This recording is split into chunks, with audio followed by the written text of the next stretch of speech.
It's not easy to pack this many high-quality ingredients with this much nutrient density, but AG1 makes it happen without added sugars or artificial sweeteners ever.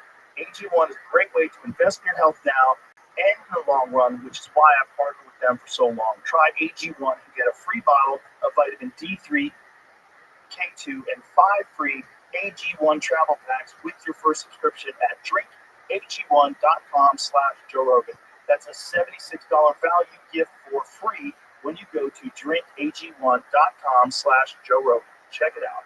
I had his first comedy album, the one he did with Morgan or something. Oh, with the one we did with music in the background? Yeah, that was great. That's a great album. A place like that, a Boston place, but not in a documentary, but one of those.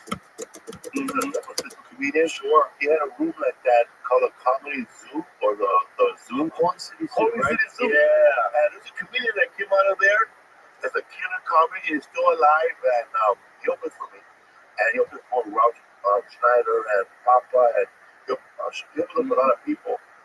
Larry Bubbles Brown, cool. And he's an old school guy. After every show, he goes, But he did Letterman in 1992.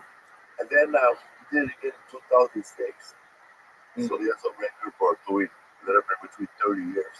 Wow. But he's one of those comics that's like never left San Francisco. There's a few of those guys that got trapped like that. Yes. That were like really good guys. Remember that one guy in Chicago? Fuck, what was Larry Reed? Larry Reed. Remember Larry Reed?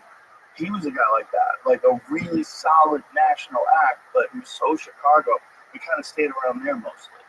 But he was like, every now and then, you find towns like that, you know, like one murderer that lived in the town. Bob Marley, Yeah. So I mean, Bob Marley, the murder of me. And Robert Schimmel was Arizona. I love Robert Schimmel. Yeah, he was the best. He was such a good guy. But he lived in Phoenix, and it was somewhere in that area. I think it was Phoenix. But for him, it was easier to get around the country that way. He didn't want to be a part of LA. He was like one of the first guys that was like, oh, you could like be a big time comic and not have to leave your state. Like you get to a point where you can live in Oklahoma, like Larry the Cable Guy does, probably. Where does he live? He lives in like somewhere like Georgia or something like that. I don't know. In the country. Where does he live? Is that where he lives though? I don't want to give up his. I'm not trying to dox or anything on the radio, but I think he's definitely from there. I just don't know if he lives there. We probably shouldn't say where he lives, but that dude is. He could be anywhere. It doesn't matter. Like you could just go anywhere. I just see his face when I go to a Paso comic strip, and all of the dudes are talking about, they were all there. Dude, I remember Josh Wolf showed me a picture that he took when he was on stage, and they were doing. It was like 60,000 people. So Larry the Cable Guy was doing like 60. Josh Wolf like got the camera and said, "Move around stage." That is the craziest fucking thing I've ever seen. That crowd is so insane. That's how big that guy got. People, man. And he was another dude that got hated on for no reason other than his success.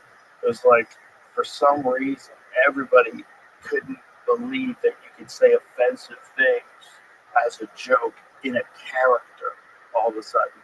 And it had so coincidentally happened at the same time as him getting super huge. It's like, you guys fucking haters. That's crazy how when they start hating the character, but not the person. Well, that's the Dice thing. Yeah, right? It's like the guy with they have the puppet in New York. Oh, Adam George. Yeah. Ray Toronto, when I opened for him back in the day, back in Addison Improv, he told me that he was saying the nastiest shit at that puppet. And this lady threw shit at the puppet, but not at Otto. Bro, we were talking about it Tuesday night in the green room. We were talking about how that puppet was kind of possessed. And, you know, Otto was out there. Yeah. Otto was out there. I mean, he was out there. Everybody, that dude partied. He went hard, and he was a genius. But he would get rides to gigs. He'd pull over. I got to check on George. And he would, in the fucking side of the highway, he would pull over, pop up the trunk, and check on the dumb buddy. Weird, Weird. Someone there he is. Bro, someone stabbed that dummy once Yeah. at Dangerfield. Some Puerto Rican guy the dummy was saying Puerto Rican jokes to this guy. And the guy fucking stabbed the dummy. Stabbed the dummy. With a knife or a sharp bed spring? Knife.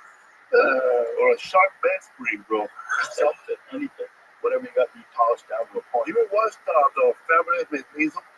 What the? The Fabulous Miss Maisel is about a female comic growing up in the 50s on Amazon. No. Oh, Fabulous Mrs. Maisel. Mrs. Maisel. Oh, she's Mrs. All right. I thought you were saying something in Spanish. That's hilarious. I've seen my own. That's hilarious. I literally thought you were talking about a completely different show. Do you remember the ventriloquist that did the one? Yeah. Well, so like ventriloquist now, it's like it's one of those things like with Carrot Top. He's like so successful with props that no one does props anymore. But when we first started out, everybody did props. There was like 10 guys on a lineup of 20 guys that had props they bring with them on stage. Because sometimes it was really funny. Rusty Dooley. Yeah, Rusty Dooley was great. But it's like he owned that for whatever reason. Because Carrot Top got so big using props, he's the only guy that still does it, that he kind of owns that. And then with Jeff Dunham, he got so big at being a ventriloquist. They're like, there's no ventriloquist anymore. Like when we were kids, there was always comedy ventriloquists. There was like Willie Tyler and Lester. Yes. Remember? It was a fun thing. You could get the dummy to say fucked up shit, and then you go, I can't believe you could say that in front of these nice people. And then George would be like, fuck these people. He tells everybody to suck his cock. I was like, who's crazy? What's another one? Woody in the Hood. Yeah. But with Otto and George, it was a little different, man. Because I think Otto believed that George was alive. I think Otto believed there was something about George that was different than him. Like, he was not Otto and George. He was just Otto. And George only existed when George was there. And it seemed like there was something going on with that. And it might be because he fucking fried his brain to the point where he was connecting with, all kinds of energy that wasn't even there. He might have been out. He was out there. But the combination together. What if they smoke crack together? Yeah, he probably made George smoke it. Yeah. His famous Otto crack stories. I mean, that guy was gone. But he was also brilliant. Really funny, man. Fucking funny. And in a comic, we would all sit in the back of the room to watch when he was on stage. But so there's a lot of those guys that are like real genius, but they're real eccentric. And for whatever reason, the general public does about it. There's not like a good vehicle, at least back then there wasn't, for them to get out to the general public. Like today, I would say an example of that is like Brian Holtzman. Yes. Right? Like Brian Holtzman, we've known forever. He's always been a guy we all watch. He was always the guy that at the end of the night, especially if something fucked up happened, like there was a plane crash, or like someone got eaten by a lion. That's funny you said there's a plane crash because I was there when they did that joke. I was in the back of the car, comedy store. He said, American Airlines is hiring.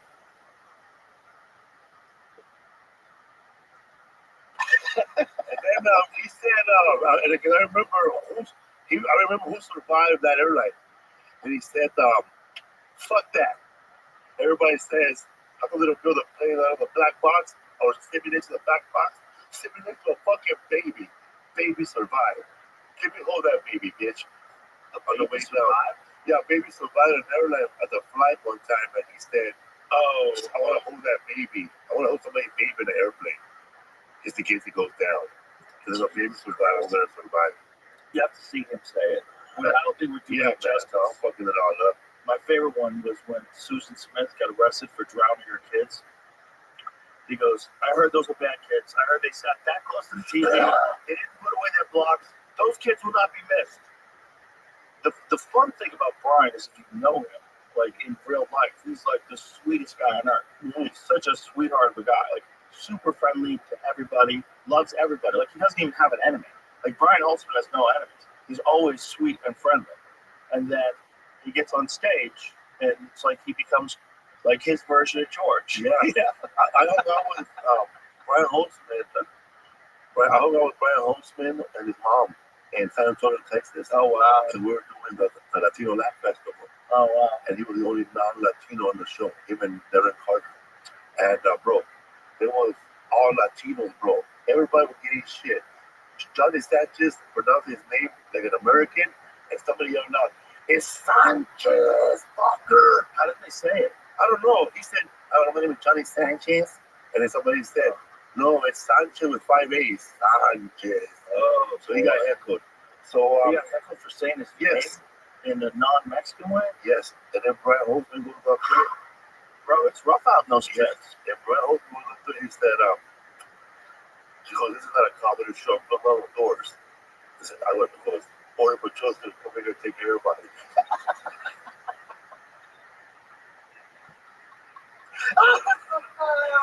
This is after we were doing this taping, Mencia shows up, does a guest spot on our taping and goes long, really long, like Jeff Valdez looking around. So then that's when Barry Holtzman goes up. Where is it? He goes, "Man, I figure out how to this immigration problem, man. We got a bunch of U-Haul trucks. We go around to every Home Depot, we ask these people, yeah, we're hiring, bro. This is not a job. Muchos trabajos. Come on, get in the trucks. We fucking take these trucks, we drop them off in Tijuana, Mexico." Yeah. you have to see him say it. He starts screaming and shit. But it's also like he's playing this bizarre, psychotic character that only comes out when he's on stage. He's the most different when he's on stage. And he had his job too. When he had a job, He always had a job. That was the problem. Guy. That was the problem. He never hit the road. He stuck around the store because, like I was saying, there's not like a path for those guys. Like nobody wanted Brian Holtzman to open for them. That's too weird. No. He's long at the store, and now he's found a crowd at the mothership. Mm-hmm. It shows at the mothership they're all sold out. Like he's hilarious. People come to see him, and he didn't have a path before. It's like there was like, he's too weird to put on a television show. It's like you really want to be in the room. That's what it is. Yeah. This if anybody is way funnier in the room, it's Brian Holtzman. The discomfort, the weirdness, the way he works around it when you're in the room is so fun. And every show's different. Every show's different. And he's always talking about new things. It's like, it's really like he channels this fucking character. It's like he should be two different people. He should be Brian Holtzman, the super nice guy, and then whatever the fuck his name is when he's on stage. It's almost like he needs a second name. Mitzi should have done that a long time ago. Mitzi used to call Joey Fat Baby. You remember those days? Yeah. Someone has one of the lineups that they got from Jeff Scott, and on the lineup, it's got everybody's name. And then, 15 minutes, and then it says Fat Baby, Fat Baby. She wanted him to be called Fat Baby. Weird advice sometimes, man. Managers give you Terrible. I know, man. I was bummed out one time because you have to go back and forth so they make you a regular. And I was trying at the Laugh Factory. And one time, Gene Masala, he told me, "I don't see you making it for another 6 to 8 years." Oh boy! And then when I finally got that coming to that beat, I looked at him and said, "Jimmy, you're probably full of shit. This is fucking 12. It's 12. That stinks." But I was bummed out when he told me that. I was like bummed out. You get bummed out, like you realize putting all this work in, and like, you can't be a regular here.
So you gotta go back to these other rooms.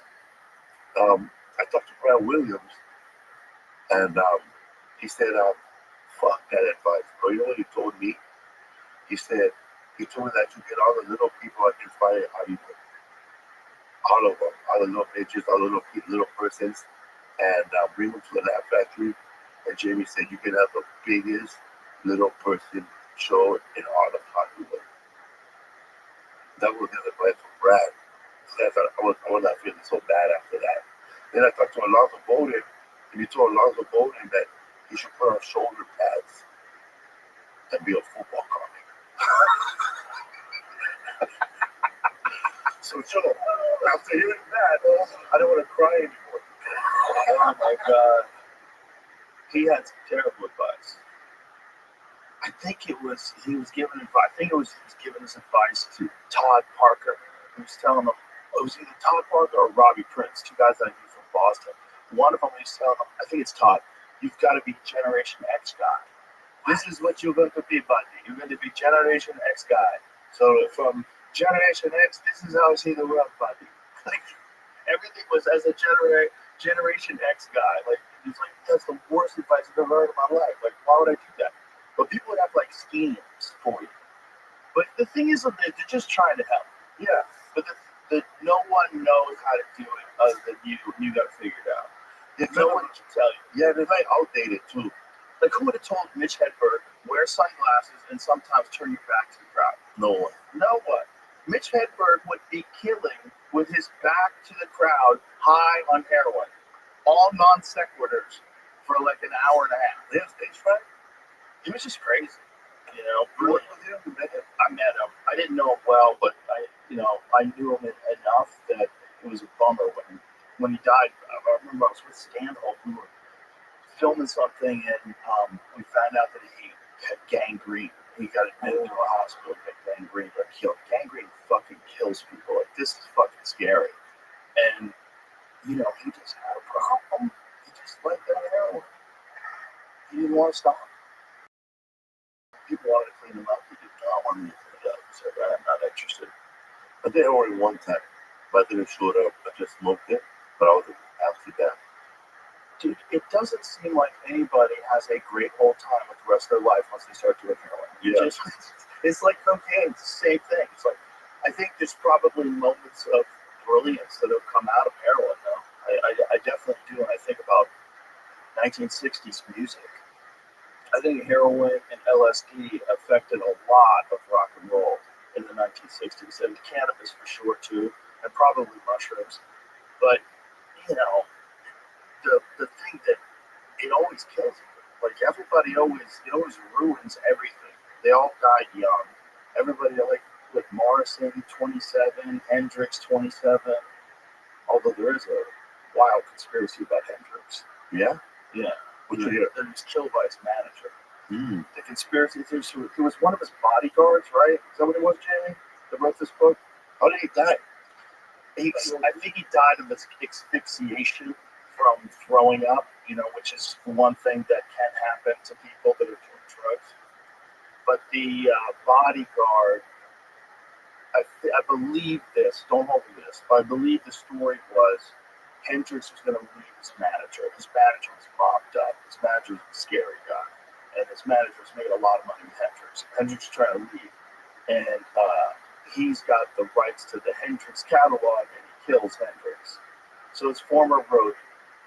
So the thing that's compelling about this is shortly after this, his girlfriend committed suicide, air quotes, by being thrown off a roof. So they got rid of Hendrix and they got rid of his girlfriend, if that's what really happened. So he was the benefactor, allegedly, of the guitarist's $2 million life insurance policy. $2 million. Okay, worth around $1.2 million in 1970. According to Wright, Jeffrey told him about the crime in 1971, a year after the 27-year-old Hendrix was found dead in a London hotel. He said, I had to do it, Tappy. Wright claims the manager said, you understand, don't you? I had to do it.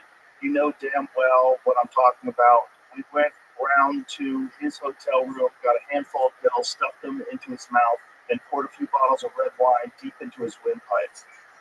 Hendrix was found dead at the Samarkand Hotel on 18th of September 1970. The cause of death was reported as barbiturate intoxication and inhalation of vomit. I can still hear the conversation Wright wrote of Jeffrey's confession. Sees a man I've known for so much of my life, his face pale, hand clutching at his glass in sudden rage. Hendricks' manager died in a plane crash in 73. So this guy's dead. They supposedly did this. Listen, man, they did that back then. They were gangsters. There was gangsters running everything. If there was a lot of money to be made, scary people moved in, and it became a real problem. Yeah, man, that's doing a lot of stuff that a lot of people wouldn't want to hold, like the skate club. Yeah. Like in LA, they own all the gay clubs. They were not rated because they were paid. This episode is brought to you by BetterHelp. People like to throw around all these red flags, things someone says or does that you don't like, which is fine. But instead of focusing on the negative all the time, why don't we focus on the positive? If you're looking for a romantic partner, think about what traits you'd like to see in a person.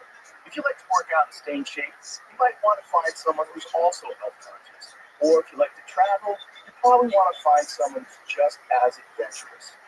Now, once you're in a relationship, it's a whole different ballgame, and things aren't always going to be perfect. But that's what therapy is for. Therapy is an excellent way to work through any problems, even the small ones, like you have been fighting a lot lately, but you still really want to make things work. Therapy can serve as a mediator. It can help you identify the problem and teach you positive ways to address it. If you're new to therapy or want to try something different, BetterHelp is a great place to start. It's convenient and affordable since everything is done online. It's already helped over 5 million people worldwide connect with a credentialed therapist. Discover your relationship green flags with BetterHelp. Visit BetterHelp.com/JRE to get 10% off your first month. That's BetterHelp, HELP.com/JRE. But if you want to talk about something like that, like would a manager kill a client for a life insurance policy back then? Yeah, I would they didn't have DNA back then, man. I would have did, right? Isn't that crazy, right? My mom did it like Elvis, she had the Beatles, right? And that's my mom, like fucking Elvis. He's badass too.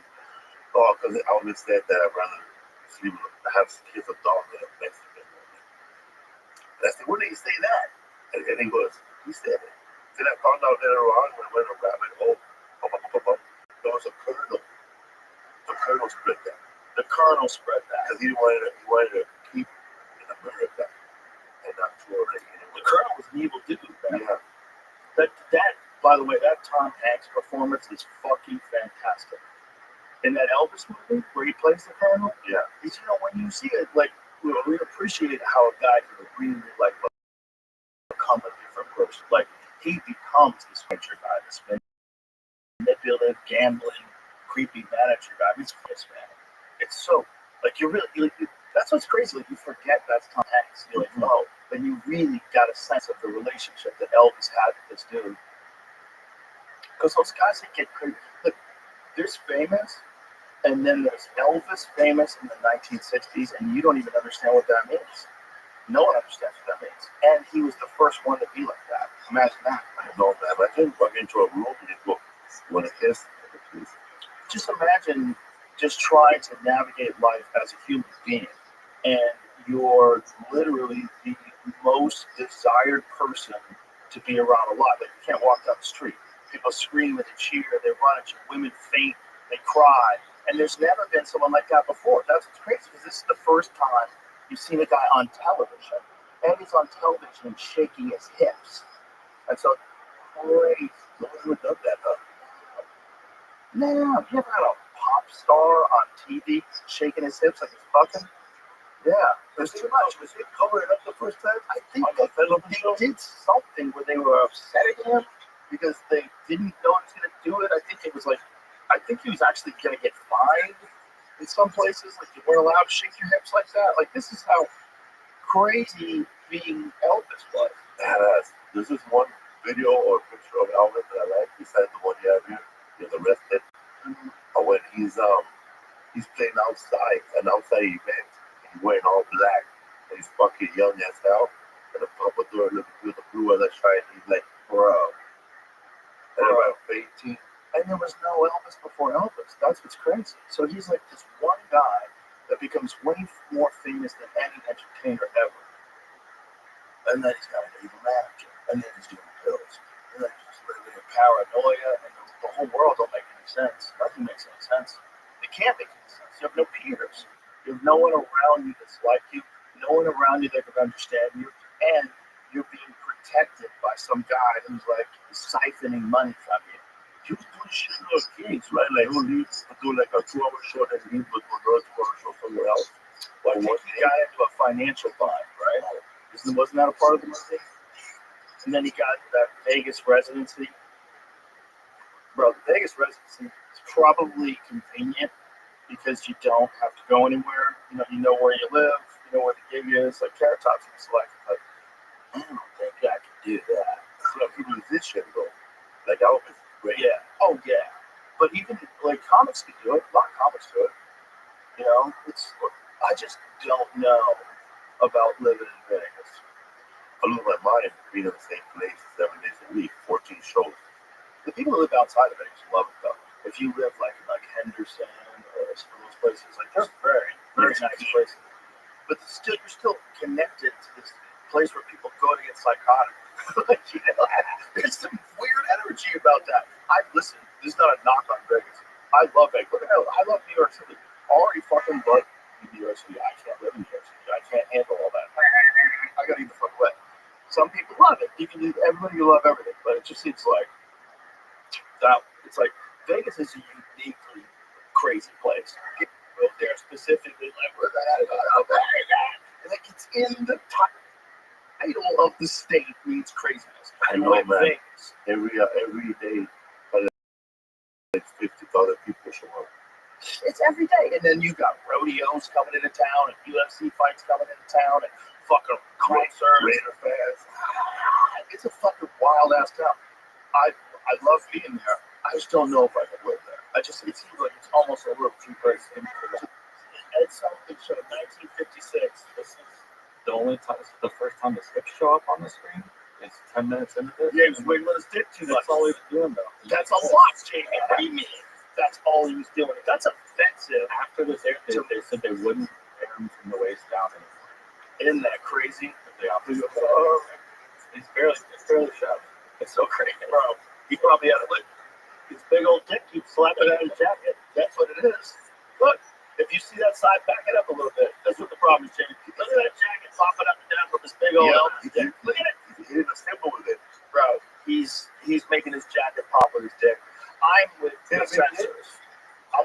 Of course, they had a big dick. He had everything. Like that voice, talent, beautiful. You think he's gonna have a little dick? Hell no, all those gifts. I'll tell you. I don't know. He's probably 20 years old. 20 kid, man. Wow. How can you manage that? How can you navigate that at 21 years old? It's him, man. Bro, it's him and Michael Jackson. These are the two case studies and people that got you famous. Sometimes I wonder, man, like, how would I handle that much success at that early age? Bro, you wouldn't. I don't know what I'm saying. You would go crazy, bro. You crazy. What are you crazy? I would be seeing with a big fucking cold sore. Yeah, dude, I got lucky. My fame ascent was a slow drip, like over time. Oh, bro. A slow drip. Mine was like the little mountain guy on The Price is Right. And then stopping along the way. Bunch of haters. Fighting with other comics. Coke here. Yeah. Around like El Compadre's too long with tortillas. Yeah. El Compadre's is the spot. 64 years ago today, more than 60 million people watched Elvis Presley perform on the Ed Sullivan Show. 60 million. But that's how it used to be, man. And that's why losing control of that is so devastating to mainstream media. That was what it was. When I was a kid, there was 3 channels, dude. There was NBC, ABC, and CBS, and that was it. And then all of a sudden there was Fox. We were crazy. Did you ever know? Channels too long in your neighborhood? Yeah, we definitely did. Especially, everyone has local channels. So you always have like the local NBC network. You know, somebody got paid a lot of movies. Yeah, we didn't even have cable. Like, it didn't exist. We had, like, you have to realize how nuts the world was. when everything you watched on television was just television. That's all you ever saw. Like, there's no cable, so you have 4 channels. And you felt so lucky to have that 4th channel. You got The Simpsons, Married with Children came on that channel. Changed the whole In Living Color. Yeah. Changed the whole feeling of what a channel was. It's crazy that Fox is now connected to conservative Republicans and according to news. Fox when we were kids was Married with Children. It was it was like the Renegade shows. It was The Simpsons. It was there was a bunch of fun shows that were on Fox. Living Single. Yeah, but In Living Color to this day, I say, is one of there's 2 of the greatest comedy. Saturday Night Live always gets it for longevity because it's crazy. They've been around so long. SDTV. But for pure fun, for me, it's In Living Color and Chappelle Show. Yeah, I feel like you don't get Chappelle Show unless you have In Living Color first. I feel like I feel like In Living Color broke open the door for chaotic sketches that were really funny, man, wildly offensive, really funny to this day. There's a lot of shit on In Living Color that if you tried to do in the height of wokeness 3 or 4 years ago, bro, they would fucking call for your censorship. Yeah, man. They would come for you. Especially when they were doing Man on Film. There's an episode where the camera falls. Yeah, the camera falls on David Wayne, and he becomes heterosexual all of a sudden. And then they were real touching him. Look at that, away from me, man. That episode. How about when he played Handyman? He played mentally retarded. I love that one. Oh My God. That's my favorite movie. Yeah, a handicapped superhero. It was. And there was a superhero movie called Handyman. He was flying like this. Yeah. Dude, this show was wildly offensive, but so funny. Even Fire Marshal Bill. I was just gonna bring that up. The kid's fucking whole face is burned out. Jesus Christ. My daughter's a birthday tonight. That's much, bro. That's what you would get. Yeah. It's wild that shows like that. Bro. Ahead of time. Oh, wait.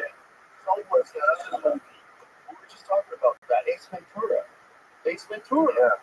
Yes. When you find out that she's a trans person and the dick comes out and everybody starts throwing up.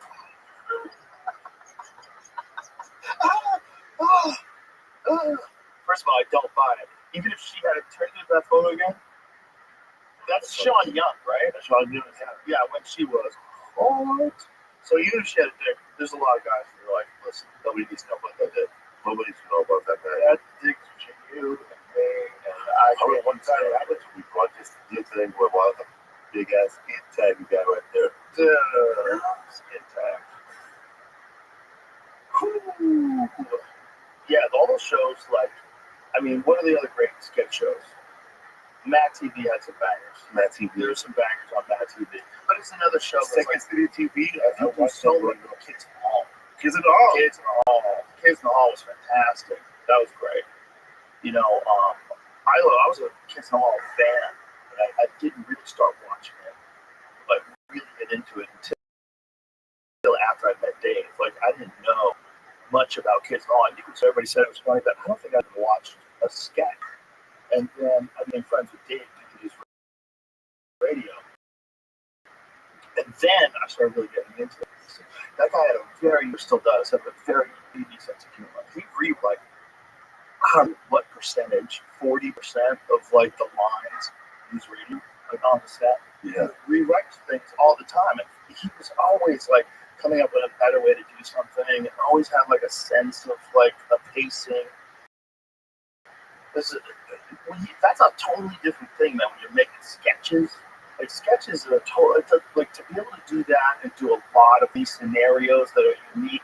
That's a very. It's hard, right? The stand-up because you want to end it up. Mm-hmm. Well, it's a totally different way of thinking. Gillian Keys is another fantastic one. That to this day, the problem with that show is it's got this amazing core fan base, but it doesn't. It's way funnier than the amount of people that have seen it. It's way funnier, which is crazy because Shane Gillis is one of the biggest comics in the world. Yes. And Funny as hell. he's one of the biggest comics on earth. Like, he's selling out arenas everywhere. Yes. But yet, people don't realize how good Gillian Keys is. It's like, there's the one where they do the OnlyFans dad. It's one of the hardest I've ever laughed in my fucking life. It's so funny. It's so funny. It's so crazy. And because no one's telling them what to do, they're just doing what's funny. And that's what got fucked up. There were so many fucking nannies around everybody, telling everybody what you can and can't say, and so many subjects you can and can't cover. Like, you gotta stay out of the way, just like the managers in the early days. Yes. Telling you need braids. Yes. Go braids, bro, with beads, and you talk about the beads when you're on stage. Like, what? They wear a suit. Shut the fuck up. Get out of here. Or one time, bro, they told me to wear a suit, and I wear it, and I saw two dudes wearing a suit, and I said, bro, you look ridiculous, huh? And wearing a beanie, everybody calling the Coca-Cola beer, man. Suits are a weird move, but they're sometimes fun. I've worn suits on stage before. It makes you feel different. It does. Do you feel like you're gonna like change your posture, or now you just feel like more of a motherfucking professional? Bitch, look at this. And a well-tailored suit is what you really want. The kind of like modern suits that you can move in. Like they have like stretch to them, which is different than, you know, when I was a kid, I thought of suits. I thought of like your handcuffs. Like you can't move good. Yeah. Like you can't kick someone with fucking suit pants on. You know, you can't move well. No. I always see Johnny Carson in his suits. Yeah. Those suits look tight as hell. Well, it's just the fabric sucked back then. Especially if you're a bigger person, you know, if you lift weights or something like that, you have muscles, everything's going to be constricted, tight, and all fucked up. It's not going to fit good. So suits now, if you get a good one, like I got mine made by David August, they do it for the UFC. Yeah. I've had to make a bunch of suits for them. They're amazing. And they do it to your actual shape. So everything I do. I mean, I don't want to be funny to other guys, but you're announcing, you know, you're a big muscle guy, but it doesn't look like you're coming out of that suit when you wear it. Look real good on you. Yes, because they make it to your shape. You know, so it's real false force, man. They're about to just come out and they look like fucking orangutans, bro. They look like Mr. Hyde. Well, you know, a lot of those dudes are bigger than me anyway. That's it. There's a certain size that you get, like when you put the rock, it's ridiculous. It's like, what the fuck are you made out of, dude? First time I met him backstage at the UFC, and he had cowboy boots on. Right, so he's cowboy boots? Yeah. He don't even seem like a real person. Like when you meet him in real life, you're like, how, what? What the fuck are you? He's like a superhero. Yeah. Like you see him like a real live superhero. And a super nice guy, man. He came and worked out with us. We all worked out. Tony Hinchcliffe, Derek, Hassan. We all lifted weights together now. Got in the sauna. Shane Gillis. We're all just chilling with the rock, working out with him. No cameras. I was like, we don't have to post this. Let's just have some fun. It's like, fuck yeah. He was cool as shit. Cool as shit, man. Wow, that's amazing, man. It was fun. I enjoyed talking to him. He's a good guy. I was in the airport at Delta, and I saw Jason Momoa. Oh, he's another one. And I said, "You're too handsome for me." I just said, "What's up?" No, I don't know how to meet people. I always meet people. I said, "Jason," just like that. Jason, what's up? And then I didn't know that we were sitting almost close together on the airplane. Then he saw me again, bro. Then I said, "What's up?" And then I thought I creeped him out again, man. My wife was recording him, bro. Recording him. Bro, on my phone. He thought I was recording him, but I met him in a Whole Foods parking lot. I met him in a Whole Foods parking lot in Woodland Hills. I was going to pick up some groceries, and he was there too. I was like, "What's up, man? How you doing? What's going on?" We're talking.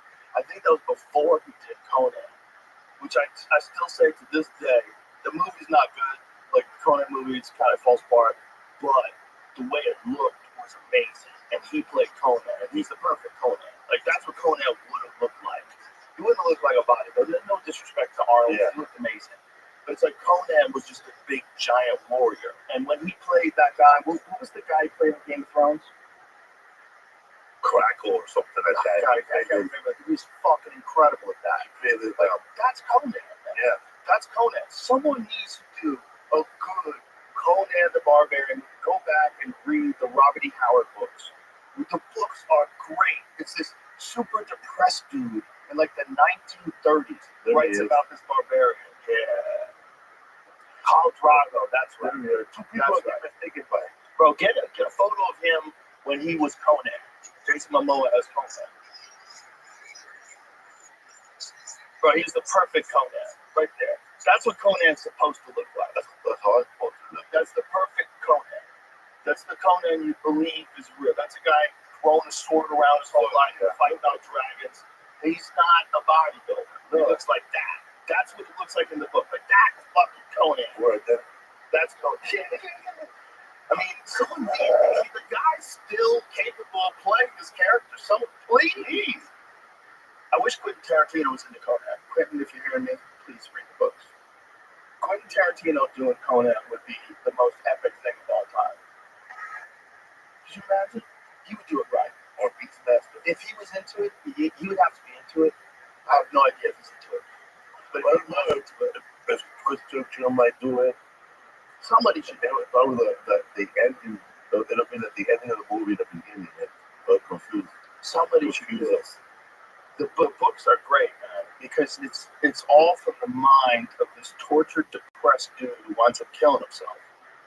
It'll be the first time now you see a Conan movie with everybody saying the N-word over and over. I don't think they had that word back then. I think if you want to do it right, they'll make one. I think if they really want to do it right, they should probably do it the way like Mel Gibson did Apocalypto. That was a badass fucking movie. When you felt that movie. Right, but you know what I'm saying? Like hearing the people say it, and the same thing you did with the Passion of Christ. They spoke in the language, and it was all subtitles. Like they spoke in the language. You were translated exactly how these people were saying. You felt like it was real. Like Apocalypto, you felt like it was real. Like there was no English in it. That is a blockbuster movie. That is a wild action adventure movie. That movie was hardcore, man. Passion of the Christ. Yes.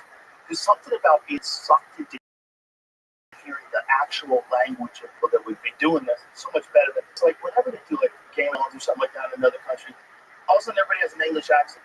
Yes. That's how they do it. Instead of talking like an American, you can't talk like us because that would just throw people off. So you have to have some sort of a proper way. The Exorcist, man. Like if the Exorcist, the devil, would have had like an Irish accent, it would be a totally different movie. But the Latin accent, the whatever language, Latin language, right.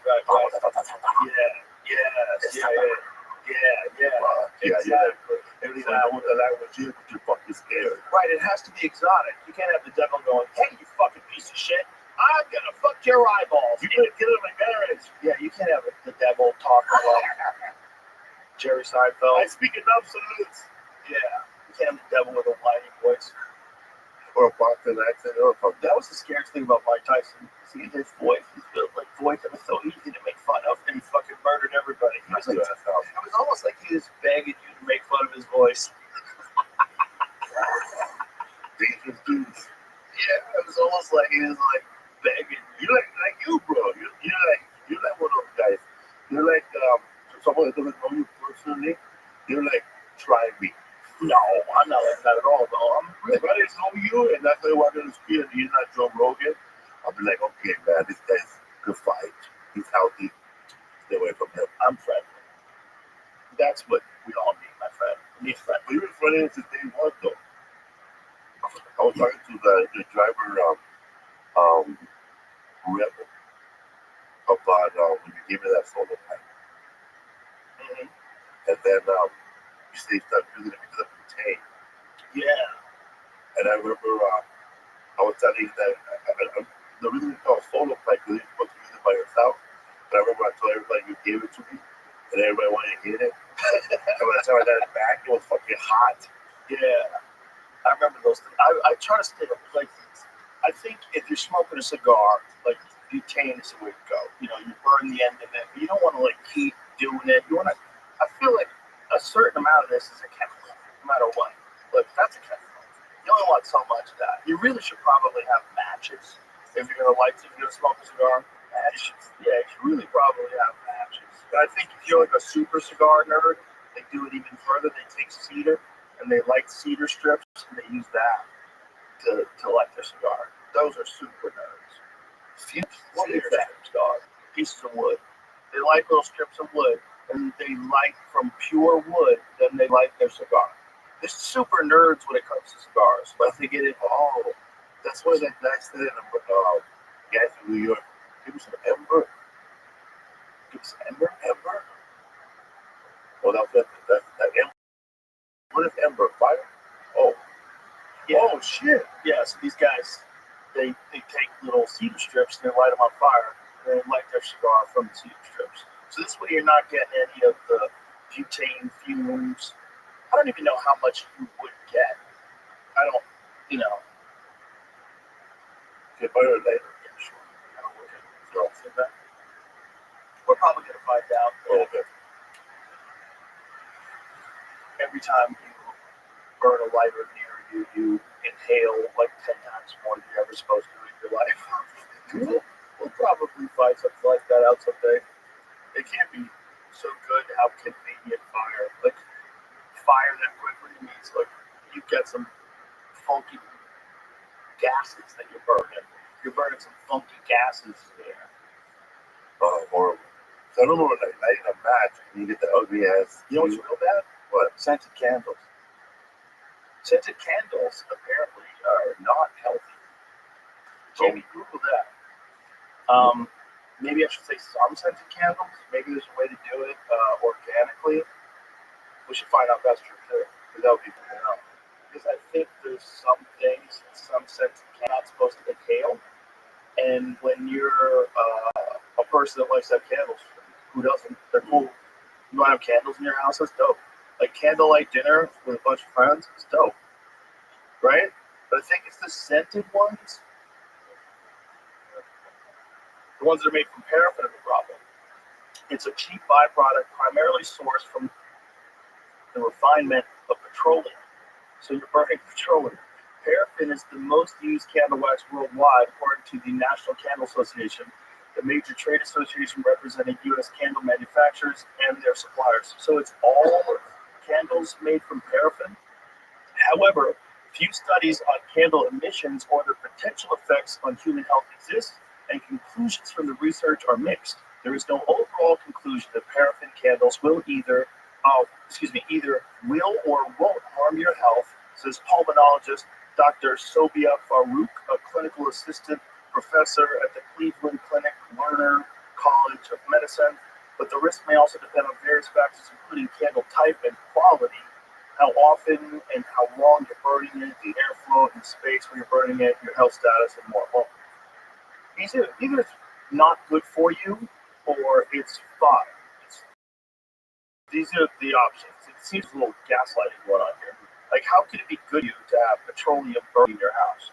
I want you to show me a study that's like, measure the fucking air in the room when you have 3 candles. Measure the air in the room when you have 4 candles. Keep going. Tell me when I'm going to get lung cancer from this shit.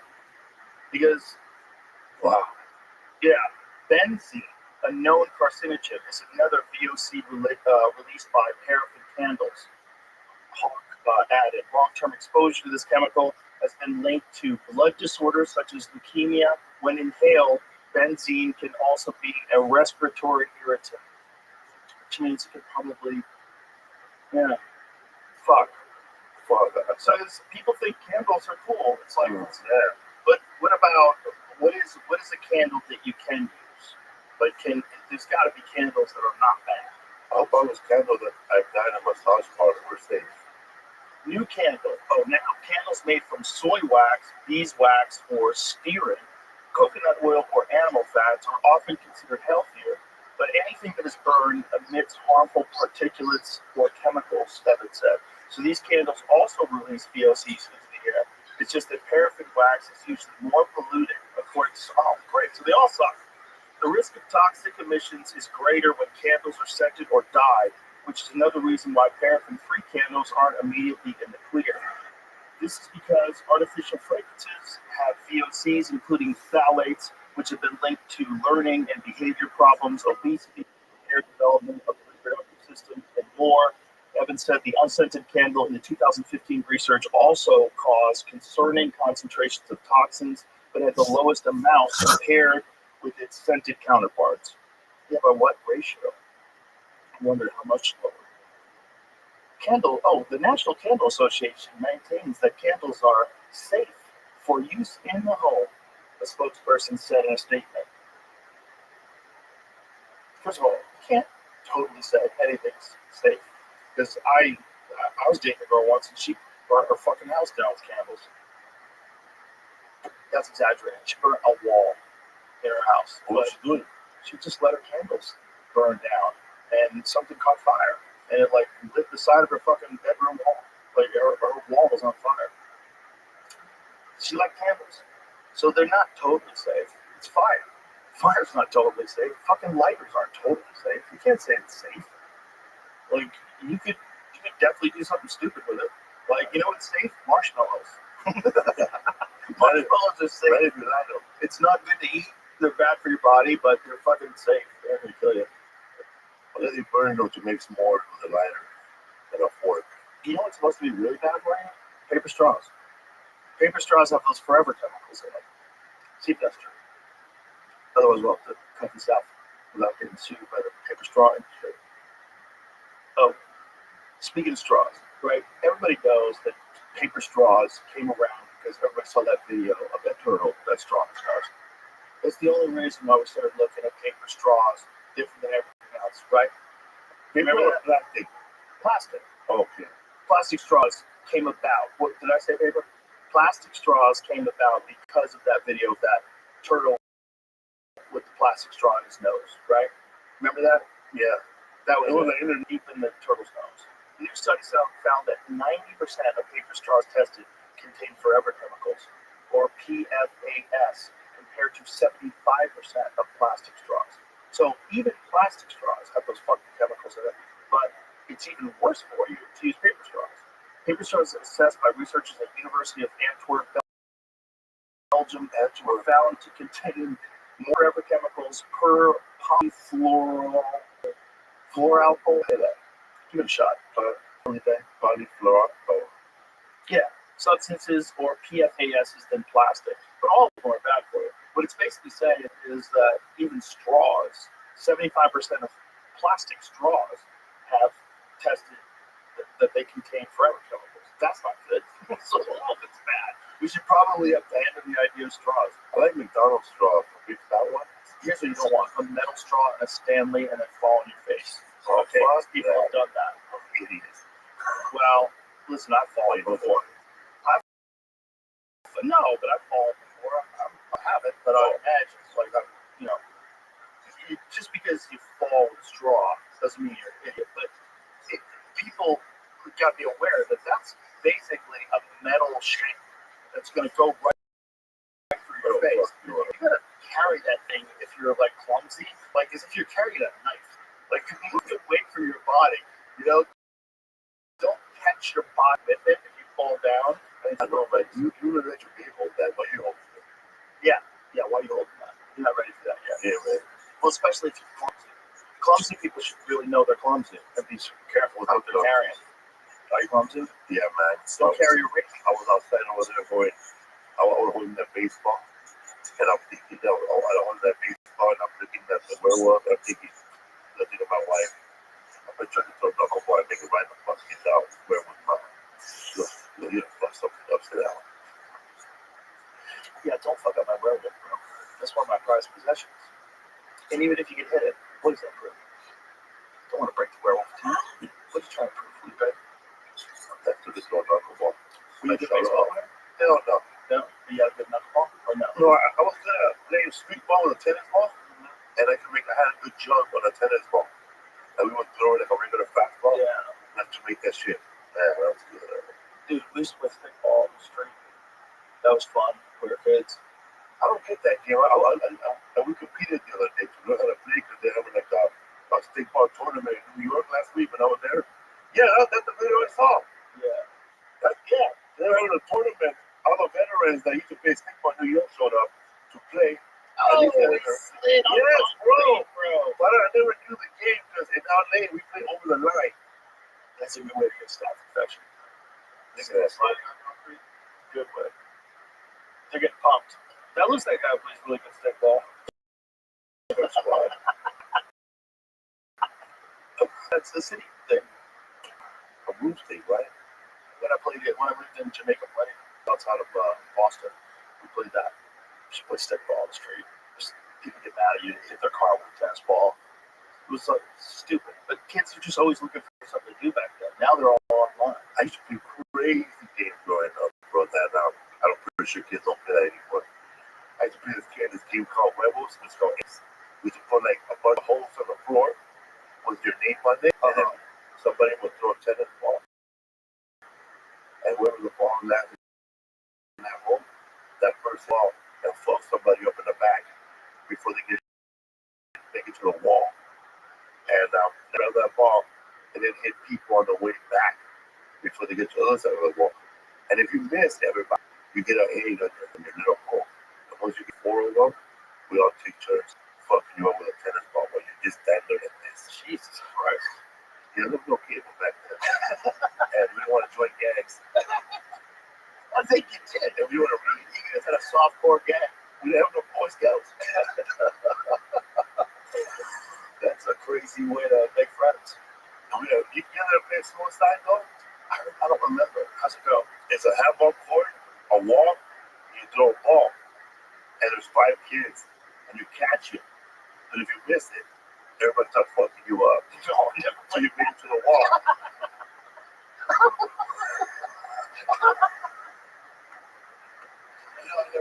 Suicide. Never played that. I'll tell you. Everybody stand by the wall, throw the ball against the wall, you try to catch it, and if you miss, they fucking jump you till you get to the wall with the ball. Fuck that. That's why I got Videos of it, too. Oh my god. Oh my god. Requires at least 2 players. Can have as many as can be accommodated by the playing area.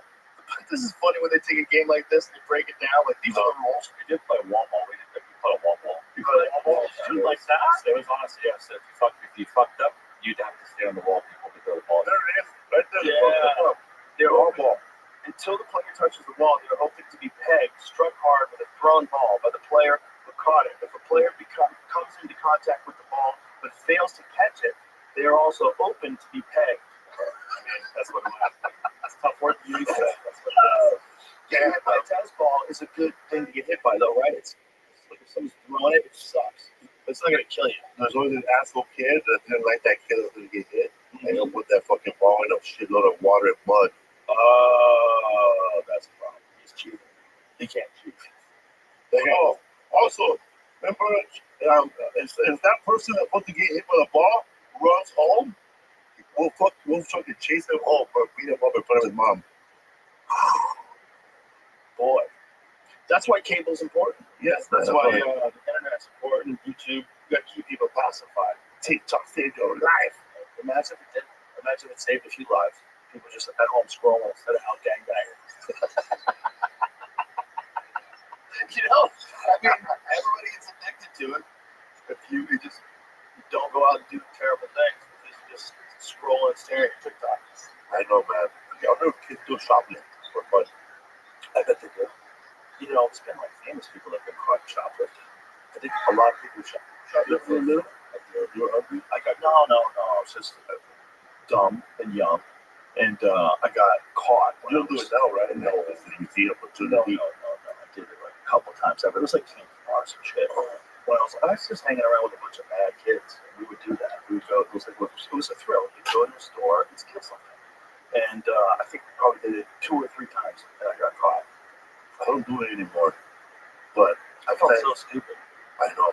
But sometimes I'm walking around and I see like a pack of donuts. But they're far from where the donuts are. Right. And they're by the shoe and they're open. And I'm all high looking for donuts like that. You're lost.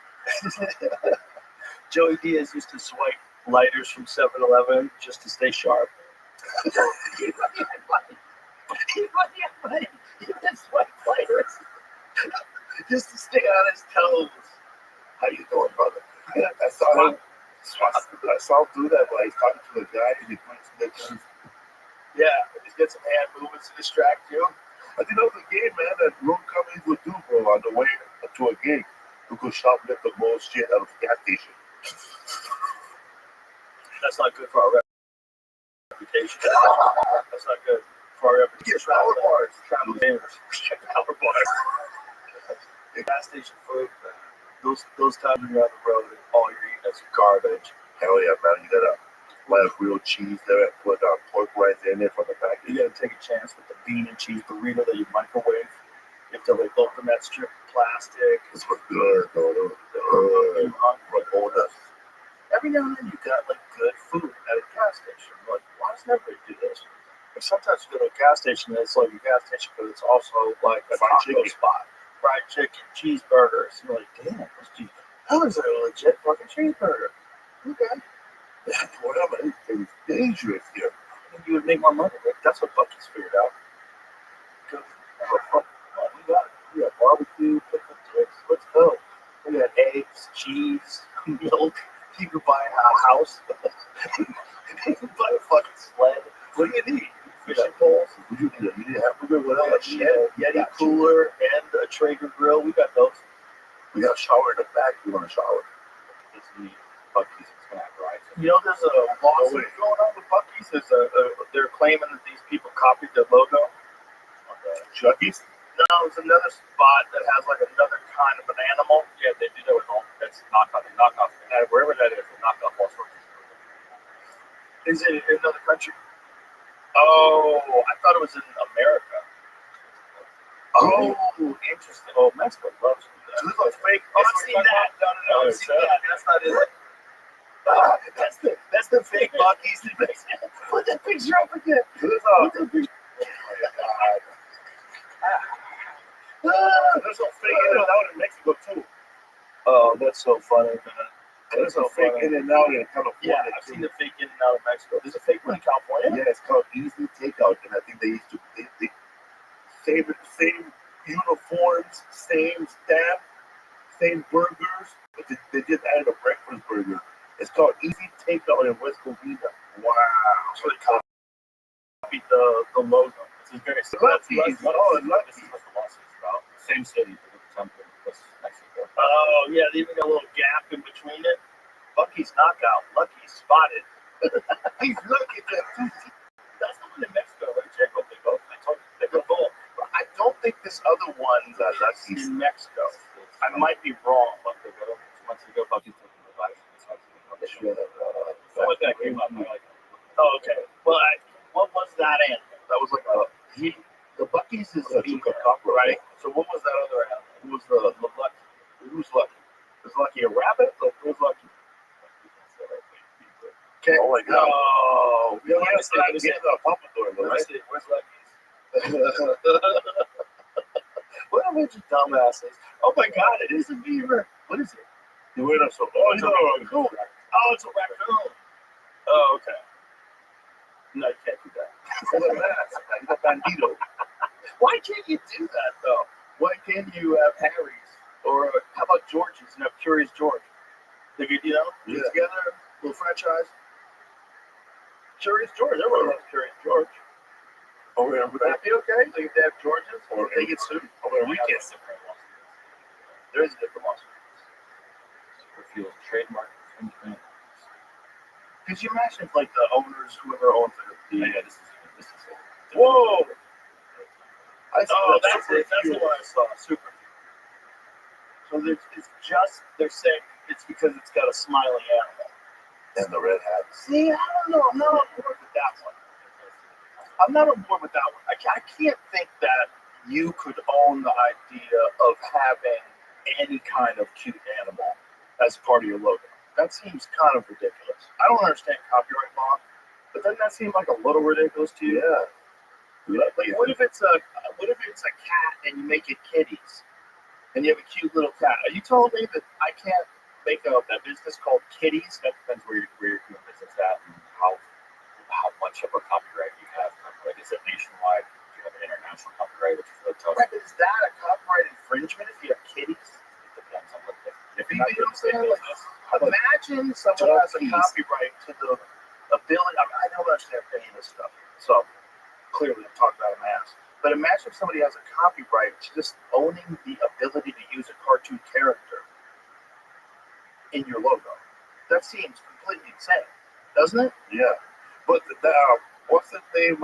There's a comedy club in Tommy T's. He used to have the Lauren Hardy, the what you call it, the Lauren Hardy logos. Lauren Hardy? Yeah. And for his comedy club. And he got sued by Bones of the Clown. He owned So on Laurel and Hardy? yeah, the cartoon. Anything that you put cartoon on it, the Laurel Hardy's face. Imagine going back, watching Laurel Hardy. Imagine showing somebody that had no idea about American culture at all. Yes. Going back and you show them Laurel Hardy, and then right after you show them Chappelle's show when Dave plays the blind white supremacist. Yes. Black. Yeah, that guy. But imagine seeing like what this is what comedy started out as, and this is comedy later. But that is a wild ride. Yes, man. That's a wild ride. The ride from like Abbott and Costello. Yes. Who's on first? Who's on for Eddie Cantor, bro? Eddie Cantor was the first comedian to do radio, and he was. I have a history for most podcasts, so I learned about the history of stand-up comedy. Plus, I read that I watched the documentary, but he was one of the first guys. But he was very clean, bro. He sang, and can we hear some of this?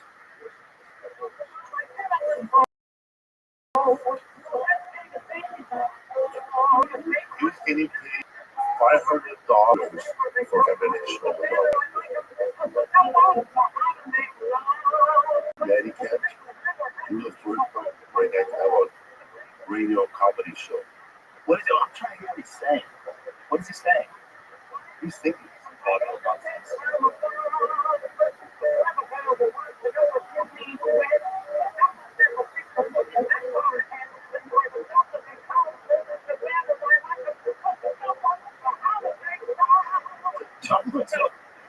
Yeah.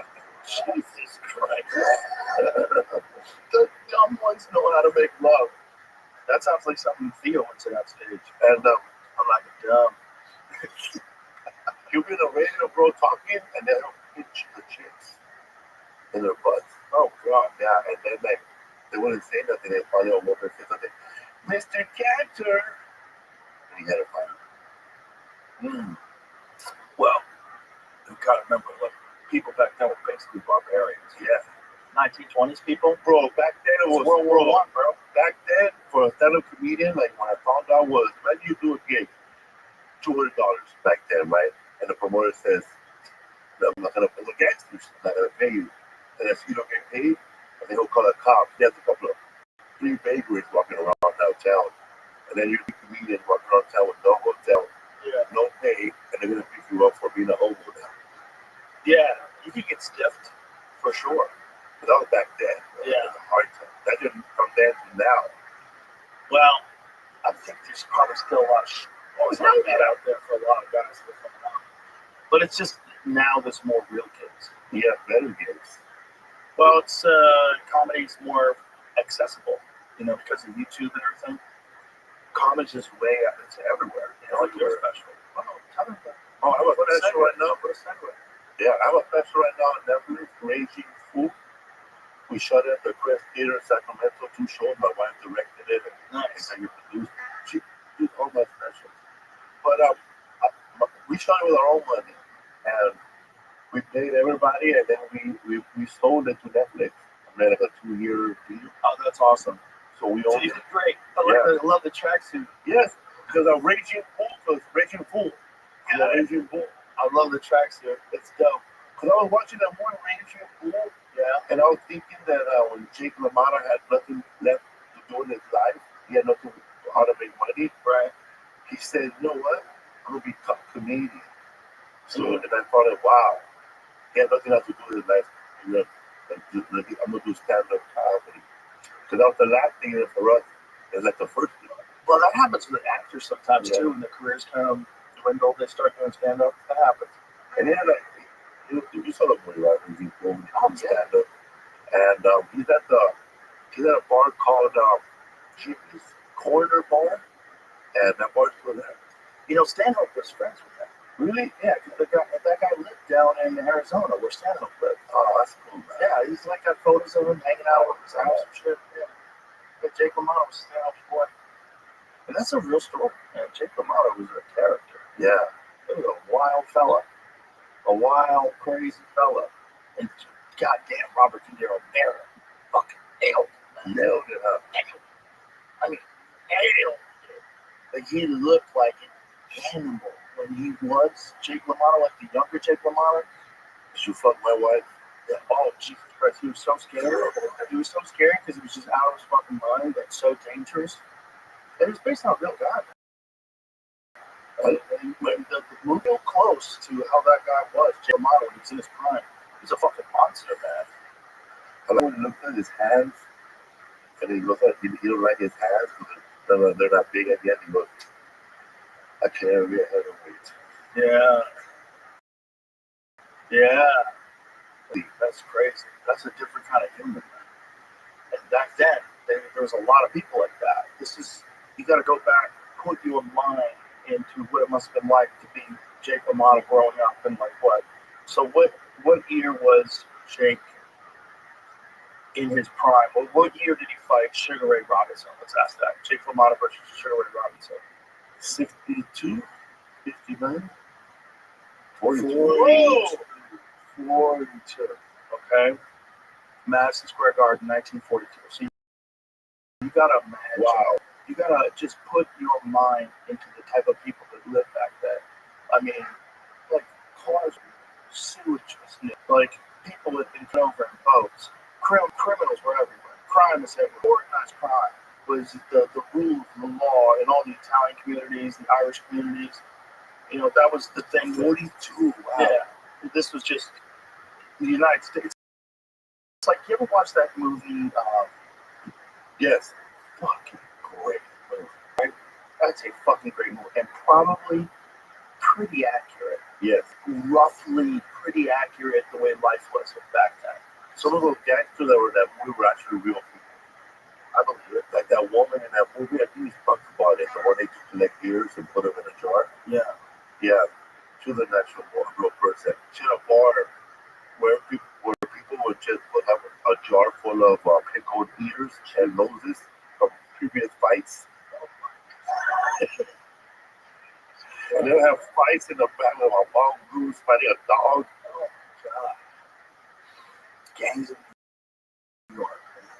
That was it. So, because we don't think that way. You think of New York as like New York City. Well, it was kind of dangerous in the 70s. And, you know, Giuliani cleaned it up. And, you know, it's pretty commercialized in a lot of ways. It's still a beautiful city.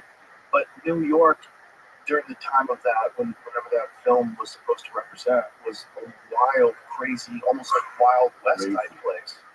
Like we think of those kind of scenes when you think of a Wild West movie, right? Right? You think the good, bad, the ugly. Yeah, you think people get stabbed and shot, but that was happening over there too. It's not like it never happened on the East Coast. They only did it on the West Coast. People, it was happening in the whole country. Oh, and they had just got. I mean, these people just got done with a fucking civil war, right? Yeah. Because back then, you gotta think 1940. You go to like the 1860s, the 1940s. That's not that much time. No.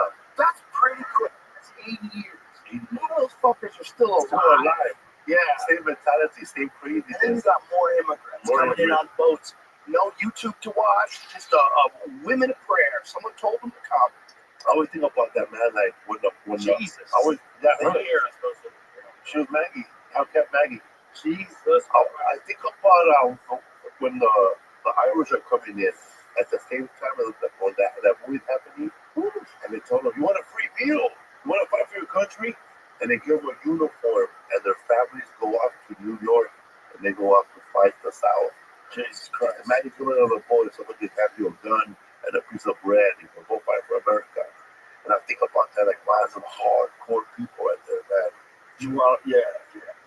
Hardcore people. At different times, man. Desperate. Yeah, and people look older than they do now. Oh, yeah. They were called. Yeah, like, you know, a person And he goes, "How old is that kid?" He was like 70. Oh, a 25 kid in coal mine. Working in coal mines, those people all got sick. They all got fucked up. I mean, that's environmental pollution that you're signing up for. Like, you're gonna go breathe coal dust no matter what. Everyone gets, they all get horrible fucking. What is that, black lung? Black That's terrifying. Terrifying. And then you've got people that just live around coal. And they're breathing that shit, and they're not even a part of that business. I know, man. Like Brooks Bar, Pennsylvania. Bro, there's a place that we showed a video once. It was it Indiana, Jamie? Yeah. So there's like 3 coal plants near this city, and these people can wipe their windshield, and they have black soot on their fingers. It just falls from the sky. Yeah, it's in America. So these people are for sure breathing that shit in. So the Pittsburgh, Indiana. oh yeah, Yeah. That's scary.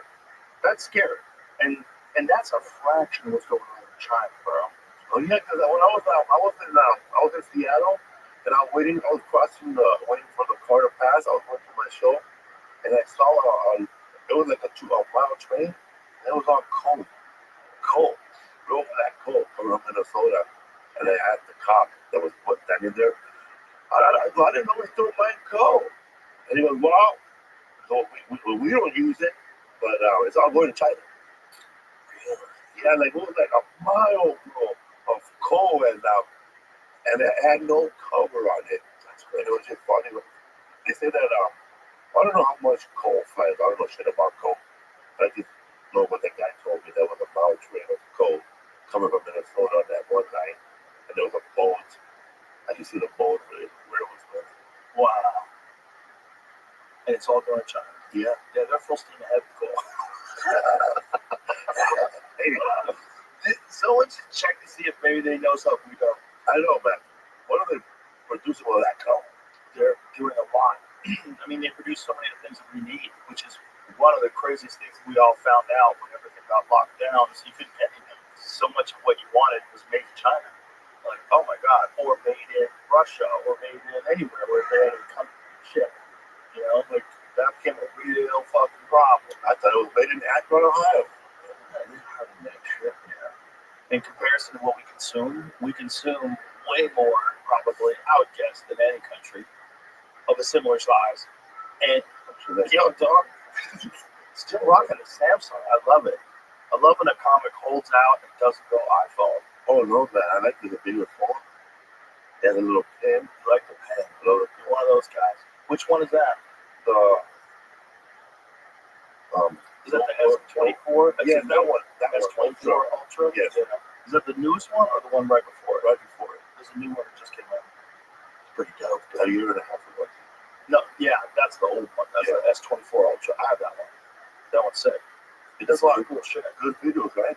Yeah, it's great at a lot of stuff, but the interesting thing is the AI. So what I like about it is I go to a website, and if I open it up in the Samsung browser, and then I can say summarize, and it'll summarize the website for me.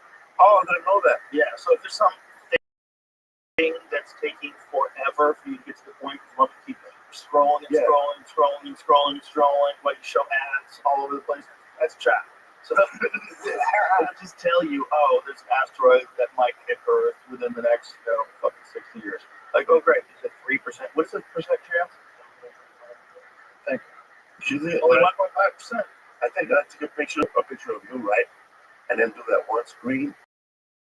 Yeah. And then I circle it. And they'll find a sweater for me.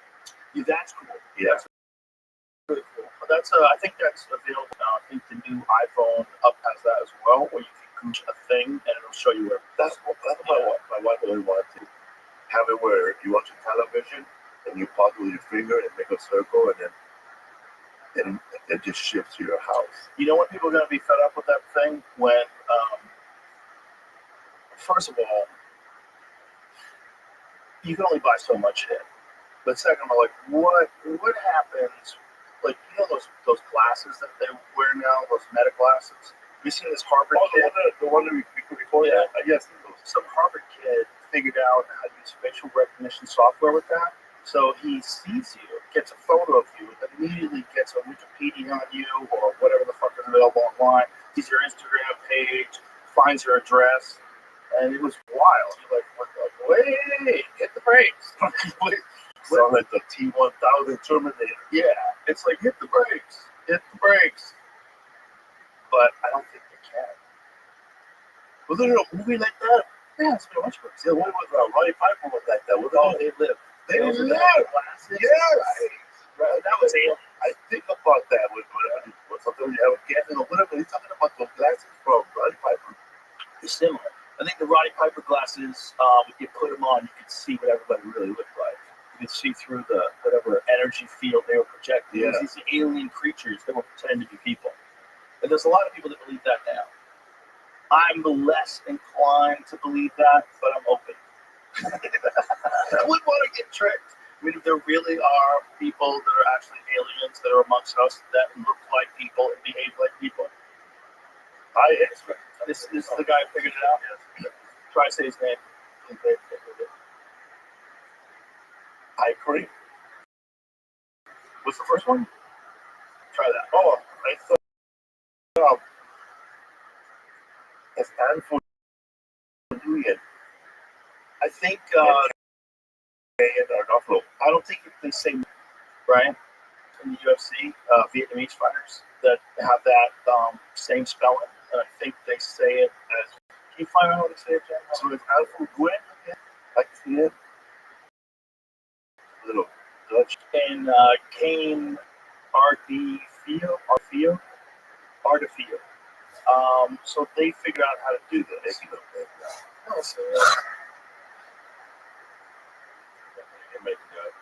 My name is Can you scroll so we can explain how it's possible to do it today? How to remove your information? Oh, jeez.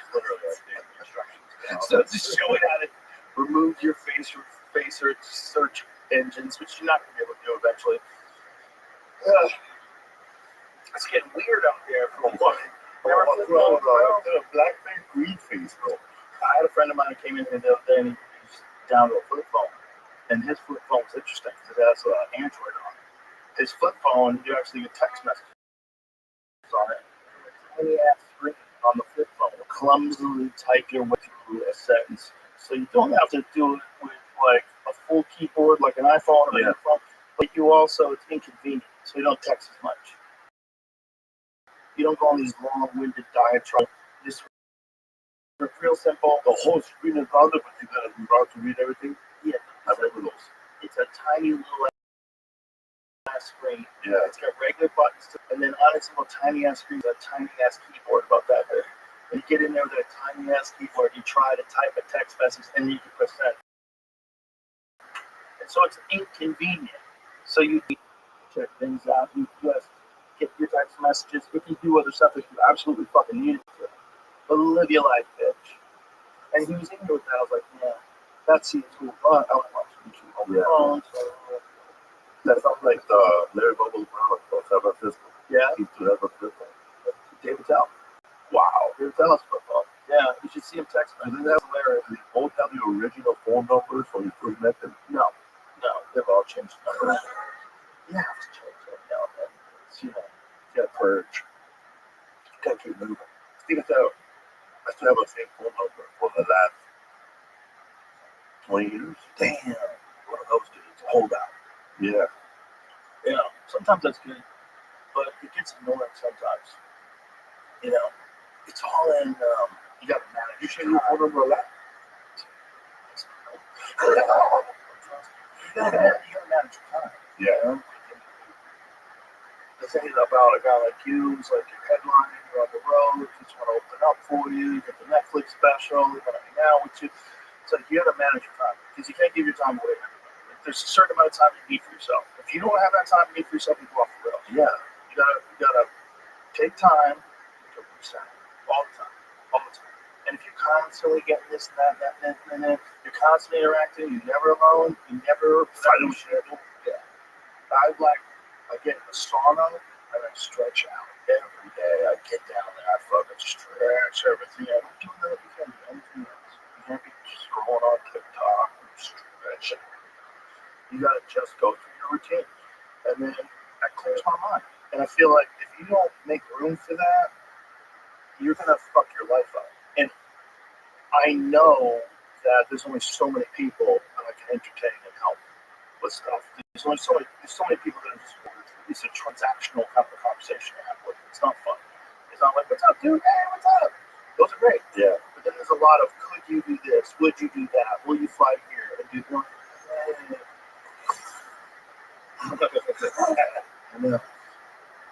You know? So you gotta know when to change it out. What time you get up? It depends. Most days 8. I was up at 8. 8's good. I'll tell you like, my bro, I live at 5 every day.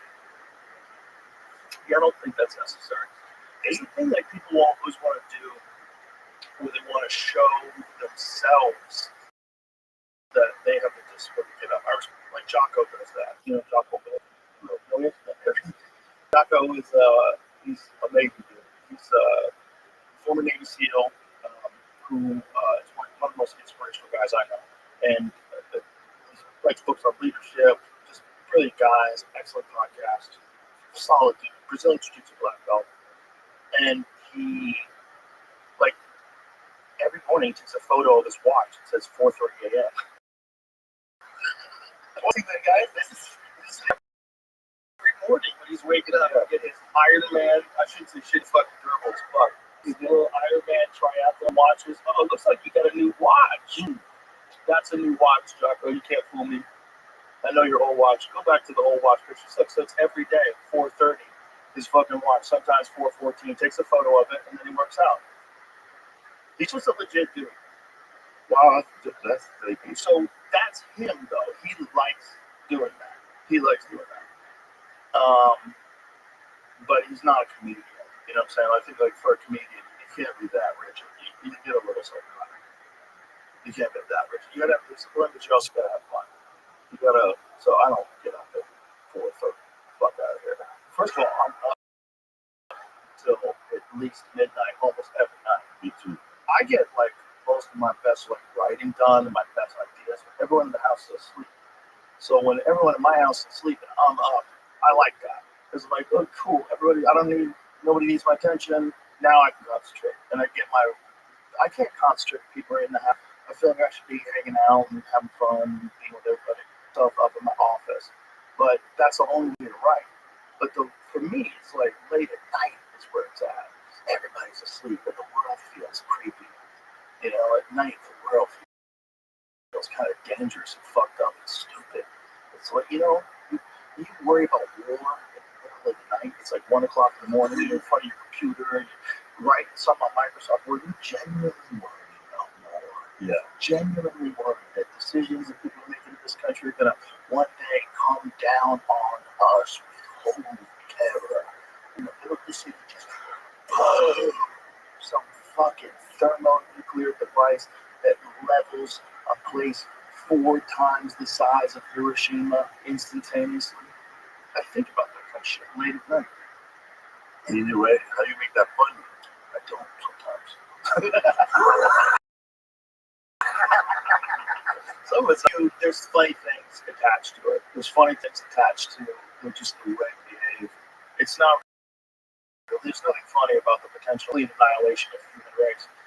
There is something funny about this desire that we have to keep doing the same things we've always done and hope that somehow or another we get it right this time. Yeah. We're on the verge of war all the time, and there's got to be some way to stop that other than funding more war. There's got to be a better way to stop it. It's funny the Rothschild war had when you first started doing stand-up comedy, how many? There's been a lot of versions of real wars, huh? Yeah, the first war, when I was, so when was Desert Storm? Was that Desert Shield? Which one was which? We had this conversation about Desert Shield was Norman Schwarzkopf. So that's Iraq, and that's 2003? Yeah. Right. The one I'm talking about is Desert Storm, which was 1990. Was it 1990, Jen?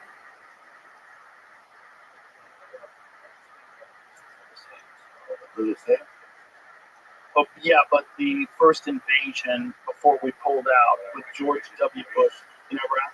Iraq invaded Kuwait on August 20th, 1990. Yes, I remember that one. Yes. Okay. So when Iraq invaded Kuwait in 1990, we went to war with Iraq, and I was living with my friend Jimmy, and we were sitting, Jimmy Tillio, shout out to Jimmy, we were sitting in our apartment in the living room, and the war was on TV. We're like, holy shit, man, we're at war. I remember thinking, this can't even be real. It happened at night, right? We started watching the air raids. Yeah, it started as Desert Shield, and then when we started going after like campus, Desert Storm. Yeah. And what year was that?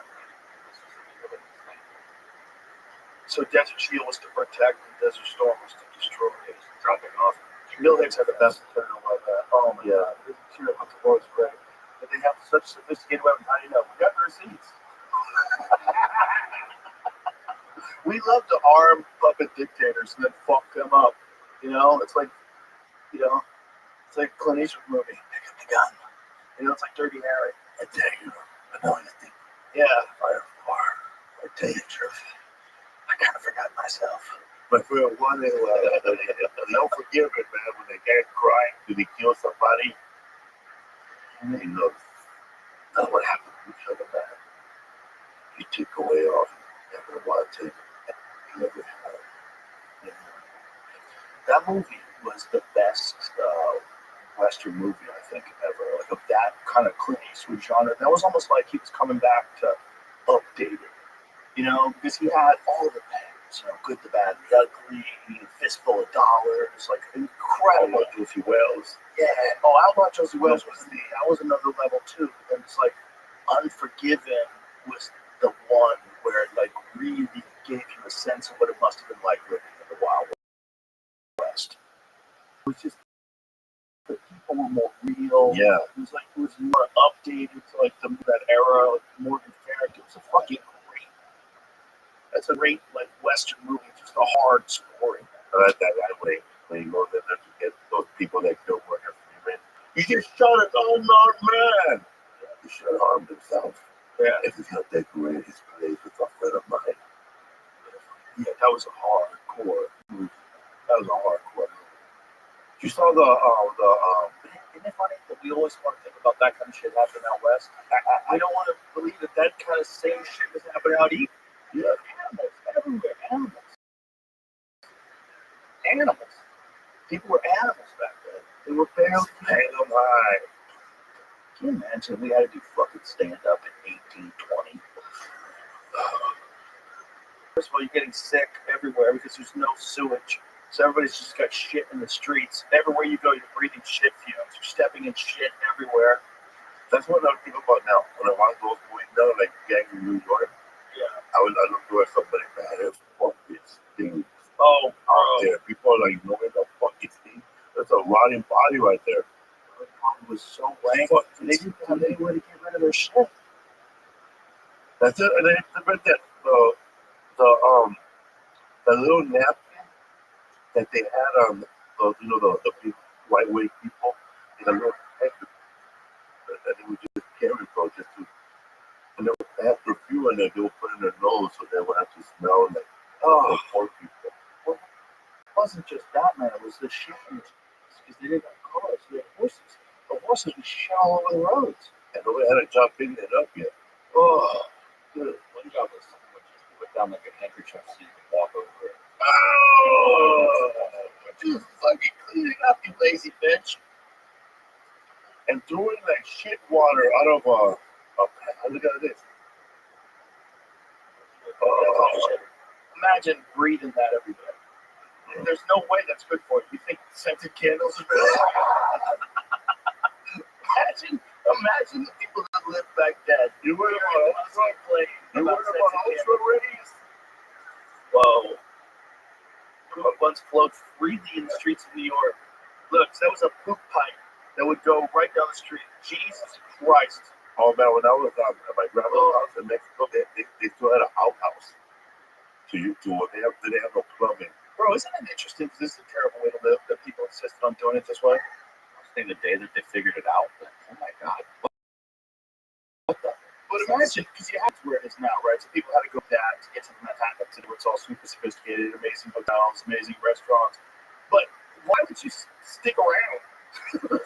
You're breathing in shit every day. You go live on a farm. I'd be like, fuck this experiment. This is terrible. This is for the benefit of people that we're destroying. Oil man, carted away of American wood.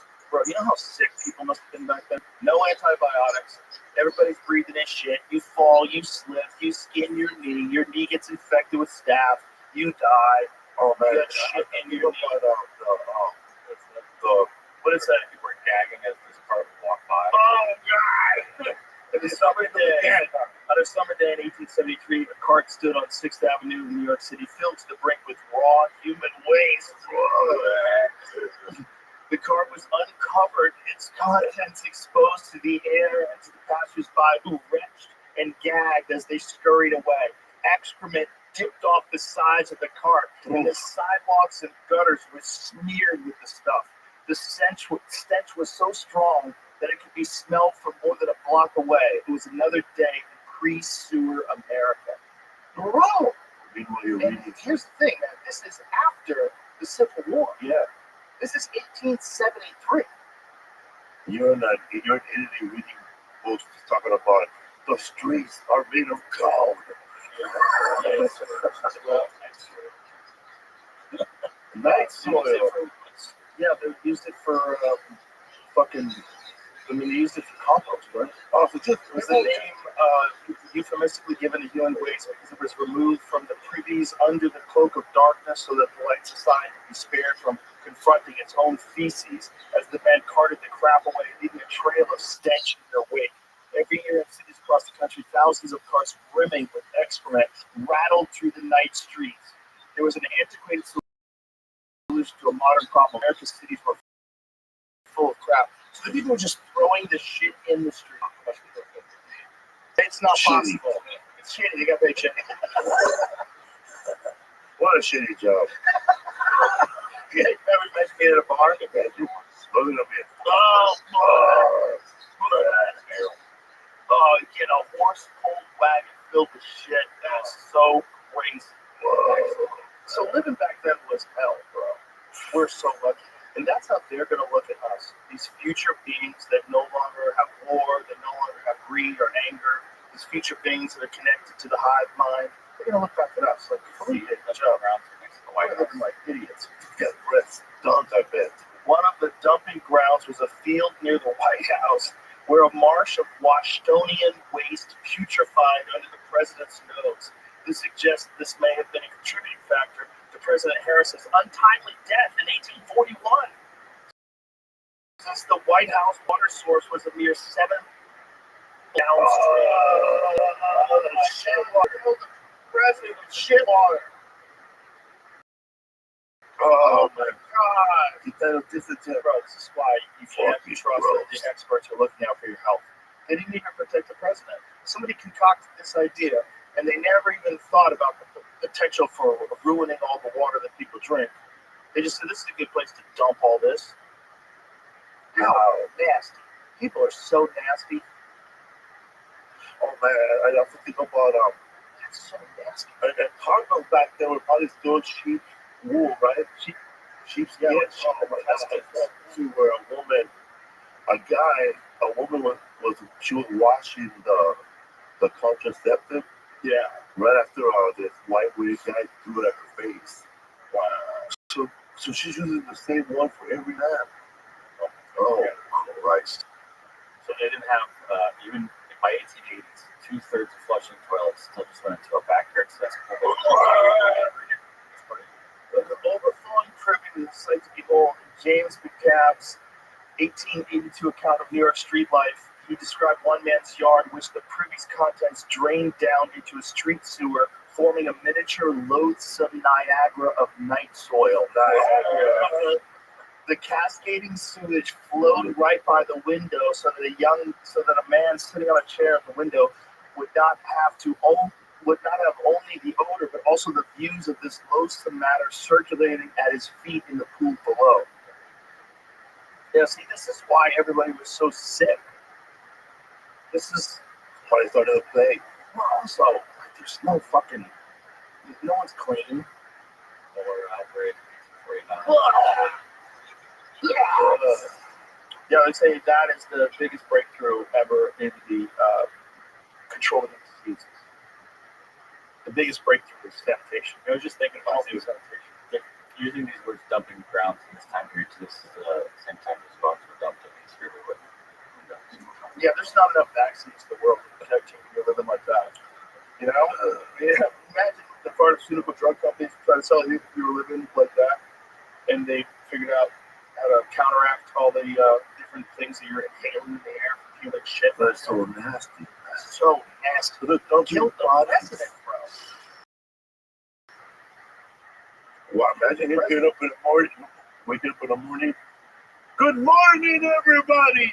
I'm glad you just said that about dumping bodies, because this is a thing I need to send you, Jamie. I'm so glad you brought that up, because I read this. I don't want to fuck this up. I want to figure out what the fuck this actually means. Here, I'm going to send this to you. It's about liquid human remains. Liquid human remains? Yeah. So, what this article is saying, whoa, it's like an Instagram thing. That being fed back to the population via fertilizer on crops. That. So they make it for I hope it's not true. making the noodle with people or what? I don't know. It sounds like they were using it for fertilizer, using people for fertilizer, and using people for supplements somehow or another. Like, how they saying you're boiling down a human body up instead of the fat? I don't know, but also there's no DNA, so what do you need the body for? Like, the whole body's DNA. What are you saying? There's no DNA, so what, you broke it down to chemicals, and now it's okay? So you broke the container of a soul down to chemicals, and you're going to pour it on your flowers, and that's okay? That seems weird. No, it's all made up.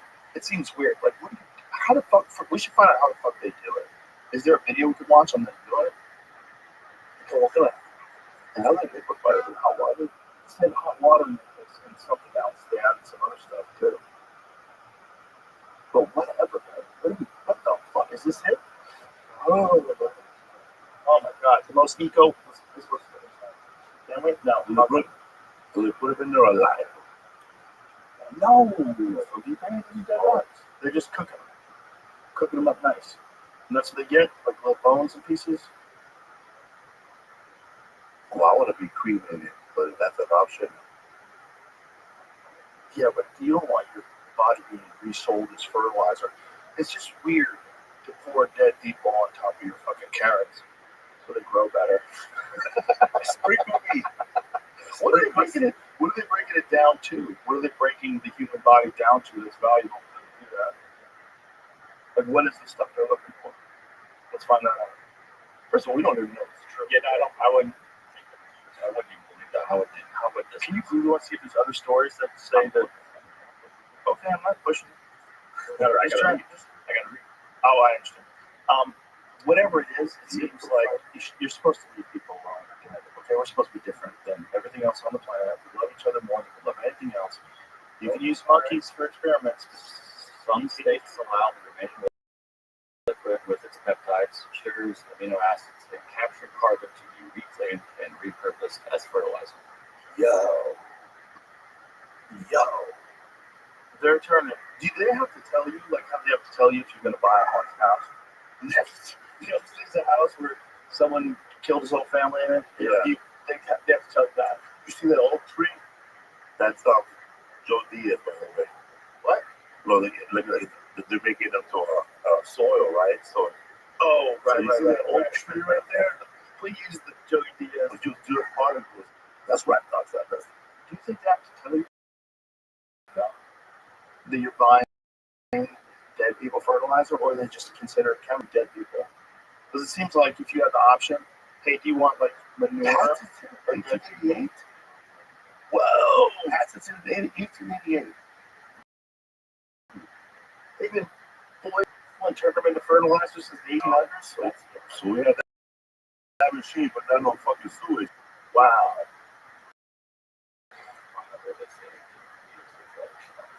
They're saying that they use it for calcium deficiencies, because that means you're feeding people other people's bones so they can get a source of calcium. But they got vegans who don't give it a hell. Maybe it's okay because the person consented. That's true.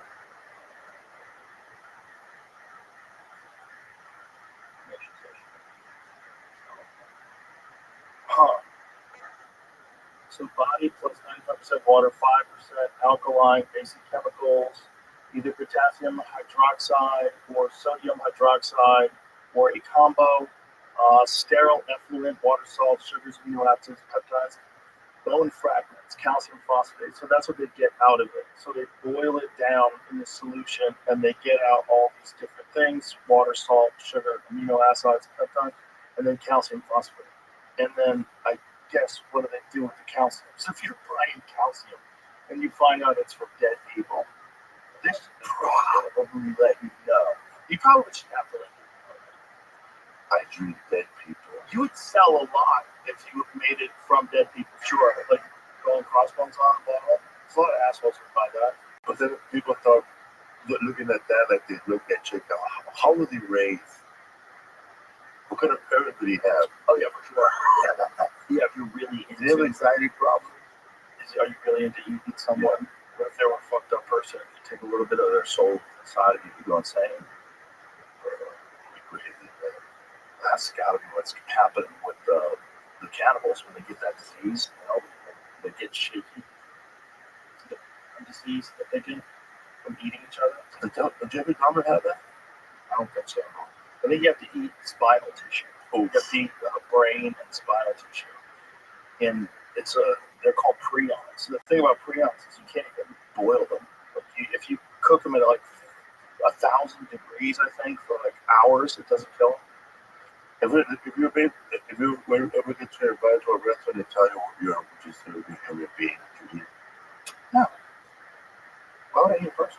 or they tell you after that you just ate a decomposed Afro-lion body that was made into chicken. Yeah, I would like that. Would you like that, Felipe? I don't know. Yeah, it would be weird. Please more soft, please. Remember that movie Soil and Green? Remember that movie? No. It's an old-timey science fiction movie. But people were being fed Soil and Green, and then this guy figures out that Soil and Green is made out of people. And they're serving people like this fucking protein biscuit that's made out of humans. Yeah, it's just people. Is that the one with the old movie, right? It's people that Do they end with a woman boiling a foot? Oh, I don't remember that. Maybe.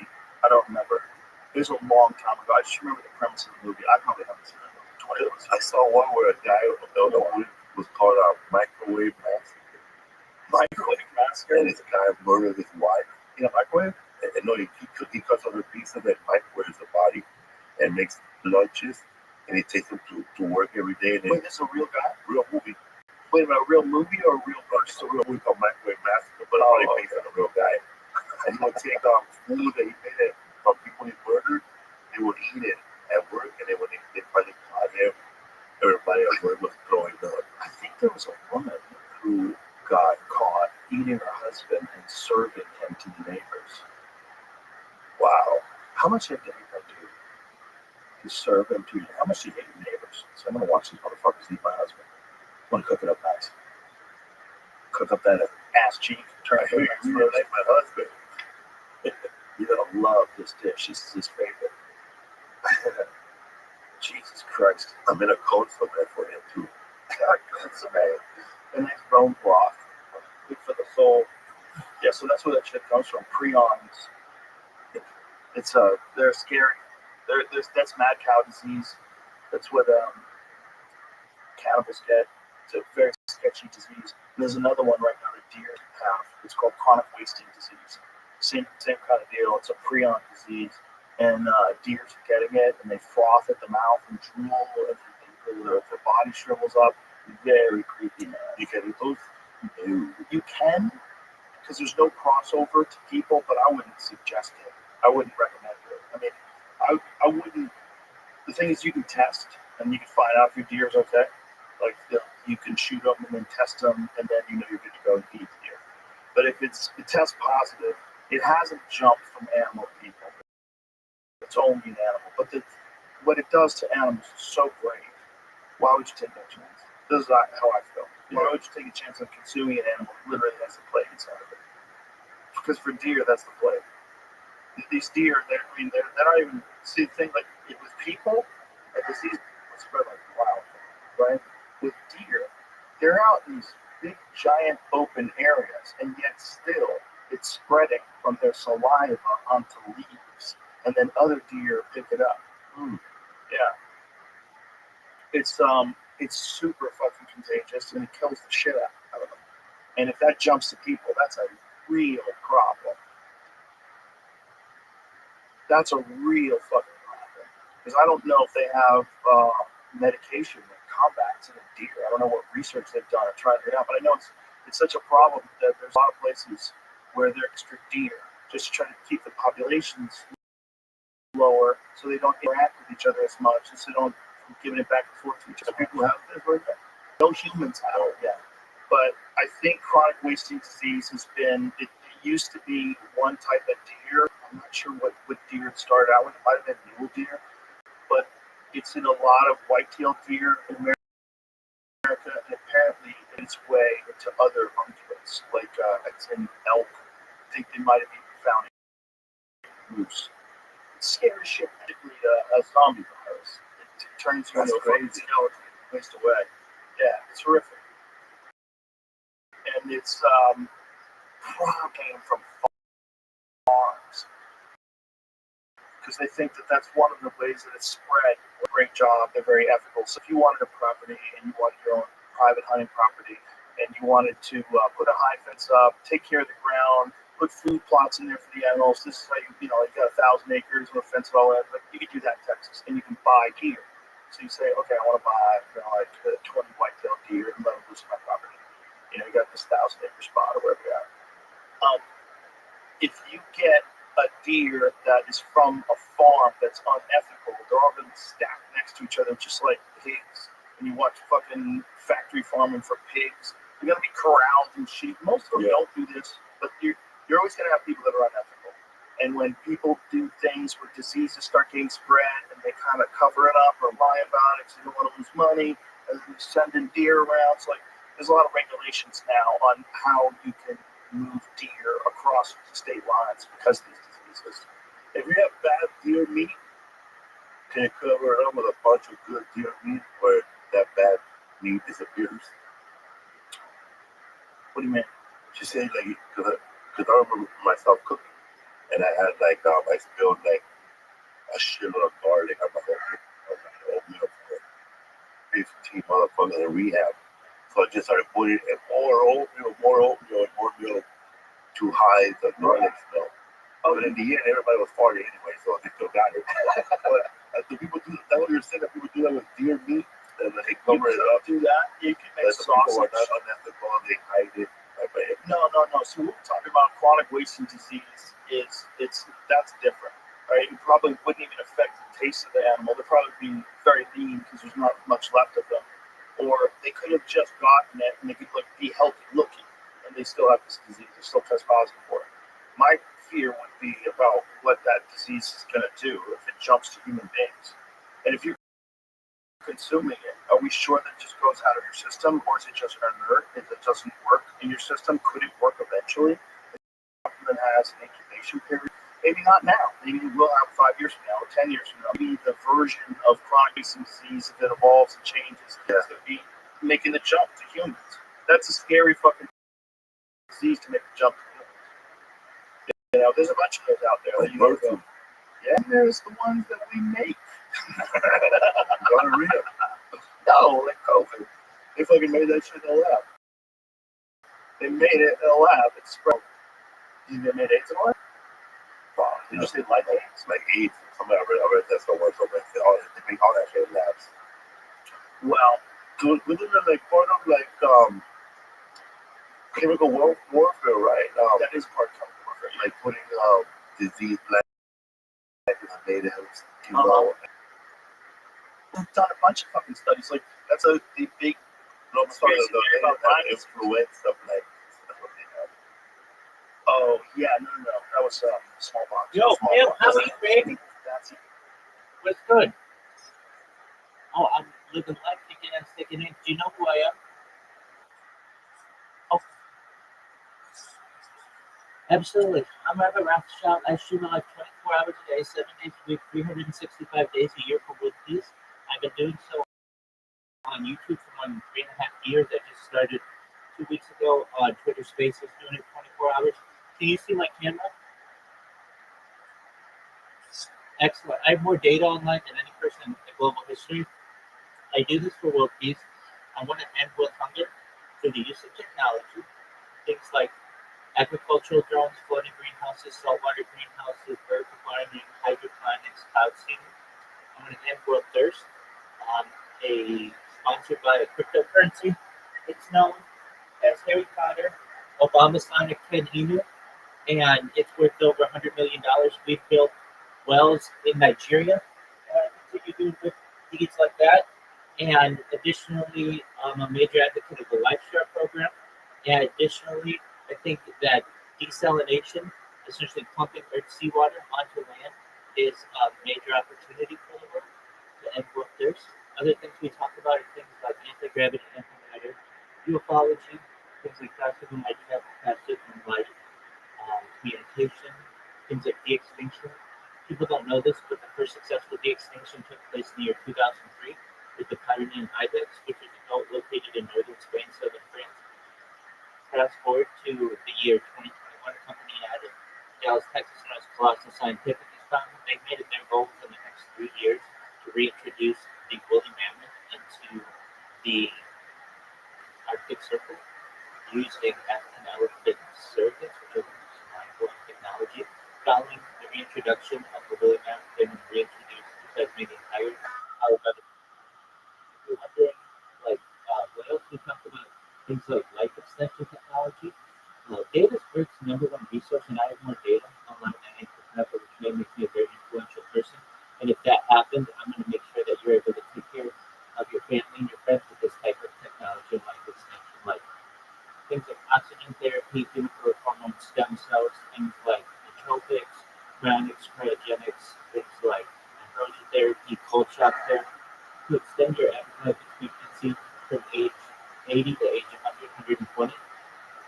But then you may say, Rabbi, my body's starting to break down. What's next? The next type of technology is with your consent, and only with your consent, we can scan your brain using a technology known as mind uploading technology into a computer, like a CAT scan or an MRI, for later download as an android, an avatar, a cyborg, a cybernetic being, a clone of yourself, a robot, an ethereal being. We would know where every molecule is in your central nervous system, your peripheral nervous system, allowing you to catch but you don't have mortality. What do you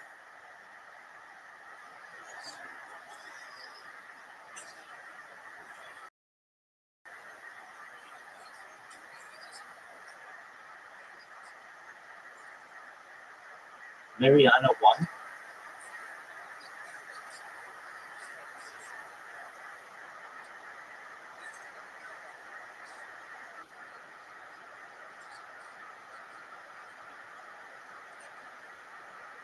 Oh, wow, this is news to me. So here's what I do is whenever I have something like this that maybe I'm not as familiar with, I go to ChatGPT and get a quick summary. Yo, Doug, can you please tell me about Microsoft Project Mariana 1 about anti-matter, something like that?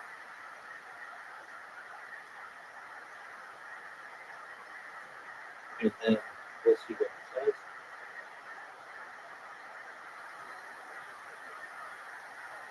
Project Mariana is an experimental initiative that employs the future of foreign exchange, trading, and settlement in the world where reciprocal methods. It's called Mariana 1. Mariana 1. And it's from Microsoft.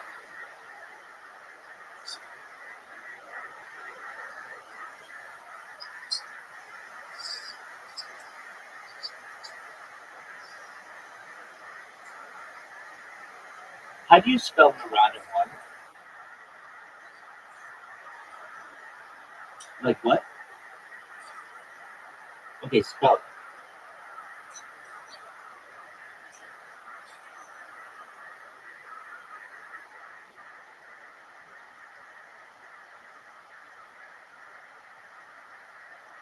Marior.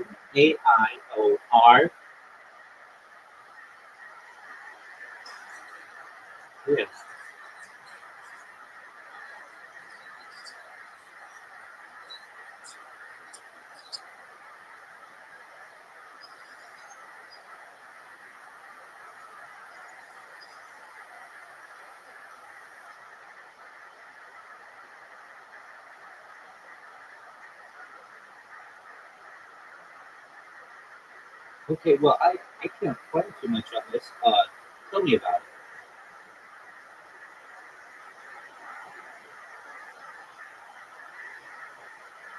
Maiorana. Let me Google it.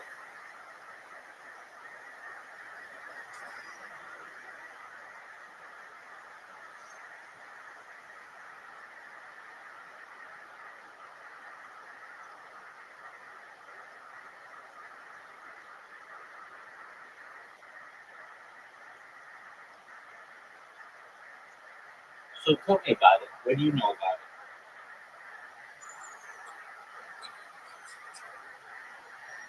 About Majorana water. You you say that. So tell me about what you know about it because I'm not finding a lot about it. Okay, uh, okay. So this is 5 days ago. Okay, so the reason I couldn't find it, it's at least it's called. I mean, I get it. Majorana.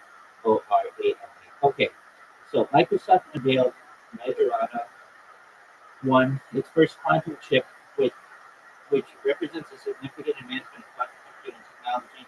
This chip is based on a new topological core architecture that leverages a breakthrough material called a top conductor, which can control and observe Majorana particles to create more reliable and scalable qubits. Majorana 1 Majorana 1 is designed to fit up to 1 qubit on a single chip beside the quantum, which is a critical milestone in addressing large industrial and scientific problems. The chip's architecture offers a clear path to scalability and addressing one of the biggest challenges of quantum computing, the fragility and error-proneness of traditional qubits. If I may ask, what is it? This is very cool. We'll continue to talk about it. What does this have to do with antimatter?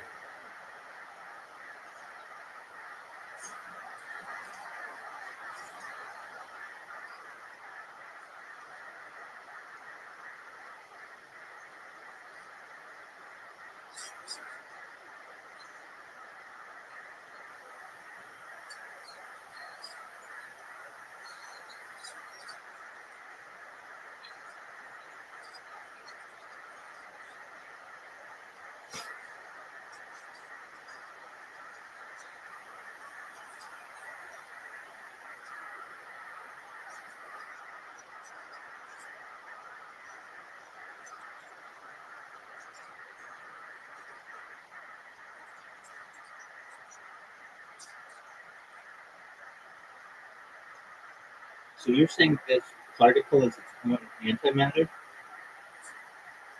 Very interesting. Okay, so now let's find out all about that. Now that we've got this going on.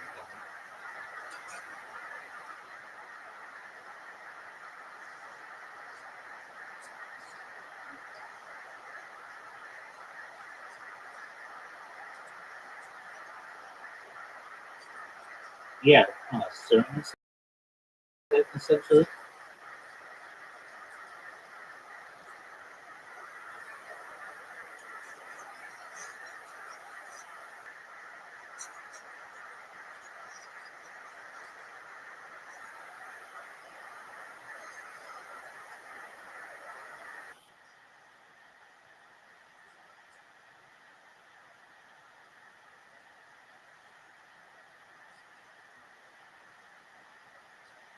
That's okay. We'll get it. So, so in terms of Majorana antimatter, Majorana, Majorana fermions, the Majorana fermion is a hypothetical particle that is its own antiparticle. The concept was first proposed by Italian physicist Ettore Majorana, and that it's in simpler terms, most particles have corresponding antiparticles. For example, an electron has a positive Majorana fermions would be their own antiparticles. The idea is particularly significant in fields of quantum computing and topological quantum computing because these particles can potentially be used to create stable quantum qubits that are resistant to certain types of quantum noise, making them ideal for quantum computers, while Majorana fermions haven't been conclusively detected yet, some experiments are in condensed matter physics, especially involving topological superconductors, have shown promising results. Antiparticles to the point matter using antiparticles, which are counterparts to the particles that make up regular matter. Okay, very cool. So you were trying to think of with CERN and the Large Hadron Collider. What in particular about that?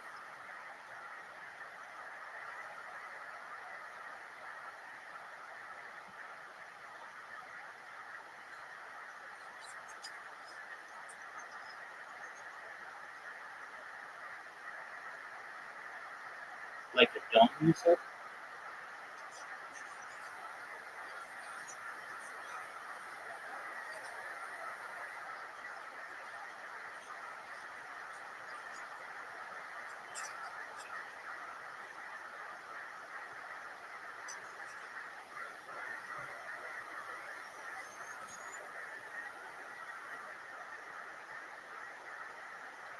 Okay, so the annihilation of antimatter at CERN involves the collision of particles and antiparticles when they annihilate each other, releasing energy in the process. Here's a breakdown of what happens. Creation of antimatter. At CERN, high-energy particle accelerators known as the Large Hadron Collider, are used to accelerate particles to nearly the speed of light. When these particles collide, they produce various particles, including antimatter. For example, when a high-energy proton collides with another proton or a target, it can produce an antimatter counterpart to the proton, and a positron, an antimatter counterpart to an electron. However, creating and trapping antimatter is extremely challenging due to its tendency to annihilate when it comes in contact with normal matter, which we are made of. Annihilation. When the matter like a proton or electron meets its antimatter counterpart, like an antiproton or positron, they annihilate each other in the process of energy in the form of gamma rays, high energy photons. This annihilation process is highly efficient as the mass of the particle is completely converted to energy, according to Einstein's famous equation E equals mc squared. In particle collision at CERN, protons and antiprotons can collide, leading to annihilation, producing high energy gamma rays, sometimes additional particles like mesons. Electrons and positrons also annihilate each other, typically producing two gamma photons with equal energy. Detection and study. Certain scientists are interested in several reasons. Understanding the universe's composition. The particle physics predicts when the universe was created in the Big Bang. Matter and antimatter should have been producing equal amounts. However, the universe we observe today is overwhelmingly made of matter. Understanding antimatter and how it behaves might provide clues to this matter-antimatter asymmetry. Applications of antimatter. The study of antimatter also has potential future applications in medicine, like in PET scans and energy research. At CERN, antimatter is produced in extremely small amounts and studied in particle detectors like ALICE, a large hadron collider experiment, or ATLAS, a toroidal LHC apparatus. These detectors can capture the annihilation event and measure the energy released during particle-antiparticle interactions.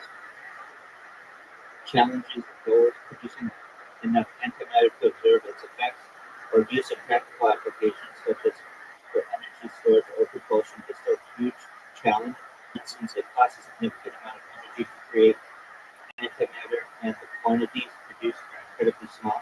Currently, CERN and other research facilities can only produce tiny amounts of antimatter, enough to observe its fundamental properties, but not nearly enough for the practical uses of energy generation or propulsion. So the annihilation of antimatter at CERN is not just about destruction, it's about understanding fundamental laws of physics and exploring possible applications for antimatter in science and technology. How's that sound?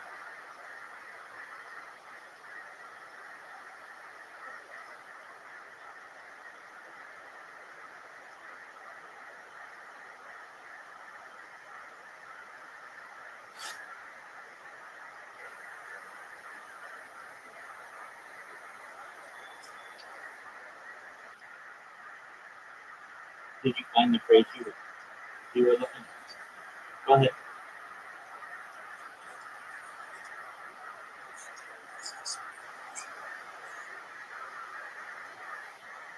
The reverse of population's reproduction.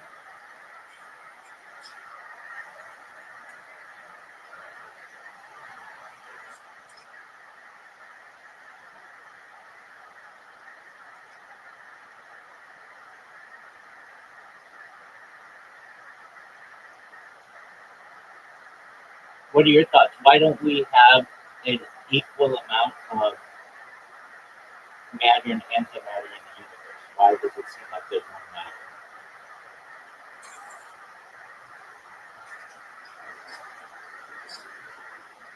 matter? That's an excellent point. So that there could be some antimatter in the unobserved. And then do you think it would be exactly 50-50?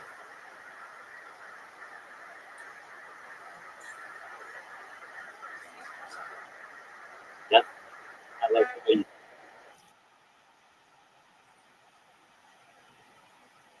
that's true. I mean, that's kind of the beauty of the universe.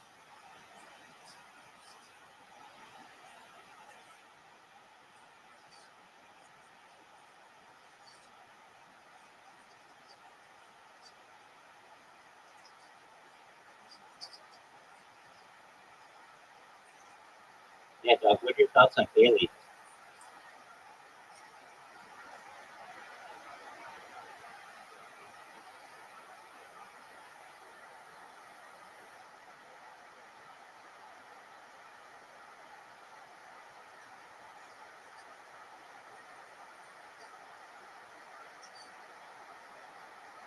Basically, any non-Earth, yeah, any, that's an alien, yeah, absolutely. And then you get into intelligent life.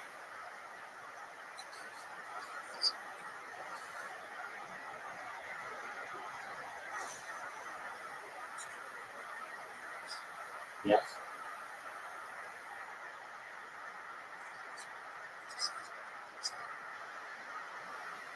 Um,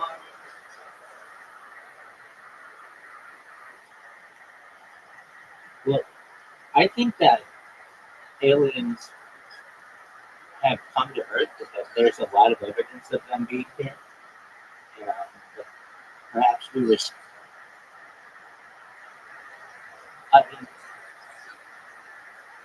no, I mean, yeah, that I think would probably be likely by humans, but I'm talking like there's evidence of people who just see UFOs on a daily basis on Twitter and Reddit and Google and YouTube, and so I mean we've seen these saucers, but they come every single day. Um, I think additionally now people may say, well, that could be a bird or it could be a plane or whatever. But even if one of them can't be explained, then there's some interest to it. Now, I think that the United States government did this with something over the course of some time known as Project Blue Book, and they found that even like 5% of them couldn't be explained by traditional means like swamp gas or perhaps another planet or something like that. Then we have alien abductions. We have the Betty and Barney Hill abduction, the first major one that occurred on September 19th, 1961, where a couple was driving in New Hampshire and was abducted, and there was evidence of their abduction on their car and on their physical body. There was high amounts of radiation on their car that couldn't be explained. Um, and then we have the Travis Walton abduction that takes place on November 5th, 1975, where a logger in northern Arizona essentially was abducted for some time, and didn't return to the public for 5 days, and they actually were going to charge his friends with murder because he had disappeared. These are major events that have happened, and then we just have through history, we have Roswell that occurs in July of 1947, and perhaps the, the device that I'm talking to you on may be reviewing alien technology. I'm talking just like smartphones and computers and things like that. If you look at the development of humanity, for 2,000 years, we went from probably the most advanced way of transportation, which was like perhaps the chariot, then getting to the carriage. I mean, in 2,000 years, we went from the chariot to the carriage, and then all of a sudden, with the Industrial Revolution, with the birth of aviation, we get into stealth bombers and bullet trains and such. All of this may have been influenced by perhaps the crash retrieval. And it occurred, then we get into just even earlier in biblical times, Hezekiah or Ezekiel's real. We have certain sightings of wood carvings in medieval Germany. We have it in Renaissance paintings, just craft in the sky. We even have it. There's a lot of evidence that aliens have been here for a long time. And if you ask many of these alien abductees who allegedly had some type of communication with higher intelligent beings, that Earth is essentially a zoo.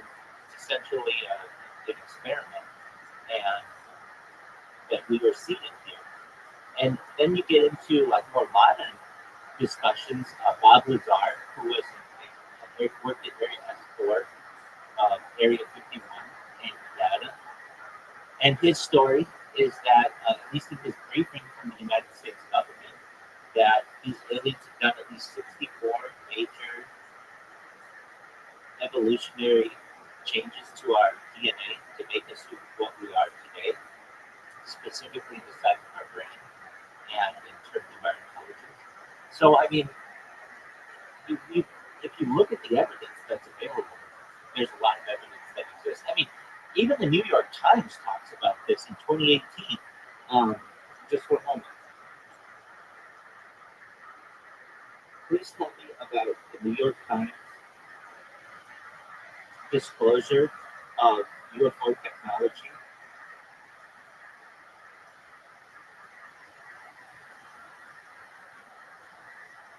The New York Times, so this was December 16th, 2017.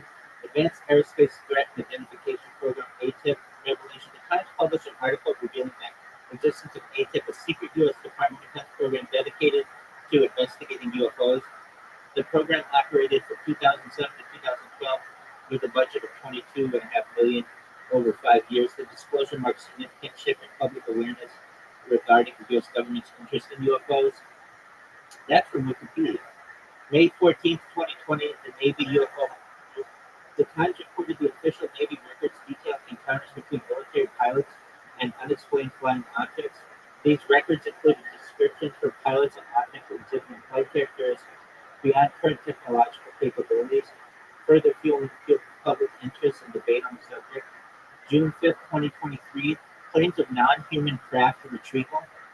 In a more recent development, the New York Times published a report by Ralph Blumenthal and Leslie Keene featuring claims of former Air Force officer David Brush. Brush asserted that the U.S. was in possession of a secret program with multiple vehicles of non-human origin and records of deceased pilots.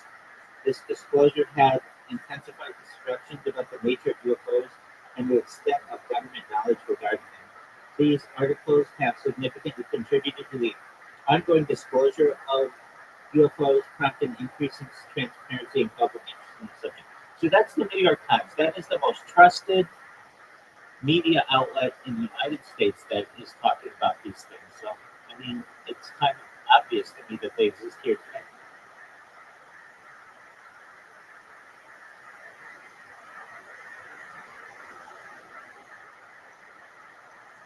What are your thoughts on that?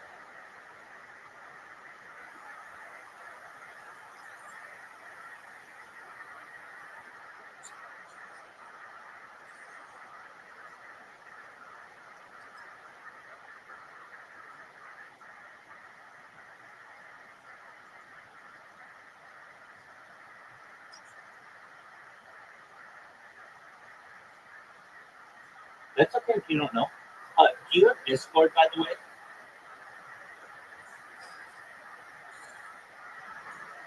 That's okay. If you did, I would ask you to join my Discord, but if you don't, I'm not going to force you to do it. But you should know. You can watch what I'm watching in Discord. You can also watch behind the Joe Rogan Experience. Yeah, do you like Joe Rogan? Excellent. Dog, absolutely, that's what I watch all the time. All the time, man.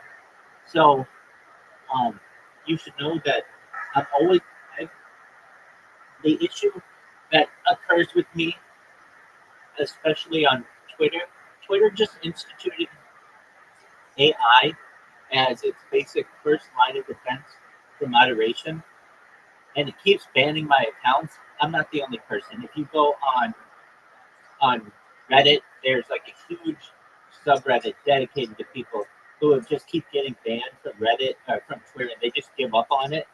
And but but if I ever get banned, I just create another account and just start streaming my life again. But I'm always live on YouTube. I'm live on 16 different YouTube channels right now. Have you ever seen the movie The Truman Show? That's okay. It's from the 1990s. It stars Jim Carrey. Jim Carrey essentially is the main character. His entire life is on camera, and he doesn't know it.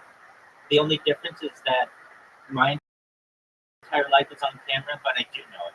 So I do this with my own consent. But basically, you can watch my life every single moment of every single day, going back to the pandemic, more than 3.5 years, which is a huge undertaking. It's more data than any person's ever uploaded as an individual to the internet, and I do it because I think people will be able to learn from it in the future.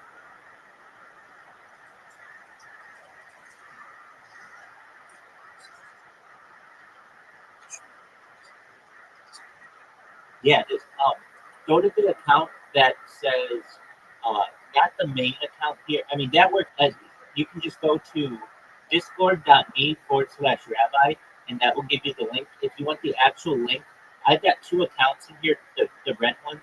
Go to the one that says Rabbi Rothschild. The one that says please read my expanded profile has the link as well. But if you want the direct link, it's in the name of the other account that says Rabbi Rothschild. It's discord.me/rabbi. And you can see I've got 1,600 people in here, at least who have joined.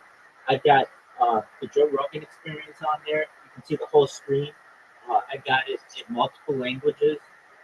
I've got like 500 different channels, and you can always connect with me in there. Now, I always do my best to always have a Twitter space going, but if you ever just want to always be able to connect with me, probably hear me better and see me better, you can do it from my Discord.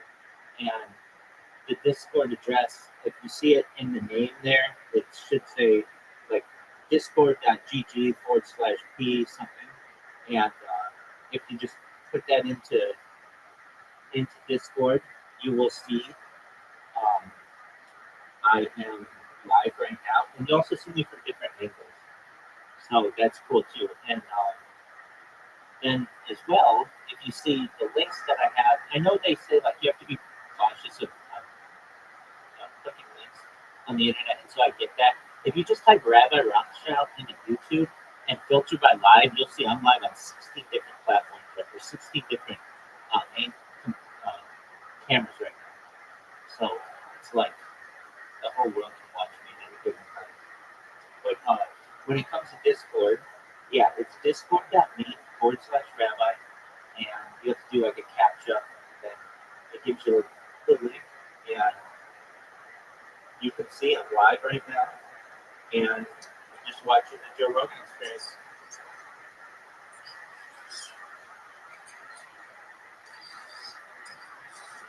So type Rabbi Rothschild, my name, type Rabbi Rothschild, which is my name, into YouTube, and then filter by live.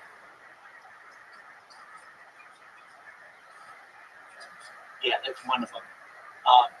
I've got 16 of them though, so make sure to filter by live.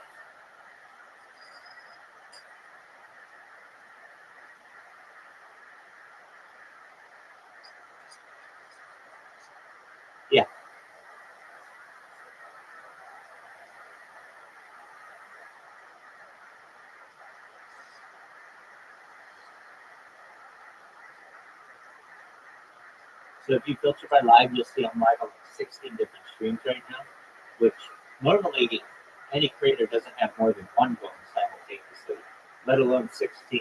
The reason why I have 16 is because I want to essentially become cancelable. If ever I get a copyright strike or whatever, they take down one of my accounts, I have backups and redundant backups of all my streams.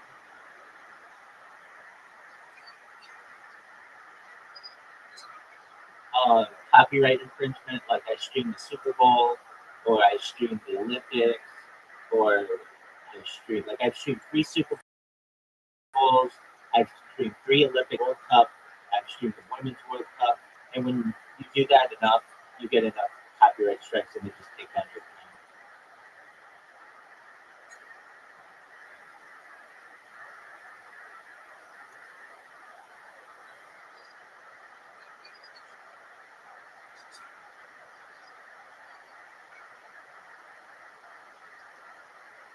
No way. Did he get fired? Yeah.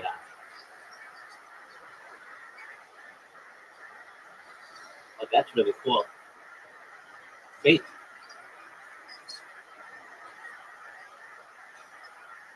Twitter media? No. What is that?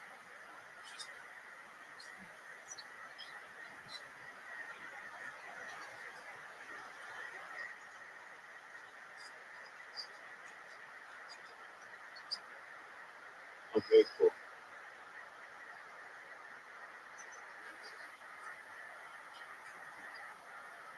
Very cool. Did you have to pay for it?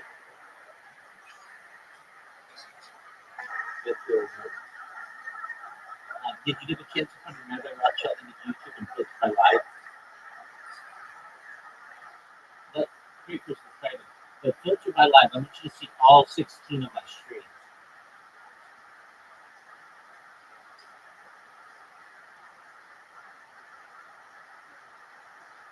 So you can see this conversation happening from multiple angles. Yeah. And then what you want to do is type into Discord or type into your search bar discord.me/rabbi. And that will give you the link to my Discord. And then you can see, we can interact with my Discord.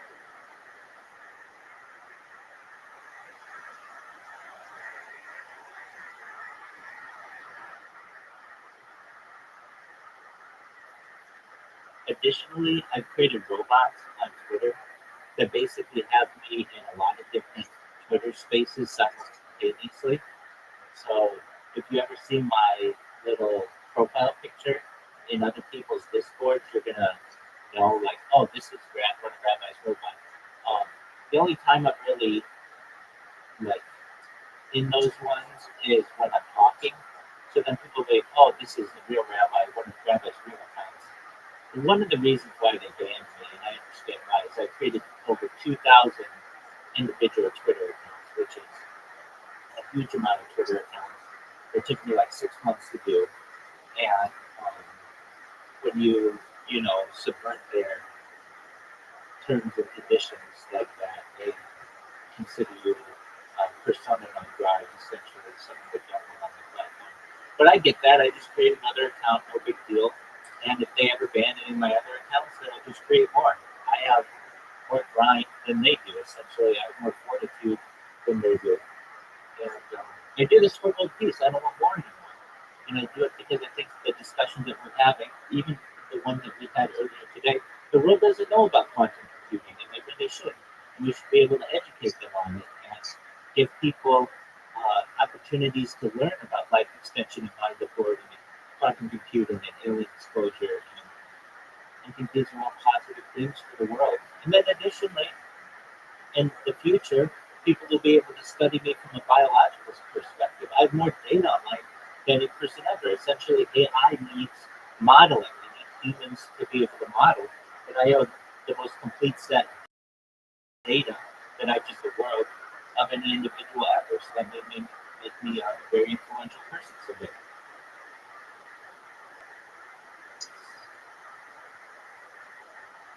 Do you see how to join my Discord? Okay, excellent. When you join, you're oh yeah, I'm on 16 different YouTube channels.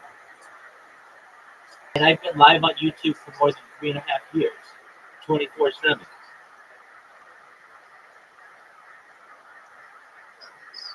I've been live in Discord for like 8 months. I'm the #1 streamer all time, and he's a streamer. #1 streamer all time in Amaranth's Discord, she's a streamer. #1 streamer all time in Discord, he's a streamer. And #1 streamer all time in Kaisenut's Discord, he's a streamer. Like basically all the major streamers out there are streamer in all of their Discord.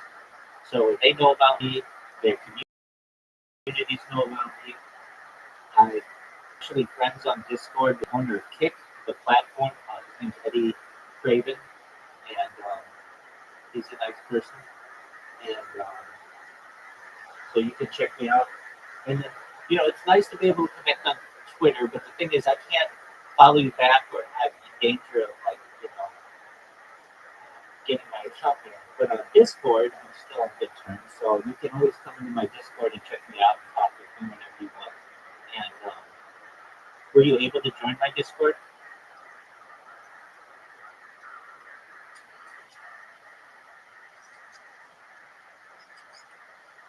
Okay, let me know if you need any help. Basically, all you have to do is type in discord.me/rabbi into your browser, press return.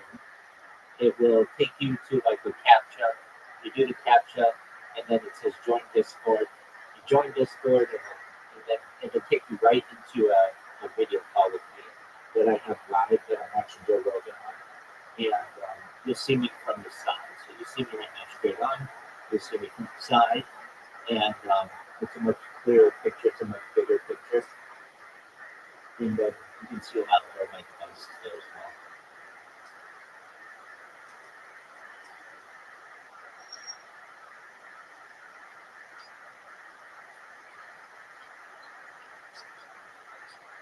Great question. I love talking about ufology. I love talking about world peace. I love talking about futurology. So study of the future, advanced physics, but really like inventions.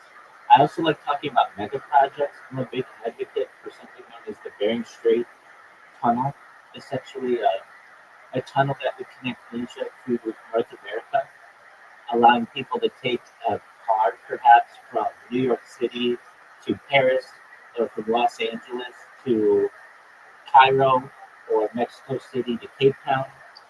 I think this would be really great for the world. Additionally, I'm a major advocate for the building the Darien Gap Highway. If we were able to do that and build the Bering Strait Tunnel, you'd be able to drive from Buenos Aires to Mumbai, able to drive from Rio de Janeiro to Madrid. I think these are amazing opportunities for the world, and I don't think that it's necessarily out of the scope or the realm of possibility over the course of your or my life to be able to see these things. I also like to talk about space a lot, so I'm a major advocate for a space elevator.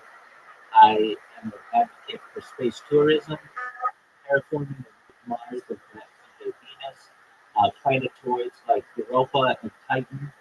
I am an advocate for interstellar space travel, and then eventually the intergalactic space travel. I'm fascinated by the idea of aliens.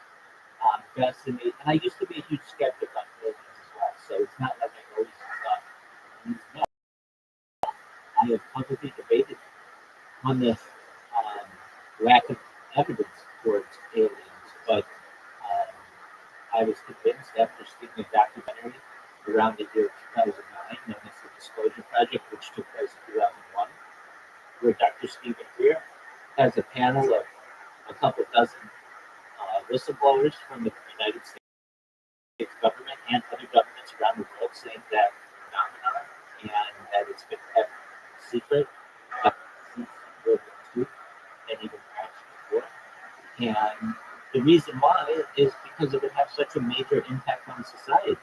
If we found out that aliens existed, I mean, perhaps we may come together as a world, but also much of technology would render the petroleum industry perhaps non-existent, or to some extent the coal mining industry. Basically, we could be able to power things through nuclear power, through nuclear fusion, nuclear fission, cold fusion. All of these types of topics would have a major effect on society. And I embrace that. I think we have to have a mature conversation with ourselves and recognize we're not alone. And so those are the things I like to talk about. I like to talk about world peace. I do my best to stay. I talk about religion and I talk about politics, but I do my best to stay as neutral on the matters in public as much as possible. What you'll be able to see in my Discord, though, in particular, is that I, there are some mundane aspects of my life. I pray every day. I say blessings on food. I eat. I sleep. Those kinds of things. Certainly, maybe not that exciting, but it's basically a lifeline, a connection to me whenever you want. So I get people in there. We play games on a daily basis. I like to play golf. I like to play mini golf, and so we do that. We play chess. Um, I sing a lot, so I sing a lot of karaoke. I like karaoke spaces, which I do quite often. And just all in all, do my best to be just a good human being. How about you? What do you like to discuss? I don't play on chess.com. I do have an account, but I'm somewhat of an intermediate player in general. I play people on Discord, and I have a, I feel as if I play on chess.com that I will get a little obsessed with it, and I don't want to, because people do. So I do just play on Discord and choose it easier to play with people. How about you? What's yours? Yeah. Wow, that's great. Do you play chess often?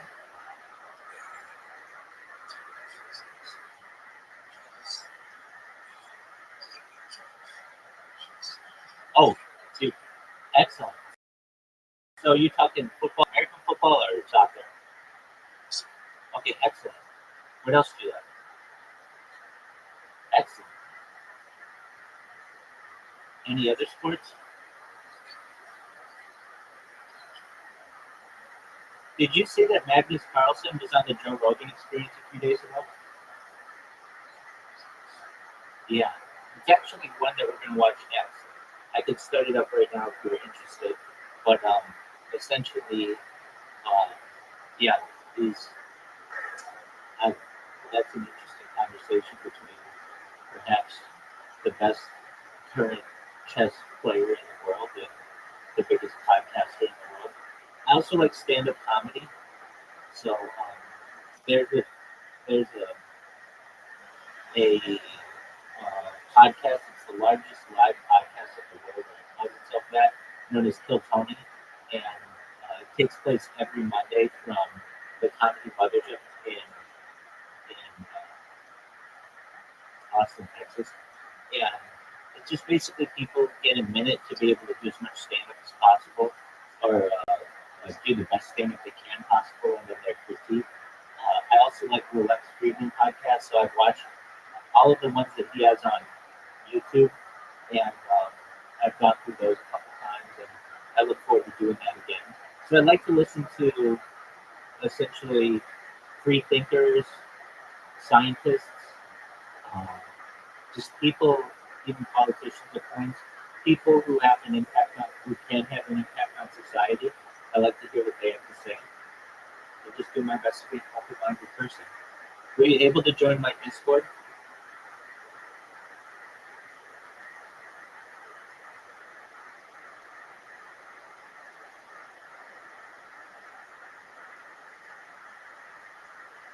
I don't know if you were able to hear me. Were you able to join my Discord?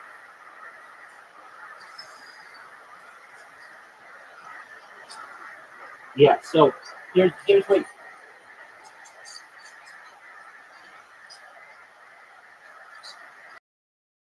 That's okay. That's okay. Do you see that there's a red square that says Rabbi Rothschild? It says Rabbi Rothschild. It's got a circle, not the square one. Do you see the second account here? If you click that, in the name, it has the public invite. It says discord.gg/p. That's the link. That's all you have to put in. And then that.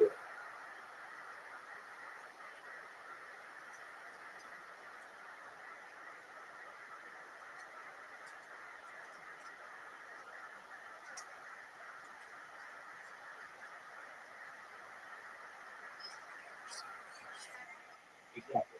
I'm in there right now. So if you enter, you'll be able to see me from another angle. You'll also be able to see the full Joe Rogan screen.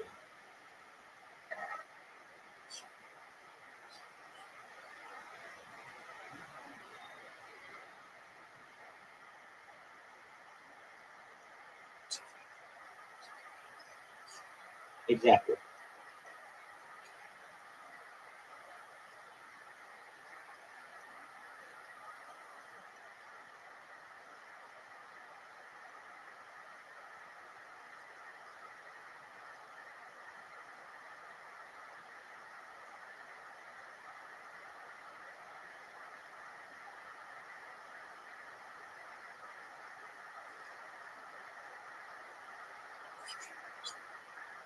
Okay, excellent. Now join. You see, I've got 2 accounts in the 24/7 live stream.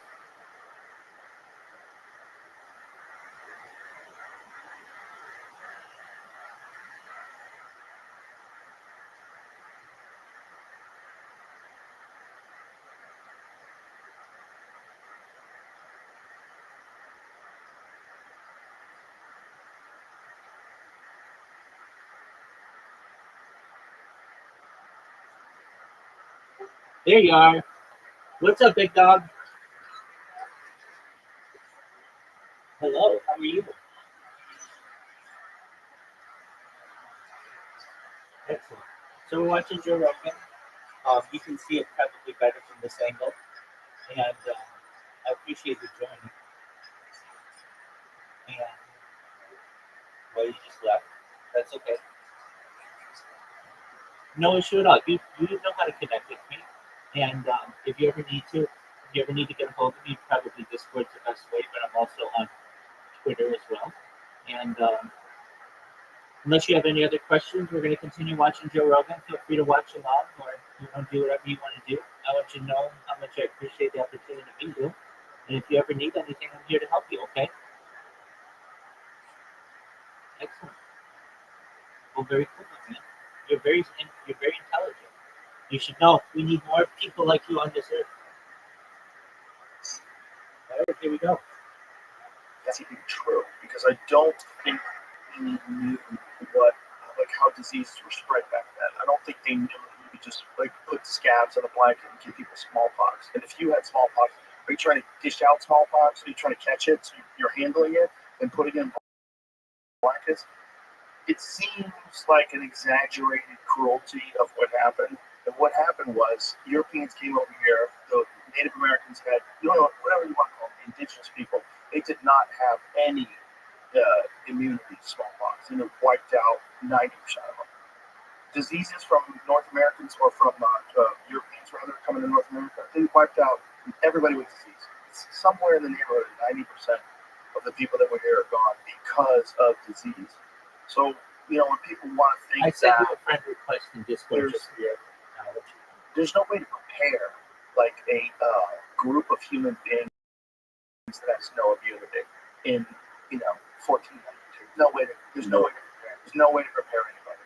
You're coming in with these stinky European streets filled with shit water, right? Everybody's got some funky parasite, funky disease. They probably fucking stink.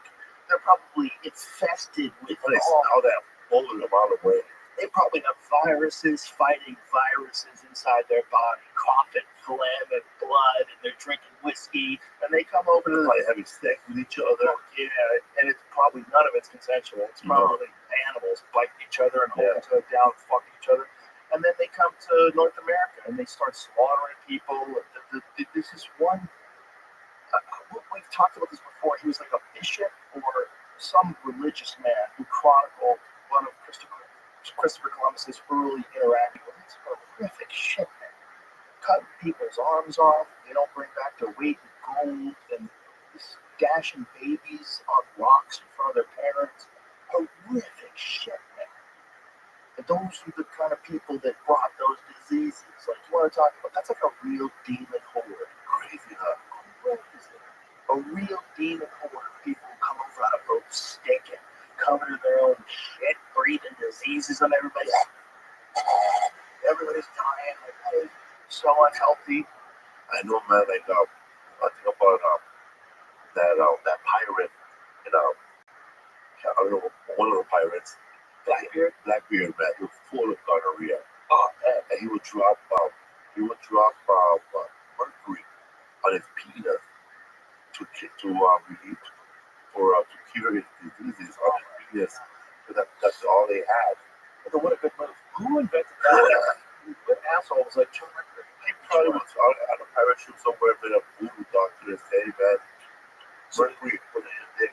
Did mercury kill his dick?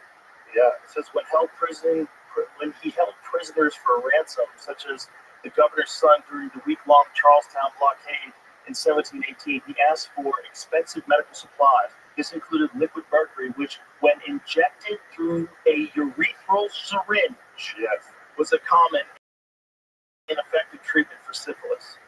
Injected through your pee hole with a fucking syringe. Ew. Blackbeard had up to 14 wives in different ports. Wow. Damn. Well, somebody's doing a movie about that guy. Imagine, man, he had the money to put mercury in his dick. The rest of the crew probably didn't. So they're fucking everything, man. Fucking shit up. There's this temple in China that they are afraid to go into. They discovered it, and this guy was such a great emperor that he had this whole field of terracotta statues that were built that are guarding him. It's crazy discovery that they have. The giant ground all around where this temple is levels of mercury.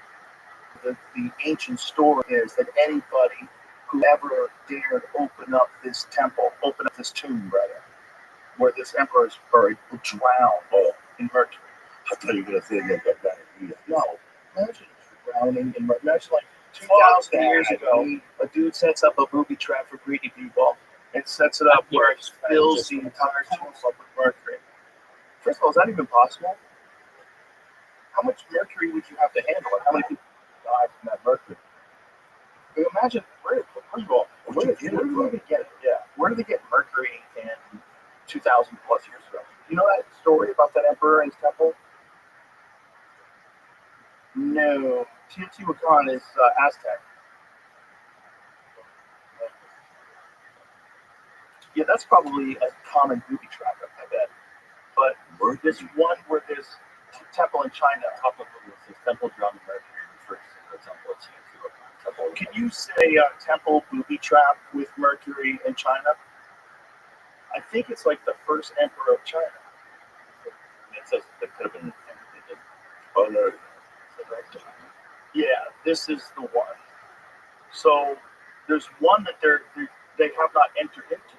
I think this is the one with the terracotta statues in front. Just one of them. I think that's a common thing when great people die. They probably made a terracotta army for them.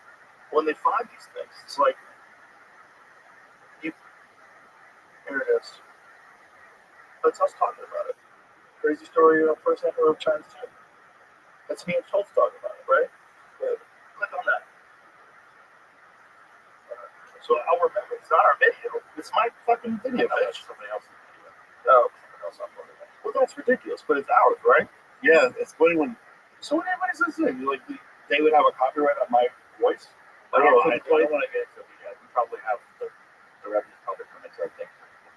But it's not. I'm just saying. That's why I was bringing that up. I don't know. I'm saying a lot of stuff from other people sharing. I was just saying it's not ours, so I don't know. Okay, right. Okay. Yeah. But anyway, the point is there's there's this tomb in China that supposedly will be trapped with tons of liquid mercury. I'm sure Jane knows that. But it's this area around it apparently tests high for mercury. So they think that it might be a true story, and they don't want to go in there. They don't want to open the door and die. Which is wild that this dude set this up, if he did, 2,000 plus years ago. I don't even remember how many years ago it was, but it was insanely impressive. Wow, amazing. Keep it like that. It still works. God, where do you, well, James looking this up, where the fuck do you think they get mercury, and how much can they get? How much can they have back then? I've only seen the thermometer. I know, like, where do they get it? Right. Remember we talked about Cinnabar before? Cinnabar. Cinnabar. Where they got rid of stuff. Cinnabar and antiquity was the source of all mercury. So how do they do it? Did a pool of it? They do it. How they do it? To extract and be roasted in air, the burden of sulfur dioxide, while the mercury releases vapor, then condensed. Mercury boils at 357 Celsius. The process of these temperatures well within. You need some kilns. They had those. Wow. So they just cooked up mercury. It's hard to do, but they did it. Wow. Well, if they can make a temple like this guy had, they can cook up mercury and fill that temple. That is crazy. I wish maybe there's going to be a way with new technology where they can like pierce into the ground, where they can see into things without having to like actually go in there physically. Because I know they're doing like the LiDAR stuff. I know they can kind of detect where these agricultural places. Someone digging into is this claim real? And this says that even if so even though mercury, either Cinnabar, as the elemental metal has been found in tombs dating as far back as the 2nd millennium BC, it's not clear why it was put there. Might its toxicity have acted as a deterrent to grave leaders? Probably not. The dangers of mercury fumes were not recognized until Han times. If so, it seems there's a lot of mercury in the burial chamber. It's likely to be either a preservative or an anti-theft device. So the big theory is that it's an anti-theft device, and that's why people are terrified of going in there. Here, hold it right there. Based on estimates of mercury production from the Song era and allowing for the imperfections of the earlier refinement process, he thinks the chamber might have contained at most 100 tons of the liquid metal. Holy shit. 100 tons. How did Blackbeard find this shit? Well, that wasn't Blackbeard, that was China. How did he find mercury back there? Right. Shiver me timber. Probably had a bottle. They have like a look at that. That was the device they stuck on their deck. Oh my And that's God. the saying, right? Shiver me timbers. I think surprise or shock. I think they're saying that just for funsies. Yeah. Oh my God. Mercury. Mercury for my BP. Look, it's all rough looking. It's not even polished good. Man, you probably drawing in his bath. Don't go over there, man. If you're gonna look at his eye, they take that for mercury. They all die from that, right? Syphilis. Look at this, a pump cluster, which would have been to use pump fluid into the rectum, allowing the body to quickly absorb it. They were taking Like animals? They're both. So they were doing that for drugs? Pump liquid into the rectum. Yeah, liquid into the rectum. Well, aren't people doing that like moonshine? Don't they pour moonshine in their asshole? Here's what I heard. They pour coffee down. I heard people take tampons filled with vodka and stuff them in their asshole. They've been doing it since the pirates. That's something new. What the fuck is wrong with these Like severe dehydration when fluid of ass. people like food. An instrument called a porringer. I had a buddy of mine, and he did his medical residency in Miami in the 1980s during the cocaine times. And he said, dude, that's where he did his residency show. He was in the emergency room. So it's like every day someone's coming in with something stuffed up their ass. They're coked out of their mind. They got G.I. Joe stuffed up their ass. He found people with light bulbs, those like twisty pine cone looking light bulbs stuck up their ass. Yeah. Or all kinds of things stuck up their ass. I did a show at Lompoc State Penitentiary, and one of the guards told me that some guy made a vibrator out of 7 handballs.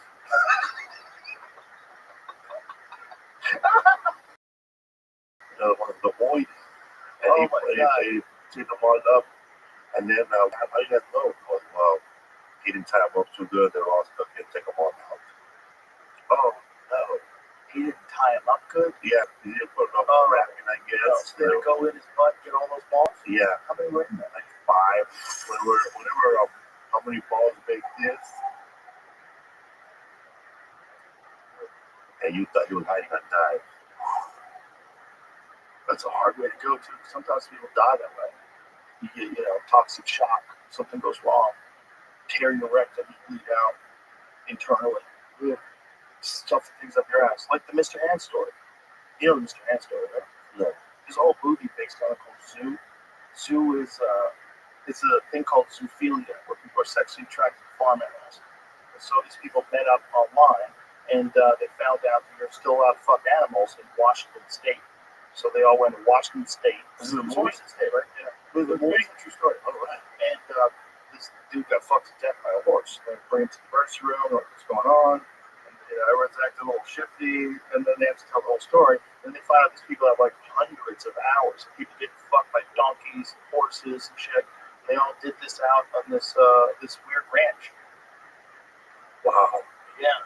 That's how the dude died. One of the first books, they used to put sex books for kids. Mm-hmm. And they were all nasty books about sex. Yeah. The first one I ever read was about people having sex with animals. Oh, yeah. But they were like little penthouse stories or Playboy stories, but since we were all with animals. And I remember the woman telling this whole story about having sex with a horse. And like just riding that fool. You never see the Mr. Hands video. There's one video that got leaked online way back in the day. Brian Redband sent it to me. And it's this dude getting railed by the horse. And it's not even the one where he dies, apparently. He dies in another video. But in this video, you see the size of the horse's dick, you see his body, and you see his ass, and you're like, there's no way. How many people have helped him with this? One guy grabbed it and just pointed it in the right. And the horse was one gigantic rust of death. The guy makes this horrible sound, and then his friend goes, too much. And then his friend's like, oh, he came. The horse came. And you're like, this is the sickest fucking thing I've ever seen in my life. And that's how that guy died. That guy in that video that's getting fucked by that horse was the guy who eventually dies from it. They put the horse to sleep afterwards. I don't think so. It's not the horse's fault, bro. Fuck the horse too. The horse is gonna, I wouldn't bend over in front of him. He's got right? He's got a condition now. It's not his fault. That's because they don't find out about all this because he died. Yes. Yeah, that's what I said. Oh, yeah, but it's Yeah. Was that his first time or was he trying with ponies first? No, he had been fucked by a bunch of horses, or a bunch of times by the same horse. But there was apparently many hours this guy get fucked by horses. That's like that. It's real, right? It's not like an urban legend. Like No. Yeah, it's not a donkey show. You want to see it? You gotta show it. Yeah. Did you have it? You can still get it, right? I bet you can get it. I bet if you put it up on X. X is one of the few places where it's actually illegal. So maybe you can have it on X. Because bestiality, it wasn't illegal when they were doing it though. Yeah. There's one. No, that's called bestiality when you have sex with an animal. Oh, you're fucking gross. So what's the one when you have sex with dead bodies? That is right? Yeah, you can't find it next. different search result that comes up. Oh yeah, they probably gain the search results now, right? Yeah. People have sex with animals, right? Like, since you want to talk about gangs in New York, how ugly it was. Right. Everybody's fucked everything that was in front of them. Moose. Okay, there is. Oh, yeah, there is. I mean, you verify that that's it. Oh, that's 100% it. Okay, absolutely. Go full screen. And don't show it on screen at all. Thank you. Mute the sound when we play this? Nope, let's hear it. Okay. It's on one side, I guess. Here we go. Here's the sound. That's a reverse it. So that's the guy's butt, and the horse gets on top of him. And then the guy grabs it. Look at this. Watch this. Look at the distance. Look at the amount of tissue we're talking about here. Watch this. Like long down Watch sewer.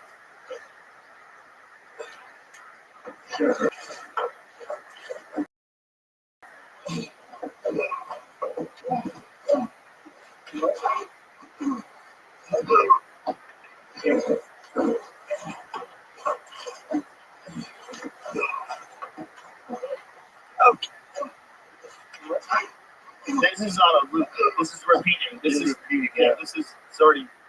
The whole thing really only lasts a couple of seconds. Wow. That guy died. The guy, no one. The movie's fascinating because the movie is like a documentary sort of recreation of those people. And it's not like that. You don't see things, but you just see how fucking bananas the whole Think story that horse is known for that, or the other horse? Because you need to know what he was doing. They've been fucking that guy for a long time. They've probably been doing. That's what I'm saying. Like they killed him one day, but I think he had No, done it a bunch know of that, times. right? No. Peter will come after him. Yeah, we were just making noises. That is Yesterday, but there's people out there that are out of their fucking minds. They're out of their you're getting fucked to death by a horse in a grainy video. You know, like what is life? that would be crazy. That's your thing. You get off work at 5, and I think the guy who died was an intelligent guy. Wasn't he an engineer? Bro, he was a Boeing engineer who liked to get fucked to death by a horse. That horse's dick is as long as an arm. Look at how long that dick is. Oh, like long down You see the size of that thing? like 17 averages. It was gigantic. It's probably bigger than that. When it goes into his body, you're just like, where's the room? Where's the space? How? How do you warm up to it? I guess you start with fingers. A lot of people who live on ketchup bottles, the ability to experience certain sensations after a motorcycle accident. You feel things? Oh, God. That's terrifying. That's terrifying. Well, you know what? That also kind of makes sense, right? Because we've talked about this many times about brain injuries. About people with brain injuries being very impulsive and do reckless things. That totally makes sense. This guy had a motorcycle accident that fucked up the way he feels things. He probably got wrecked. That's crazy. So he got wrecked. Probably got a brain injury. And he probably turned into a wild man.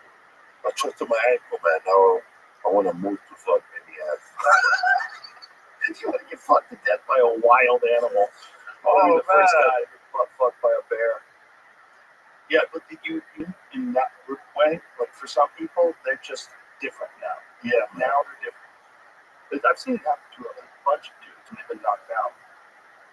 Been knocked out really bad. That's crazy. Get knocked down, the fuck out, and you wake up and goes, is there a horse in your bike? Because I'm really horny right now. Who knows what's going on with the chemistry in your brain? You just want to see experience. You want excitement.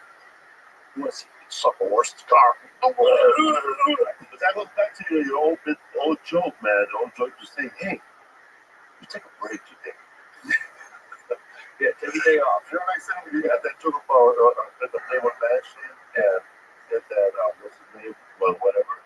He would have, every once in a while, a game will pop there. And then he goes, and then the punchline goes, nah, man, you take a break. Don't start fucking guys. Yeah, take a break. Yeah, relax. You get out of it. Yeah, you fucking 10 chicks a day. You don't have for a guy. You take a break. I think for some people with brain injuries, though, they get addicted to skydiving, they get addicted to gambling, they get addicted to like really reckless behavior. Gary Busey was in a head injury, right? Okay, I wonder what he got to. He looks like he's in an accident. He fell on a motorcycle and hit his head on the curb with no helmet on. Yeah, it was a bad one. So California didn't used to have a helmet law back then. Because of him, though. Well, I don't know. It's because of him. That started a big push. Yeah. So he helped it, but I know that people want it now. I'm torn on that shit. It's like, yeah, you should have helmet laws because there's 18-year-old boys out there that can have motorcycles, and that's fucking crazy. That's crazy. I am so glad that when I was 18, I never got a fucking motorcycle. What's your thought of a motorcycle like at 70 miles an hour? The helmet is like nothing, right?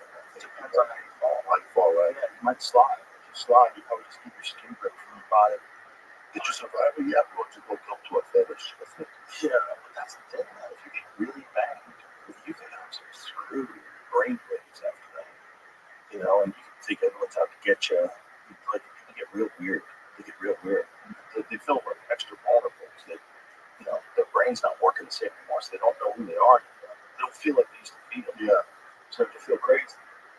You know, they start thinking no one wants to help them. It's like, you're negative. And then you get fucked by a horse. It's just, of all the things that you could be doing, that's how you chose to go out. All of the things that you could be doing. You know, you could be seeing the world. He said, nah, but I want to see this. You could be a food blogger. Nah, homies. You could be a fashion influencer. Nope. No, I want to be Willie Shoemaker. You want to get taken out by a horse. The black stallion. It's a dirty barn somewhere. That's where you get your last breath. That dirty barn with horse cheese in your asshole. What is the red one? I don't know. They freaked out. They brought them off. And the cops, I believe, I'm paraphrasing Fedora, but I think that's how they got busted. They brought off the guy who's got a giant hole in his asshole. He's pale like a sheep. Like, what? I want to have the same face. What is he? Why is the inside of his body missing? Why does he have a fucking telephone? So why couldn't his shoes through his mouth? What is going on? What you do? That story about Ginger still freaks me out. I think about it. I think about it the entire time we're talking. I go back to the idea of just pouring pills down the greatest guitarist of all time's mouth, and then just pouring jugs of wine down, holding it down, and that's how he dies. Motherfucker, that's scary. I found you. Motherfucker. You asked me if you said the story is not true. Of course. I would say that too. I would say that too. I mean, I don't know if it's true. Who fucking knows? But the idea, and he did, but he never did die by asphyxiation. Some people say also like that the CIA did it. Jimi Hendrix. I would not have heard that one. But if anything happens, people always think the CIA was involved somehow. Anything, no matter what it is, right? Yeah, Pretty much. they always say that. Yeah, no, trust nothing. Secret agent. Yeah, it's either them, or it's China, or it's Russia. Who's really sending me this text telling me that I'm qualified for the $4,000 in savings? You know what text you get? Who's this? You know what text you get? Like random text. Hey, congratulations, you received approval for your loan. Oh, I don't get those. You don't get them? I get them for a dude named Ray. So Ray had my fucking phone number before I Ray. Fucking Ray. Ray must have signed up to every goddamn list. Ray must have put in that number every chance he could. I keep getting these fucking text messages for Ray, and it's all like loans and you qualify for this and this is available. We're looking for someone to hire. Those are weird scams. You qualify for aluminum sidings. I don't understand how they can't stop that from happening. It seems weird that you get so many of them. You get so many of these scam things. They get a hold of your phone number, just spam lies. I think they think you get to a certain age, 50, and they think you've got a bunch of these tricks now. Well, I think young people know. Yeah, they say to 22-year-olds, hey man, fix your loan, your home. If you have a home, if you're dumb when you're 22 and you get something, you qualify for $4,000. Oh shit, they think this is me. Oh, you say yes? Yeah, I'll take that money. And then whatever the fuck they do, I don't know what they do. There was a guy in LA that was calling women at their jobs and telling them they had won something, and he convinced them to cut their heels off their shoes. And he would film it? No, he just calling them around. Hey, you just won blah blah blah blah. All you gotta do is cut your heels off your shoes right now. And women were doing it. He caught a bunch of chicks, and they all just fucked up their shoes for nothing. Oh, what an asshole. It's funny, but it's also It was me, that was it. But it was somebody. take you to a lake, especially if it's your favorite shoes. You only have one pair. Not my red bottoms. Those shoes are hard to get. Those bitches are expensive, right? Yeah. So I'm so lucky we don't have to wear shoes that hurt. Girls wear shoes that hurt. They can only wear them for so long. Like, I can't imagine. I don't even like wearing things other than sneakers. Yeah. Or like a comfortable boot. Like, I got a couple pairs of these origin boots. Real comfortable. Easy to walk around in. But nice. I think I ever have boots. Boots are great. But the point is, I never had cowboy boots. I've had Doc Martin, but not cowboy boots. the point is they don't hurt to wear. But ladies are always wearing shoes that hurt. What a crazy choice. 5-inch heels. Stilettos. That's probably why they have better paint on too. They have to give birth and they wear shoes that hurt all the time. So that's the deal with that. We're so lucky we don't have any speakers and shit. Imagine if we ended up wearing makeup every day. Imagine what it'd be like. Like Felipe, what do you tell me your eyes? I don't know, man. I put mercury on them. Isn't that interesting? Like women, most, a lot of women wear makeup every day. Or makeup regularly. On a regular basis, they wear makeup. It's not a very rare occasion thing. Most, I don't know what the number is. Want to find out? Let's Google it. Because that's probably a lot of that stuff's probably not healthy for you, right? What's in those colors? What kind of dyes are they using? The red dye, huh? Like, what is all that stuff made out of? Are we sure? I mean, maybe some of it's really good for you. Maybe some of it's terrible for you. Maybe it's just like the scented candle thing. Well, I know the lipsticks. The native lipsticks is made out of smashed little bugs. Yeah, that's the red dye thing. The red smashed little bugs. You put them on there. It's gonna be better than a horse up your ass. So, what percentage? Okay, 43% of U.S. women reported wearing makeup daily or weekly, but doesn't break out the daily portion explicitly. Rewinding to 2019, same source noted a higher share of women wearing makeup daily. Gen Z 18 to 24 at 30%, and millennials 25 to 34 at 35%, suggesting a decline over time. Separate 2023 YouGov poll of 1,000 U.S. women found that 38% wear makeup at least a few times a week or daily, with older women 65 plus being the most likely to wear it daily compared to younger. All wear it daily back in the day, right? You gotta keep up your looks, Gladys. Go back up again, please.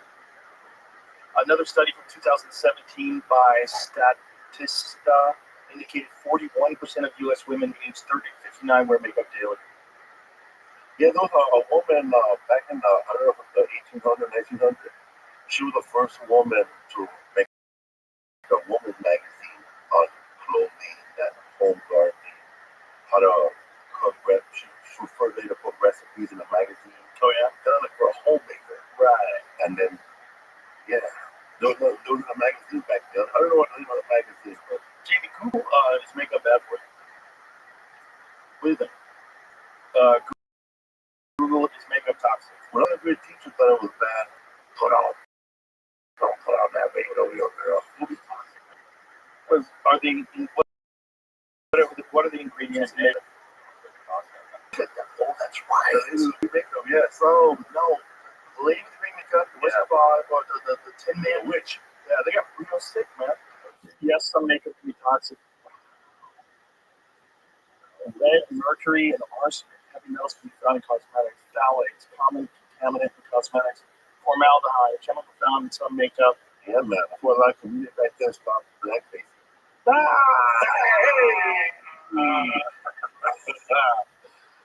Man, that's scary shit. That's scary shit. I wonder if that contributes to a higher incidence of certain issues, health issues that maybe women have that wear these daily. I wonder how many. I wonder, right? How about the people that worked the news back then in the 150s? They were a shitload of makeup. Oh yeah, yeah. And what the fuck kind of makeup did they have back then? That's probably all chemicals. Cake makeup.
make the melon.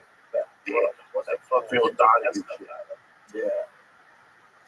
Yeah, man. Like, you don't have to wear that lace. We're not that complicated. You gotta wear makeup. You shoot like No, I don't wear anything. I'm like, are you crazy? I have to go in there with these really have their heads split open.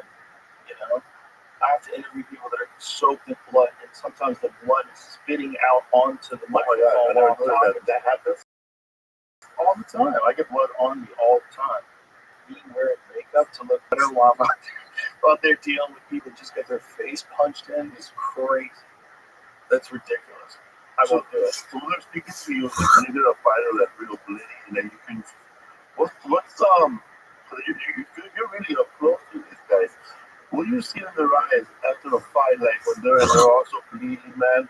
Do you see like they're sensitive, and you see things that other people don't see when you're interviewing I'm them? sure you see something. You in the fear they're in a fight right in front of them. Yeah, I think you're probably going to get more of a sense of how they feel after it's over. Like, there's like some historic moments where you can see that when the fighter wins, it's like it's a big fucking deal.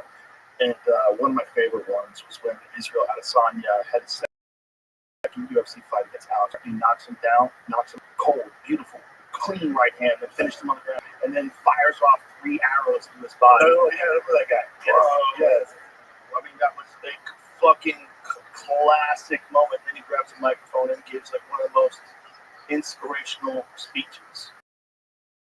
Like, pull that speech up. Amazing.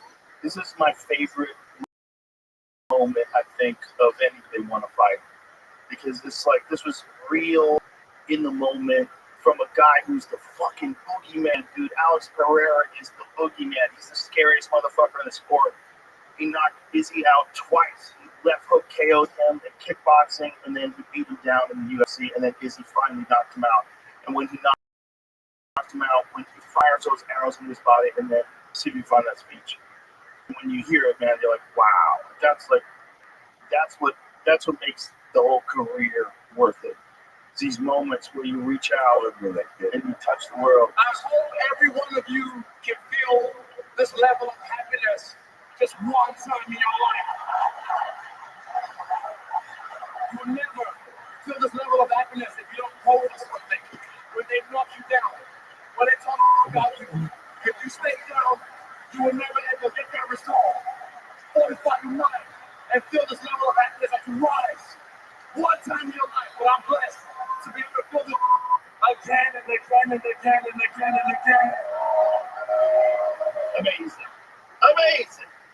That's like human fuel. You hear someone saying something like that, after doing something like that, that can help you all throughout your day. That's human fuel. Amazing. If you're gonna go all the way or don't even try. Yeah. With chocolate custard.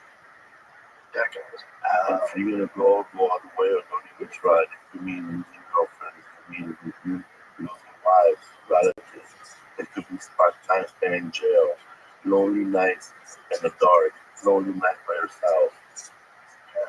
But in the end, it's all worth it. They're all the best. That's great. Did you ever see the movie they did on? Oh, they did 2 movies? There's one with that thing called Factotum too. That came out like in 2000 something, and he plays I forgot that. There's Barfly, there's Factotum. Factotum, he plays him at that age. And He's way too handsome. yeah, but How dare he plays them good. he? Yeah. He's way too handsome. That's outrageous. Mickey Rourke made himself look fucked up. Yeah, to all my friends. You know, you're like, yeah. Chocolate custard is actually a Barfly, one of the drugs in the bar. yeah. All women in the world are on board. Just mine. You ever see one of those readings he used to do? He used to do these readings and read from his books and people would yell and fucking have hecklers and shit. Yell out stuff. He just said, a guy is constantly drunk and profound. Yeah, man. When I started reading, I wanted to read books about authors that were from Los Angeles, like in the 40s and 50s, but these from the, and I said, I gotta find something that talks about Los Angeles, these streets that I live in. And there was Charles Bukowski. He writes about Los Angeles, and I found out that his inspiration was a guy named what's his name? He writes just like Charles Bukowski. He wrote a book called Ask the Dust and The Adventures of Arturo Bandini. I'm lost of his name, but John Fontaine. John Fontaine wrote books in the style of Charles Bukowski, and Charles Bukowski, when he found out about him, he helped him publish all his books again. So that's why I know that John Fontaine exists, because Charles Bukowski published all his books for him. He was dying of diabetes.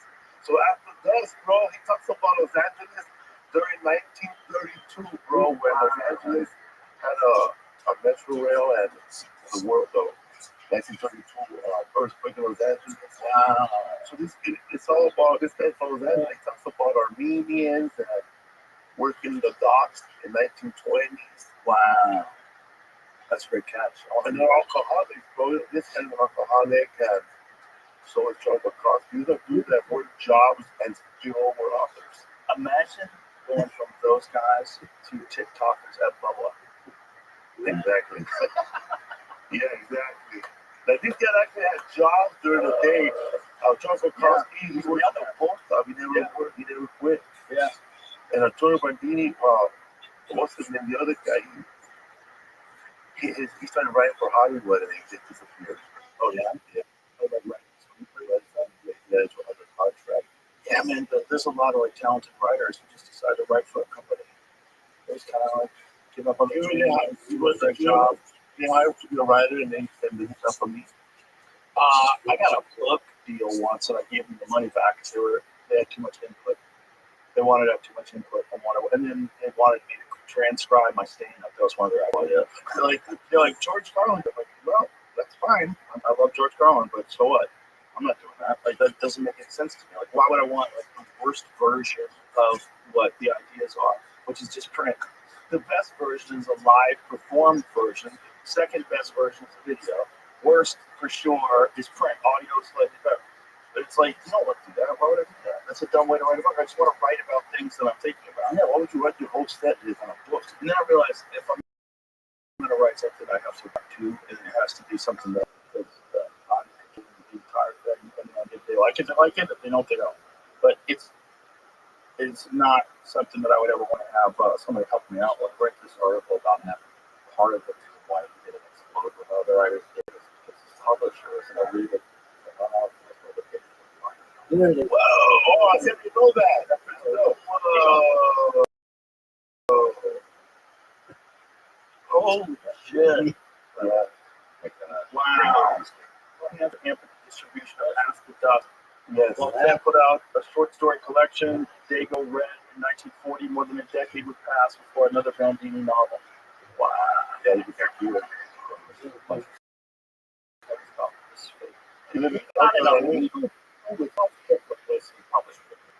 That's crazy. Insane. That's crazy. Dude, I'm gonna read that. Is it on audio? It's on audio book. I'm so lazy. Sitting down next to reading a book right now. It's too daunting. It's too daunting. Felipe, one more time, tell everybody special on Netflix, available right now. Oh, my Netflix special available right now. Raging Fool on Netflix. Go check it out. Directed by my wife, Lisa O'Daniel. And I want to give a shout out to my brother-in-law who listens to you religiously with his daughters. Johnny O'Daniel, what's up? Shout out to Johnny. In Ohio. All right. Instagram, all that shit. What is it? Oh, my Instagram is Felipe Esparza. My website is felipesworld.com. I'll be in, I don't know when this airs, I'll be in Grand Rapids, Iowa, and Indianapolis, Helium. But What are those things? I don't know. Okay. My website. Go to the website. April 5th, I'll be in San Diego with Paul Rodriguez, and April 25th, I'll be in San Diego with a bunch of comedians. Beautiful. All right. Felipe, always good to see you, my brother. Thank you, bro. Thanks. All right, bye.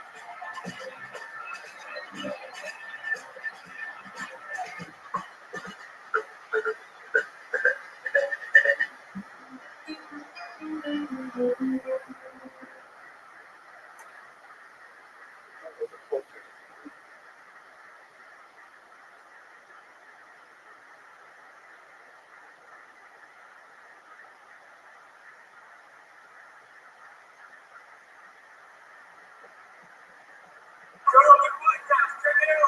Joe Rogan Experience.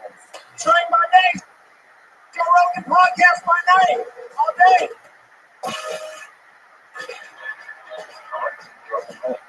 Magnus Carlson. Yeah. What's cropping? No. Took that bring the coffee. I'm good with water. I need coffee. I want some coffee. And of course, Tony Hinchcliffe is here, who's a gigantic chess fan, and just creamed his pants yesterday when I told him you were coming in. And then immediately I said, "You got to come with me." And so Tony's here as well. It's an honor to meet you, man. I'm always fascinated by people that are at the top of something that's insanely difficult, like chess. And I'm always wondering, like, how much time is involved? How often do you play? And when did you start? How old were you when you first started playing? I think my dad is an avid chess player, so I think he thought that I might have some talent, so he taught me pretty early at around 5 years old. But at that time, I wasn't that interested. I was mostly into Legos, and I was into maths and like sports stats, and I had my little flag book with all the countries in the world, their flags and their inhabitants and area and everything. That that's what I did. Generally, just taking in all the stats that go also with sports, reading the sports section every day, and I didn't find chess that fun. A couple of years later, my older sister is a year and a half older than me. She did a lot of chess with my dad. I started sitting in on them a bit, and I started liking it. I really, really wanted to beat my sister as well at generally everything. And from there on, it really just became my thing. It's been my main hobby and eventually work as well. So Obviously. It's so funny though. A competitive spark with your sister is really what ignited you to keep going with it. Yeah, the funny thing is she's not competitive at all. So she hated the fact that I wanted to play, especially when I realized that I could beat her. And she liked chess, but she stopped for a while until this started, and I had become good enough that there wasn't a competition. So it turned like my dad was right after all. I just needed that extra push. Yeah, what a call! I think you guys from down on. What a call! Grandmaster 12, was it? 13. So actually, the record is 12. But most kids these days, honestly, they start so early. I was at a tournament in India a few months ago, and there's this guy who's like a 1600 rated player, and he's 3 years old. And I'm seeing the games, like they're actually decent. And yeah, now there's this one kid from Argentina, like they call him the Messi of chess, who's going to become a grandmaster soon. I think he's only 10, so they're really playing early these days. But it's good to see though, because information is so easily accessible these days. It takes a lot shorter time to get good at something. Well, it seems like now chess, because of social media, it's like everything else. It's kind of exploding because there's so many fascinating videos out. And then, of course, there was the big controversy with that young man who you believe is big old cheater. That guy. I didn't even know the anal beads thing. Is that a legitimate theory? So it actually started in one of my friend's streamer channel that one random guy made a comment about anal beads, and he was like, oh, yeah, maybe. And then I think it started taking the rounds in Reddit, and then Elon saw it, tweeted about it, and then obviously it blew up. I actually spoke to I think it was Mark Andreessen who said like that would be one way to do it. Yes, but I really, really, really don't believe that has happened. Like, I think it has no connection to reality, but it just became a thing of its own. so unfortunately, this young man, we will explain these things, but this young man is a very talented player, but does have a history of some shenanigans, correct? And even admitted that he did a little bit of cheating in order to move his rating higher so he could play better players. Yeah, I mean, he's not admitted to nearly the extent of his cheating, but if you sort of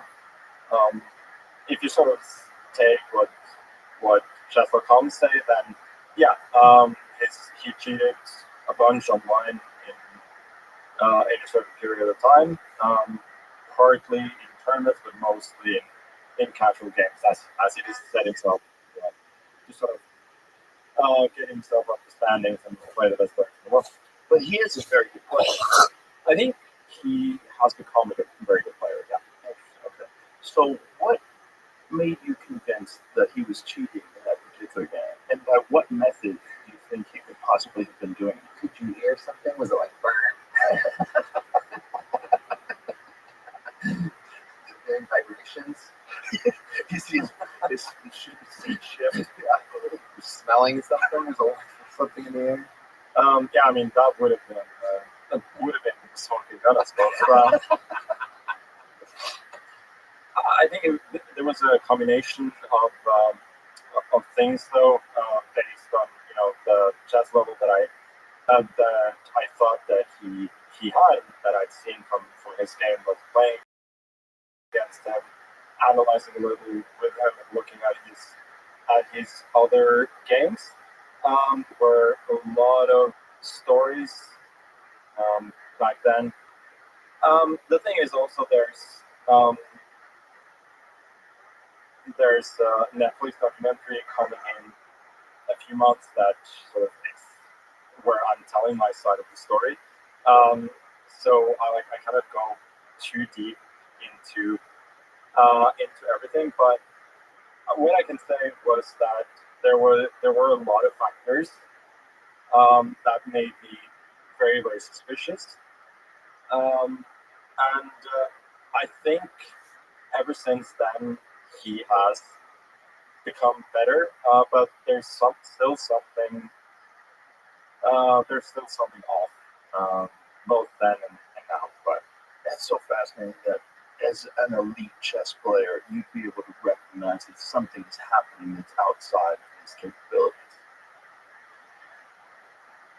again, I'm not ruling out the factor that chess players are becoming more and more paranoid, because we do have chess engines that basically have perfect chess, right? Like anybody with their phone can, as I think Elon tweeted to Gary once, like my iPhone can beat you at chess, which is the truth. I mean, this means that anybody having access to information is incredibly dangerous. And I think top level chess has been a lot based on trust, and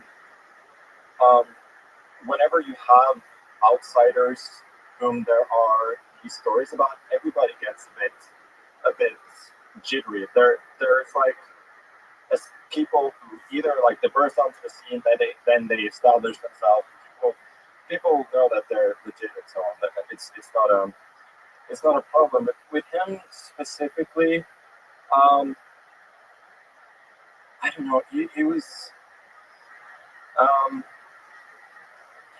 It's just he doesn't seem to be playing, or he didn't at that point seem to be playing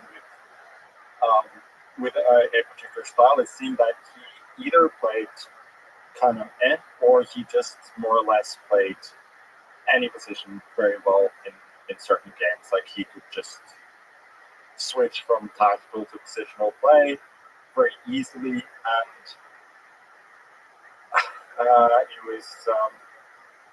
it didn't smell good to me. It's still It still doesn't, but to some extent, like he had his lawsuit. We've all kind of moved a little bit on. I think I don't trust him. A lot of other top players still don't trust him. He certainly doesn't trust me or Chess.com or Chicago or whomever he felt wronged by. But The problem is like once someone admits that they cheated a game, especially a game that has a lot of trust in it like chess, you're always going to think that he's a cheater. Always. But the question is like, what method? Like what do people do? So if you're sitting there, you have no phone, your pockets are empty, what could you be doing that could possibly be aiding you? well, first of all, like an invisible earpiece that people use for exams and so on. Like, So but you would have to have a partner. he would have. That would not have been detected by the security system that they used at that tournament. They amped up the security after the whole thing happened. Years. Yeah, they were to start checking our ears, and then we had a live tournament in Paris last year where I played him, where there was proper security, where all of these things would be picked up, and he didn't play to nearly the same level there. So I think I'm not an expert in all of that, but that's what I've heard from people that's like the most obvious thing that it could have that someone could have done, and it wouldn't be really that hard to pull off, considering the kind of security we have at chess tournaments.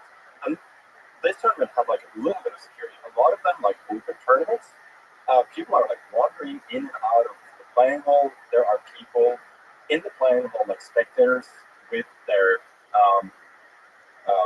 smartphones on and taking pictures or whatever, like going in and out. Like they could make signals.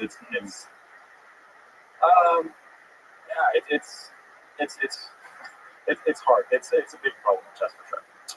Yeah, so the anal piece that people don't know what we're talking about, the theory was that he had vibrating anal beads that would somehow or another, through some sort of code, explain to him the moves. And I've thought about this for a lot longer than I care to admit. Like, what kind of code are you getting from inside your butt that you're like, okay, got it? Well, it would be like, C4 or whatever. Like it could tell you. Right, how did it sound in your butt? Well, I mean, I'd have to show you.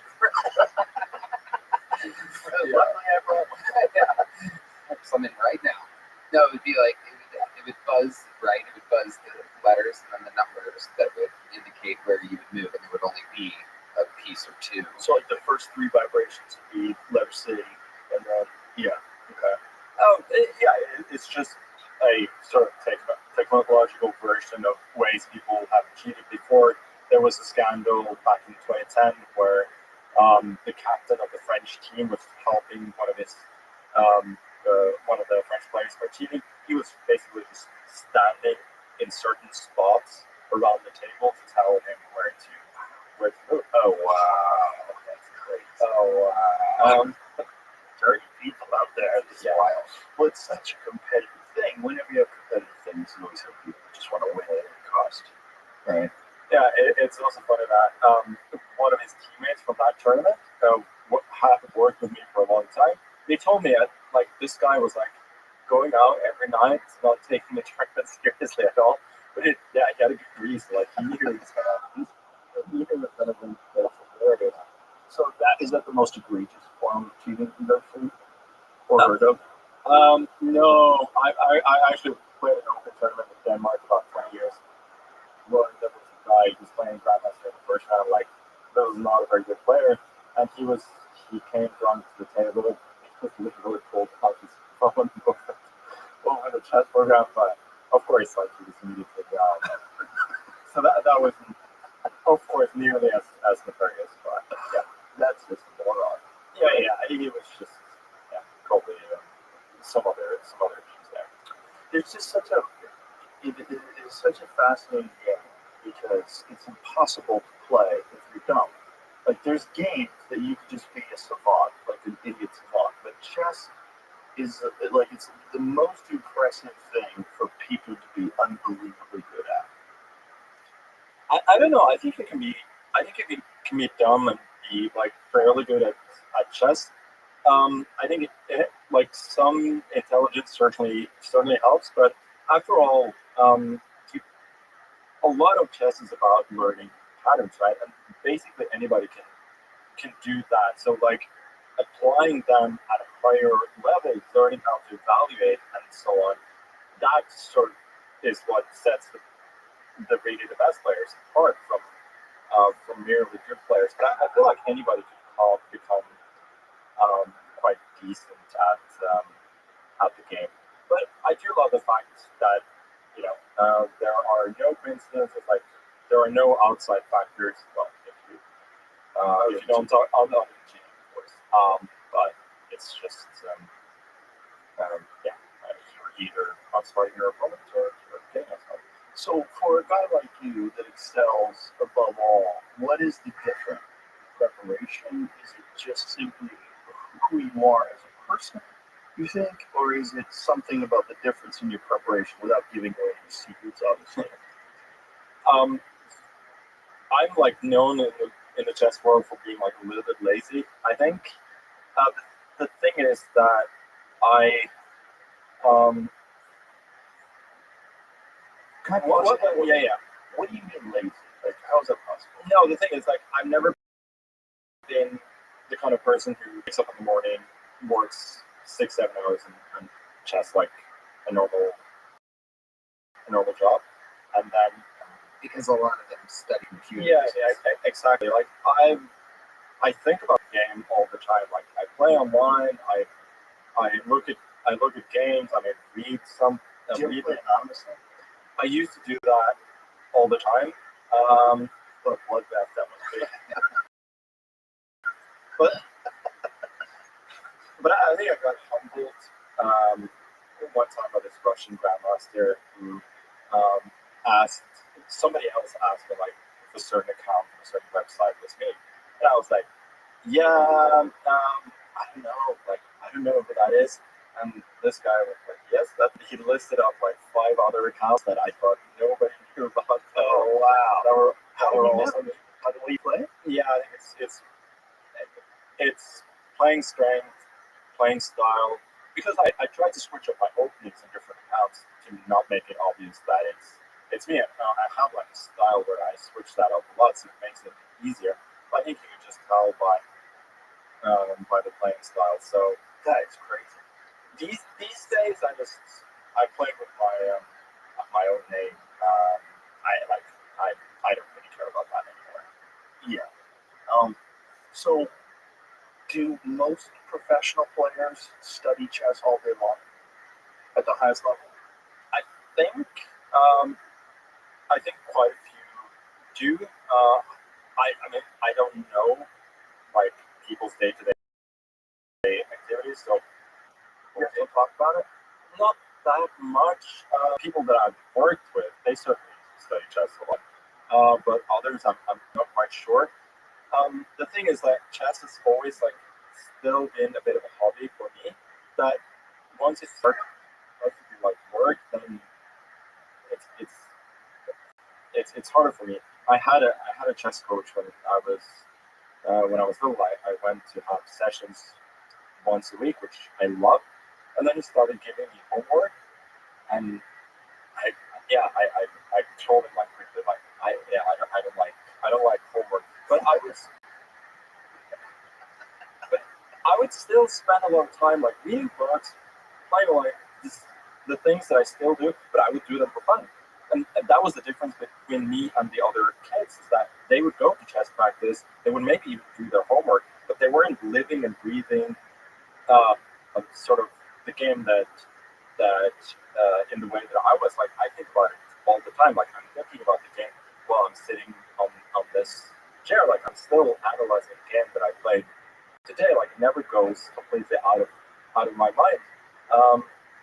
And I think a lot of very good chess players do that, but like casual chess players, no. So maybe the thing is discipline versus enthusiasm.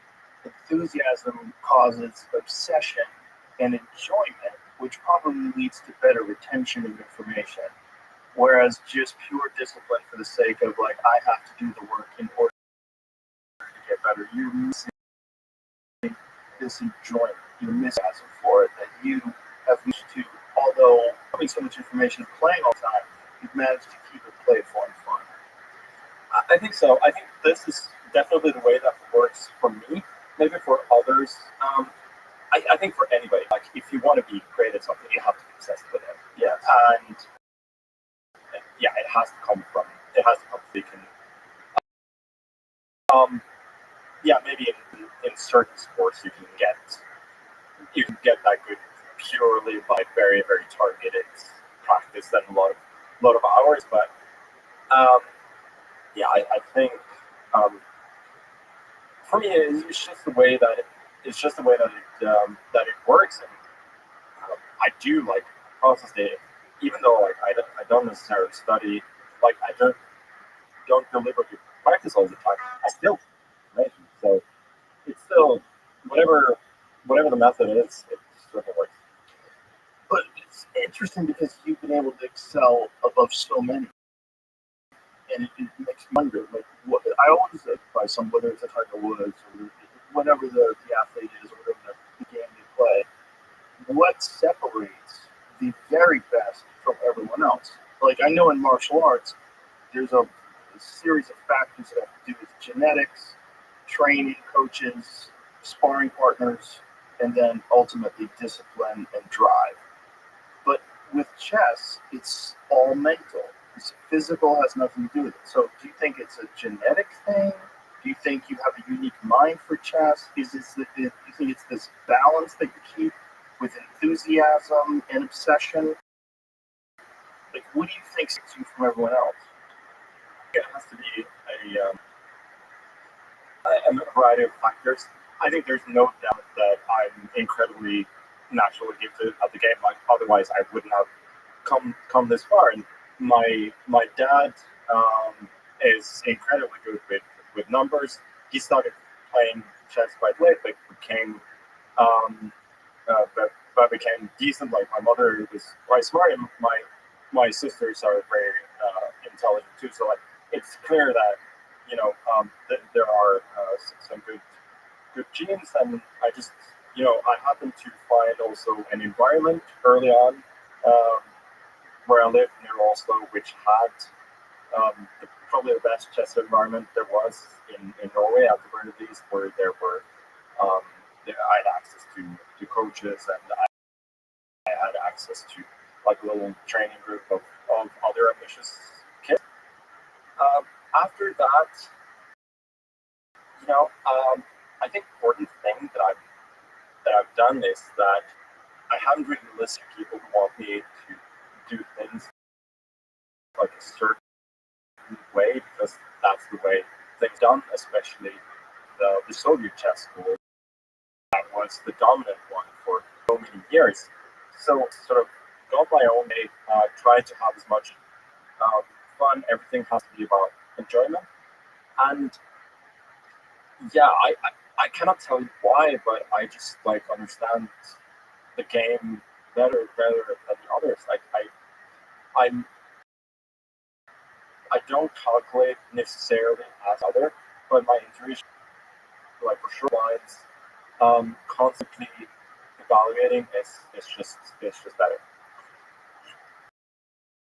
It's just it's always just such an interesting thing to analyze, like high performance.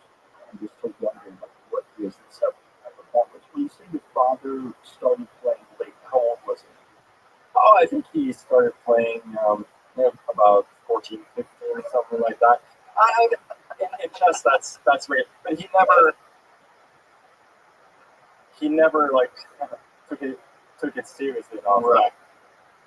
That he wanted to, like, he pursued it, but As a hobby. as a hobby. When you say take it seriously, you mean like you do.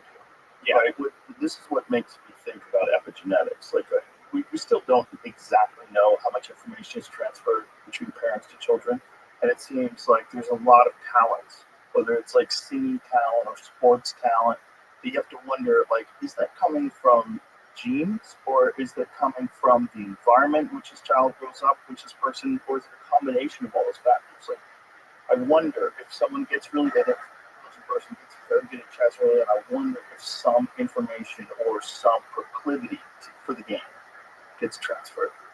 I think the reaction in the chess community, at least with certain people, was more along the lines of how could such a lousy player have such a good son at chess with my dad.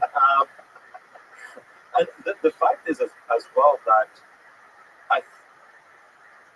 there are practically no, there are many couples of,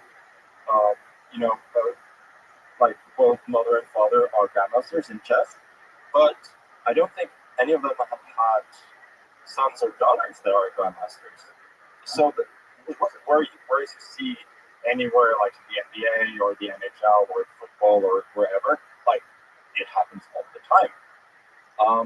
So I cannot say exactly why that is, but it does suggest that it's not a given, at least with genetic or your children are I'm not thinking for that. I wonder if you're a child and your parents are absolutely obsessed with a game, it's annoying. And you're like, fuck this game. Like, I want to go play in the park, and my parents don't even pay attention. This is bullshit. Right? And, like there's a lot of children of alcoholics that will not drink. They won't even try it because they've seen the effects of it. I wonder that. It's like, you see, because chess is an obsessive game. Like, I remember when Howard Stern was playing, I was listening on the radio about how he started hiring a coach, and he was playing all over his ratings, and I was like, oh, this is eating up your mind. Like, it's a game that gets in your bones. It really does, because like the entry is not so easy, right? Like you don't like just get it immediately, and you don't necessarily get enjoyment out of it immediately as you start to play. So you have to spend time on it, and then I think when you're trying to do something hard, then it becomes much more rewarding, and it's easy for that obsession when you start to get that reward. So the good thing about that controversy with cheating was that I think it elevated the profile of chess because it became mainstream news. It was like a big issue. I think there was a positive aspect of it in terms of the publicity of the game. Do you agree with that? Oh yeah, for sure. I think for any field of that's trying to achieve something, with publicity, there's always going to be a little bit of a negative with what exactly we're connected with, right? Because this is everybody knows chess and cheating, but overall, I think it's been massively positive. Hopefully the Netflix thing coming up in the year, even though it's a Netflix Untold documentary. So basically, it's a series of sports documentaries, and they're doing that. It's not something that I wanted to necessarily be part of, but I do recognize the fact that these things raise the profile of game, and you see now everywhere people like it just showing up its algorithms on YouTube, TikTok, Instagram, everywhere. So it's just like much more in the zeitgeist than it used to be. Yeah, it's certainly showing up on mine. It shows up on mine all over the place, right? Yeah. But you've always been a giant chess fan. Well, it's actually a newer thing, but when I got into it, it was just everything. Now it's what I do right before bed. Fall asleep. Usually, I fall asleep during actual games online on my phone. You're driving them crazy. Yeah. How could that happen? What do you do when you wake up? Oh, that's total Wake up and you're lost. Yeah. No, I wake up and I look at the board and it said you resigned because I went over my time or whatever. Yeah. I just ran out of How time. many times did you resign? It happens in embarrassing a lot of times. It's like how I fall asleep now is playing chess. But what you will appreciate is that when I fall asleep playing chess, like when I fall asleep, I'm still playing the game in my dreams sometimes. And sometimes the game will go all night. It'll be like this never-ending game, and pieces will pop back up that have already gone. That sounds amazing. Like, obviously, that would never happen. Like, I like to play a game of chess on my phone, my iPad, whenever I have some time, especially like if I know that I have 15 minutes or whatever. If something comes up, like my wife tells me like I have to be somewhere, I have to do something, it's like, can you just finish the game? I'm like, no, I can't return the game. Talking about. Yeah, obviously that's different. Yeah, you can't just resign. That's find that bitch out. This episode is brought to you by Zero Day, a new Netflix limited series. This conspiracy thriller is about a devastating cyber attack that downs America's infrastructure. Take a listen. Thousands die on Zero Day. Congress is authorizing a special zero-day commission. Just going to grab people at the streets on our roads. You are. I would listen to this investigation at the White House, at the CIA.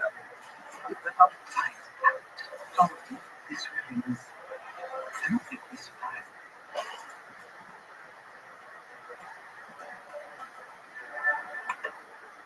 Robert De Niro is absolutely legendary in his first TV series, and you don't really know if he's the good guy or the bad guy till the end. Zero Day has an incredible supporting cast, including Angela Bassett, Jesse Plemons, Lizzie Kaplan, and Connie Britton. Zero Day is now playing only on Netflix. Yeah, that would be like psychologically torturous, right?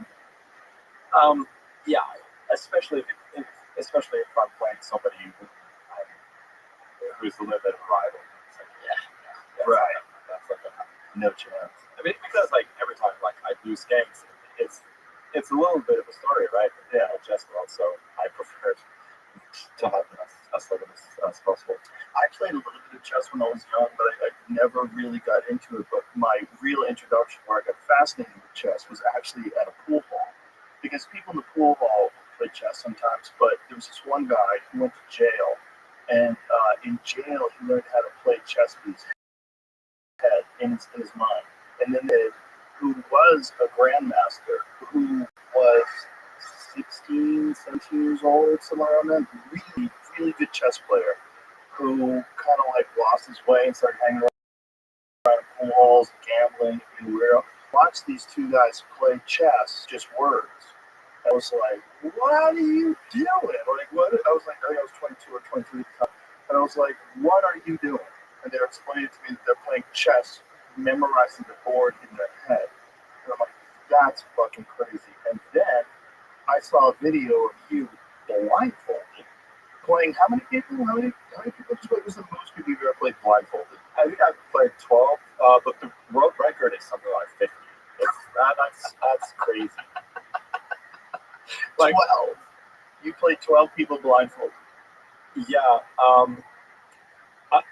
For me, that's as long as the people I'm playing are kind of decent at chess. That actually kind of makes it easier, because it's easier to store the games when I recognize the patterns and so on. When people start making weird moves, like I don't really recognize. Oh, so this is another one actually. This is a blindfold timed symbol. Like there are fewer games, but what's difficult about these is that the moves do not come to me in sequence. So like the presenter will tell me on board 2, he takes e5, and then all of a sudden on board 1, e6, and then on board 2 again, and so on. So that makes it a bit. So you can jump back and forth. So in the other games, there's a sequence where the player, even though they know what move they're going to take, they must wait till their turn. Exactly. That's kind of a normal way of playing Simul. I think the last time that I played a proper blindfold Simul was at an event in Vienna back in I think 2015, and then I had some very nice but spicy Chinese food before the game. I sat down and like my stomach was acting up. I couldn't think, so I played for 10 minutes. I realized that I cannot do this. I ran away for 15 minutes, and then I came back. I finished the game. But ever since that, it feels like I've done it, and now it just seems incredibly hard to do again. But Do you prepare when you're doing something like this? Are you getting ready to do a blindfolded multi-game thing? not really, because it's like if my mind is on, then it's really not that hard. I feel. So no, the preparation that I do is right there.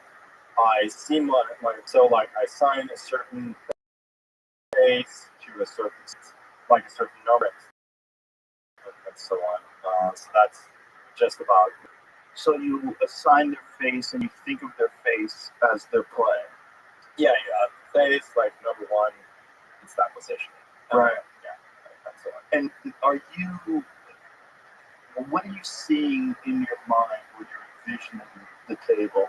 When you're looking at the board, are you merely thinking of positions? Are you actually thinking of the pieces? Like, how are you breaking it down?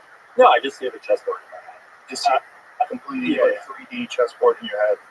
Yeah, so it's and then when I'm playing a cycle, I just really think about one at a time, and I kind of store the others away. And, But that's so crazy. Like when you're 5, 6 moves in, and you're thinking of all these pieces moved around, and you've got it remembered. You've completely memorized each position of 12 different boards. yeah, so like the difficult part of it, that where things sometimes go wrong, is that so generally I remember all the games that I've played, but I don't remember every move. I remember like in broad strokes what happened. And this is what can happen in these mindful games as well sometimes. Like I can remember everything that's going on, but maybe there's a pawn on the side that I cannot remember if it moved one square or not. That's the thing that can be difficult. And I do. We used to have these blindfold like professional tournaments actually. That used to be like both fun but also totally exhausting. And then we would play on a computer, so we'd have like a blank chessboard where we would just play from one square to another, and then whenever your opponent would pop up on the screen. And I've had, and also the software will tell you if you're making an illegal move. So I've had people like lose track, and then you see them just clicking phonetically and trying to figure out what the position was. Like there was one guy who I played, like he thought his rook was on a certain file, and if it wasn't that file, he would be able to save a draw. So I think he tried every single rook move on that file, hoping that the rook was there. But like obviously I knew that it wasn't. But yeah, overall I feel like honestly like blindfold chess is a bit of a party trick in the sense that for the very top players it's not that hard, but obviously for non like serious chess players it seems incredibly hard. But I'm sure that for instance like solving Rubik's cube is really easy for those who know how to do it quickly, right? Yeah. But it still looks incredibly impressive for outsiders. Have you seen them use a computer with an AI to do a Rubik's Cube in less than a second? Oh, wow. Yeah. It's crazy. It just goes, and just spins it. I never think of that shit. That's crazy. There's a sequence of moves. If you follow a sequence of moves, you can actually get it to do it automatically. Yeah, someone explained it to me once, and they did it, and I was like, what? I don't remember what it was because I don't give a fuck. It was just like eight times this way, 8 times that way, 8 times this way. You just keep doing it, and then eventually it'll be all flattened out at a certain point in time. Yeah, but this computer does it like. You do Rubik's Cube too? No. I'm talking out my ass. Like I think the world record is over like 3 seconds or something. Like it's something absolutely insane. Imagine the time you could have spent building a business, raising a family. Like it's a fucking world record. All the same color. It's so dumb. So dumb. Yeah. Well, we all have to spend our Watch this. I'm going to do it. How crazy is that? Ready? Go. Yeah, less than a second. That's crazy. Show it again in real time.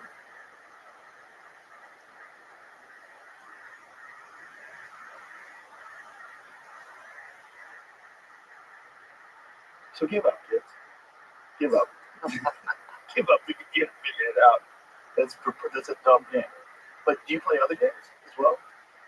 No, not that much. My parents have brainwashed me when I was young into thinking that computer games are no fun. Really? Yeah.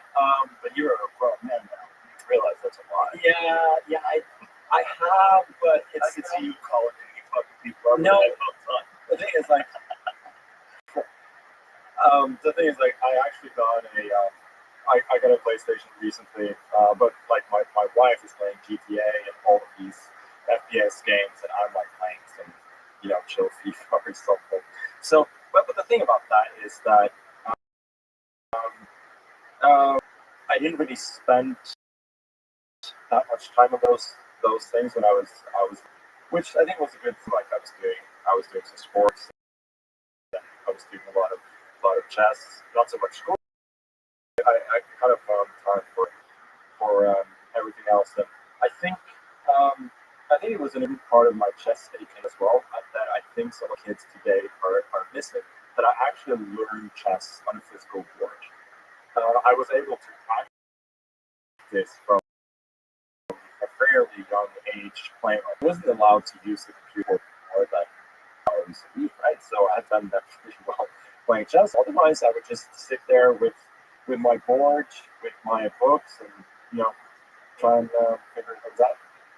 Yeah, the thing about video games is the narrative was always video games are a cheap time, and if you do it, you're not going to get anywhere in life. The problem with that is now people make a lot of money playing video games, and they've also shown that there's some benefits from video games that leak over into other things. Like, for instance, it found out that surgeons who play video games regularly make, what is it, like 25% less errors? 37% less errors. That's I would feel like if there was a factor in medical school and they said, well, if you do not do this, you will make 37% more mistakes. They would force you to engage in that, whatever it is. It's like whatever particular discipline that was. Like, you want to be a surgeon, you must do this. I would say, if you want to be a surgeon, you should fucking play video games, because these people are 37% less likely to screw up an operation. That's why I'm not a surgeon. But I'm saying is, like, video games are not necessarily a waste of time. And they've also shown there's cognitive benefits that can be gotten from playing video games on a regular basis. Things that, which does make sense, but it seems like a frivolous pursuit, whereas chess is like a noble and very respected pursuit. I'm glad you say that. Like, we've officially, that is what chess has, though, that it is very respected among the general population, and it does have from another a lot of other games, video games for sure. Like, I know, like you do, that there are studies that show that it can be helpful, like with anything. If you're obsessed over something, the only thing you will become good at is that particular thing. Like I have with chess. I just think for me specifically, it was probably a good thing that made me just sit and focus on chess rather than doing all sorts of other things. Oh, most certainly. Because very, very. I had stuff on video games. We used to have a whole local area network at all student. We'd all play Quake. And it was a real problem. My kids, I just wanted to end the podcast so I could go play Quake. And then we played for hours. And eventually got to the point where I was like, okay, I gotta quit again. Just cold turkey, never again, leave it alone. Because they're just too fun. And if you have other things and have obligations, like chess, like you're an actual professional chess player, Call of Duty or whatever you're playing, Quake, it's gonna eat your time. I remember, like, when I first moved out, I was technically a chess professional, but I didn't have a lot of time to. I had a lot of time to kill when I was home. So, and I got myself a place, played a ton of FIFA back then, and there was a GameStop near me that like they made a lot of money on me just buying new controllers all the time. I would throw them into the wall. But I have that same personality that I become obsessed with things, and then I just have to quit cold turkey. That's the only way that works. Yeah, I think, this is why I avoid golf. Like, Tony's bigger in golf, and so is Jamie. It's like, I see what it is. I'm sure I would love it, but I don't have the time during the day.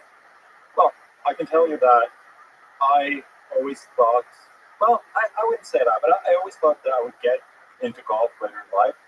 And then I decided more or less a year ago that I was going to start. And now I am obsessed, and it's all I want to do. So, yeah, I can 100% relate.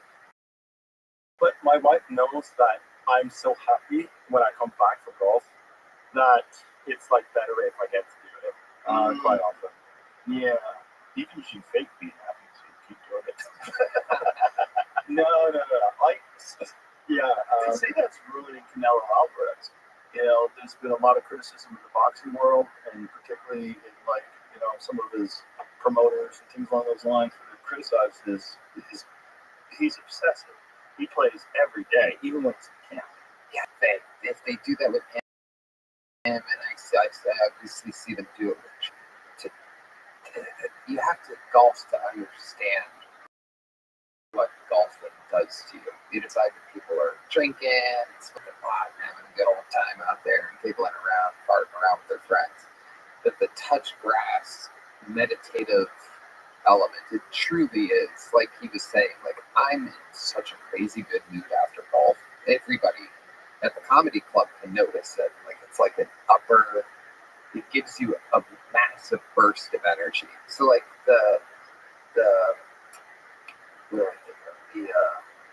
just the bad reputation that golf has. Like, I would want my president golfing a couple times a week, knowing the effects that it gives you, a much clearer mind, a big burst of energy. You would think it would be exhausting walking around the woods or grass for 4 hours, but for some reason it's totally the opposite. It's whether it's the sun, the grass, the this, the that, the differential, going from a powerful thing to a mid-range thing to the delicate touch and accuracy of putting, these repetitive things. For some reason, it's a mind clearer and kind of an energy giver. Whereas video games and other things make you depressed. It's almost impossible to be down or depressed after golfing. Well, it's certainly a stimulating game, right? Because it's hand-eye coordination, calculation, managing the lay of the land, the way the rolls of the hills are, and all those factors. I think this is something that I think people genuinely need in life. And I think it's one of the reasons why people respect chess so much, is because they know how difficult it is, and they know that all this is going on, and then they see you two just staring at the board, looking at these pieces and calculating this insane number of possibilities they could emit from each individual move. It's like that stimulation. When someone gets good at a game, I think it's very valuable for you, and I think that can apply to all sorts of things in life. So I agree with you. I want the president to play golf too. I wanted to find something, whatever it is, find a thing that you can excel at other than just being the president. Yeah, even if it was called YouTube. Yeah, I wouldn't want that. The president going, "Fuck yeah!" We had that. It was George W. Bush, and there was no video games. That's dark. Yeah, it is dark. Well, they literally used PlayStation fucking controllers when they were using drones. I don't know if they still do it now. I think now they have more sophisticated setups, but one of the reasons why they were using those is because so many people are accustomed to those. You get kids that have been playing, Madden 10 hours a day for 15 fucking years, and then you get a controller, and they're like, "Oh yeah, I can fucking drop some bombs on people." I'm like, not a problem at all. That's horrible. Yeah, I know all of a sudden, like, these skills that you have in a video game, like, you think of it in the same way. Like, well, it really haunts those people there. Like, there's a very specific type of PTSD that drone upbringers get. It's because they see the people sometimes for days in advance. So they're doing surveillance. They're waiting for the moment when they get the green light. They see these people, they see with their families. They're one above, and then they drop the bombs on them. It ceases to exist. Then this is happening on completely the other side of the world. yeah, there's Chris X in the world. Yeah. But if you want to get good at that, probably play video games. It's a job for everybody out there, Magnus. I'm also trying to think, like, could you get surgeons to hold up for this? Probably, but it doesn't work. No, probably doesn't work that well. I guess surgeons just whatever hand-eye coordination that they have is probably so weak that they could probably excel at anything. Like a very good surgeon who's never played video games would probably get really good at video games real quickly because the communication between the hands. There's also probably a tricky part of that stat where the younger people are the ones playing the video games that probably wouldn't slip up with their hands as easily as an older surgeon that has never played video games, right? Yes, right. Yeah, that's a good point. It's interesting that chess is uniquely the game that's respected. Like, probably out of all, even if you play golf, people think, "Oh, you're a fuck up." You say you play chess, like, "Oh, that must be an intelligent man." It's probably the most uniquely rewarded game in terms of the way that people respect it in society. Yeah, we're lucky that it has this unique. Whether that's deserved, I don't know. But there's just something about the fact that it's a very, very simple game, but it's still so infinitely difficult. The thing now though is that we're trying to actually make it a bit more difficult for a classical form of chess, because now computers are so strong, preparation has gone so far that the thought of, like, sitting down at the board and just thinking on your own from the very get-go is not there anymore. Anybody who's really good at chess, like, they can learn the best openings, like, pretty quickly. Even if you go like 10, 20 years ago, you could play for instance, in the Chess Olympics, which is the biggest team nation tournament in the world, and you could play against the best player from let's say Colombia, and you would know that they have certain skills, but they might not have the same set of openings, right? Now, all of these, like, there are kids everywhere, and they just, like, they know their stuff so well. So now we're, like, testing out new formats. One that we call freestyle, which is basically there are 960 possible starting positions if you shuffle the pieces at the first rank. And basically, like, you start out, you just draw the position 10 minutes before the game, no preparation whatsoever, and you basically start with, like, in game a new map every single game. So that's sort of for the traditionalists. That's not, like, the same game. So, like, there are some people who don't like it, but for the professionals, it's a chance, like, to use their skills, because otherwise chess is moving, like, it's becoming faster. Chess used to be an art, science, everything. With the way things are now, very fast in all games, sports, and so on. Like, I feel like with thinking from the very first move, you're bringing some of the other factors back in as well. What I think is really unique about today is that kids today who are coming up are not just studying from books and from coaching, but you can watch so many good games instantaneously anytime you want. This is what's so unique about today.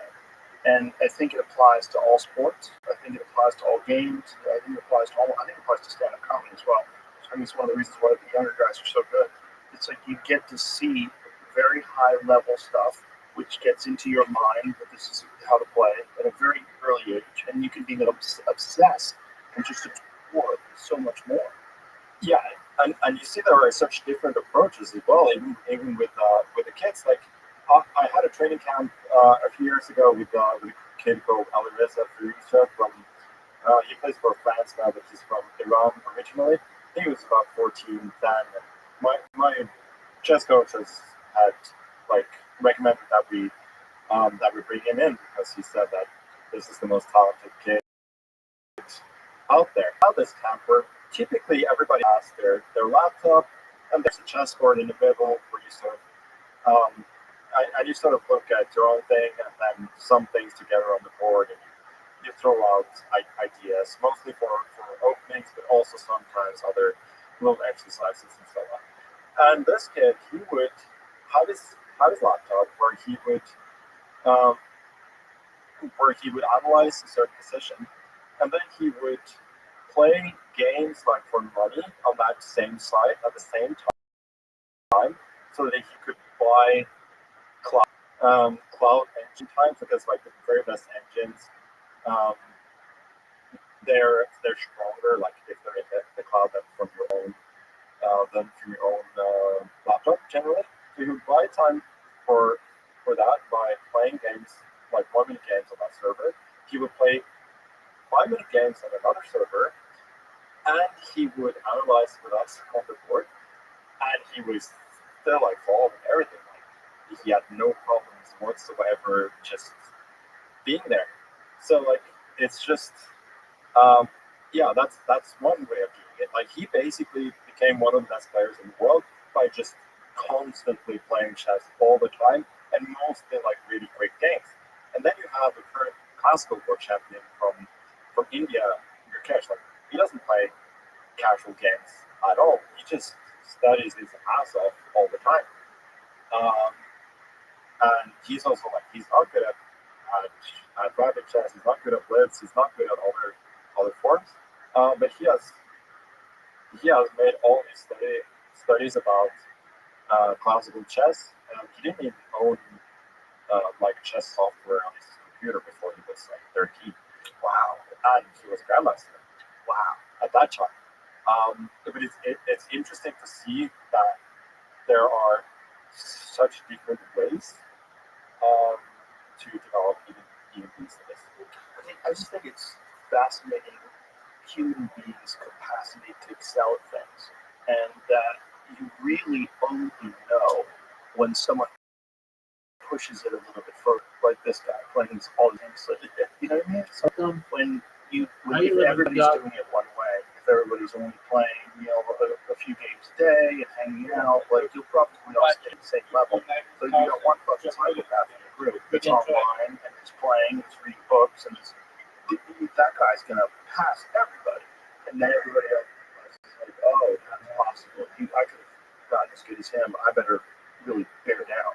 Yeah, because you can also see that in these guys playing that. The guy who has been playing like constantly all the time from when he was little, he has fantastic instincts, especially with. Would you say good man?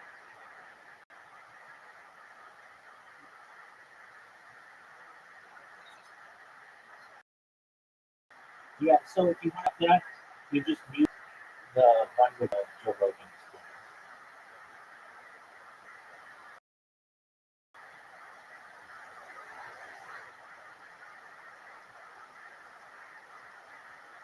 If you mute them, is it better? Hey, how you doing?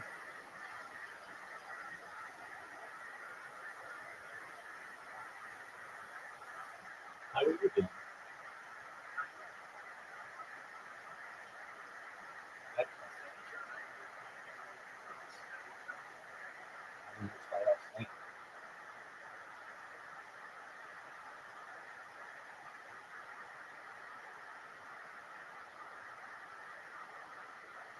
We're all related, one way or another. There are 3,000 of us in the United States alone. It's a big family.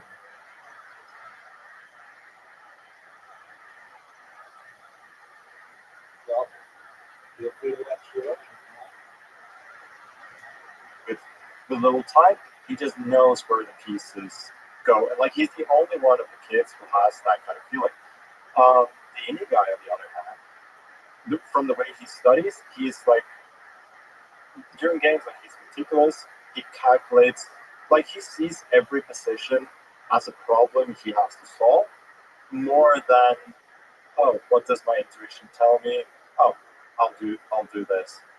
It's like for him, it's more this is possible, this is possible. Let me like try and see this all the way through. So it's just it's just very very different. And they call it like the tortoise and the hare. Sometimes, and then in certain situations the tortoise will win, in other situations the hare. Right. So in 39. so there's different types of tournaments, and there's some tournaments that have no time limit for moves. Oh, there's always a time. There's always a time. What's a traditional time limit? What it used to be in chess was you'd have 2 hours for 40 moves, then you would have an hour for the next 20 moves, and then half an hour for the rest of the game. So a maximum of 7 hours. More than 3.5 years. And that form is still being played. And then you have faster forms of chess, which is blitz chess, which is usually 3 minutes, and rapid chess, which is somewhere from 10 to 30 minutes. Did you ever, before you were known, did you ever go to Washington Square Park? That was awesome. No, I actually went there in something I'll recognize it back then as well. I think it's a bit of a myth, though. How they are like they're like okay, they're not like few of them. No, they're not grandmaster level. There was one guy though. I don't remember what was what's the name of like up by Columbia University. And there's a park up there where they're playing chess as well. They're up playing against a guy who played like a very strange joke as well. Like he put like just a couple pawns, one square forward. Can you repeat the question, please?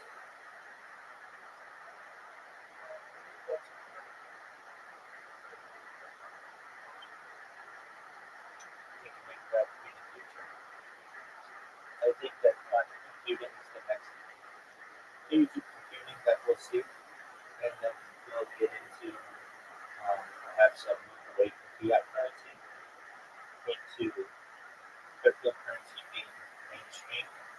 And once it is, and those two worlds merge, it'll be a new dawn of both technology and finance.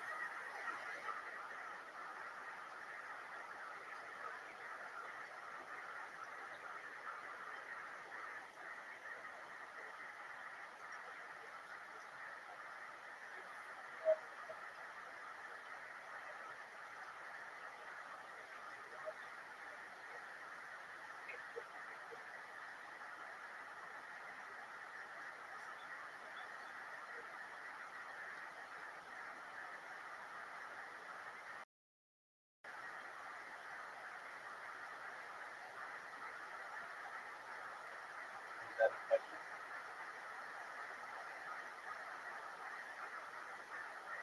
I heard you say 256.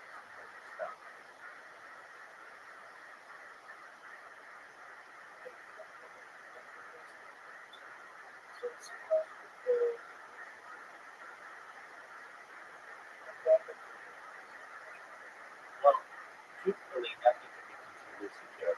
Everything as we evolve into quantum computing, cryptocurrency will become more secure as well. But in the end, everything can be hacked.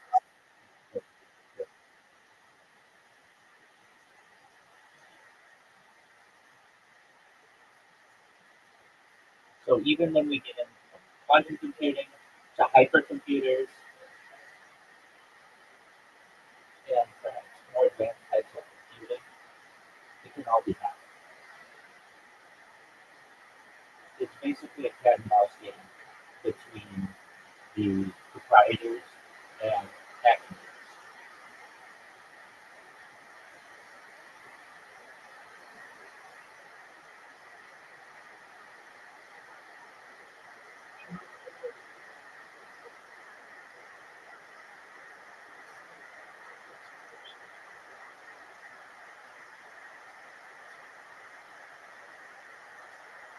Which one? Yeah, exactly. That just happened. Or at least it was just published on in the last 5 days.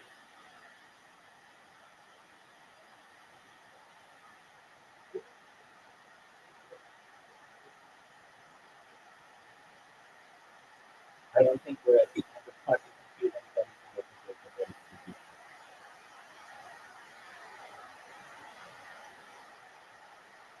I mean, we don't have a quantum computer at home yet.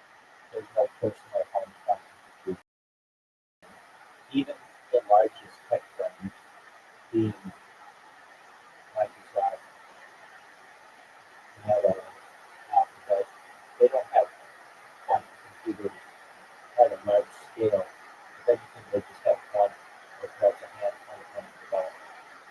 So, in the same way that we have a personal computer, and eventually we'll get into the age of the quantum computer, but perhaps we can have personal quantum.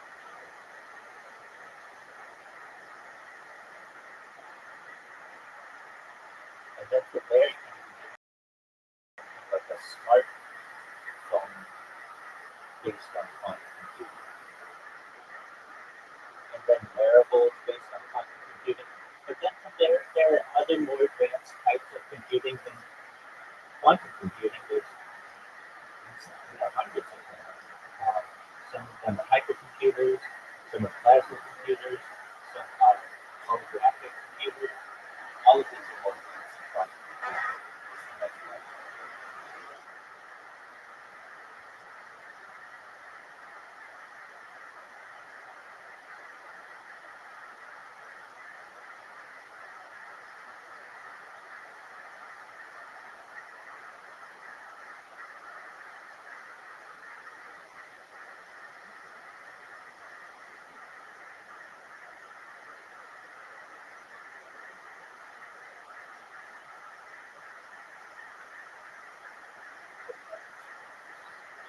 Yeah.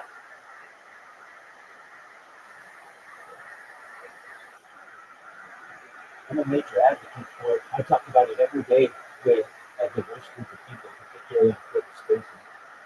I can tell you there are really two camps of people. There are those who want to remain Homo sapien. There are others who want to become Homo techno, as the phrase is called, essentially transhumans. And it's a spectrum that we're on. And people don't necessarily understand that it's a spectrum, but even minor advancements in human health, such as vitamins and minerals and getting into antibiotics and moving more towards pacemakers and artificial limbs. Those are all types of life extension technology that people don't necessarily recognize. Major camp that's I don't want to have anything to do with life extension technology that scares me. And then when I say to them, well, have you ever taken a vitamin? Yeah. Have you ever taken a mineral? Yeah. Taken an antibiotic? Yeah. Well, that's all technically life extension technology. And then they say, okay, well, I don't want. It's like, okay, nobody's forcing you to be a robot. But have you ever known anybody with a pacemaker? Yeah. Have you ever known someone or known of someone who is an amputee who's an artificial limb? Well, yeah. Okay. Well, those are all different types on the spectrum of being of life extension spectrum of more advanced. And then we get into things like, have you ever known an athlete to use steroids? Yeah. Okay. Well, that's a type of life extension technology. What about human growth hormone for perhaps things like nootropics. I mean, even the argument is made of like caffeine being a nootropic. What about perhaps in addition to human growth hormone, there's perhaps like cold shock therapies that people are utilizing and stem cells that people utilize. What about that? And then people start to, some people are okay with stem cells and human growth hormone, other people are not. And then you get into the people who then want to perhaps be able to delay death or perhaps avoid death in itself. And that really gets into transhumanism with biomedical technology. Then we get into revivification technology. And we essentially bring back people from dead. All of these things are just really a spectrum of what life extension technology is. And so there are people who are in one camp that want to maintain humans to stay human for as long as possible. There's another camp that wants to extend life extension for as long as possible. That's really transhumanism. And those two camps are seemingly polarized, but when you really start to just have these discussions in a detailed manner and get into the minutia, the Homo sapiens camp is much more comfortable with many aspects of life extension technology than they are. Very few people are even able to have a purest organic life unless you are born in like in an uninhabited area or perhaps generally uninhabited. I would say more indigenous peoples, but let's say in a tribal system where you are far from any kind of Western medicine or hospitals, then you're already taking part in life extension technology. People would argue, I'll make the argument, any person born in a hospital is utilizing life extension technology. The fact that they are being born to a doctor who has electricity to be able to light the room, that's a type of life extension technology, as opposed to someone born in a dark shack with a midwife or perhaps in a rural environment type medical assistance. I mean, there are people to me that even a midwife is some type of life extension technology or perhaps life extension um, advantage. Granted, it's not technology, but it's certainly an advantage. And then when she starts to perhaps wash her hands or a doctor washes his hands, not generally seen as technology. It's certainly a evolutionary principle that we such. So I would say it's a grass hat with these discussions that I have. It's two different camps. There are people who want to remain human. There are people who want to advance towards transhumanism. But when you really start to talk to the group about just being human, many of them are taking advantage of life extension technology right now that don't even know it.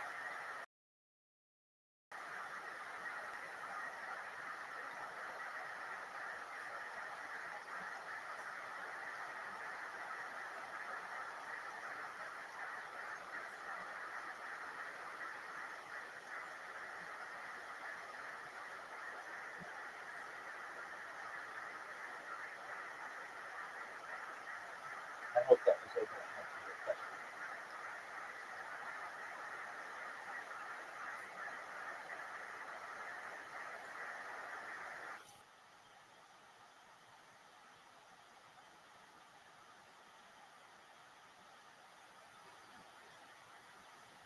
Word.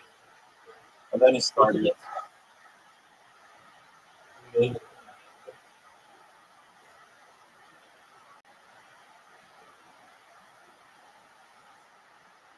well, to summarize, essentially, life extension technologies on a spectrum. There are two polarized segments. There's the Homo sapiens segment that wants to just keep us human, and there's the Homo techno, or whatever you want to call it, basically transhumanism. But even the people who are in the humanist camp don't necessarily recognize that many of the things that they utilize on a daily basis, like vitamins and CAT scans and pacemakers and artificial limbs, that's all life extension technology.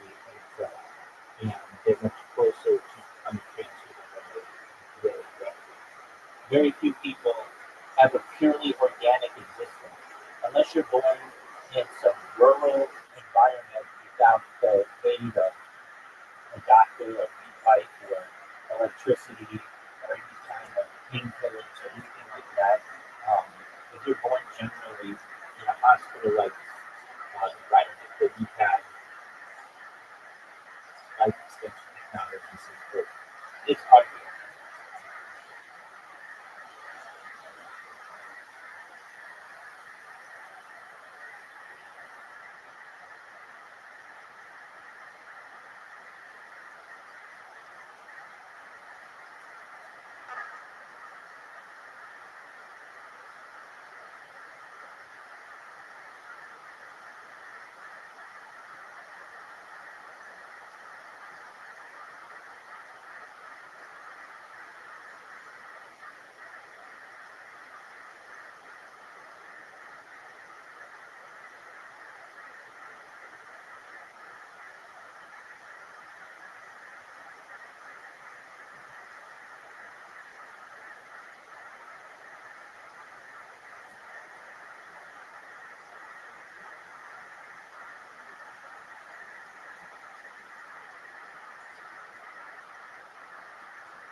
Developing his pieces very slowly. So at first I thought this guy has no idea what he's doing. But it turned out like he actually had a system. So after like 10, 15 moves, I was in a lot of trouble. And then like the game became super concrete and tactical, and I won. But it struck me that this guy like had it. I think he just played it apart all his life, so he had developed a certain system that was actually like effective if you don't know what you're doing against it. So that was kind of interesting. I'm like, he was fairly old, so I'm sure he played chess his whole life without ever learning any kind of opening theory or something like that. He just had was doing his own thing. Can you ever learn something from people that have an unorthodox approach like that? Oh yeah, for sure. It's happened several times. There was like my dad used to play a ton of chess at home. Like he used to have a home office, and then certain times he'd appear to be focused on his work. But I knew like a certain look in his eye which told me that he was actually playing chess. So I would go over and watch. And then at some point where I was already a lot better than him, he played a certain opening as white. And I told him, like, what is this opening like? Where did you learn this? And he said, well, you taught me this very same opening, but with the black pieces. So I thought I was going to play it as white, like with one tempo more, right? Because you're playing both.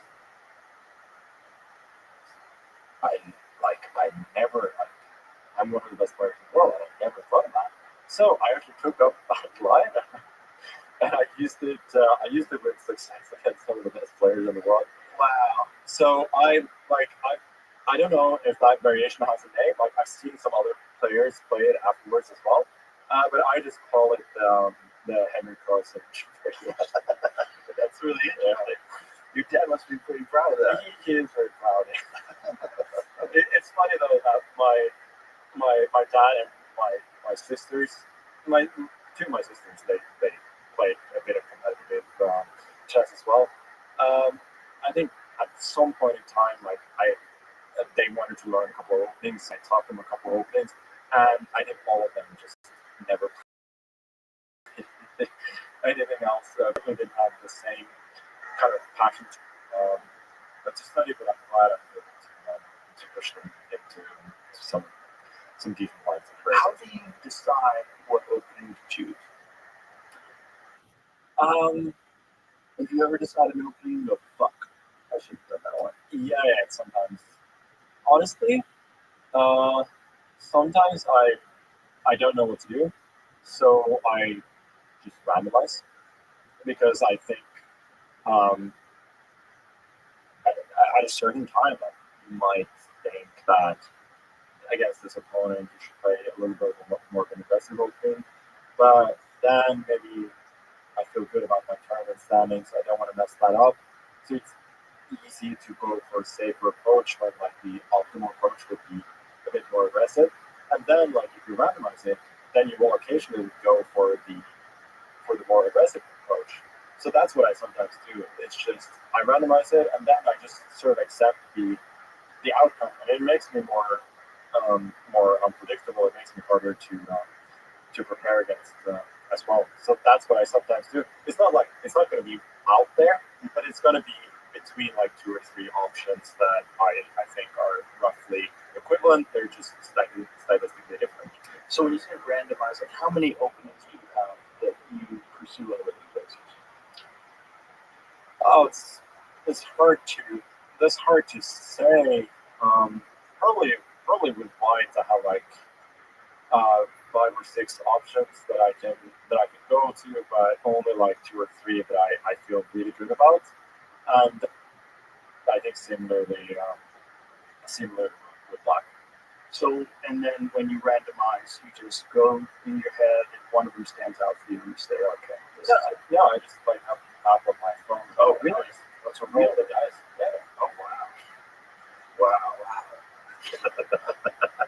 And I think honestly, a lot of people could benefit from that because you agonize over these minute decisions. Like you spend a lot of mental energy before a certain game agonizing over what opening you're going to play. And if you know that you're going to make a decent choice, but you leave all the agonizing to like there's nothing because it's left to chance, it makes it a lot easier. That makes sense. When you were saying mental energy, do you talk about spicy Chinese food incident, but do you normally have a method of like when you eat, vitamins you take? Is there certain things that you do to optimize your clarity? Yeah, like if I'm playing an early afternoon games, for instance, like starting at 1, I try to eat like one big meal before that, which is generally like a big omelet with some kind of salad. And You eat pretty clean. before I usually eat. Sometimes like after games, like I will eat something like even some desserts and so on. But before the game, I try to keep it fairly clean. I actually learned that when I was little. Like sometimes, like my parents, they were generally quite strict about sweets and so on. But sometimes I would eat sweets during the tournament. Then my blood sugar would drop like crazy, and I would start making mistakes. And so that's something that I learned quite quickly that I should do. Do you ever mess around with vitamins or nootropics or anything like that? Things that nutrients help memory? No, I think it's a little bit about the way that I was raised. Like I never take medicine unless I kind of have to. I don't really take supplements or anything like that. So I probably should. Like it's not a bad idea. Like my wife is half American. Like she's completely different. Like she takes 5 kinds of vitamins every single day. She's very meticulous about it. But yeah, I don't know. I've never Just get them to make you up some more packets. yeah, maybe. I think it probably have an impact on you. I mean, it's extraordinary to think about how good you are without it. Like any little thing that could give you a very slight edge. And I think that vitamins for sure give you a slight edge, particularly nootropics. There's a bunch of different vitamins that have been shown through clinical trials to improve cognitive performance. There's acetylcholine, a bunch of different things that enhance memory that are essentially just nutrients. What's the new thing that people are doing? Like creatine, something like that. Ketamine? No, not ketamine. No, it's not ketamine. Creatine? Creatine, yes. Creatine was a bodybuilding supplement. It was almost akin to steroids in the 1990s. People would think it was cheating, and then they realized it was just a component of food. But one of the things that creatine does that's very extraordinary is it aids in performance when you're sleep deprived. So if you ever find yourself sleep deprived and you have to do something where you have to use your mind, creatine is a fantastic supplement for that. Well, I mean, I woke up today and I think my watch said that my sleep was I got 15. I slept for 5 hours, but I got 15 minutes of REM sleep. It was really bad. So that's I could have used that because I was playing chess tournament earlier today, so I could use that. But yeah, creatine is something that everybody should take. Men, women, it's a really good supplement, super safe, and it aids in strength and muscle recovery and stuff like that. But it also has a lot of cognitive benefits. Just generally, just like a very good, safe supplement to take. Let's see again. Cognitive function. Studies suggest that creatine supplementation may improve cognitive function, including memory, attention, and reasoning. It may increase brain energy levels by boosting androstenedione triphosphate production, ATP, which is essential for brain function. Creatine has antioxidant and anti-inflammatory properties that may protect brain cells from damage caused by oxidative stress and neurotoxins. They help in there's a lot of different things. If you Google it, there's a ton of different benefits. I take it in gummy form. I take creatine gummies every day. They're delicious. It's easy. They just pop a bunch. 5 milligrams. I don't know. We have any try creates here? Yeah, I think I have them out there. But they're great. It's easy. I put it back in my car, take them all the time. I've noticed the difference. I just think with a guy like you, where your brain's everything, then you're getting that sort. Why was it? No, but cheaper. Fuck around. No, but it is the thing though that on certain days I sort of just accept that my brain is not going to work as good, and it's frustrating, especially if you got a big game and you know that you're starting down 2-0 because your brain is not working the way it's supposed to be. Yeah, I feel that with podcasting all the time, and the real danger is if I do that, if my brain's not on full tilt and I'm talking to a scientist, I'm like, oh, you have to talk about quantum physics. Because I have to have good questions so people follow what you're saying, because it's so esoteric. It's weird that the brain just doesn't always work exactly how you want it to. And honestly, chess is one of the worst things to do sleep deprived because I think creativity usually is enhanced when you're not feeling well, when you're sleep deprived, but that's generally not what you need in chess. You need to minimize mistakes, you need precision, and all of my intuition, all of that is just so much worse when I'm not feeling on top of my game. So, do you have a specific thing you do when you're feeling not on top of your game? Do you double check things in your mind? Do you have a process you follow? I just try to play a simpler game where it's not as complicated. And when you're feeling good, then you go for it. No, honestly, when I feel good, I don't think about these things. It's just a state of flow where I know how much risk to take. I just So what is the mindset? When you're in a world championship game and it's down to these, what is the state of mind like when you're in the middle of it? Honestly, when I'm at my best, I'm just pure laser focused, and I'm just calm. I'm not thinking about anything other than Just in the moment. just the moment. Just in the work is already done, you're in another game, so now it's just reacting and moving and calculating. Yeah, I mean, I had a game, plus the Classical World Championship I played in 2021, where the first 5 games were drawn. Honestly, I could have probably been down at that point as well. 6th game was a super, super long game, almost 8 hours. And I think for the last hour and a half, 2 hours, I was pretty short on time.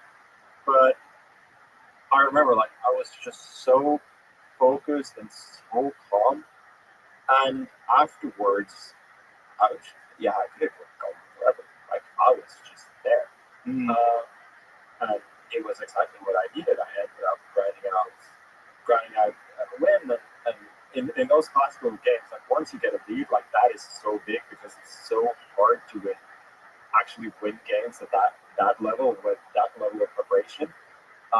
So that was really big. But yeah, I've only had, I feel like, a few days where I feel like I'm just like completely in the moment. Usually it's a bit more messy than that, but like when it happens, it's just that's feeling. That's amazing. It's only been a few days where you've been fully in the moment. I'm rarely happy after I play. I'm happier now. Like I honestly, like my standards for myself like a little bit lower. But I've gone down a little bit the older I've gotten. Because I sort of accept that I don't have, my brain is not as fast as it used to be. So I'm going to have occasional letdowns. So top level is like, I think, as good as it's ever been, or at least very, very close to. But like the average level is just too hard when you're playing. It's not that fast anymore. But yeah, generally I'm always thinking, well, yeah, I could have always done something better. Like you always miss some things, but I always feel like there are avoidable mistakes that I'm still making. So this, as you've gotten older, this lowering expectations, is that a being hard on yourself over minute details doesn't benefit you, and then you just had a more healthy approach? Yeah, it just makes everything a bit easier. Also, honestly, like randomizing opening choices has made things easier as well. Everything just sort of lower the pressure a bit. Have you ever consulted a mental coach or someone who works with people on mindsets to try to capture what is happening when you are in that complete total flow state of laser focusedness and try to recreate that? Because there's a bunch of different mind coaches that will tell you for a bunch of different pursuits that what you have to do is when you get to that state, whatever that state is, recognize that you're there and then try to get a map of the territory and try to will yourself back into that thing. But then there's another school of thought that says, no, it just has to happen organically. And that you just need to be obsessed and focused and take care of yourself and meditate and just when it comes, it's going to come. But it's just you have to accept that it's a gift and it's just not always going to be. Yeah, I'm definitely in the latter camp. I've talked to people who have suggested mental coaches like plenty of times, both in the past and more recently as well. I've just always been worried that somebody's going to mess something up in my head. Paralysis by analysis. Yeah, that's really what it is for me. So I feel at some point I'm just like more or less content with the way things are. That most days I'm playing, I'm going to be fairly good. On some days I'm going to be at my very best. At other days I'm going to be very far from my best, and it's sort of the way it is.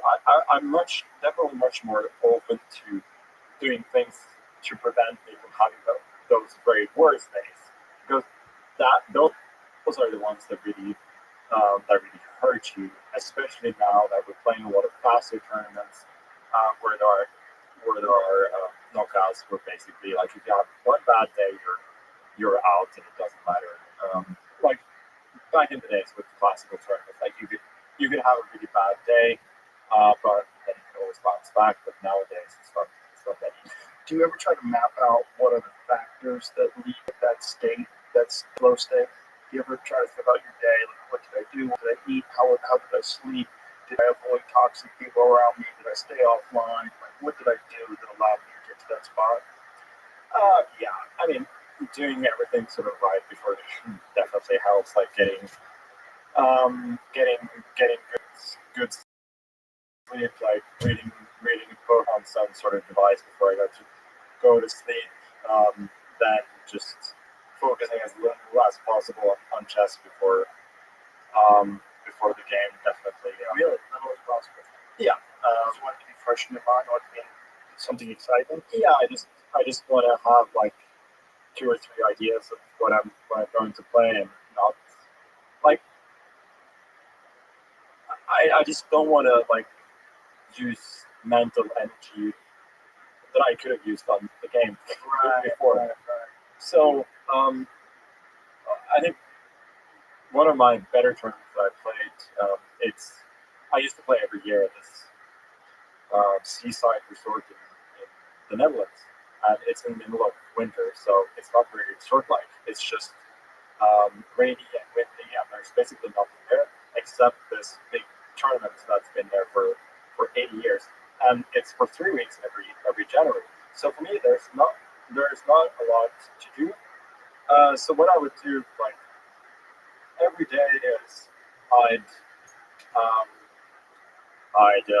wake up, I'd go for a walk, and then I would watch like 30 to 45 minutes of NBA highlights the day before. Look at chess for 15 minutes, whatever my coach sent me of preparation that we discussed the day before. Eat and then go play, and that worked really well. It's just keeping it as simple as possible, honestly. So get inspired a little bit of watching NBA highlights, right? Yeah. Just a tiny amount of information from the coach, just like get your brain in, but not too much. Don't focus too much. Yeah, a lot of people, like, they will spend 3-4 hours preparing on that very day. I think it can be beneficial, like if your opponent goes and specifically in the live and so on. But overall, I think,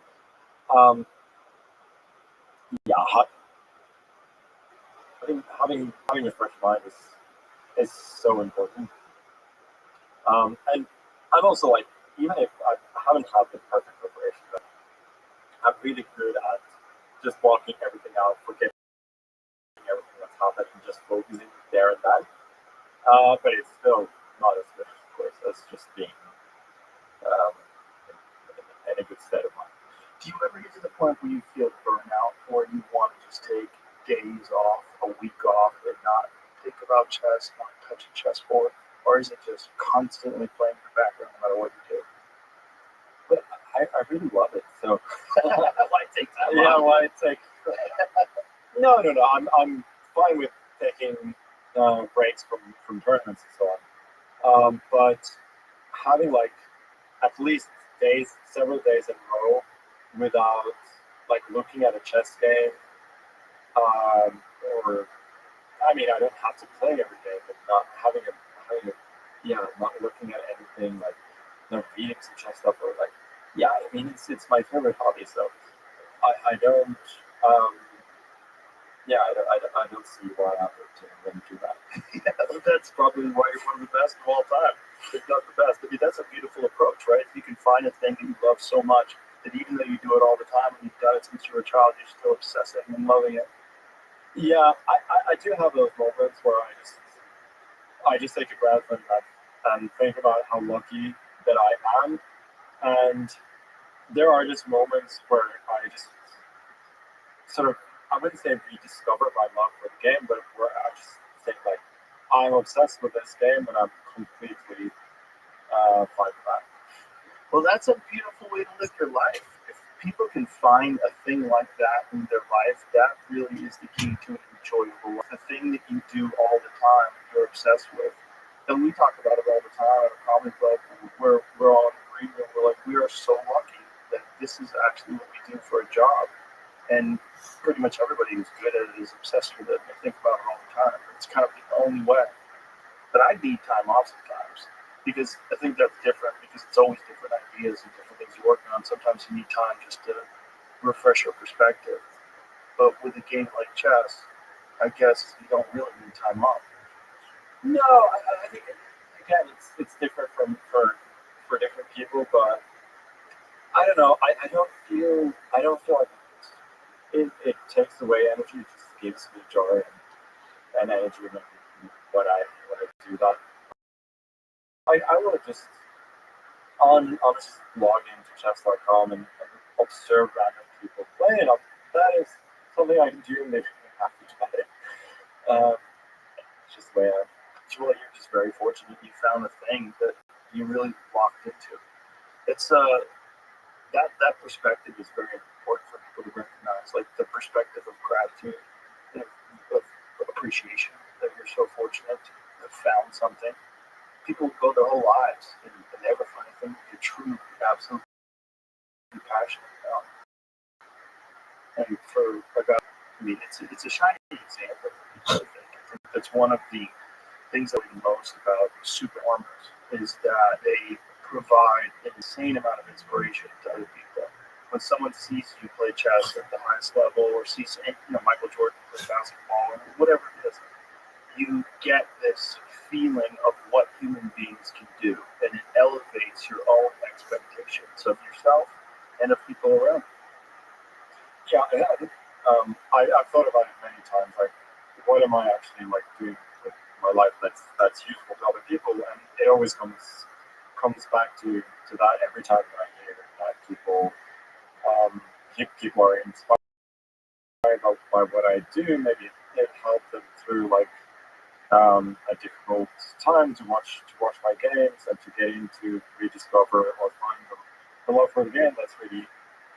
That's really nice. And again, in the process, I'm just doing what I love, right? And that's really what people want to see from me. It's just competing and doing well at chess. So that's also what I'm giving as often as possible. Well, that's what people want out of life, is something that they love, that they do, that they're very good at, and they get recognized for it.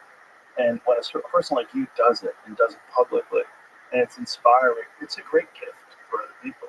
I mean, it truly is. Who's been are there particular players that you really enjoy watching play, and particular styles that you enjoy?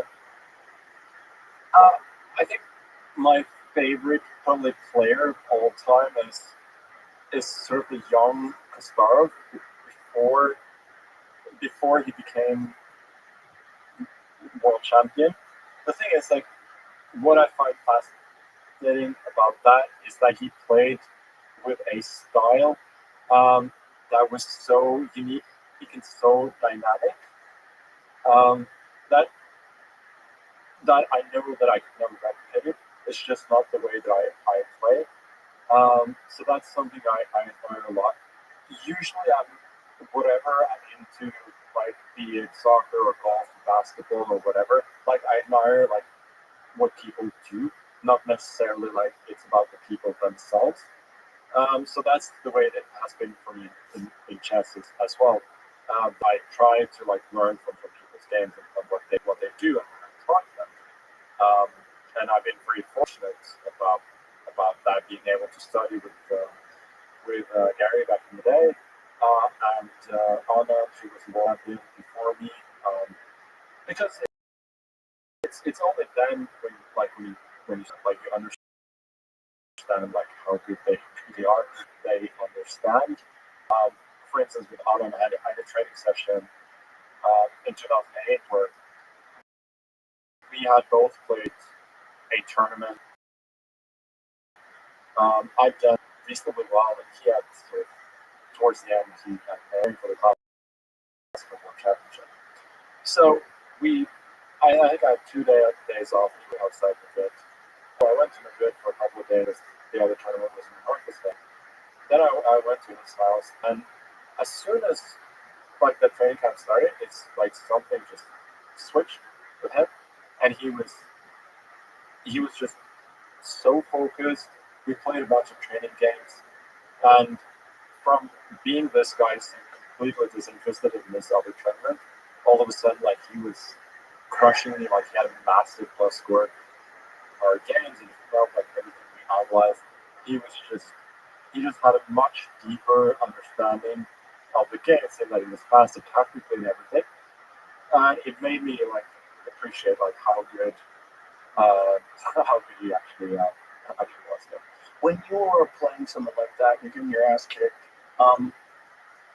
Does this inspire you and enact in your game, or does it not change your game? You just do the same game but more focused.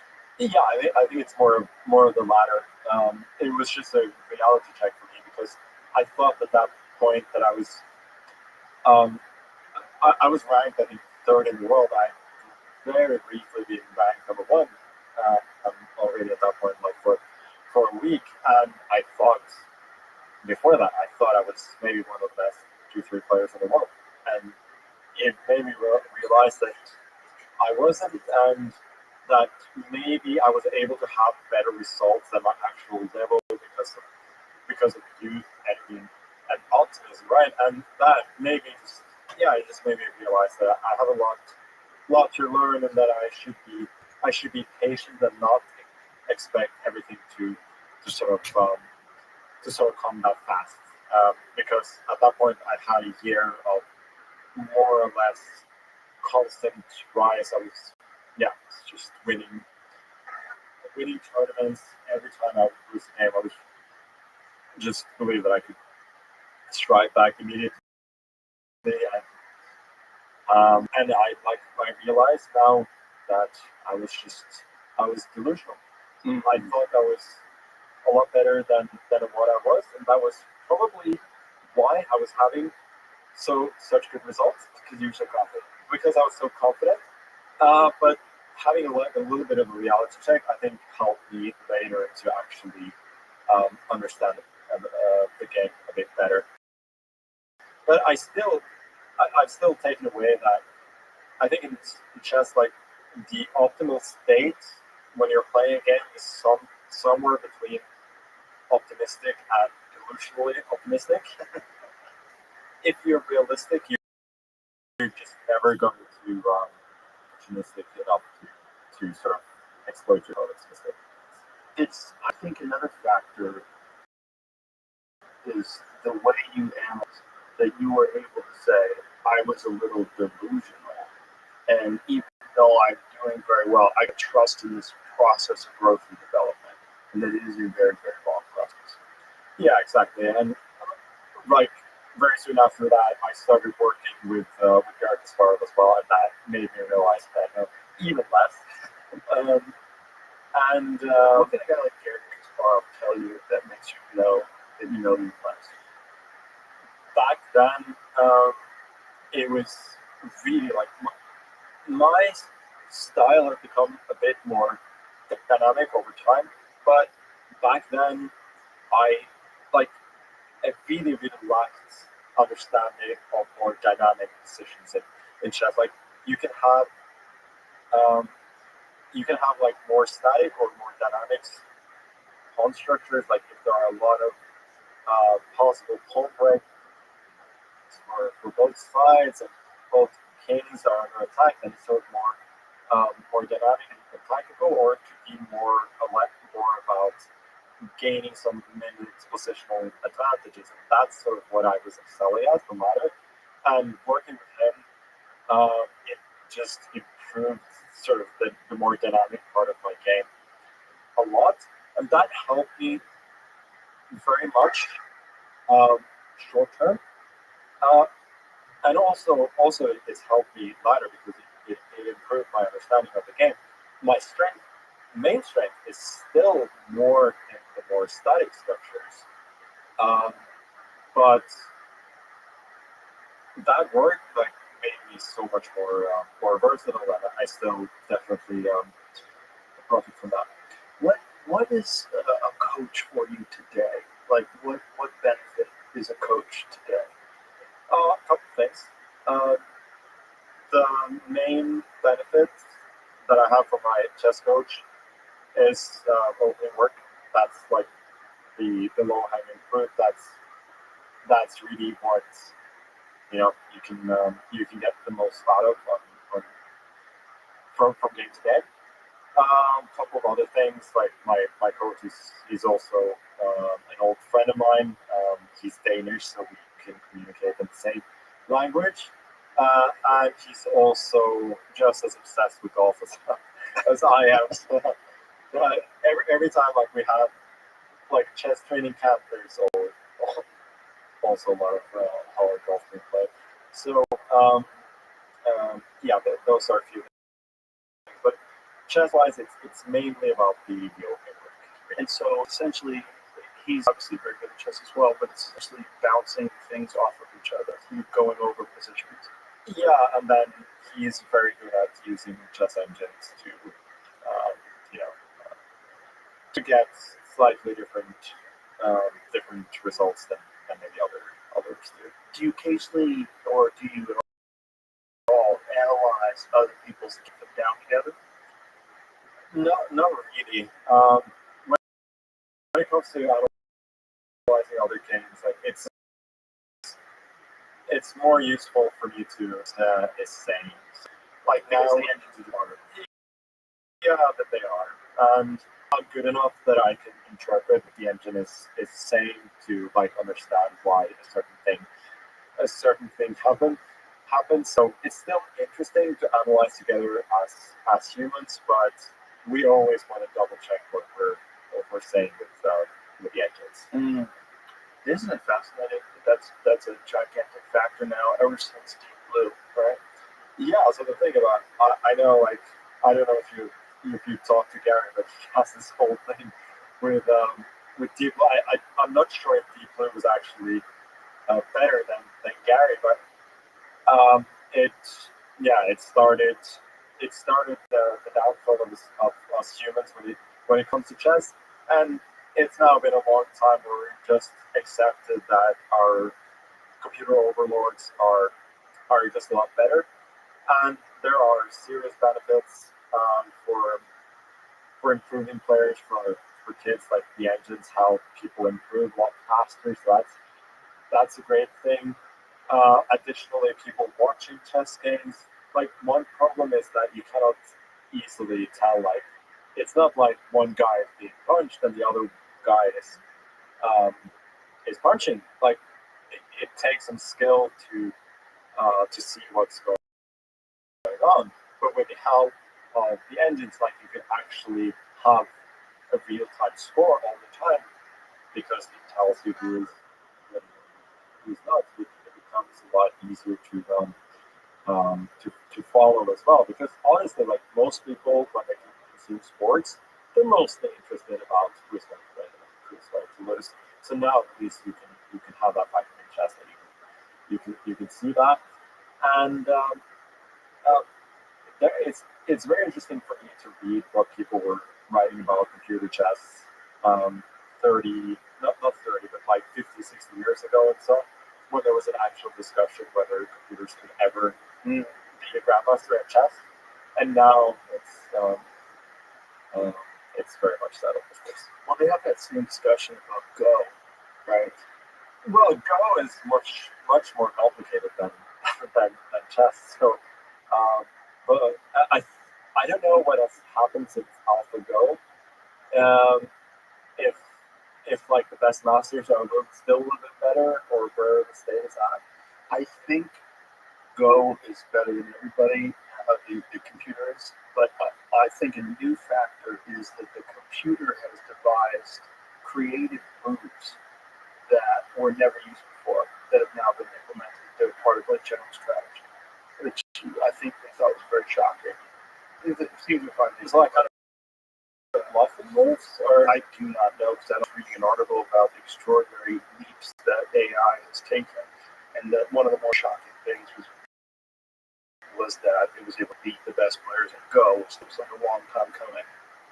Yeah, I mean, I watched the movie AlphaGo, and I mean, how long ago was that? That's like maybe like 6-7 years ago. See, in AI time, that's like Stone Age. It's just so crazy. And I think like a year or two later, there was AlphaZero and chess. So chess engines that were always like kind of built by humans and constructed by humans. Then AlphaZero came along, and which is a neural network that just run chess on its own, and it became more or less as good, or maybe slightly worse than the best traditional chess engine. What's interesting is that the neural networks play chess a lot more like humans. They were much less concerned about material factors. They were more about like positional play and long-term thinking and so on, because it was not based on brute force in the way that that traditional engines would. You would see funny, like they have computer tournaments as well with the best engine in the world, and you will still see like AlphaZero, that's sort of the clone of AlphaZero because they discontinued that AlphaZero project after a while. It will make like elementary tactical blunders almost. That's crazy because I don't know, it doesn't have, it just thinks about chess differently than traditional engines, but it will also like do things that just confounds the very best chess engines in the world still. So that's very interesting to see, and like all the best coaches and players that now when you work with chess computers, like you always have like a neural net and a traditional chess engine running, as well as some others who are now like hybrid, who have a little bit of both. It's just fascinating that you make the one. Yeah, well, I don't know if it's something about its search. I really don't know. But it would also make some fascinating decisions, like when you promote a pawn, like you usually promote to a queen because that's almost always the best, unless you sometimes want to promote a knight specifically to give a check, or sometimes to avoid stalemate. That's less frequent. But then what Viva and AlphaZero would sometimes do is that they would promote to a different piece, because if it's a piece that's anyway going to be captured, just to give your opponent like a slight chance of making a mistake, of making another move, which is something like a human would never ever do. But it's really funny, a little bit of parallel to what's going on in Go, I think, with this gamesmanship that is going on with digital. So that's crazy that it would just trick you. Yeah, it would try and trick it. Like, it probably wouldn't trick the human, because the human would be like, that's weird, okay, I'll just take it, whatever. But another, oh, okay, well, I have another alternative that seems equivalent. Well, that maybe I'll go for that. It's very strange. So, what are the best programs that people play on? There are a few. There's one that was originally developed by Norwegian called Stockfish. That's still considered the best. So I think the best now is Stockfish, like Stockfish Hybrid. That's neural and controversial engine. And then Do you have to be connected online? yeah, I mean, most people use either. Most people use remote engines, like some kind of cloud service, to have as much computing power as possible. So the kind of computing power that's on your phone, like, can you beat your phone at the highest level? No, no chance. No chance. That's so crazy. Because Deep Blue, wasn't it like as big as a room? Was it? Yeah, Deep Blue wasn't like a stack of computers, right? but I'm sure it's still less powerful than your computer. Yeah, that's so, shocking. No, I have no chance against my phone. There was Crazy. there was actually one time where I played corporate Cyber, and there was this guy who said, I built a chess program in my university class. Can I let my play against you again instead of myself? I said, yeah, sure, why not? And I actually beat it fairly handily because I played some kind of anti-computer chess where I just close up the position as much as possible and just let it have as few possibilities as possible to out-calculate me, so that it's a purely strategical game. That doesn't work against very good engines, but it can work against weaker ones. But no, humans we don't have any.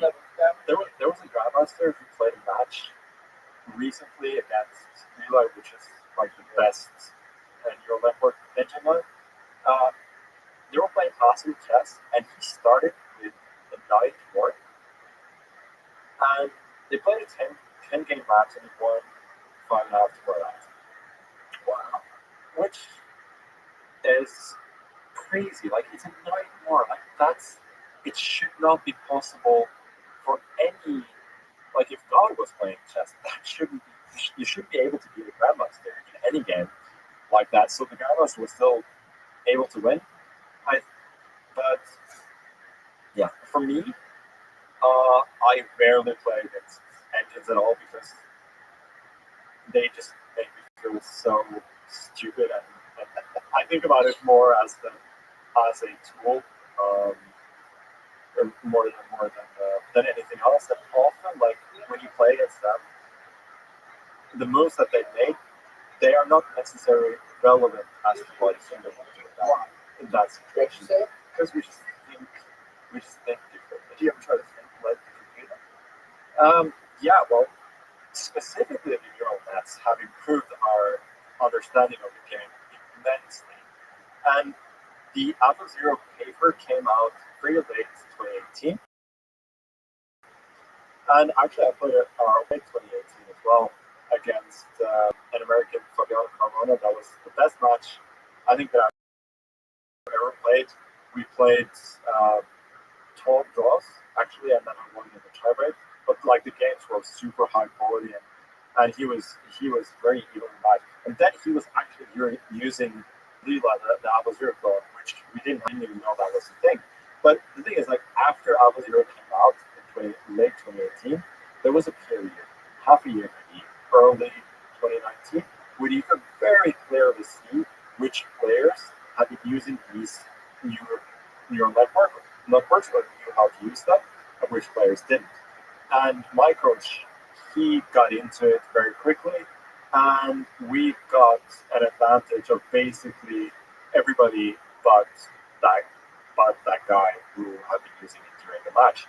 And it just made us understand the game a lot better. There were, as I said, a couple of things about long-term king safety. Pushing pawns on the side of the board was maybe the biggest takeaway, that often you would push pawns and not as an attacking tool, which used to be the way that you would push a pawn trying to break open your king.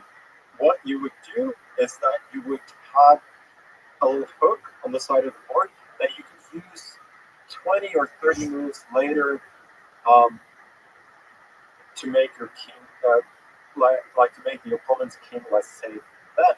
And this is something that humans didn't really do, and I still see some people allow these pawn advances, and I don't I wonder if they didn't learn their lesson from 2019. But it was very clear to see at a certain time before everybody sort of caught up with the new information. And that's also when I had maybe my best stretch of chess ever, because I just understood these new things better than others. It's almost counterintuitive that you wouldn't want to play the computer because the computer makes you look stupid. Because the idea in my mind would be well, you should play the best thing you could possibly play. And if that's a computer, great. If that's another human being, then play the human being. But I would imagine that playing something that makes you feel stupid would, at the very least, teach you something about the game. Yeah, it does, but at the same time, you know that these are usually things that humans can't replicate. And to be fair, like the kids these days, a lot of them play like more concrete brand of chess that is more similar to engines than we have seen in the past because they've had so much exposure to. Yeah, like they're less dogmatic, more concrete in their thinking. But then I know that there are usually other things that are lacking. So I could sort of steer the game there as well. So I don't know. I haven't even found it particularly useful, but maybe I'm just I don't want to. Is it partly because you just don't want to lose? Yeah, of course. And it's also because, as you said, like chess is a very lonely game.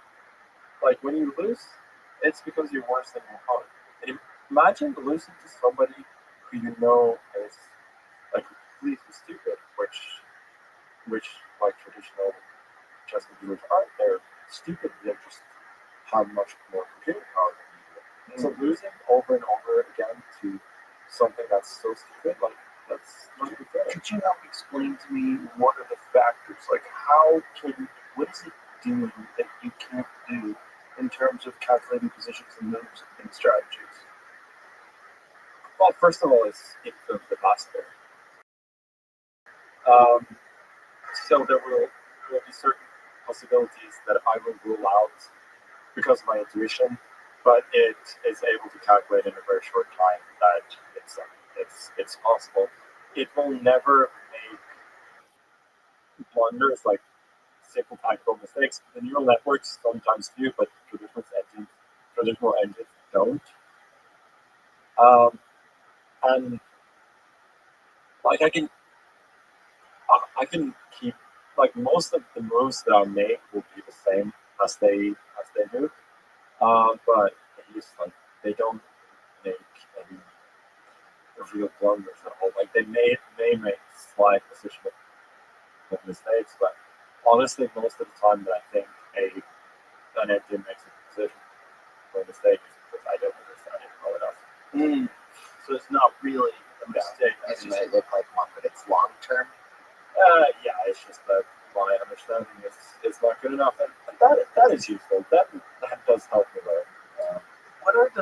What is the difference between the approach that the neural network takes versus the traditional engine? Like, why is one of them approaching the game differently? Because one of them is constantly calculating based on sort of what humans have taught them is like the value of what is the value of a pawn, what's the value of a knight, what is the value of far advanced pawn, and all of this. Like it calculates based on that. Neural network just you just show it the rules of chess and play against yourself a lot of time and get better. And it just has a different approach. Like what it does is just based on the games that it's played against itself, right? So it's just it will have completely different ideas sometimes. Like imagine like in 2019, because of these neural networks, like every opening that have been for hundreds of years had to be rechecked by approaches because there could be a difference in evaluation because there is this new neural network that just fits it a completely different way. Wow. So these neural networks can go back and look at a classic game from like 1963 and say, well, fuck that dude up. So we're doing this, that, and the other thing. Yeah, exactly. And it just I think a lot of it was based on it just emphasizes different factors than traditional engines do, and that ultimately just leads to different results for you. But it was extremely fascinating for a while. Well, it's just led to in the world, everybody just has access to that information. It used to be a thing back in the time that some people would really be ahead of others, not for the 19, but also other times like they had more computing power, better cloud engines like that, started to use different engines. And so now you can prepare for World Championship, honestly, in 2 weeks. You'd be completely with like just a regular like laptop that's connected to cloud. It's very different and so much easier today. That is so fascinating. That it's changed the game so much. Could you get a computer, whether it is a traditional engine or whether it's a neural network, get one to imitate a specific style? Like, could you get one and say, I want you to play like Gary Kasparov from Django? So we actually did this back in the day. We just started an app called Play My This, where you can play against myself at different ages, and the style it was based on the guy who built Stockfish built this engine as well. So it was based like an old version of that, but it would have my openings and try to emulate my style at certain ages. Obviously, it wasn't perfect, but it was a start.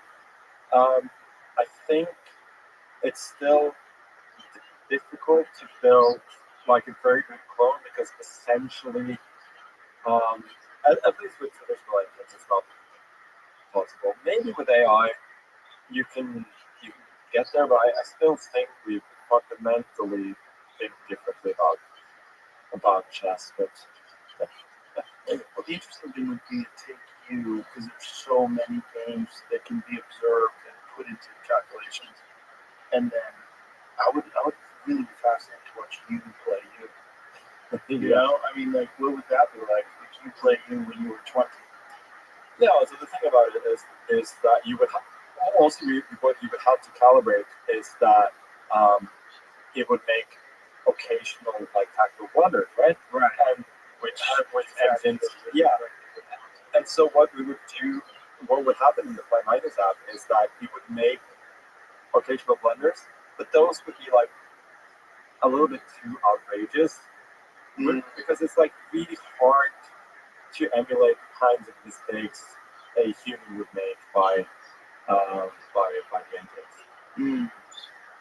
So I think that would probably still be like the most difficult part, like the main issue in order to make such a thing. If the Play Magnus thing was dialed in like 100%, what would be? Do you think now would be the scariest age to play you? Does that question make sense? Yeah, you're better now than ever before. No, I think my peak is close to the best because this level or proficiency of anything, it's about making use of the knowledge and the skill, right? I definitely have more knowledge now than I've ever had, but I think probably the best combination I had of knowledge and energy that translated the best into skill was probably in 2019, like first half of the year when I was 28, and when I was more like a young Kasparov than I've ever been before. Very dynamic. Well, what is the difference between you in 2019 and today? A few things. First, I couldn't play the same openings as I played then because they have been worked out to a point where they're basically they're just too analyzed and unplayable. That's one thing. From that, I think I could do like my eyes level would probably be a little bit lower because I'm a little bit older and my brain is not quite as fast. But I could do, I think, most of those things. What I don't think I could do is like the other sort of best version of me, which was 2013, 2014, when I was in the best shape of my life, and I was just a relentless beast at the board, grinding down at my opponents in very long end games, never giving them any respite whatsoever. Like purely skill wise, that was far from the best version. Sorry, knowledge wise, that was far from the best version of me. Um, but I was just, yeah, it's just like the average level of my game definitely was higher than because I barely played really bad.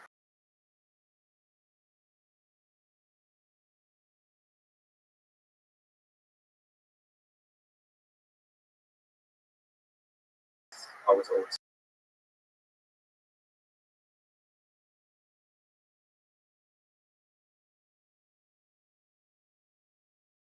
Like fitness and nutrition and these things you don't really take too much into consideration, but they obviously played a huge factor in the most successful period of your life.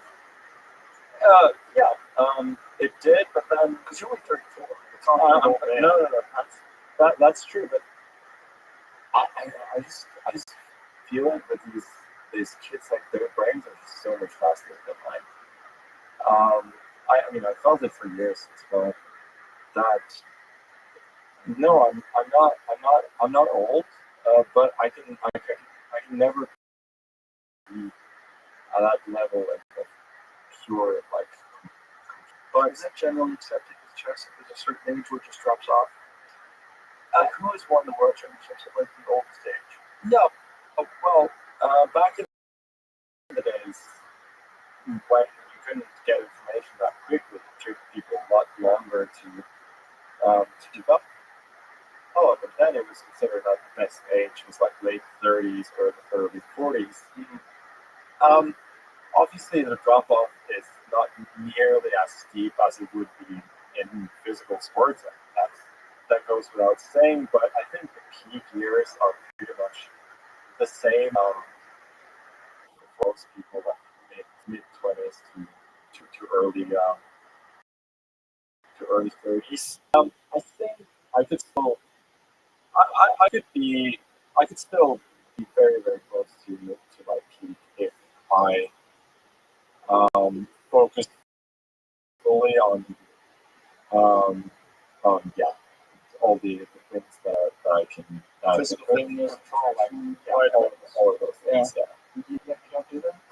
I don't understand. If you're so obsessed with chess, that seems to have a primary factor. Yeah, it's a good thing.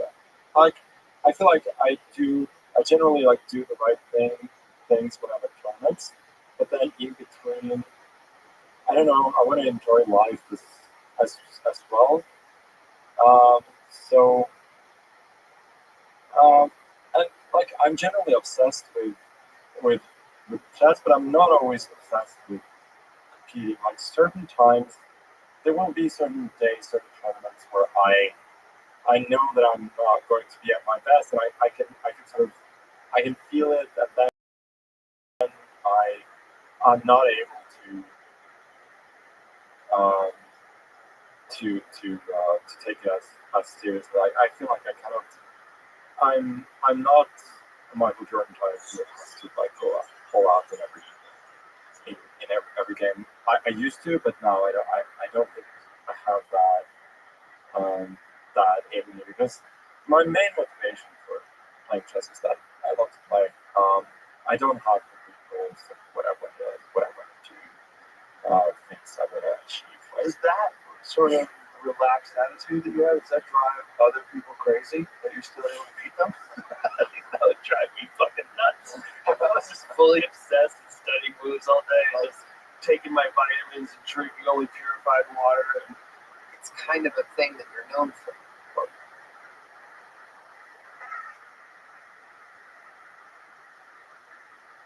Right? Like a lot of other people are known to work all the time, and you've kind of always, at least a reputation, played the player, right?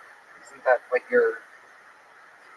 Yeah, and also the thing is like I was known for like being fit and all of these things, but now I think there are a lot of other players who take these things a lot more seriously than I do. I think the reason why I got that reputation is that I really like doing a lot of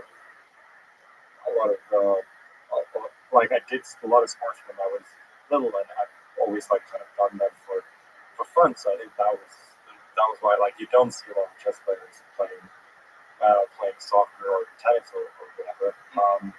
Not that I'm great at any of those things, but I'm usually better than a lot of other chess players. I guess I do have. I don't know. I don't know what Yeah, so not much to do about your Just saying, like in a game or a sport where it's so computer involved and analyzed, and there's geniuses wearing suits and glasses and things, kind of known as a intimidating force with a legacy. Do you have?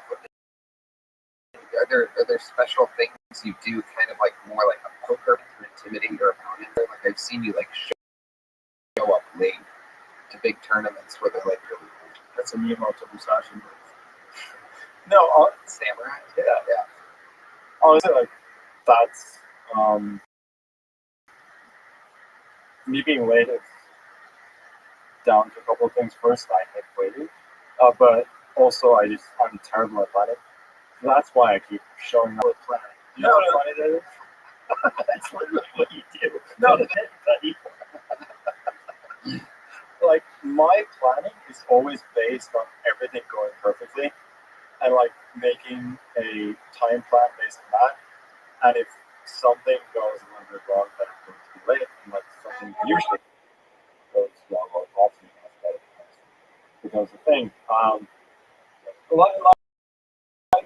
Like as you talked about in chess, like the video that a lot of people talk about where I come there's blitz game, right? And that's 3 minutes, and I come like 2.5 minutes late because I've been skiing in the mountains, and there was an accident on the road that delayed me like half an hour. Like most people would have planned for that, have a little bit of buffer, but I was like, that was probably going to be fine. So suddenly there's an accident and I'm going to be late, and I'm just running into the flying hole in my sweatpants and not really even realizing that the game has started.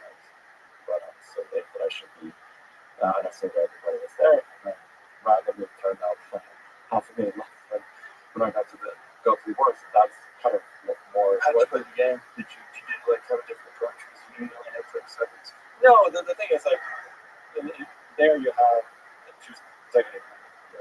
So I'm not going to lose some time automatically. I just had to play a little bit faster, but it was okay. But as I said, like I don't do those things to intimidate my opponents. That would be such a mindfuck. The guy shows up 2.5 minutes late and still stops you. Yeah, I don't think many people know about the skiing delay or anything. I think they just thought it was like I'm a badass and coming in late. No, honestly, that was like the World Championships in chess, like they're being held in weird places. So this was in Almaty, Kazakhstan, which is this like really during winter at least included not very nice city. And then just half an hour out of the city, you have basically the Alps. You have beautiful mountains that goes up to 3,500 meters, where it's just fantastic, and you can like get from the city it's like an hour, and you're up the top of the mountain and having a beautiful ski vacation.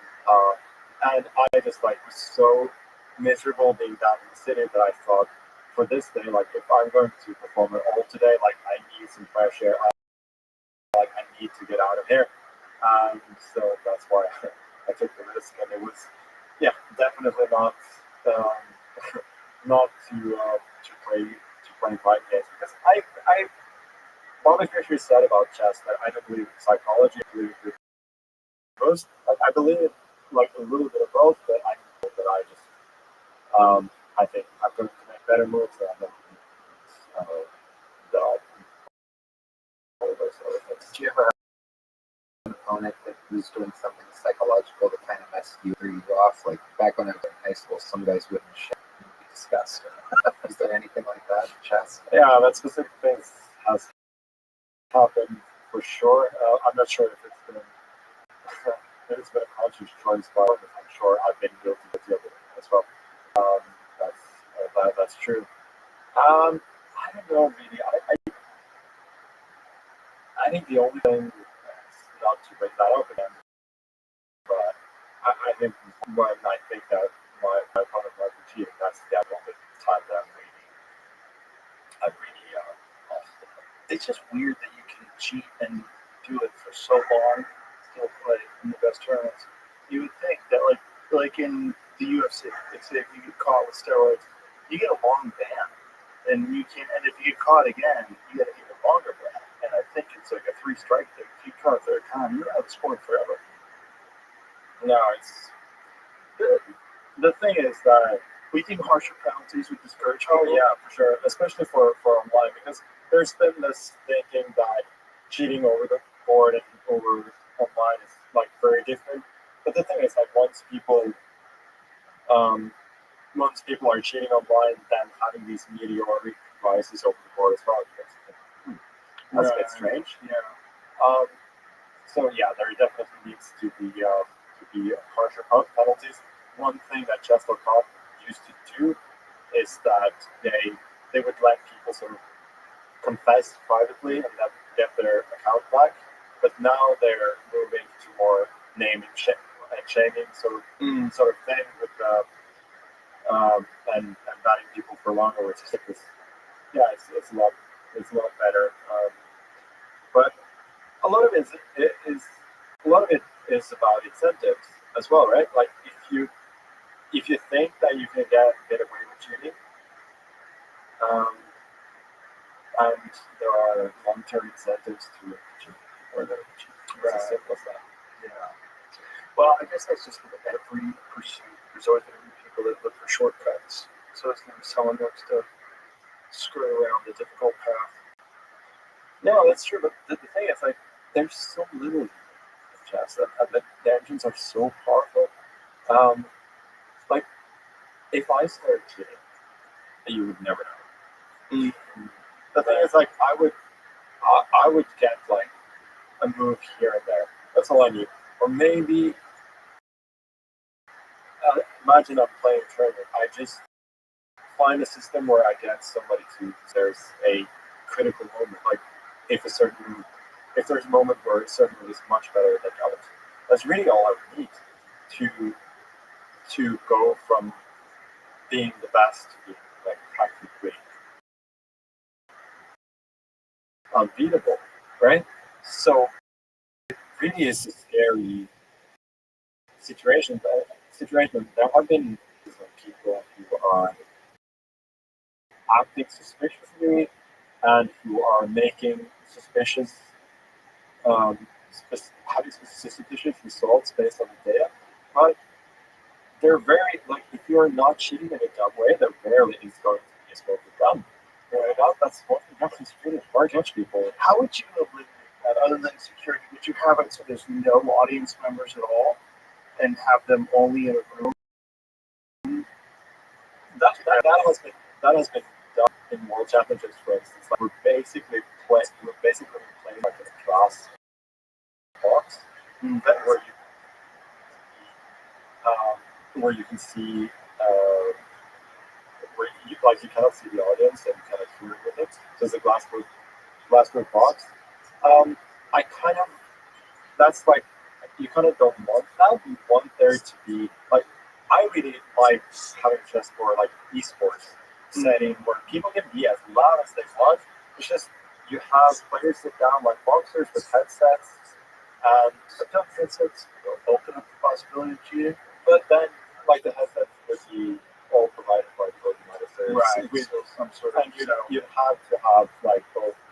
We have had that in tournaments that you have to have white noise and some kind of sound from like Spotify, or if you want to listen to classical music or whatever. You can do that. Yeah. So you can play chess. Yeah, I mean, honestly, playing blitz chess listening to music usually it helps me because like doing tasks that are more intuition based, then that helps with the flow. With longer games, you probably don't want that disturbance. But I've definitely played some of my best blitz chess just listening to music, sitting there coughing. Yeah, I think Some wild Norwegian music. Yeah. Rammstein or something. Oh, that's actually German, but yeah, that's a good stuff. That's a good song. No, I think my best chess is over in Norwegian rock. Norwegian rap, really?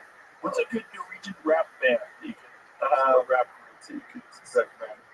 There's a guy called Mr. Pimp Lotion and Oral B. Mr. Pimp Lotion. And Oral B. They're kind of, it's like a little bit ironic, but they're like doing like American like West Coast rap and Norwegian. Oh, that sounds badass.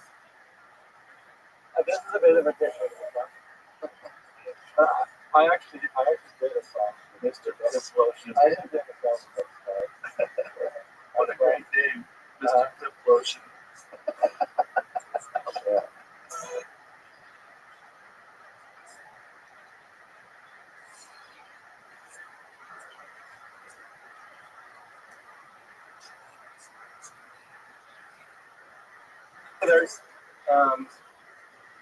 Yeah. There's, the thing about what happened was that they did a show.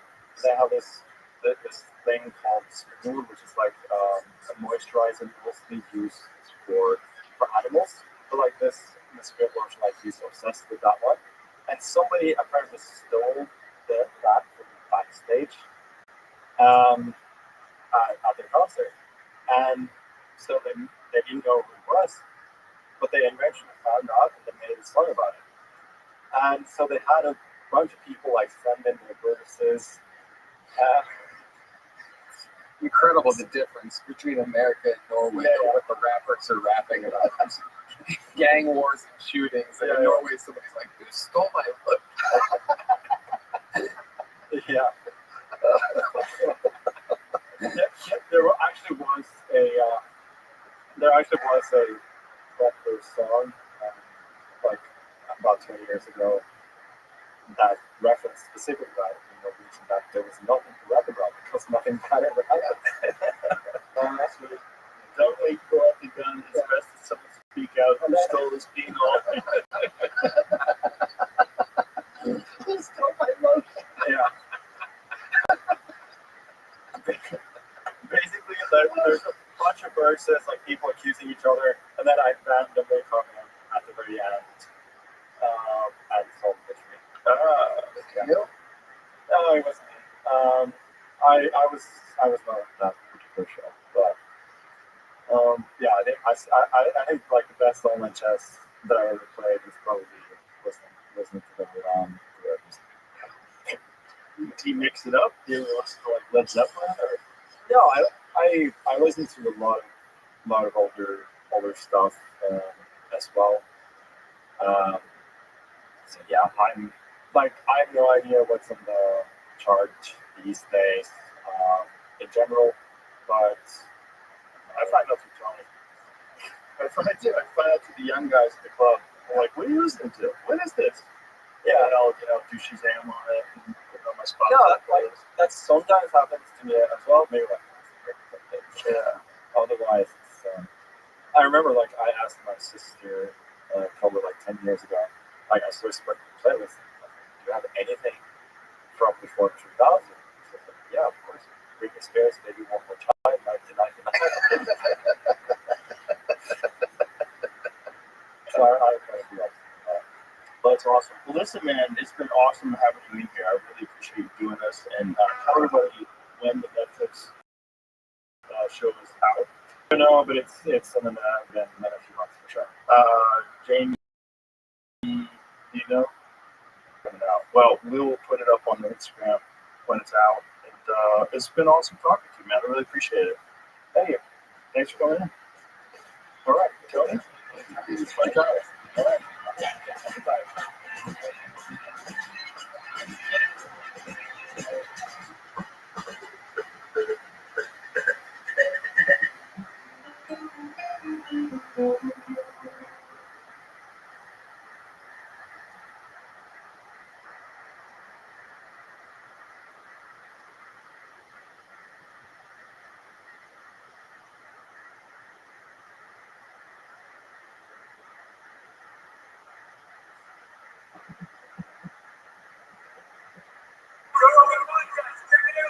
Good job, Rogan. Experience. Drink my day, Joe Rogan podcast my night, all day. Thank you. See you, my friend. It's good to be seen. Thank you, Mr. Rogan. You taking notes already? I am. He said, just see you. Yeah, I know. I don't know what I do this. So tell me what you're doing in the Middle East. It's pretty crazy. Oh, thank you. Yeah, thank you for that. Look, it all started with some colleagues of mine from the UK Special Forces Club, and these guys are tremendous, right? But Howard Liddham and some others who came up with an idea. They said, look, we have to do something to help the benevolent fund, which is for the UK Special Forces. It's like wounded warriors here in the States. But, and I can say this because I'm a full citizen with the UK, the British don't tend to be very good at raising money or asking for money for very important causes. So here in the U.S., where you've got 100,000 different groups that are advocating for veterans, over there it's not the case, right? But they have the same need. Right? They have all these wonderful people in their families. So the idea was, what can we do? A big event, something massive that can really help to raise funds and awareness for the Special Forces Benevolent Fund. They came up with this crazy idea at the time, still crazy, to recreate a 1917 epic journey that Lawrence of Arabia did through what was considered the impassable deserts of Saudi and Jordan, to go from essentially northwest Saudi through these impassable deserts and then into Jordan and down to Aqaba to rout the Turks, who at the time controlled the area. And with a small Arab army led by several sheikhs, and Lawrence did this trek of about 1,100 kilometers. Took them several months because they didn't stop along the way, plus they were fighting Turks. So we took off in January, 5 riders, 10 camels, and an incredible support team. Your first time riding a camel? Well, we went out in December. Spent about a week and a half. Howard lives out there, as did one of the other fellows. And So you had to go through camel riding training? camel riding, that's exactly what we did. Oh, God. So there we are. It is not comfortable in any fashion. It's not like a horse. A horse has, you can fall into sort of a rhythm. A horse has a much smoother gait. So the camel, basically, all you're trying to do, there's the crew. Wonderful guys, Howard, James, myself, Tomo, there's Craig at the back. An amazing crew. I've rarely worked with guys who are just so impressive. And again, going with the support team, everybody that was on that group, a small group of 8 or 9 folks. Why does everybody ride with one leg to the side like that? Essentially a comfort issue. And because there's those not really saddles, they're called shads, that sit on top of the hump. That's a Saudi shadad. The Omani shadad is different. It sits behind the hump, and it's even less comfortable. And now these things were probably designed some 2,000 years ago, and they've never felt the need to improve them. They're basically just some wood, tied together, and then you try to throw a couple of things on top of this piece of wood to make it comfortable. And I think all the Bedouins and others were laughing at us because we just kept piling blankets up, trying to see if we couldn't. Yeah, it was tough. And so ass blisters are a real thing. And so anyway, that's what you see there. But there's no stirrups on these things. Like a horse, riding on the saddle, you get stirrups, and it takes the pressure off the legs. You're just hanging on. So you don't want to ride with one leg on either side because it's just not comfortable. So you hitch your leg over the front, and then you kind of put your leg or your foot behind the other leg. Is it because they're too wide? Is that why you don't want to describe one like on the other side, or it's just a ball buster? I'd say it's a ball buster, particularly if that shifts and it starts to like lean forward, and then suddenly, like there's these large dowels in the front, large dowel in the back. You know, they kind of basically look big wooden dildos on this Shaddad. And so if that Shaddad shifts forward, it did on occasion, your package is just jammed open. And you have to cover. These guys look like injured. I had some soft muscle injury, and there's the crew walking through. And I tore some muscle from my rib cage. You were just riding? No, it was a rather inelegant dismount from the cabin. And so I twisted really badly, and it went the other way. And then next thing you know, I fucked up some the muscles along my obliques and then rib cage area. And so I spent the next couple of days. We had a team medic, Jed, a wonderful guy, great sense of humor, as did they all. And he eventually got tired of me, like asking for anti-inflammatories. And so eventually I had to tap out, which was more painful probably than the actual injuries. And the guys just continued to grind it out. How far was left? I was in the first 25%. So I had to, and then I went back for the end for the arrival at the Alcaba. There's the whole crew right there. I just can't see people. Again, 26 days, longer than actually a month, out in really bad conditions. People think that's deserts. It's called the impassable deserts for a reason. Freezing temperatures at night, bitter cold. And we were sleeping in one-man tents. And you get up, you get the camels ready. How much supplies did you bring?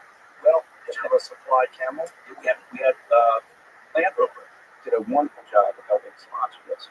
So they provided vehicles that the support team used to kind of trail it and then get ahead and help to establish the next thing. We Howard and Craig had done the recce, so we had the camps mapped out because it's a long trip, 1,100 kilometers, and so they were able to supply and do all the work that kept these guys moving forward. And that's it wouldn't have been impossible, but they'd still be out there schlepping. Yeah. You'd have several camels just to carry food and water. Yeah, no, it's exactly right. There's no water up there, right? No. I mean, there's a close spring. Yeah, you pass through a handful of areas, and you're small. I mean, when I'm saying small, I mean like there's nothing. A tiny village. Maybe there's a mosque. Mosque would have a water supply, so you could stop and maybe refill what the camels drink. Are they getting water from the ground, or are they getting water from where they're getting in from a well? Yeah, from the well. Okay. So they have.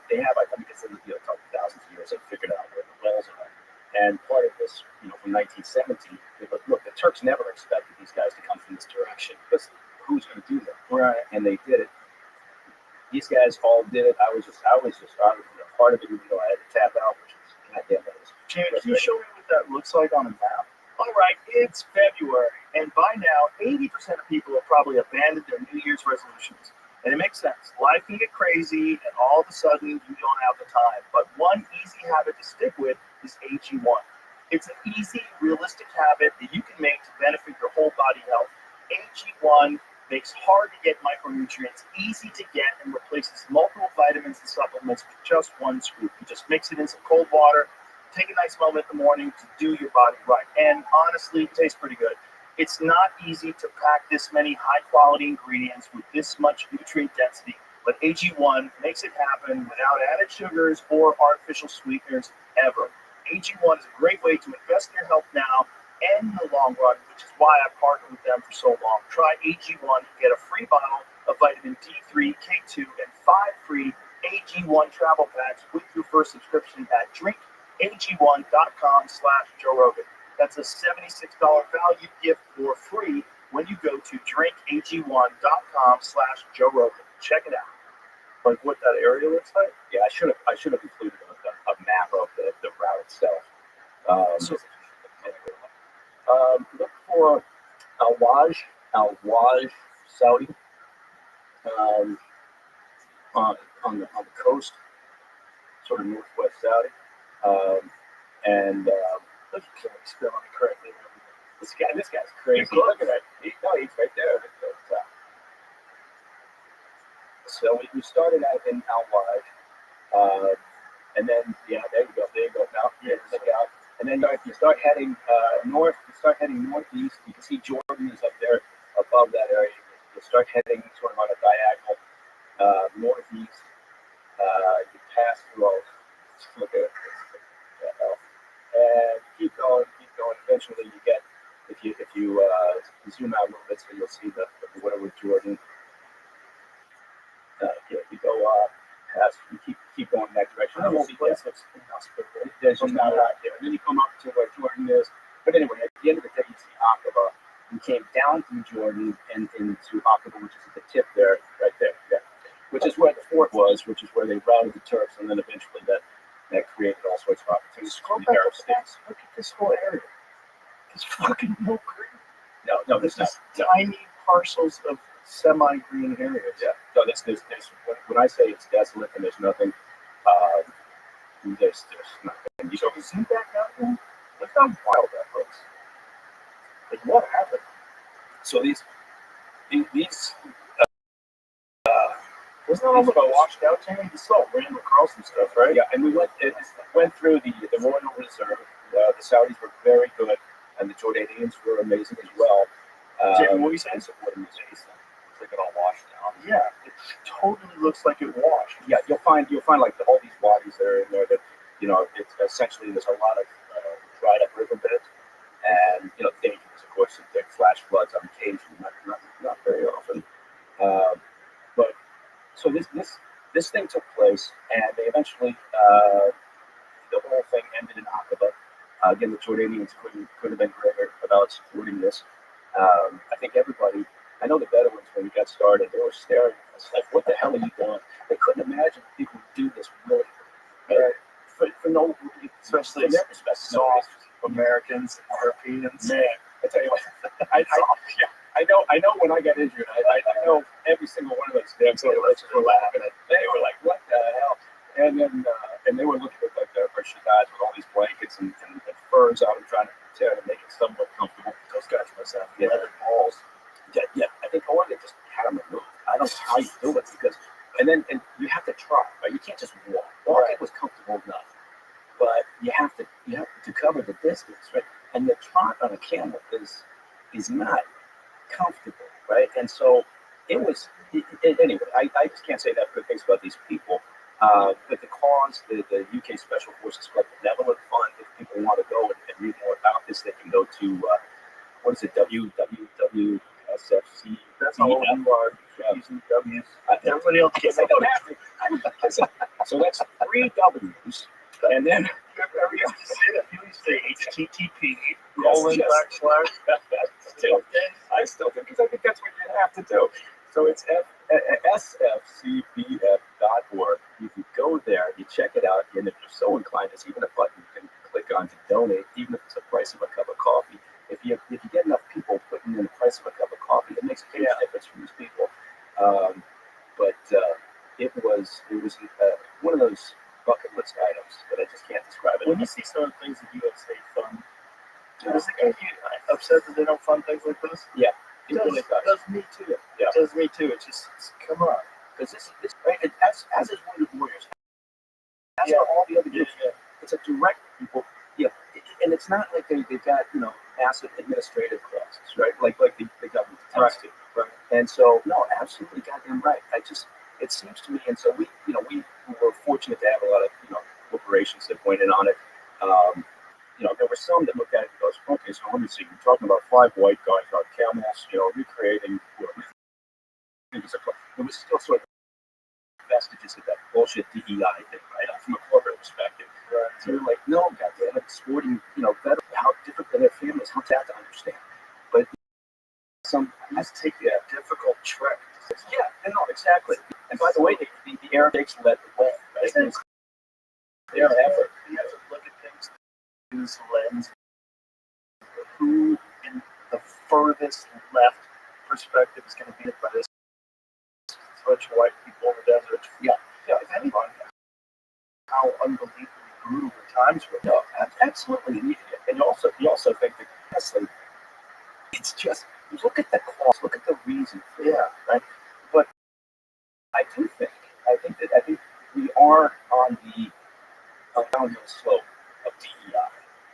think the grifters who built up that cottage industry are going to have to be looking for new jobs. Because I think most companies are starting to think, you know what, let's get out of this thing. Yes, I think so too. And I also think that if you look at the overall body of work that they produce, it's very obvious what many of them are doing. I think there's some really good people that are involved in this that really do good work. They're very sensitive, kind souls, probably do. But I think there's a lot of grifters too. And the grifters, they've been so egregious and obvious that I think it's turned a lot of people off. You kind, compassionate, progressive people are like, no, this is fucking stupid. Yeah. Especially when you hear like the anti stuff. It's not just like pro whatever you are, it's anti whatever you're not. Yeah. And then you realize, oh, okay, this is not rational. This is cult-like thinking, and this is a thing where if you don't agree, the punishment is very great. Like they'll go after you so hard if you don't agree with them. And then eventually they start to eat their own. Yes. And so you never eat aggressive enough. No. The mob's always going to turn on no matter who you are and how righteous you pretend to be. And I agree with it. Yeah, good people with good intentions, mixed in. But I think a lot of people saw this as a terrific opportunity. Right? And I also think that what it taught me was that yes, I am racist. I hate elite progressive white people. I can't stand it. It's the one group that I would say that I just can't stand because there's something about it, and I feel sorry. I feel like at this point in our culture, the divisions are so fucking crazy, and it's so counter to what America should be standing for, which is a United States, united country, a community, a large group of people that all agree on a few very key rules, one of them being freedom. And I think it seems logical. Yeah, we got to stop all this division is set up not by us. It's set up by world leaders. It's set up by the media. It's set up by the people who benefit from keeping us divided. Most of us agree on a lot. And one of the things you're seeing is like from all these USA disclosures is the mainstream media cannot ever say that anything this administration is doing is positive. So even if they find unbelievable corruption, right, and they found some really wild shit, like what was the $4.7 trillion in untraceable money? Oh yeah. I sent that to you, right? Yeah, you did. Yeah, that was Doge. Was digging through the essentially the way that money is audited within the government, and look at the data, how things are divided, and how you have to what's going on. And the idea is that there's a lack of links to payments, budget line items. So this payment goes out. What is it for? Right? It would if you had I do have a business, and in that business you have to know what you're spending your money on, right? I mean, that's a logical thing. I'm not a rocket scientist. But what they're saying, there you go. Yeah, here it is. So it's a Treasury Access Symbol, TAS, is an identification code linking Treasury payment to a budget line item, standard financial process. In the federal government, the TAS field was optional for 4.7 trillion payments and was often making traceability almost impossible. As of Saturday, this is now a required field, increasing insight into where money is actually going. It would be like if I got my monthly numbers from our finance director, and I looked at it, and there's the outgoing line, so I can see how much money's going out. But there's nothing that links it to where did it go? Did it go to pay a vendor? Did it go to pay rent? Did it go to pay staff? Who bought a jet? Who bought a jet? Yeah. By the way, when a company buys a jet, it's usually that's a key fraud indicator. If a company buys a jet, not all companies. Not all companies. Let me just make a note of that. USC jet. It's what I mean is obviously it's not like if it's Nike or an established, large business, but you're making so much money you can buy a jet, right? If you've got a business that in a space and it's a growing business sort of started where, and a purchase of a jet usually is a fraud indicator on the list of all fraud indicators. But Cashed in the coin. yeah, I'm not cashing Have you mine. thought about Mike Baker Yeah, coin yeah, yet? you know what? It's funny you say that. It seems like it's legal gambling, is what it is. And it seems like, even though it's horrible to do and very unethical to dump it, to pump and dump it, it seems like that's legal for some weird reason. Yeah. You know, because I know that's the turmoil around the Hot Tuba coin. That's the fear about the Trump coin. Yeah. I think, didn't the president of Argentina do a pump and dump as well? Yeah. Allegedly? No, I'm What not. did he do? Now it's getting way messy. I didn't expect it. There's Tell all me. sorts of shit going on. What do you think's happened? Zilla had a video come out. Of course, it's late last night. He's the guy you do not want investigating your shit coin. Some guys admitting to stuff that I didn't found. Yeah, I don't. That's why I was like, I didn't watch the video yet. I just seen the stuff on Twitter. We were trying to figure out a way to do it where you don't pump and dump it, because anybody can kind of make money now, which is so strange. And we're like, we make a JRE coin. What if we didn't dump it? What if we didn't pump and dump it? Like, what would it be for? How can you just do that? Well, the regulations are have not caught up yet, right? So, and you see that any new emerging business industry technology, I think there are people who look and go, "There's an opportunity here," because regulatory policy hasn't caught up, Right. and so Bob Portnoy's been paying attention to all this. He's been buying coins and tweeting about them and then selling them. He's been making a lot of money. And he's like, am I going to jail? Like, what is this? Because, you're making real money. I think, didn't he make like $1 million off one of them? It reminds me of what? Which one? The Argentina thing? That's what I don't know. Well, fill me in, dog. I'll try to find out. I don't like It's called Libra coin. I think. I think that's what it is. Going through like whether he knew stuff before, told him, and what did he know, and when did he know it? Yeah. He's pretty careful. Yeah, he's pretty careful. I doubt he did anything. He's so wealthy, he doesn't have to do anything. I was gonna say, But then again, people get fucking crazy greedy. they do. Isn't it? Well, they hang out with billionaires. That's the problem. Yeah, and you always compare yourself with the guy who's got $3 billion. Yeah. How the fuck did he have that much money? That's the part I don't. Well, that's what's weird, but I get it. Like, if I hang out with Elon Musk, I feel poor. Everybody else on the planet. Yeah. He's still the richest guy, right? Really, really rich people, you feel poor, even if you're really wealthy. But that's the funny thing. Like the past couple of weeks in particular, it seems like people are just using their driving on the cars over the idea that he's accessing your private information, right? What's he going to do? He's accessing your private information. Okay, well, first of all, I don't think the guy scammed me out of $500, right? But the argument's good. Like, he shouldn't be able to scan your information. But also, is there any evidence that he's doing that? And here's the other question. Who else has access to this? Well, it turns out every company. Turns out a lot of people have access to this. Even students that are interns who work in the department have access to this. Yeah, I think what they're doing is They're making an argument, and it's a good one, right? If he was evil, if you do have this evil billionaire who wants to control the world and has access to everyone's credit card and just steals all your money, or does whatever. Didn't that used to be Jeff Bezos? I thought he was the guy who they were focused on. Well, they were for a while, but he's just balling. Jeff is just like hanging out on his yacht, bagging his super hot wife. Like, he's having a good time. That sounds a lot better than like chasing government wasted fraud. Yeah. Like, I remember when Elon Musk was criticizing it for not working hard enough. I'm like, wait. What does it work for? That guy's got $200 billion.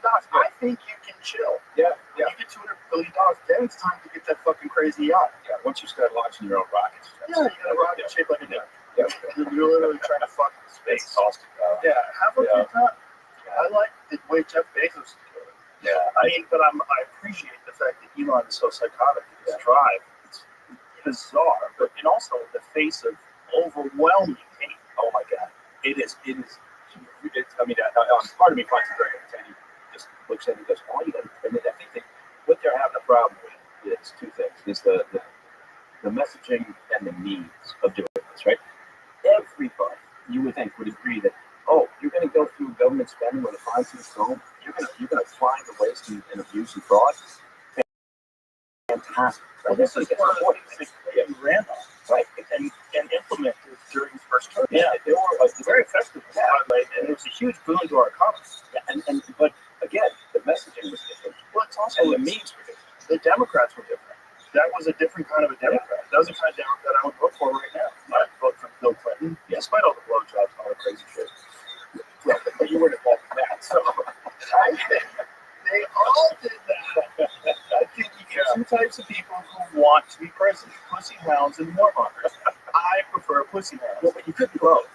Yes, you could be Genghis Khan. Yeah. He's both. But you're using the pronunciation, Jenkins. I'm actually listening to an amazing podcast. I'd love to recommend to everybody. There's Elon recommended it on X, and I've been listening to it. It's fucking great. Fall of Civilizations podcast. They're doing a series on the Mongols right now. Terror is depth, and I am listening to it right now. So that's why I'm saying Genghis correctly. Okay. Yeah, they do explain the pronunciation. They explain where it came from and how it got fucked up over the years of translation in the languages. Cheng, they didn't have the sound, and so Genghis Khan became Genghis Khan. Especially when European languages started translating it. Yeah, that makes everything I know about Khan, I learned from Muhammad. Do you know they didn't even fucking know about this whole story until the 1800s? They found a Chinese book, and the Chinese book was written. Thought it was nonsense. They couldn't figure out what it was saying because it was written where the Chinese characters made the most sounds of the words, and so they had to translate it from Chinese to the Mongolian language. And then they realized this was the history of Genghis Khan and the Khan Empire. Yeah. It's fucking the secret history of the Mongols. It's fucking amazing stuff. This podcast is fantastic. Yeah, that does sound good. Again, I think when you consider how we're all apparently carrying some of the DNA around. Not us. Yeah, not us. Not us. Asians. Mostly Asians, damn it. right? Okay. Well, I have a little Asian. I have like 1% Asian. Really? Yeah. 1% Asian. Close to 2% African. It's like, but I'm from Sicily, my ancestors, and so I think those are the ones that got raped by the Moors. That's a movie, True Romance. Remember? Oh yeah. Remember that scene? Yeah. Christopher Walken And Christian Slater. No. Christopher Walken. And who was it with him? There was a whole series of people. Bruce Dern. Right. Was in there. No, Dennis Hopper. Dennis Hopper. That's right. Christopher Walken and Dennis Hopper, right? Is that who it was? Yeah, that's who it was. They had I remember that they had AC. Fuck, that movie's good. Yeah. Fuck, that movie's good. That is a great fucking movie. But yeah, I think if they had come in, if the administration had come in and said, here's what we're going to do. We are going to root out waste and fraud. We're going to go after every dollar that's not spent on behalf of the American public and on national security, advancing American interests, and we're going to do it in this efficient, manner. But and again, don't get me wrong. I think sometimes the disruption of fast action is extremely beneficial at times. And sometimes you can't see the benefit until other things happen outside the bubble that you may be looking at. But I think that if they had messaged a little bit different, and then the means, rather than taking a blowtorch to everything, because and again, I say that it can't be effective. What I'm saying is that they're losing, I think, important opportunity from a goodwill perspective. I know they probably don't give a fuck anymore, but all those people who voted right for them this time around, gave them that chance that didn't the previous time. So sometimes the Biden administration and all this bullshit. They need to see, I think, more stability, less chaos, and I think the Democrats are very good. I think we all thought perhaps that the progressives and Democrats were just going to go with the King's side, but they're regrouping, right? And they're still growing beards. They're all getting on testosterone. Yeah, that's right. Suddenly the toxic male is very attractive. Shame they don't have it. But I think that if you give them ammunition, obviously they're going to take advantage. Yeah, and I think some of the approach to this, again, not saying it's wrong in the sense of let's find that waste and fraud, but they're giving them opportunities to start firing back Who's scoring big in the NBA this year? You are. With all new ways to get in on the action at DraftKings Sportsbook, an official sports betting partner of the NBA. From monster slams to dishing the rocks and cleaning the glass, get behind your favorite players and the prop bet Kings, the home of NBA props. Plus, for new DraftKings customers, bet $5 to get $150 in bonus bets instantly. Take it to the rack with DraftKings Sportsbook. Every point counts. Download the DraftKings Sportsbook app and use the code ROGAN. That's code ROGAN for new customers to get $150 in bonus bets when you bet just $5. Only on DraftKings. The crown is yours. Gambling Gambler in New York, call 877-8-OPEN-LINE or text OPEN-LINE 467-369. In Connecticut, help is available for problem gambling. Call 888-789-7777 or visit ccpt.org. Please play responsibly. On behalf of Blue Hill Casino and Resort in Kansas, 21 and over. Age and eligibility varies by jurisdiction. Void in Ontario. New customers only. Bonus bets expire 168 hours after issuance. For additional terms and responsibilities, gaming resources, see dkng.co/audio. Well, I think the problem is they try to do it very quickly because they want it before the midterms, right? So they only have 24 months to enact real change. Yeah. And, you know, just see Kevin Owens see that. He's saying they're not going to win. They should cut more. He's like, if you want to, because he's talking about it from an entrepreneur's perspective, taking over like a failing company that's filled with bloat and waste. He's like, that is the government. He goes, you got to cut more. Just cut everything. Cut it all out. And then find out what's necessary and rebuild it from there. Well, I was saying it on CNN, and CNN was there like, oh, yeah. Oh my God! Well, 5 people that watch CNN still no problem. There's probably 20. Yeah. The thing about it is they're all united in their message. Whether it's MSNBC, I watched MSNBC the other day in the gym. Oh my God, it was awesome motivation to work out because these people are like morbidly obese. And they were given, they had this language that they were speaking. It was like almost like they were translating from another language. It was all like, it didn't make sense. It's like, you know, we're in danger, you know, it was the way they were talking. It's like people feel like they're in danger, like they're being criminalized. We're being pushed out of society. We're being told we don't exist. And then, of course, you have to say you're an ally of the LGBTQ+. To be an ally. They're digging their heels in on all that stuff, though, that's not going to win anymore. That's too crazy.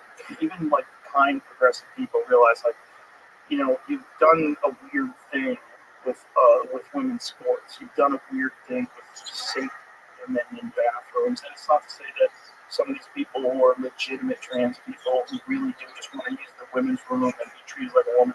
That's true too. You open the door for perverts. You're not admitting that. You open it. You're just allowing guys with beards and hard dicks to wander around the women's room. And how tough is it to just have a unisex bathroom? Right. Most places, a lot of places do. Right. So you can find as long as it's not big bathroom. The problem is the group. If it's all single bathrooms, that's not economically feasible at like a stadium. Right. You know, and that's where it becomes a problem. And then it's also this like line. Like, which bathroom do you get to use? It's like, this is like a thing in Congress. By the way, it said that they do not want to use the women issue. Yeah. No, I think I said that. You're against the line. You're very sensitive. People always say that. How goddamn is so sensitive. But I think if most folks, right, who are in alternative, you know, lifestyles, whatever, how do you want to put it? Yeah, they just want to get on, want to be accepted. They don't want to make, you know, people make fuss over. They just want to move on. And then you've got a small minority that just can't seem to get enough attention. And when they can't get enough attention, then they do something even more wacky. Well, I think it's a problem with a lot of people that are quote unquote leftists in general, is that they've been bullied and picked on all this, and they've been fucked, and now they have a gang. And now they're going to go fuck with other people. Yeah, not much of a gang, though. But it's online, the words they use online, it's like very attacking. Yeah. You know, it's like, this is like a core aspect of progressive right now online, is that when they're tweeting about stuff, when they're posting about stuff, it's very aggressive and very angry and insulting. Yeah. And that this is their way to demean, whether it's Pete Hegseth or Cash Patel or any of these people that are involved, RFK Jr., any of these people that are involved in it's like the way they're doing it. It's like it's not about policy or agreeing or disagreeing about perspectives or the way they're choosing to govern. It's not that. Well, I think they're angry because for a while, right, the mob was working, right, and everybody, was being, silenced from the bullying or the fear of being bullied. So, and it lasted for so long. It lasted for years. Yeah, Just think about it. It lasted so long on Twitter. Really. Realistically. Yeah. If he hadn't done that, and they were all controlled by the left, do you think Facebook would have needed a grip? Yeah, I don't think so. Meta, Alphabet, they're all kind of rewriting, toning down their DEI policies, right? I think that's also because Zuckerberg started doing jiu-jitsu. I really do. Guys, I think Shout out to Jay. Yeah, jiu-jitsu changed your mind, man. You change who you are. And you realize there's reality in this world. he's looking a lot more manly. Yeah, he's got a thick neck now. I think that has a lot to do with it. Start looking at things from a more libertarian perspective, from a merit-based perspective. Also, you're burning fuel, you're feeling better, you're focused on something other than your own inner angst, or how do you fit in with this? Look, everybody just should be able to live their life, and That's what we all need. Yeah, just live. As long as you're not hurting anybody else with the way you live your life. exactly. Live your life. If you want to wear a dress, God bless you. Yeah. God bless everybody. But just be nice. And I think most of the people, the reason why they're not nice is because people have been not nice to them.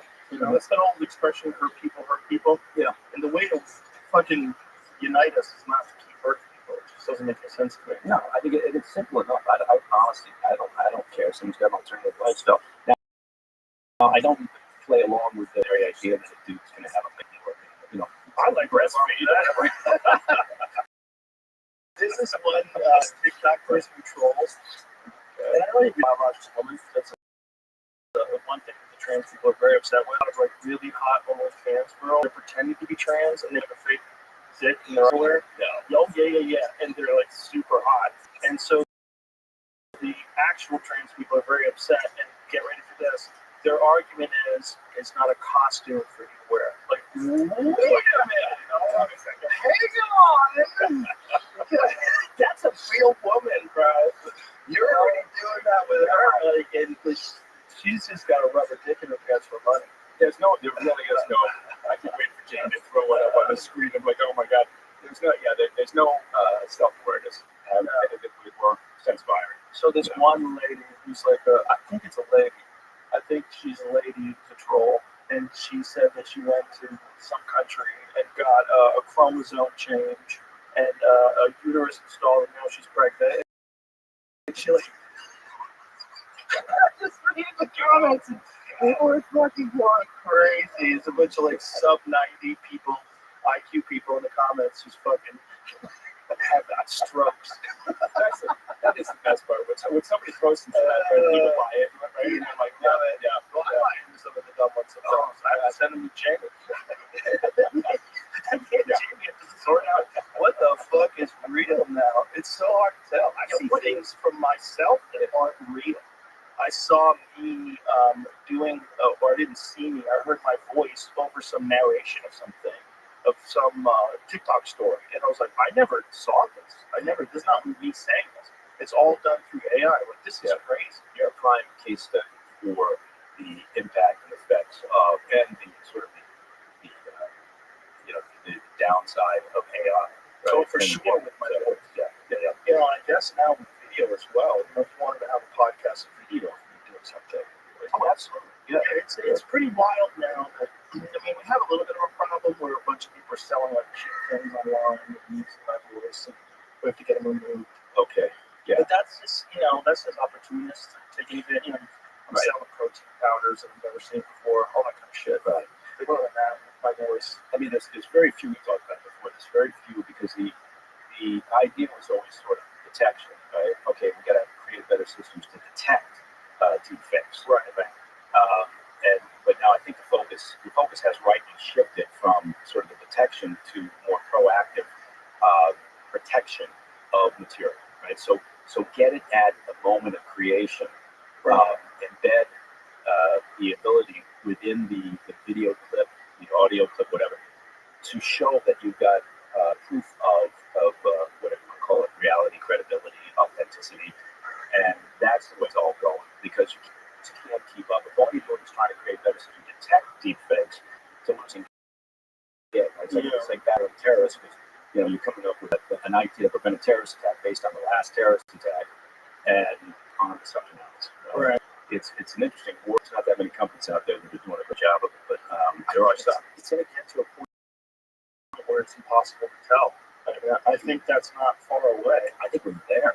Honestly, but most people are curious, right? Most people are on time, or they're not cynical, right? And so most people are willing to look at something and go, unless it's just clearly bullshit. But for the most part, if it's a half decent fake, right? Mm-hmm.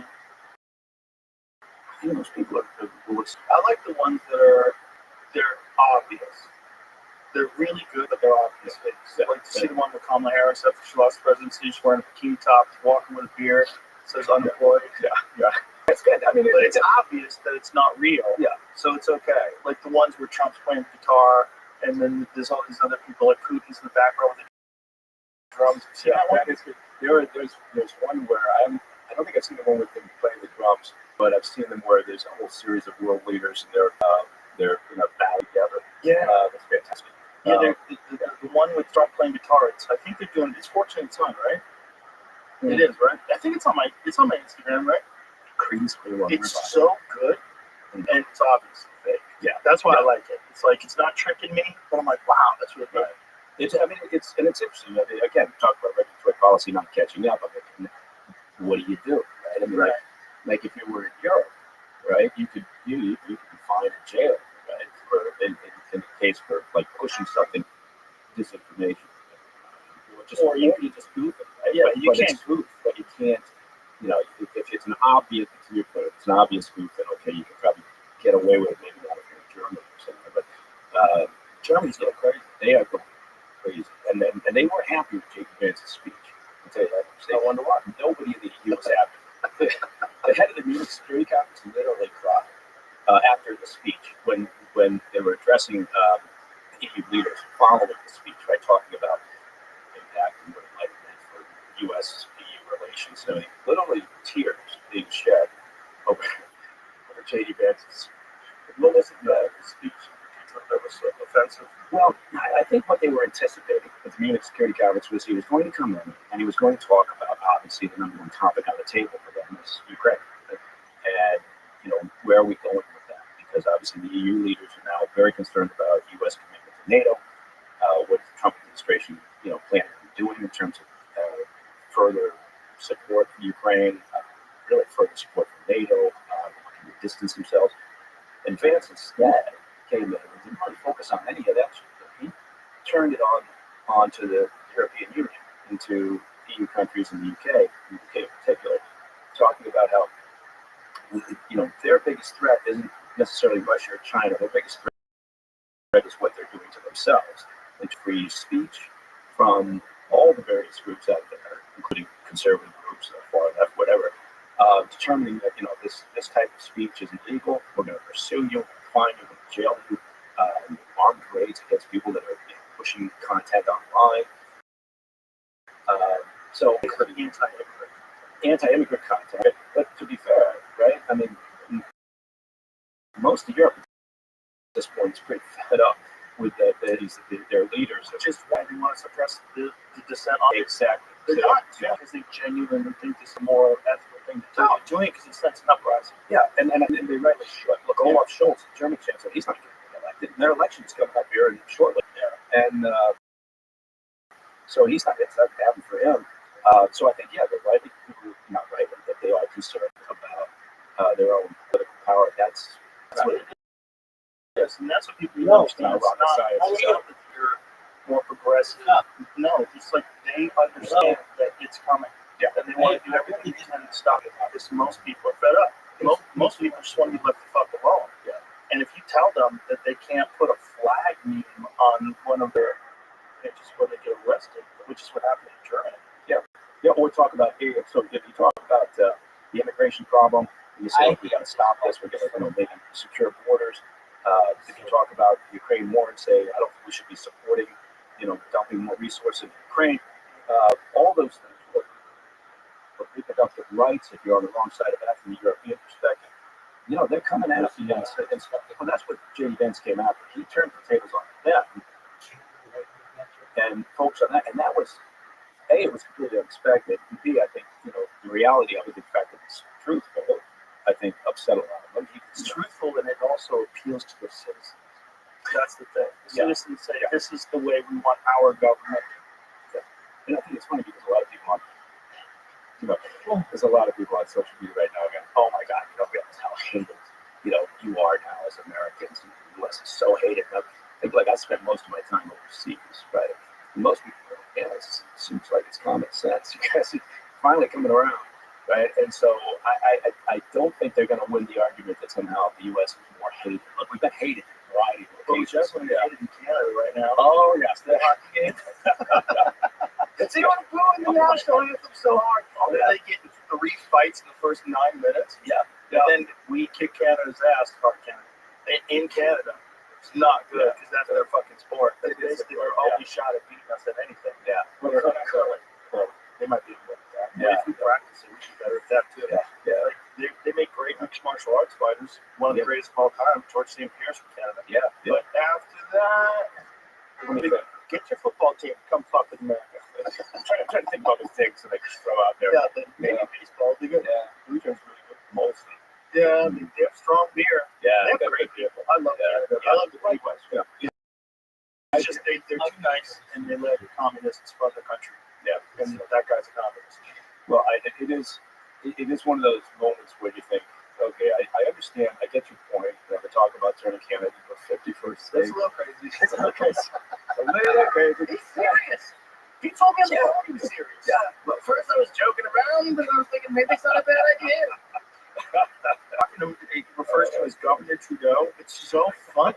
You know what I love is I was just out at least for some things, including the amazing trek with the guys from the SF Club, and it was right during the period of time when President Trump announced his idea during that press conference with Netanyahu about we're going to own. Did you see the look on Netanyahu's face when he was saying that? Yes, which was priceless. What in the fuck? I know. And now you know what they're all doing? Israeli cabinet is fully on board with the idea, in part because they understand that, okay, look, this is not going to happen, but if we take this position, right, it's going to create chaos. It's going to create some movement, right? And maybe that leads to something of interest. And I think when being in the Middle East, when that idea came out, and hearing some of the responses from people out there was amazing. But what I like about it, 2.3 million Palestinians out in Gaza, right? Because none of the Arab states want them. The Egyptians have fought this idea for years. That's a good point, and something a lot of people aren't aware of. It said the wall on the side of Egypt is way bigger than the wall on the side of Israel. That is an impenetrable wall that's heavily guarded. You do not want Palestinians coming into Egypt, which is kind of crazy. Well, it's from their perspective, it's a security issue, and there's a lot of Palestinian refugees in Jordan, so it's not like Jordan hasn't tried to do their part, but they also want to get to absorb another 2 million Palestinians now. So the problem from an operation is it's unlikely to happen, right? And also, do you really want the U.S. buying and owning Gaza, right? And then you think that the cost of supporting Ukraine is high.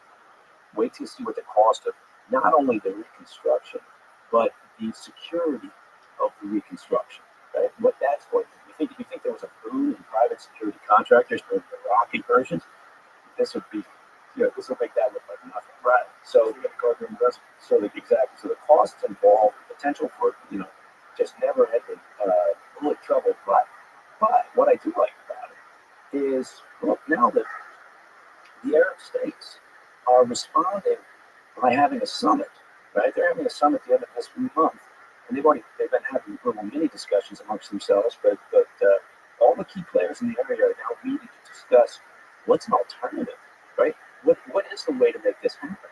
And it's not going to be by the U.S. owning it and building Riviera, right, or a series of casinos, but the Arab states are having to react, and so what that means is nothing's worked before now, right? Nothing in terms of two-state, option.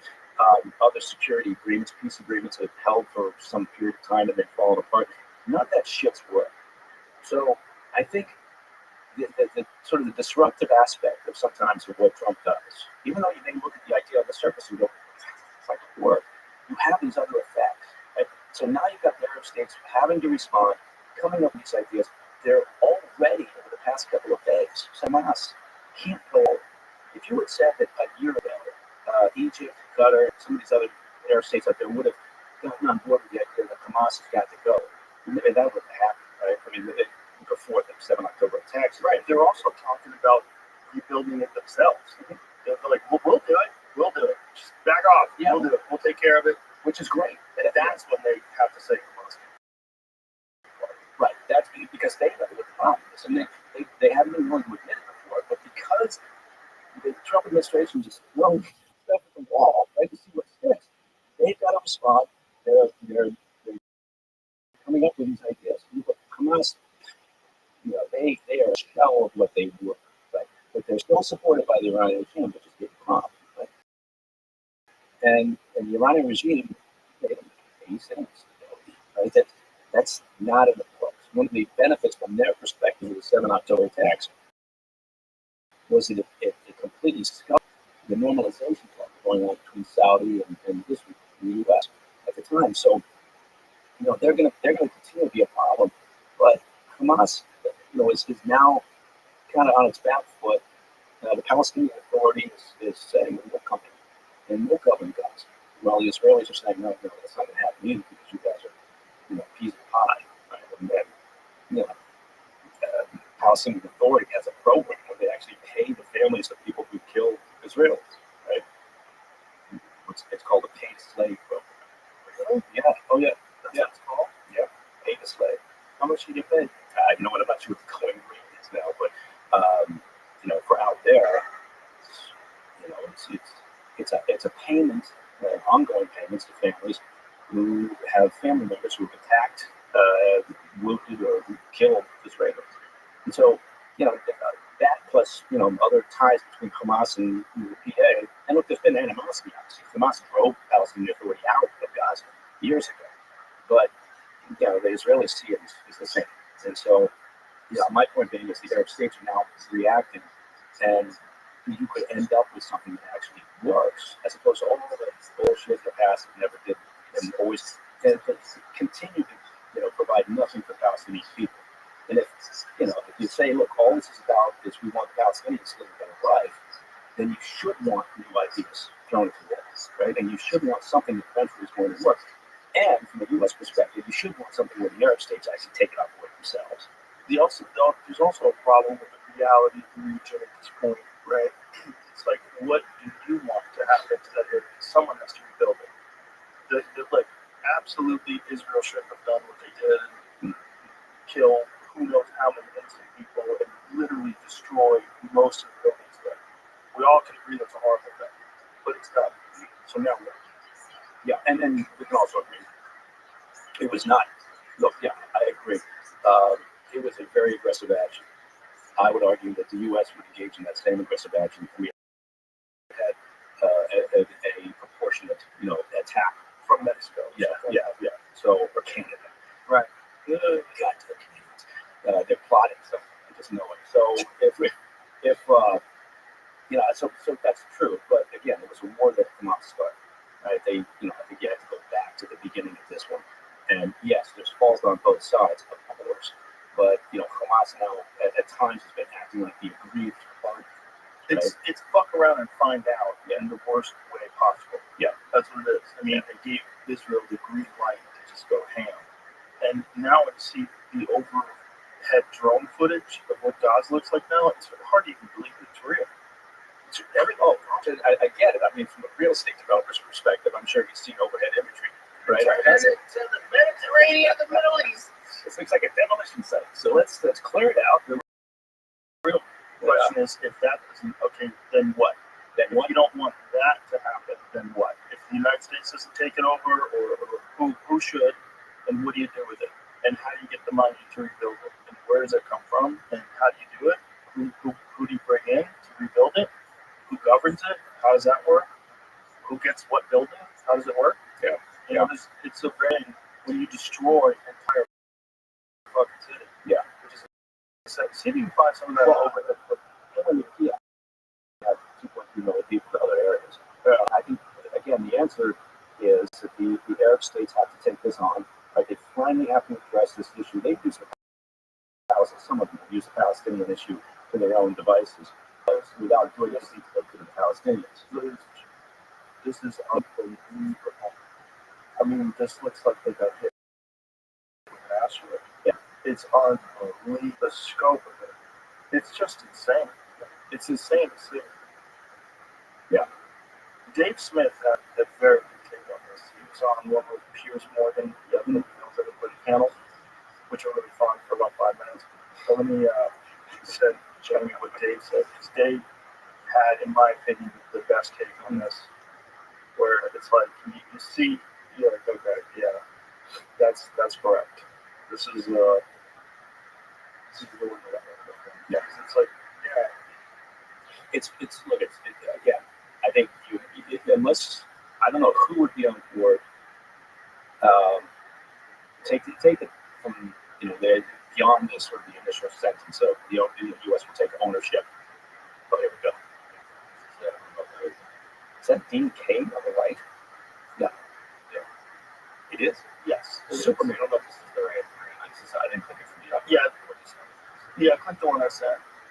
It's probably the same one.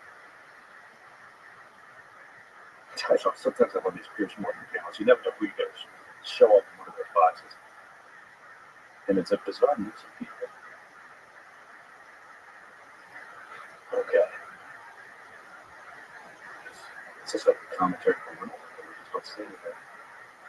Pictures of Gaza? Are you telling me there was Hamas? Well, there were Hamas pieces in every single one of those buildings. That's the entirety of the story. Is that Israel just had to blow up this building? Which, by the way, still I don't think would be morally justified. But like, come on, man. Like, it's just again, even to Dean's point, I always find this fascinating because somehow Americans could say this about the people in Hamas and go like, like you said, yeah, I wouldn't like to be kicked out of my neighborhood, but if my government had done October 7th, I accept it. Your government destroyed Iraq, Afghanistan, Libya, Syria, Somalia, Yemen, the drone bomb campaign in Pakistan. So kicked out of your house now? Is it not epic cleansing if we were to kick you out of your neighborhood? This is so ridiculous that we impose these standards on these poor people that we would never dream of holding ourselves to that standard. It absolutely makes sense. And it doesn't matter what Hamas's approval rating is, in the same way that it doesn't matter George W. Bush had record high approval ratings. It doesn't mean that the innocent civilians in the United States of America are fair game, and neither should any other group of civilians. Perfect. Yeah. No, I mean, look, if you do surgical strikes, you know them to kill Hamas terrorists. Right. Yeah. But that's not the real world. They've talked about a world of existence, and I would. But this is where we would differ. I like Dave Smith a lot, and I think he's incredibly intelligent. But we fundamentally look at things sometimes in a different worldview because of our experiences, right? And my experience has been dealing with a lot of hostile actors who, you may look at and think, okay, well, can't we just come and say we get along? But they exist, and we exist, and we really.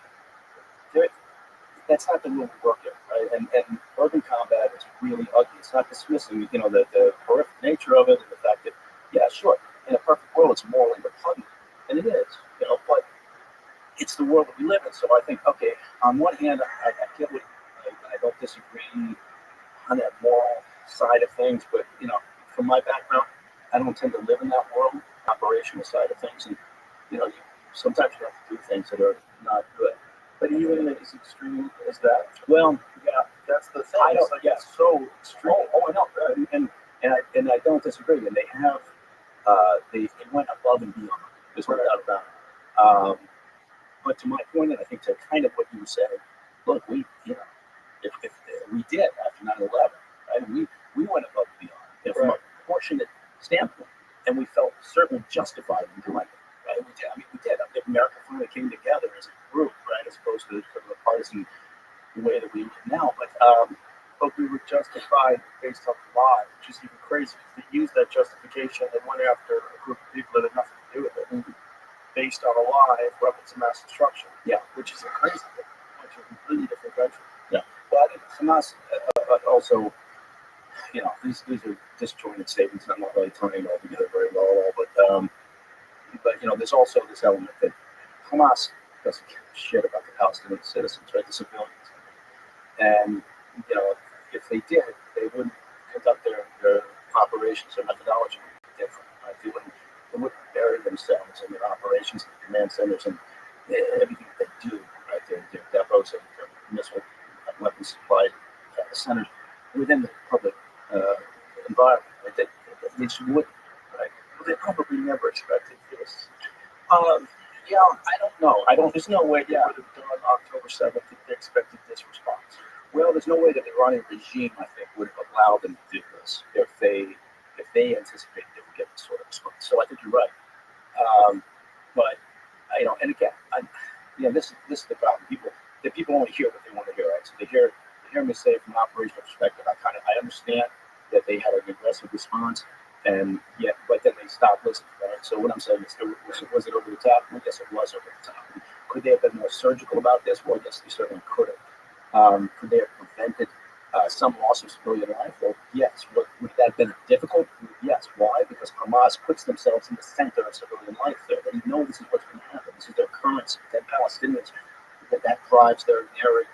And they always know it's going to turn against the Israelis as we're having these discussions. That's what happens. And they've got enough of a track record to know that's what's going to happen. So they use it to their advantage. But, again, it doesn't excuse the killing. I keep coming back to that same thing. You could have disparate multiple, thoughts in your head at the same time. Right? You feel bad about that. And at the same time, you can go, in October, you're going to go after Hamas. And then what you're going to find is really fucking ugly. Right? You're going to have casualties that you really regret having. Were there more than needed? I would say yes. They didn't need the extent of their response. But I understand their mindset for why they went so hard after Hamas. This is decades and decades, built up saying no more. Right? Can't put up with this anymore. Now, again, the problem is not that it's not really Hamas. I keep going back to the same thing. The problem is that the instigator of all this trouble, the instigator of the vast majority of chaos and instability, violence and death in that region is the Iranian regime. Most Arab states will agree with that. Maybe not the United States, right? But most of those Arab states are not going to be sad to see the Iranian regime fall. For this very reason. Everybody wants a better life, right? However they perceive it. The Iranian regime, the mullahs and the IRGC, they've got a stated objective, and they are pursuing that. As long as those people are in charge, right? Ultimately, we're not going to get a big sea change here. We're not going to get a huge shift in the way things go. But if you want a better life, then you got to look to the whatever you want to call it, the head of the snake or the top of the mountain. There they are. The Iranian regime driving this chaos. So anyway, I'm getting away from the point, but I don't disagree with Dave. I always like a lot of the things that he says. I just think that we come at it sometimes from a much different perspective. I don't tend to believe that the world is full of good actors who are just trying to create a community of nations. I'm not putting it well, but I think what I mean is that it's not. I was having a conversation the other day, and it was about U.S. involvement in a variety of groups, activities, associations over the years, looking to topple governments, looking to change, the direction of a government. Like, all the nefarious things that the CIA has been accused of. And what do you expect? Of course, that's what it is. Right? Of course, we're trying to influence hearts and minds. Of course, we're infiltrating trading organizations try to influence the direction of the government, right? They're convinced the Soviets were going to blow us to hell. Right? Of course, we're going to be doing a variety of things. You want a government over there that's more friendly to you? Yeah, how are we going to elect them? Right? If that means VOA or that means infiltrating some organization that's going to try to win it. Yeah.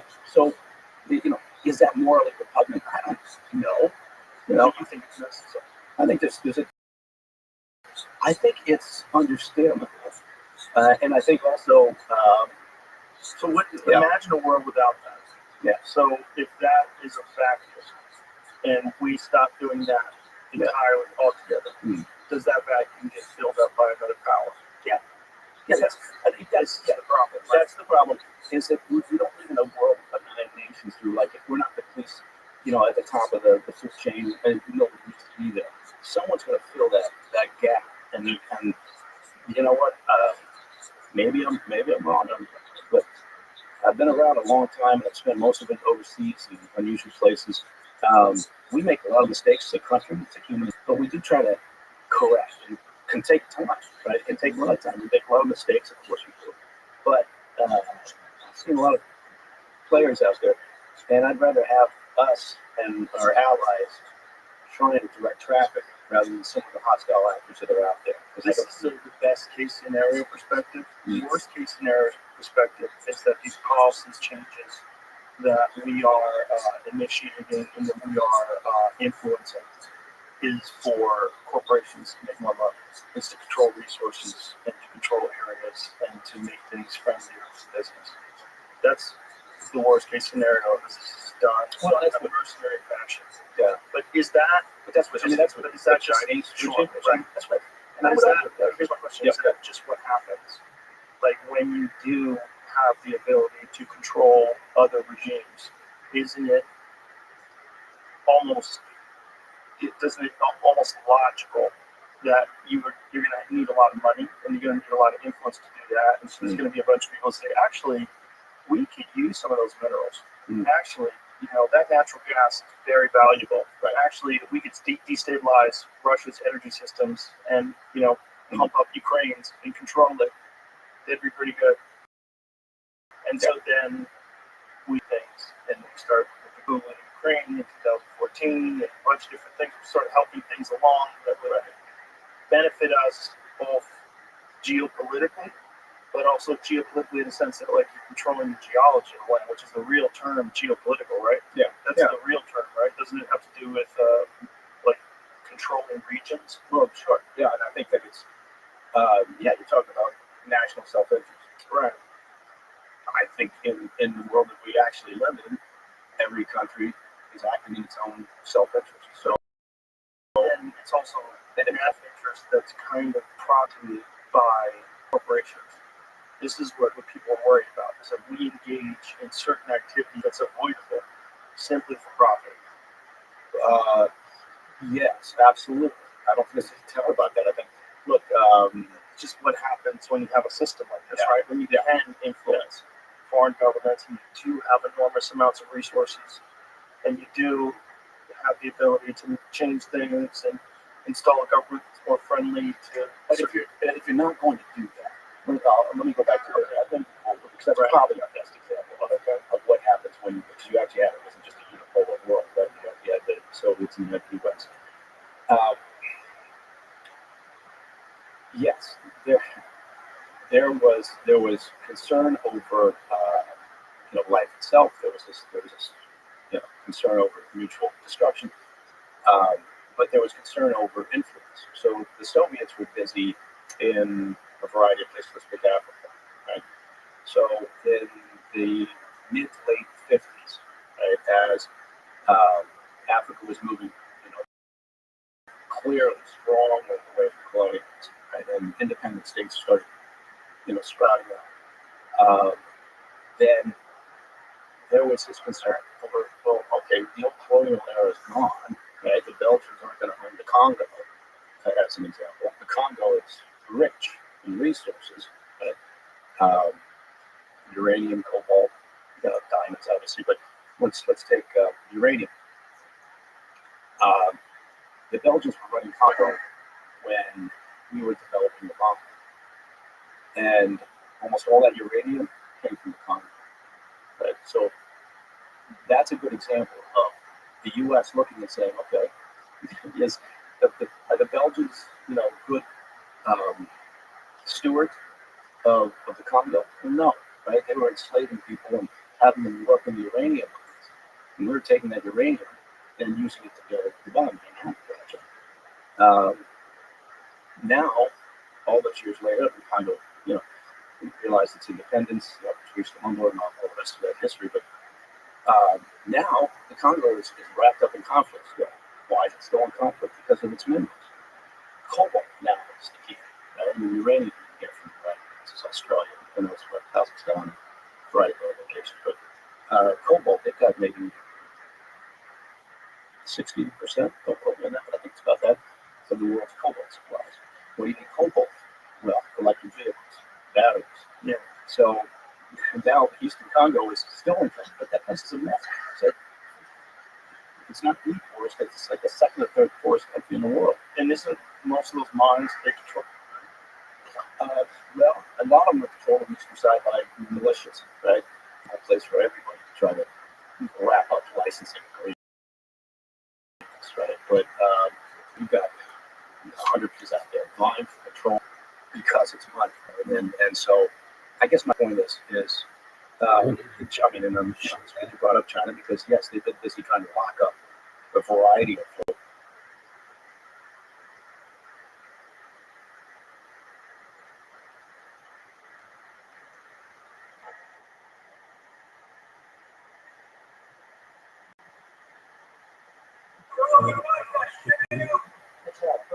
Experience. Train my day, Joe Rogan podcast my night.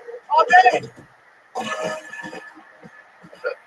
I never got it. But that's what they That's say. what they say.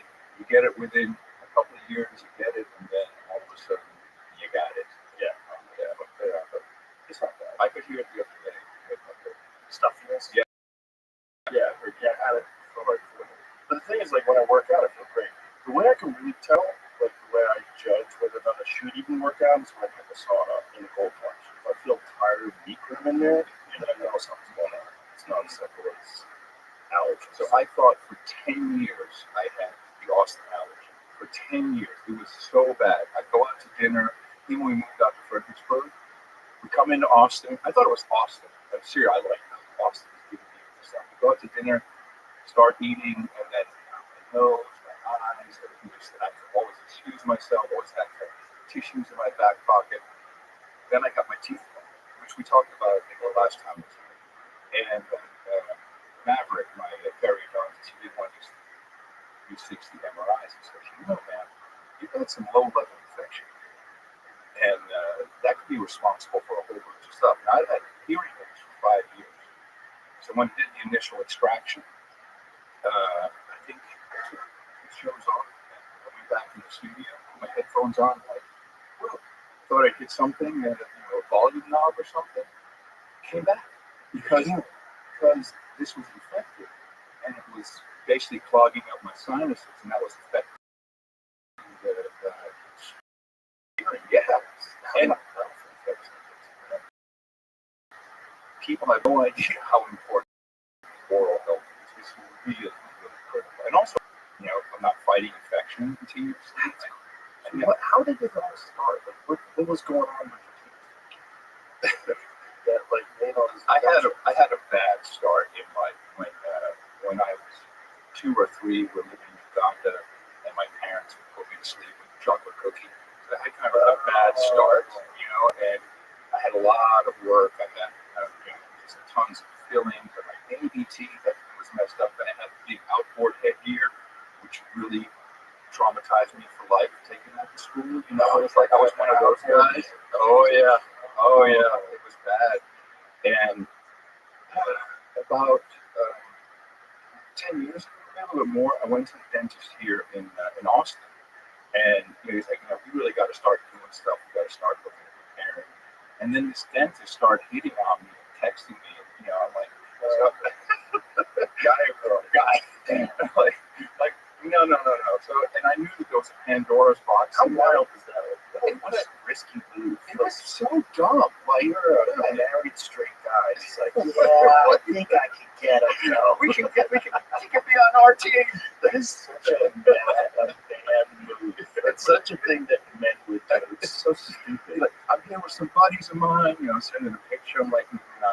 So I'm like, sure. I'm not going back. I'm good. And Tina and I, you know, we got together. We moved out to Fredericksburg. She's real big on, you know, preventative anything. You know, her car has the oil, everything on time, everything's all set, and her teeth, of course, are impeccable. That's all a good fit for you. Total. You know, organized. I have a credit score of 350. Oh. No, I didn't have a credit card. That was just cash. And we're like, I didn't care. Like, you know, I had cash flow. Everything's good. I don't care. She's straight out. Oh yeah. Oh, big. Yeah. We did the organized. Very much deep organized. Yes. You just can't have one that turns into your mom. Oh no. That was my first. That was my first one. That does happen with some of them. Some of them, when you give them the reins, they start telling you what to do. All of a sudden, it becomes very non-sexy. I will say, props to my first wife. She kept me. That was the height of my show business fame, MTV. She kept me out of trouble. I did not. But she was a good mom. She was a good mom, and she's a good mom to our daughter. You know, so yes, for sure. Well, you know, you change, they change. You need a different kind of love. Things change. Yeah. So then, you know, I went through it. Yeah, it was like, and that's also when I stopped smoking. Maverick called me up. I'm going to stop rating on you in a week. Could you do me a favor and stop putting fire in your mouth? And I've been smoking weed and tobacco since I was 15. And I quit.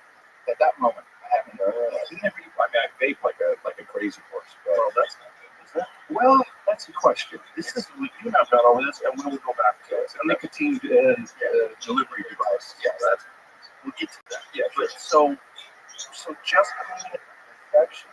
What was going on? That was fucking up your ear. It was like the whole area was inflamed. Yes, right by your sinuses, and so that, you know, everything's connected. You know, if you hold your nose, you can hear you hear differently. So whatever it was doing, and literally just a couple days after he extracted those, he extracted more than that, but after he extracted those teeth, he just came back. And I didn't have horrible hearing loss, but it was enough where I was sick of saying, "I'm sorry, darling. What did you say? I'm sorry." Right. And the moment you get to like, I didn't hear her, or I'll ask her later, that's my brain. I got to get her. I don't want to.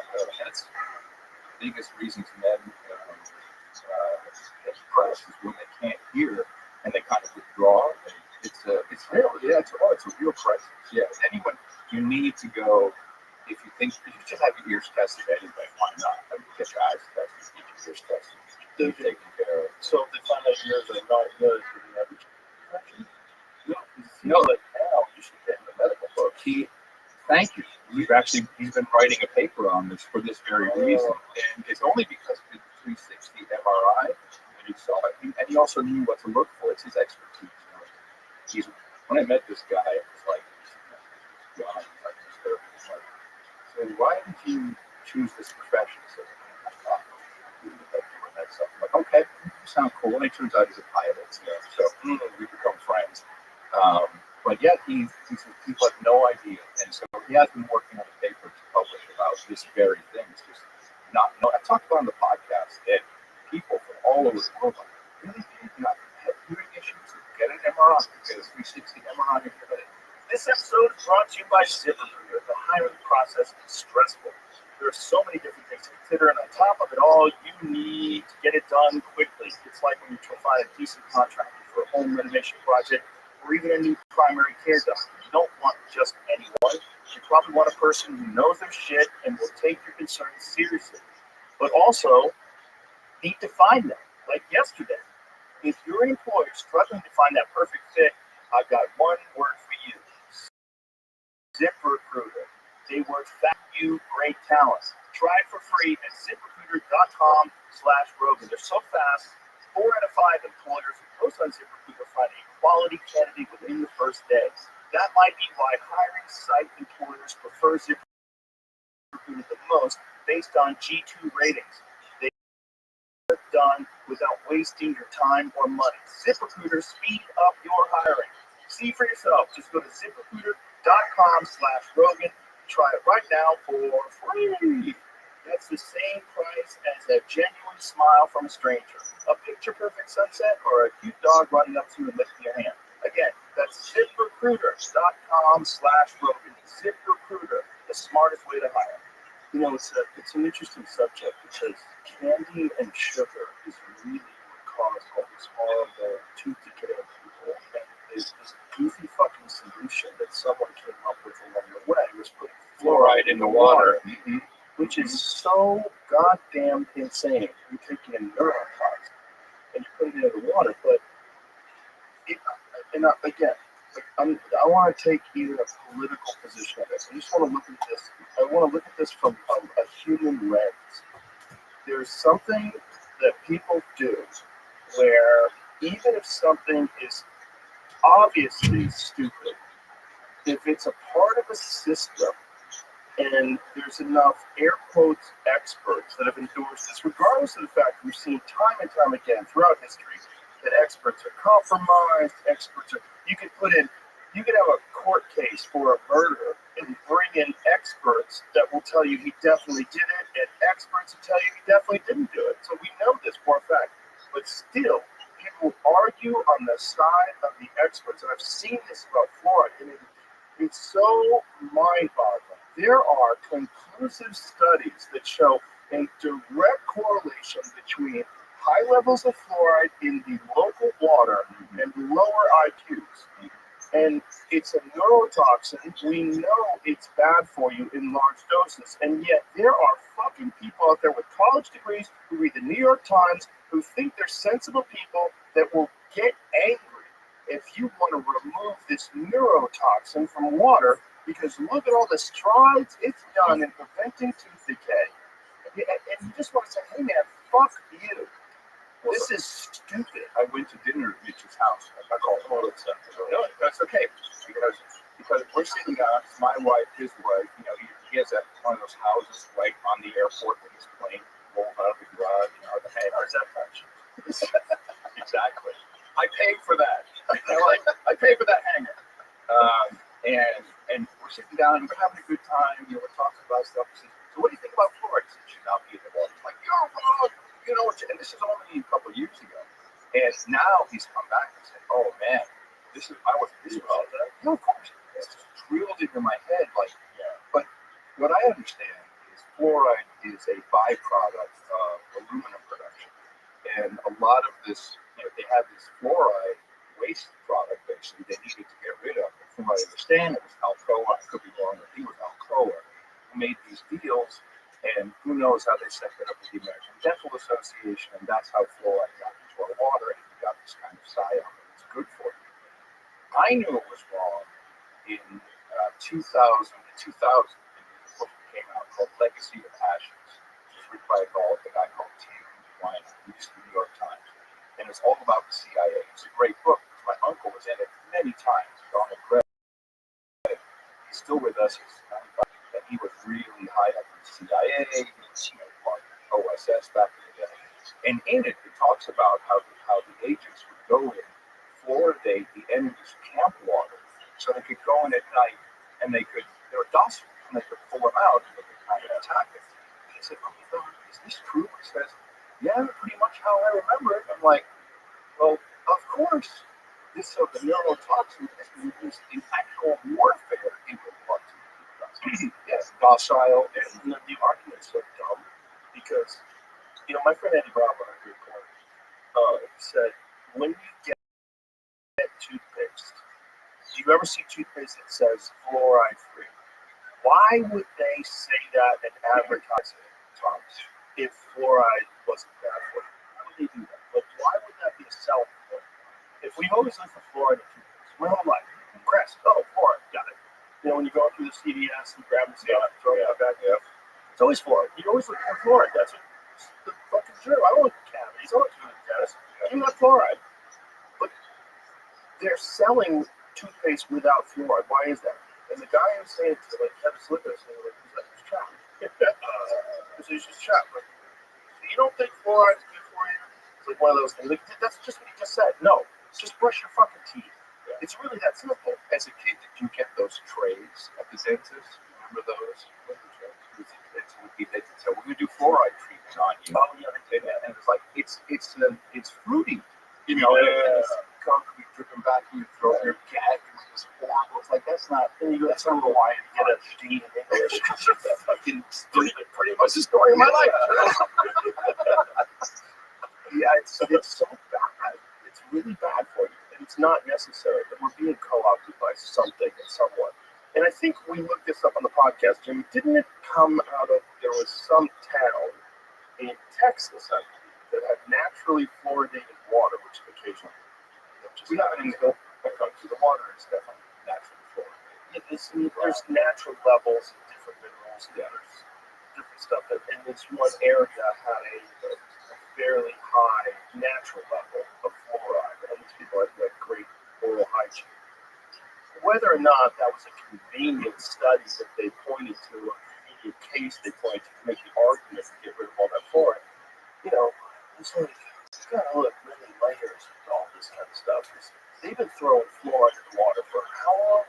And how much money has been spent throwing fluoride in the water? And how many people have built mansions and have fucking, Mercedes-Benz that are tooling around it and even throwing fluoride in the water? And that's a deep system to try to untangle after 50, 60 years. Well, it's the petrochemical industry. That's where all our medicines come from. I was watching the Grammys, and I don't lie. I know. Well, I usually watch for the Satan segment. I would say, "Oh, okay, there it is. There's the Illuminati. There's the Satan." They didn't have one. They had crazy, beautiful women in nice dresses. Oh no. The presidents are important for the culture. It's very important for the Satan. But they're in trouble. They're in trouble. Jesus is making a comeback, man. They're in trouble there. Go back to the comments. It's place that doesn't have a basement. We're in liability for. And I hadn't really watched network television a lot, and a lot of commercial breaks, but 10 all had pharmaceutical products which I'd never heard of, a name I can't remember, and side effects literally included death. I'm like, what is going on with this? And ask your doctor, I'm like, do I have this? Should I have this? Do I want this? Is this going on with me? And people are all happy in the commercial. They're like, look, my skin looks good, I'm happy, and I have a beautiful. It's almost like they used to sell cars. They're just selling pharmaceuticals. But that will be an interesting thing if RFK Jr. gets in place.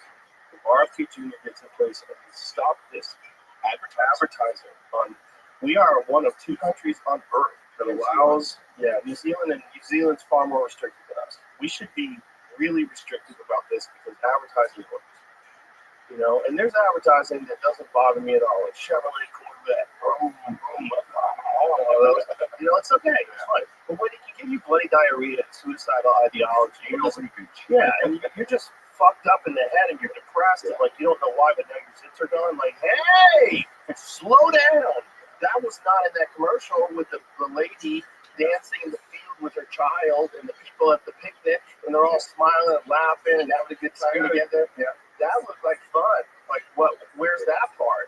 Well, of course, this was, they've tried all kinds of things to stop this, and the First Amendment comes up, although we have stopped tobacco advertisements, and there's all kinds of things that we've done throughout the years. But what happened with television is all the money, really 60, 70, maybe 80% of all the advertising income is from pharmaceutical companies. That's why there's also no reporting. We're not going to bite the hand that feeds us. That's the real problem. That's the real problem. The real problem is news organizations are not just news. Right. Everything. They're not independent. Even television shows. Could you imagine if, let's say, a network has a prominent news organization, and that news organization is very popular, and it's a big part of the ratings, and it's a reliable source of information for people that believe it. And they're sponsored by the drug companies, but then they also have a crime show on. And this crime show wants to do a thing about an evil guy who promotes a vaccine that winds up killing a bunch of people, and they hide the data, and then they arrest him at the end of the show. No fucking way. That's not getting me. No, for you. No. You turned that guy into a meth dealer. That's a meth dealer now. Let's just do a couple of rewrites. Simple rewrites in the script. Yeah, exactly. This is a bad guy from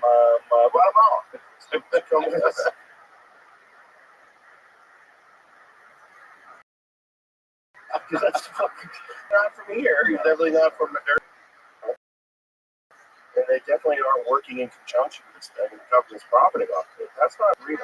Well, I'd say that we're in the season of reveal. I've been saying this for about a year now, and it's really happened real quick with what we're uncovering and starting to understand. I haven't seen your talk about Mike dropped some fucking seeds yesterday. Where the seasonal flowers? He's blooming today. He was so nervous yesterday. When Jamie was talking about before, he made those tweets of probably, it's probably been discussed. Well, I think it's way too far beyond. And I think, I look at Leave It to Beaver, I call her, who's the press secretary. She's 27 years old. Oh, yes. She's fantastic. She's younger than my daughter. I'm sorry. That's how I remember her last name. All right, Caroline Leavitt. I think it's Leavitt. Thanks, Joe. Thanks. So we're old enough to remember when Beaver was a vagina. Most kids are like, I don't even know what the fuck they're talking about. Leave it to Beaver. Because dude didn't really have any derogatory names for dicks. It's just dick is the worst thing. Like, oh, you dick, like a dick away, you fucking weirdo. You know what I mean? So it's like, but Beaver. Well, we only had Pecker. Yeah, Pecker's kind of cute. Yeah. So like you have bad names for dick, I'm really dick.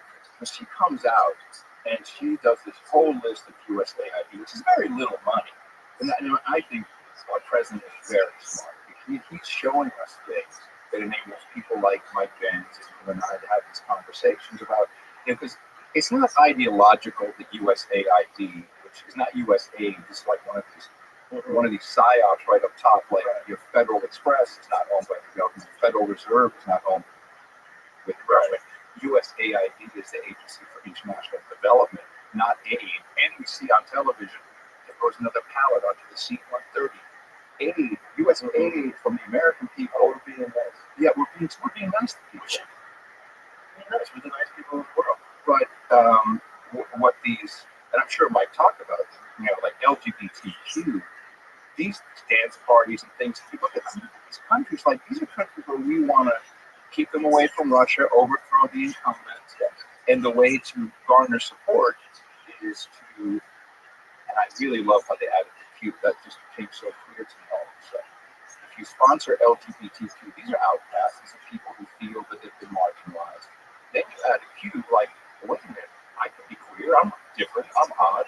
You bring more people in, they can bring the anarchists in. You can get the A's. Oh yeah, the A's, the I's, everything. But the A's don't even have a dog in the fight. But that's the point. You want them to come to the party. Come to the party. You're allowed to the party. That's why it's so low now. And I saw this, AfD in Germany. This is the extreme right party, and they wanted, to slow or remove immigration.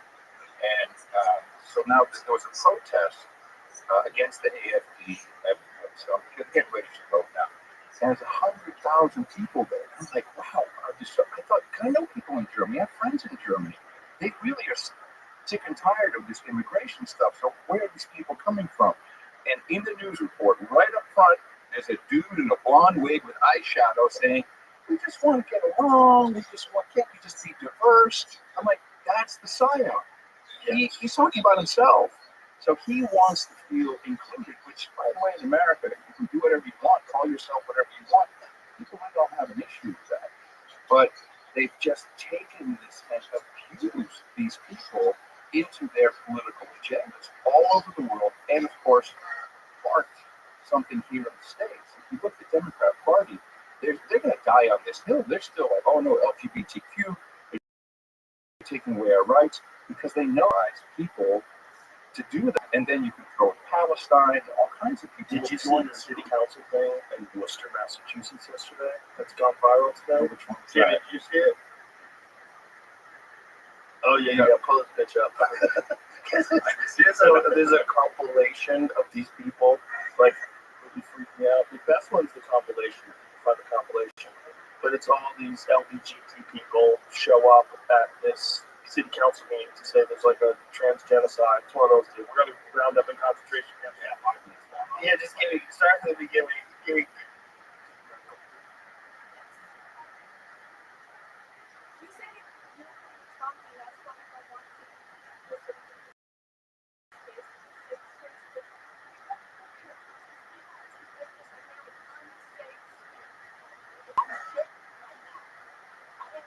do.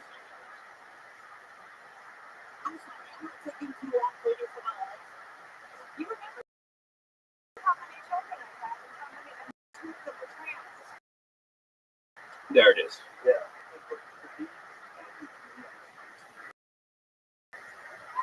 He's both.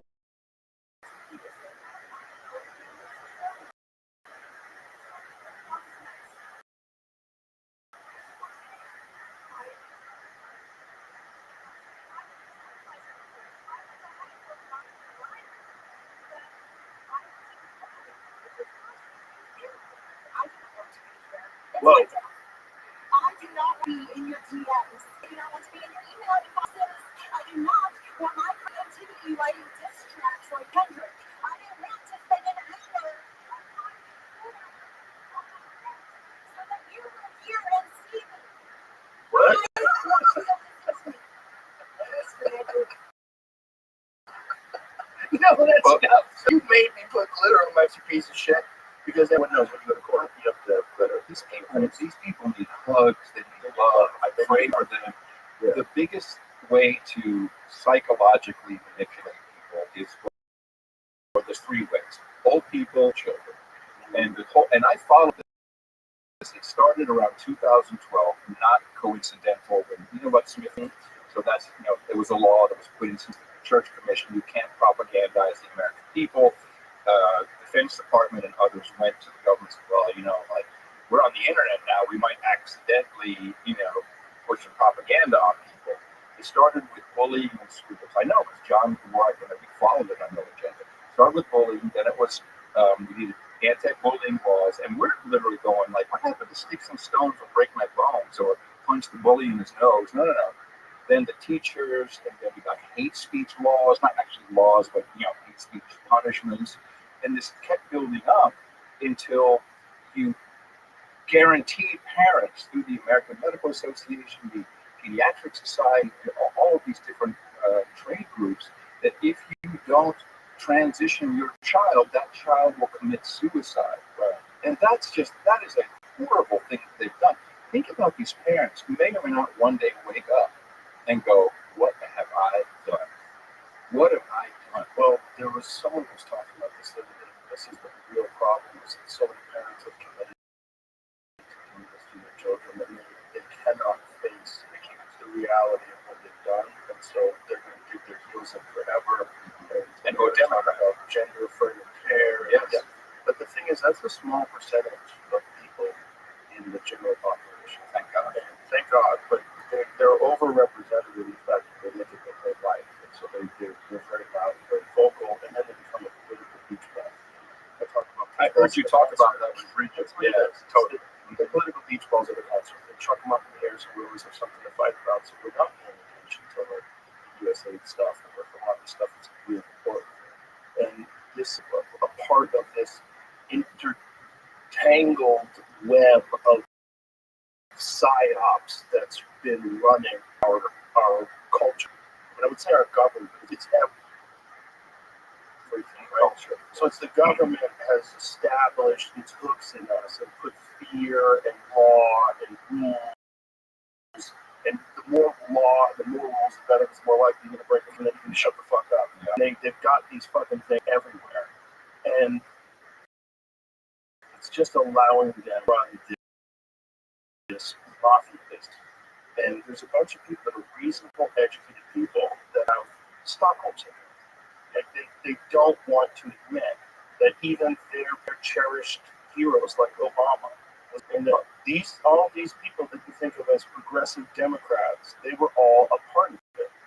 And fortunately today, we have the convenient access to YouTube instantaneously, where you could watch Obama in 2003 say some very MAGA things, or you could watch Hillary Clinton go more MAGA than MAGA about deportation. Yes, yes, and that if you stay, you have to pay a stiff fine. Mm-hmm. I mean, the whole thing it's cyclical, right? Like, this is why the left is now supporting war and censorship. It's not real. It's not that there's a good group of kind, compassionate, educated people and a bunch of fucking buffoons who are racist and want to bring that back to Confederate flag. That's not what's going on. there's people that are nice, kind people that also understand the value of hard work and reality and kindness and also sternness and rule of law. And you can't just let violent criminals out in the street. And hey, maybe you should do some actual rehabilitation with the fucking billions of dollars you make in the prison industrial complex. There's no rehabilitation, like no real concerted efforts to completely change these people.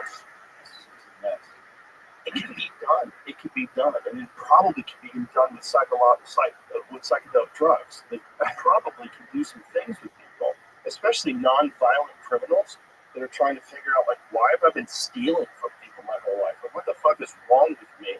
Unless they're a legitimate psychopath, they have no empathy. There's people that can be kind of woken up to why they're in this horrific pattern of continual abuse in their life, and there's ways to do it. And Rick Perry has been really like brave in this case because he's a former Republican governor of Texas, and now he's advocating for ibogaine therapy, particularly for veterans, for guys who come over. They've seen the most horrific shit. Their brain is in shambles, and they want to do something, and they have no help in these pills that just dull their mind and make them feel detached from reality, the antidepressants and things they give them, and they want to fucking end their life. And they can go and get therapy that it cures 80% of them with one dose, and it's like 95% with two doses. It's fucking nuts, man. And we've been hiding this because of the sweeping Schedule I Drug Act of 1970 that was put in place directly by Nixon to go after his political opponents. It was directly put in place to demonize the anti-war movement, demonize the Civil Rights Party and the Black Panthers, and anybody who was a problem with the government. So they just said, let's just make all these things that these people are taking on a regular basis completely illegal. Not only just Schedule I, like with no medical use whatsoever, things that people have been using for thousands of years. And it's all shit. It's all psyops. It's all psyops. Have you ever heard of the audience effect? It is a psychological theory that our behavior changes when we're watched. It's that we are the you use the internet. Data brokers watch and record everything you do online, even if you're using a private browser. You don't have to become a slave to the digital surveillance state. You can free yourself with ExpressVPN. With ExpressVPN, 100% of your online activity is rerouted through secure, encrypted servers that hide your IP address. That means you can get to use the internet with real freedom and privacy. It's incredibly fast. It doesn't slow down streaming or downloading, and it lets you connect instantly to secure servers in 105 countries around the world. ExpressVPN is easy to use. It takes just one click. It works on all of your devices, even smart TVs. Use it on up to 8 devices at the same time and protect your whole family with just one subscription. The best part? Podcast listeners can get 4 extra months of ExpressVPN for free at expressvpn.com/Rogan or by tapping the banner. That's expressvpn.com/Rogan or tap the banner. If you're watching on YouTube, you can get 4 free months by scanning the QR code on screen or by clicking the link in the description. Well, the number one thing that happened around that time, of course, during Kennedy, is we realized that television is a big force. Television and radio. And if you listen to some of the debates, like, it would sound on the radio like Nixon did better. I mean, it's amazing how this worked between radio and television, but then newspapers, we know the intelligence agencies were all writing stories. I mean, you look at CNN, you still see ex-CIA guy shows up. A little story, when I saw you sitting at the inauguration, and I think I texted you, I'm like, dude, I can't believe it. I see you sitting there. You know, text me American flag emojis and stuff like, and you and Trump. I'm like, oh, look at him, he's in a tuxedo. And I thought, in 1983, I was still a teenager, and I grew up in Amsterdam, socialist country. The airwaves were controlled by the government. It was horrible. It was almost like Russia. your phone was a gray phone, and that was your phone. You couldn't get a different phone. It was illegal to unplug it from the wall. And I was doing pirate radio at a place called Radio Decibel in Amsterdam. We were playing Christian Slow. In a way. In a way. Oh, yeah. What was that called? What was that movie called? Maybe it was called Pirate Radio. It was Christian. Well, so the old times. And we were playing imports from Chicago. Oh, yeah. Oh, they would always get good. Always the rest of them. We literally had the station name on the door. People would come around. We'd be smoking weed. We weren't making any money. We were basically paying to do it. We had this huge antenna on the roof. Did this ever come up when you got hired by MTV? Did they get nervous about that? Like they have to do a background check? This guy got a record. No, remind me to tell you my USAID story. So no, but this is 1983, and I felt it was so. Of course, I was a gawky, awkward kid. I got tics. I got the wrong hair. I got the wrong moped. Everything's wrong. But on the radio, people were like, "Wow!" And I was doing it in English. You can do that in Amsterdam. They're like, "Wow, it's so cool! You got that black guy on your station." I'm like, "Oh, cool." So I was John Holden, the 23-year-old black guy who drives a Harley. But the point was, it was liberating. I could speak my mind, and everything felt so stifling. Now we go forward, 1993, and I'm on MTV. I'm the hair of Generation X. I'm on C100 in New York, #1 station, and I'm also on the internet. I set up MTV.com. Very, very soon. And we had dial-up modems at the time, and it was so restricted. You can't. They let me do my own material, but they had censorship called a line producer.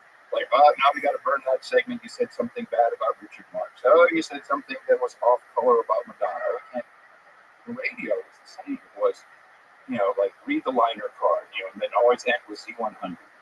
And there was a guy in Sun Microsystems in San Francisco, and he said, "Adam, I see what you're doing with MTV.com on the web. That's called my central computer." So he sends me this big Sun Spark workstation. He said, "What year?" 93. So this is pre-Windows 95. That's pretty good. Yeah, go ahead. That's Windows was 3.8. Well, this was called Solaris OS. It's Unix basically. So it wasn't Windows back then, right? What came before Windows? I had some Mac. I had an early Apple II. 3.1. Yeah, 3.1. An Apple II. I was more Apple back then. And so I hooked it up to my 56K modem. Dialed in. He says, "Watch this." And he says, "What?" I'm on the phone with him. He says, "Watch this." And up on my screen pops a little player, and he's streaming in PC. We didn't have MP3s back then. PCM, pulse code modulation, 9-inch nails. I'm like, this is broadcasting. I'm going to figure out how we use this thing for broadcasting. Let's think about how we can use this outside of all the systems. And so 2003, now we're 10 years later, I've been very involved with RSS feeds and blogs, and I see my first iPod. It's like, snap, crackle, pop. Hold on a second. This is amazing. We can do radio. This is not a music device. It's radio. So I cobbled together this program that basically takes this RSS feed and then puts a program onto it. So the show was an album, and then each track was an episode. And then I immediately start doing a show. What I do is try to get people involved. That's how Daily Source Code started, because I was trying to get software developers in. And then 3 years later, Steve Jobs is having a private conversation with me about putting this into the iPod and making it official, making the podcasting thing in iTunes. And I'm like, this is so perfect, because now you have this RSS feed which you control. No one else can control what you do with your RSS feed. And anybody can slurp that up and subscribe to your radio show. And then 20 years later, I see the President of the United States wrapping up his campaign with Joe Rogan on a podcast, completely being himself, being a dude by the way, props for you sticking to your guns. I love that you did that. Now it's got to be here. No restrictions on time. Well, he didn't impose it. But he was more than willing to do it exactly how I do it. He understands it. But at that moment, then I see you sitting there like, we just broke the elite messaging machine. Phase 1 could be. All because of you, dog. No, you dog, man. All glory to God. I always your props. I think you were the first. I was just the best. It makes sense. Well, I'm just a vessel too. I think that's the case with all of it. Absolutely. I say that to the guys at my comedy club. They're always so thankful that I built this comedy club. Like, I think this thing built itself. I think it was just I was a thing that it did through me. It caught me because it knew that I was capable of doing it and also enough and brash enough to say, fuck it, let's just dump a bunch of money in this spot and see what happens. You were given gifts. I was given gifts. And you stuck with your gifts. And I know you're a very generous guy, and you help a lot of people with all, not monetary necessarily, but just helping them, getting them on their feet. Like even, Parker, I'm like, I bring this kid, he's a big fan. You're like, absolutely, bring him in. You're a gracious guy. And so when you get whatever word it is to build a comedy club, you did. I think you have to do that. I think that's the universe is testing you. If you pay attention to yourself, you feel like what's the right thing to do.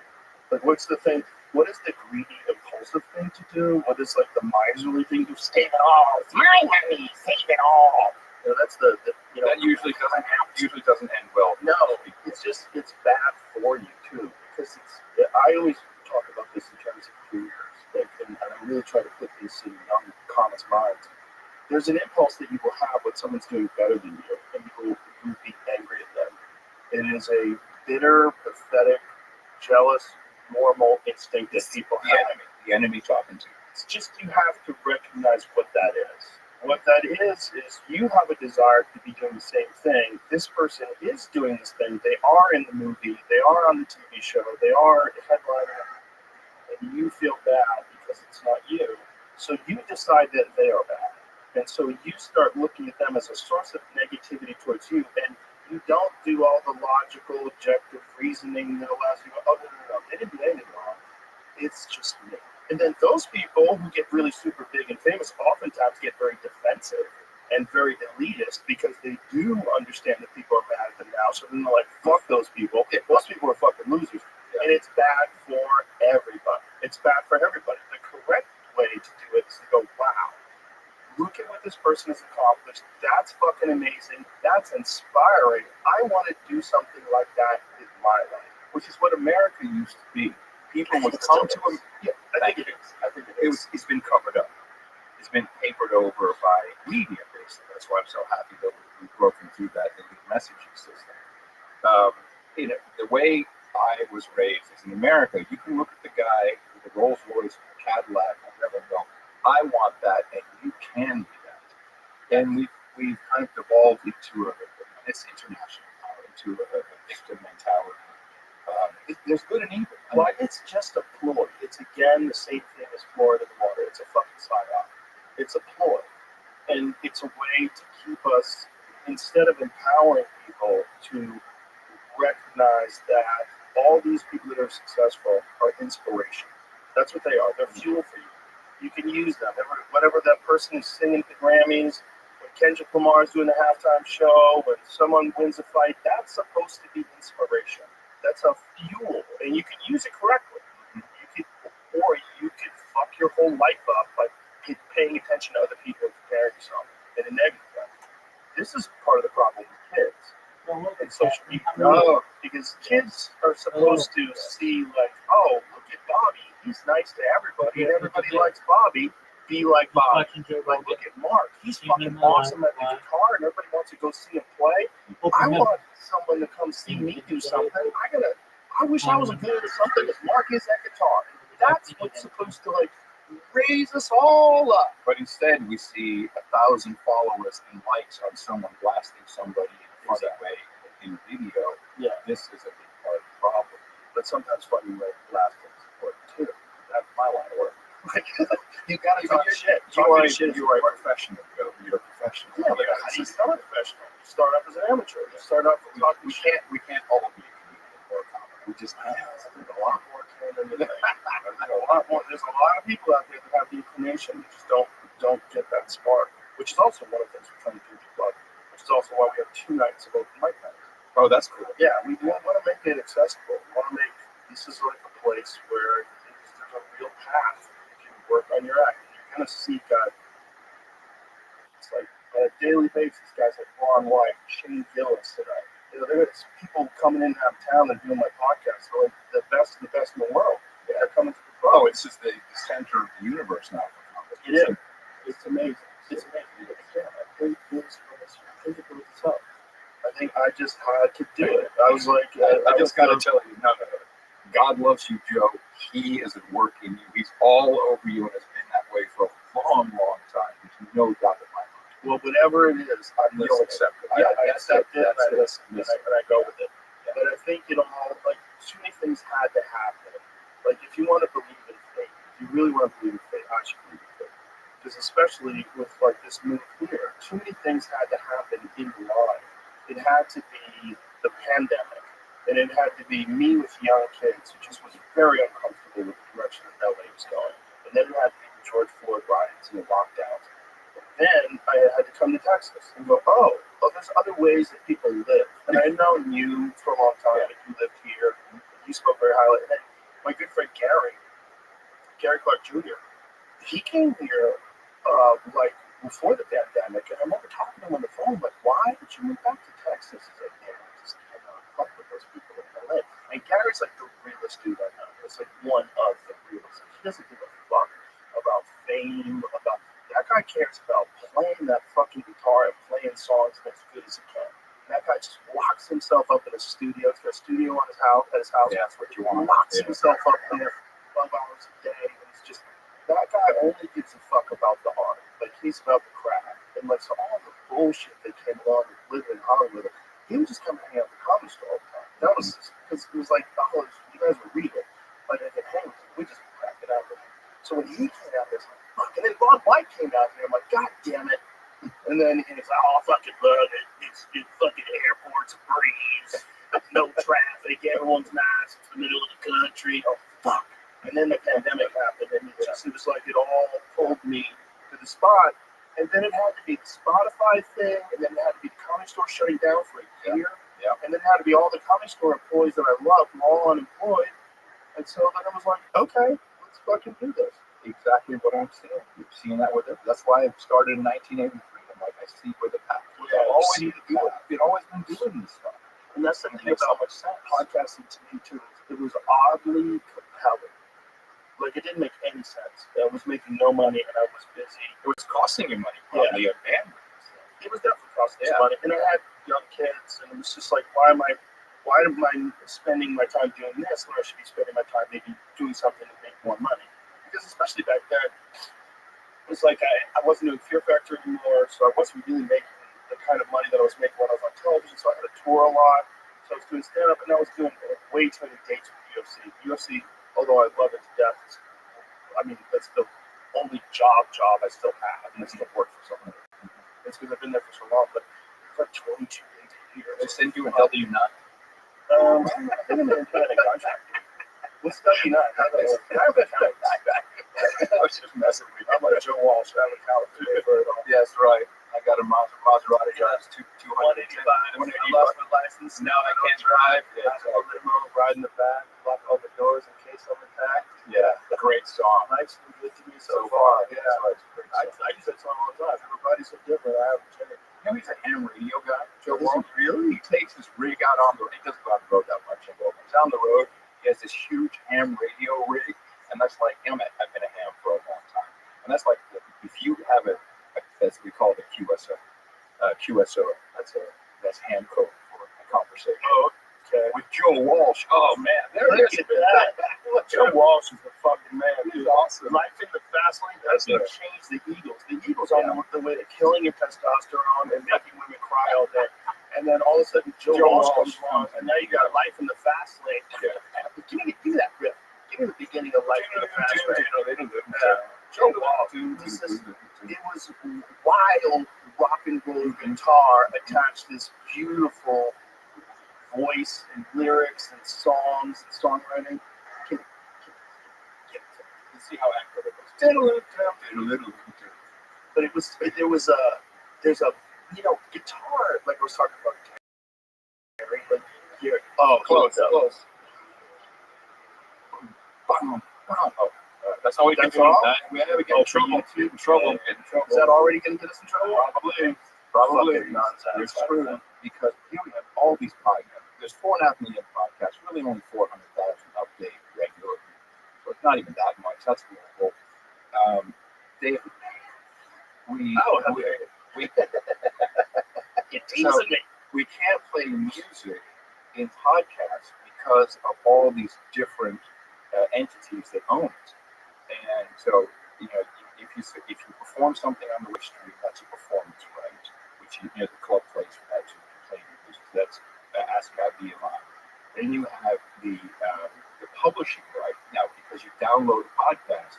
Well, all of a sudden now you've made a copy of it, so that's another group over here. So you have the publishers and the record companies. You have all these, and they just never agree, and they lock themselves in so tight that the biggest opportunity for music would be to play it on podcasts. They painted themselves into a corner, and it's so we all know now that most artists, you get 10,000 streams on Spotify, and you get a penny after a couple of years. You see what Snoop Dogg when he was going over this? Oh, it's horrendous. I'm sure it's horrendous. He's got $1,000. Billions of streams, and you got to check for $45. And Taylor Swift gets all the rest of the money. I mean, it's very it's odd. not because Taylor Swift owns her music. Isn't that the whole deal? Like if you own your music, if you're the publisher, right? And this. I don't want to get too deep into Spotify and all that, but people are starting to move away from that and what I call the value for value model, where we actually built this with Podcasting 2.0, where you can send a boost, like I want to send some money to this person straight from the app, so you can play it. You can play a song in the podcast as long as they've agreed to the license, they own all their stuff. You can send them money. We just did Suzanne Santo. We had I invited you to that. I couldn't make it, unfortunately. All I had to say is I invited Joe. That was all I needed to say.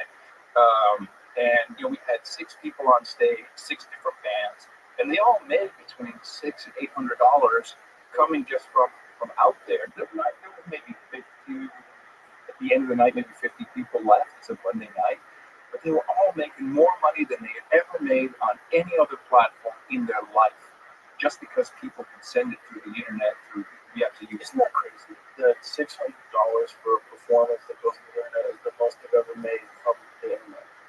Absolutely. Isn't that crazy? Like you think about how many times the stream. Like I found out about Suzanne from online. Some dude named Balls of Steel sent me a message.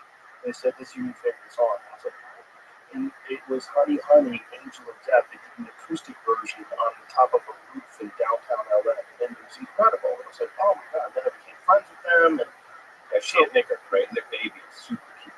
It's so very cute. But it's like that. There's been so many streams on the radio. The fact that you never made more than $600, it's crazy. Like something's broken. Well, that's because the publishers are getting all of it. Right.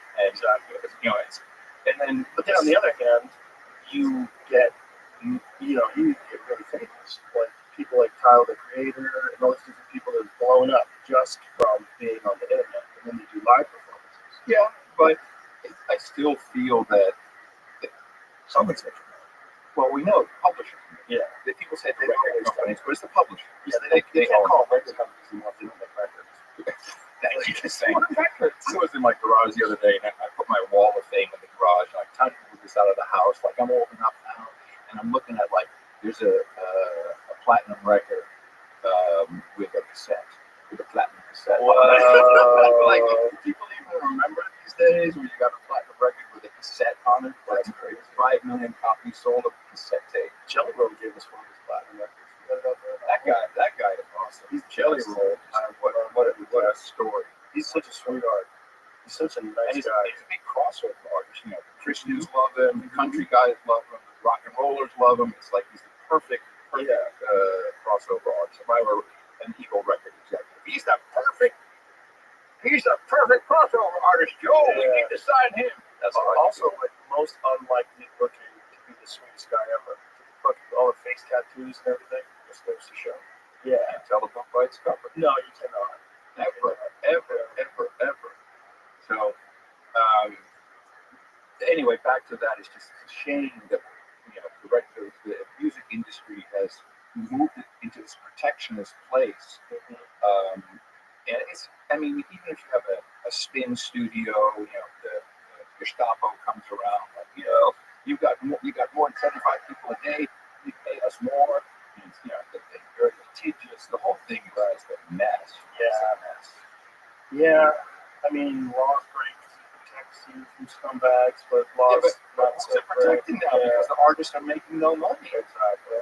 Although it's become easier to do your music at home. I remember going to the Hit Factory in New York and hanging out, watching people record records. And that was amazing.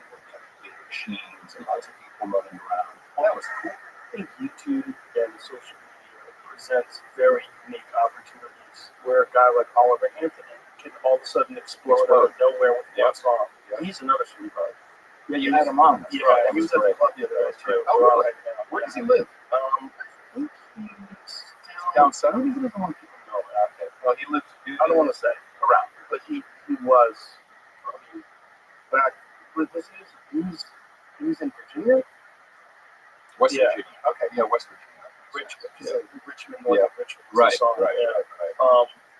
Yeah, that's where he was. I don't know.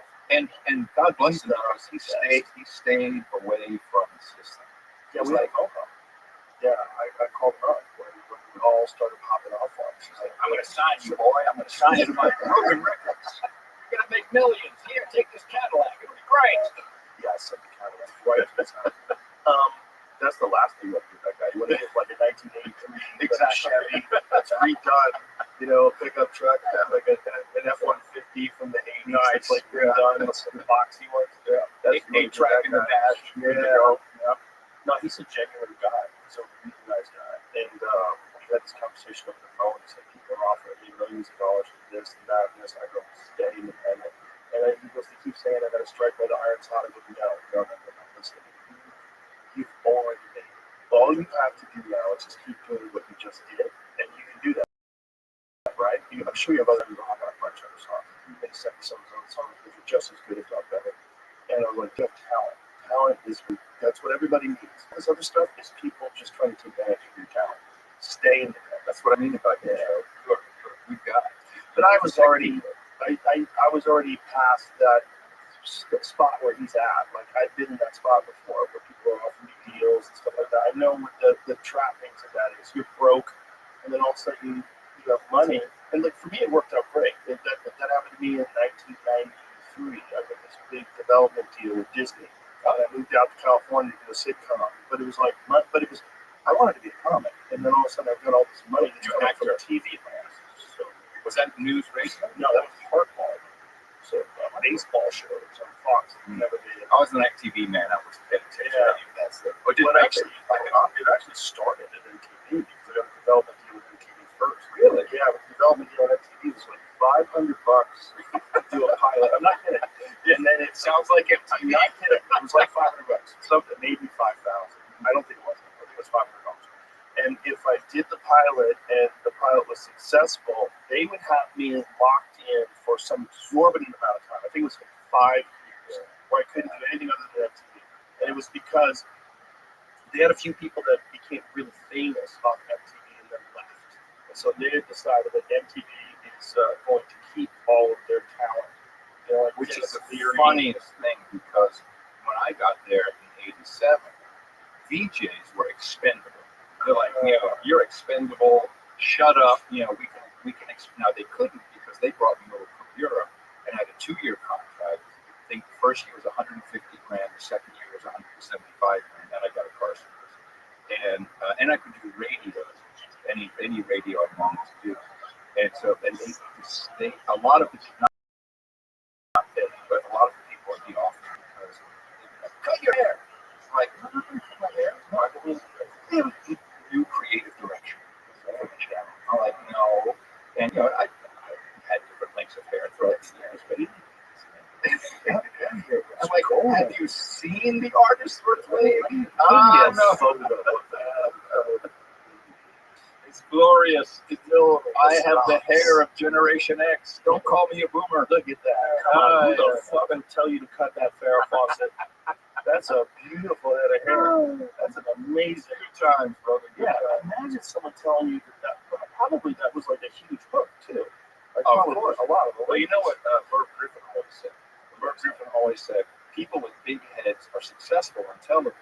That's why he had Pat Sajak, of course, Jay Leno. Big heads, right? I don't have a big head. So I had big hair, so I had a big head. Exactly. The formula worked. Right? There's no like little tiny headed dudes. No. That works on YouTube now, but on television. I think anybody can be successful on YouTube. Right. It's all kinds of. Doesn't it show you that the formula is bullshit then? You know, like you got a guy like Mr. Beast who is not like classical. That guy has. I mean, so I don't. People say he's a creator. I think he's a creation.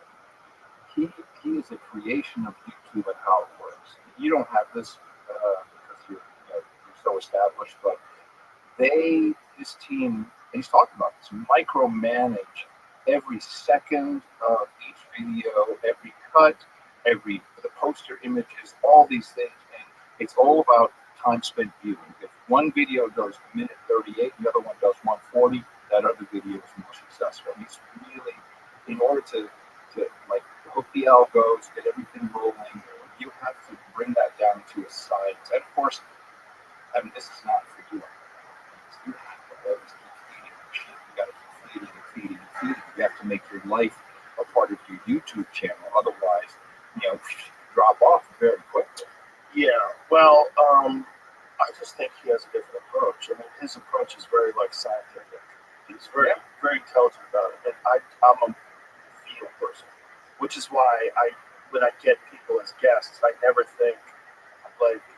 Sometimes people think, oh, you're trying to get like the biggest name guests because that'll be the most popular videos. I don't do that at all. Who do I want to talk to? That's exactly how I've always done it. That's how I'm gonna always do it. And if it happens to be Mel Gibson, and he's great interview. Right? He was. I mean, I'm like, that's for me. He's always Mad Max. When I was a kid, we played hooky from school. We go back. And someone had a VHS, Betamax, and like watching Mad Max, and then Diana Ross in the round. I mean, we love Diana Ross. Like, oh, she's so awesome with a Mad Max, man, that original, and he's standing there with his boots in the desert. Oh, he had a bunch of that, but he's an interesting guy, And then while we're on top of the engine, I mean, the whole thing is just. We just love that. And then later, Lethal Weapon, and I didn't realize I'd seen The Passion.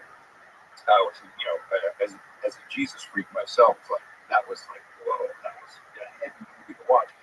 And when he said, I didn't realize the whole thing was Aramaic, and it was the subtitles that you were basically reading the subtitles. And his theory that it penetrates you differently, the story, I think is so spot on. I think so too. I mean, really interesting. Well, he's a very underrated filmmaker, and I was pointing to Apocalypto as another example of that. Yeah. There's no English in that movie. No, it's a masterful movie. It's a great movie. That guy has a calling, man.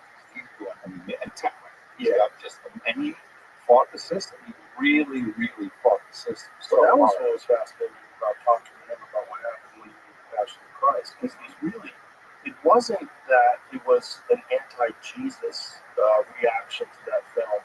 It was an anti-Jesus reaction to that film that was really made by the motion picture industry because he had gone outside the normal distribution system.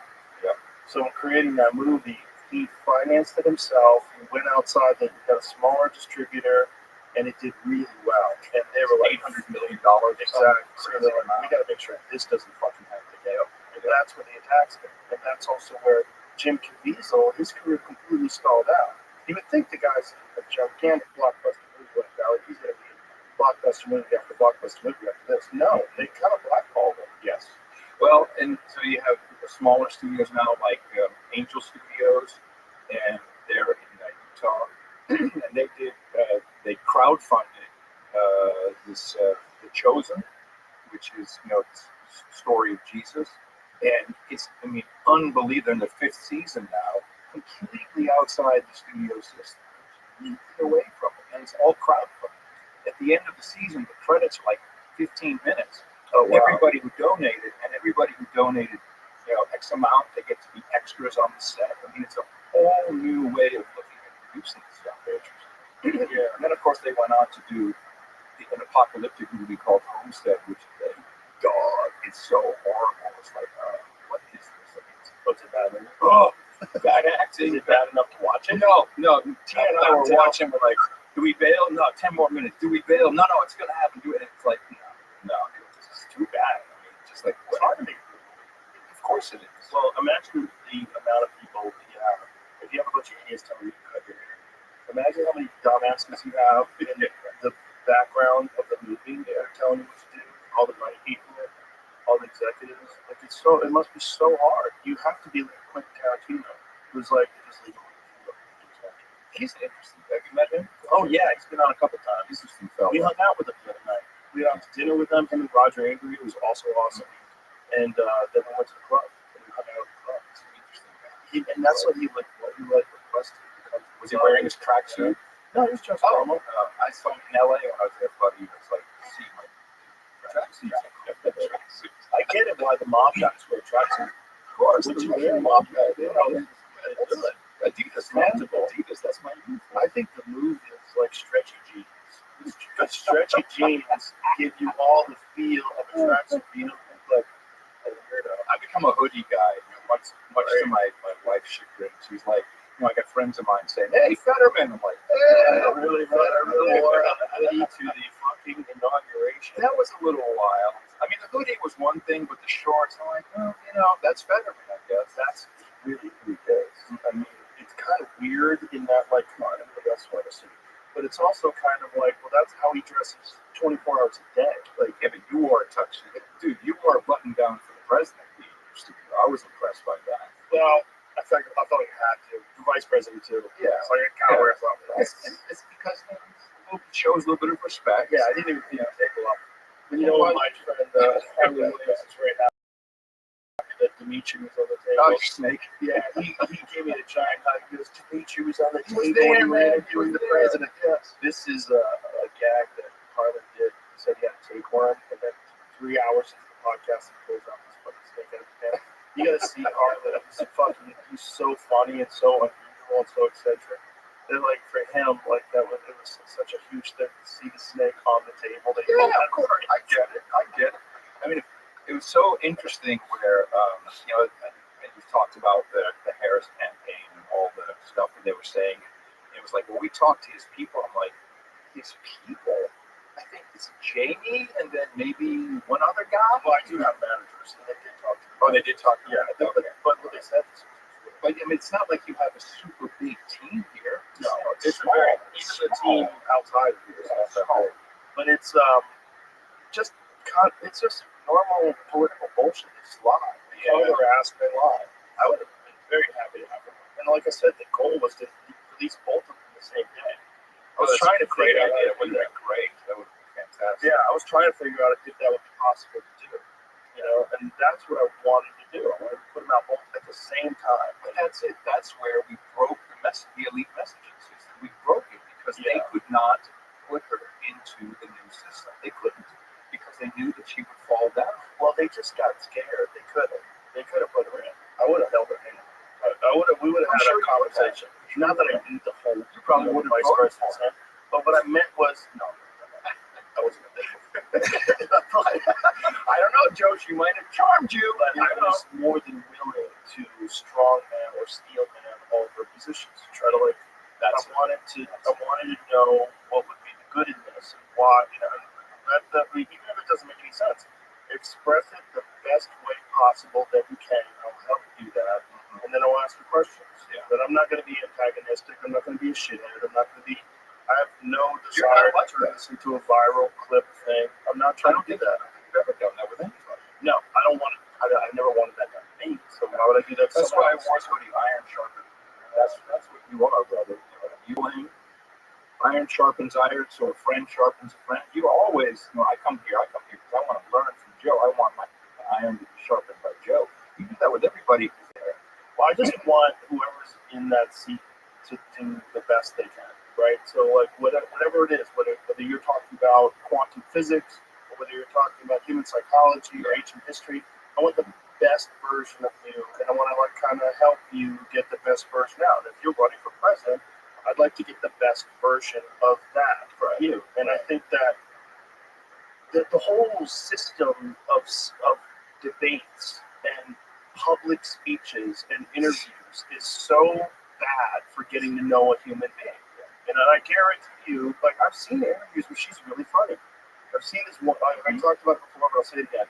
This is one interview, she's talking about meeting her mother-in-law for the first time. And her mother-in-law, Jewish lady, like, oh, yes, it's very funny. And she laughs in a genuine way. It's not like that sort of defensive laughter that she does sometimes where it seems like it's orchestrated. It was a genuine laughter. It was fun. Well, she's a prosecutor. That's why she kept going into prosecutorial mode. Same with the so-called debate with Trump. She was prosecuting him. So she has a switch that she just flips. And she becomes, and then she, whereas our president, he's kind of him all the time. They're eating the dogs. I think that won him the election too. That's one of my favorite jingles of all time. They're eating the dogs. They're eating the cat. Are you kidding me? This is that just Well, it is.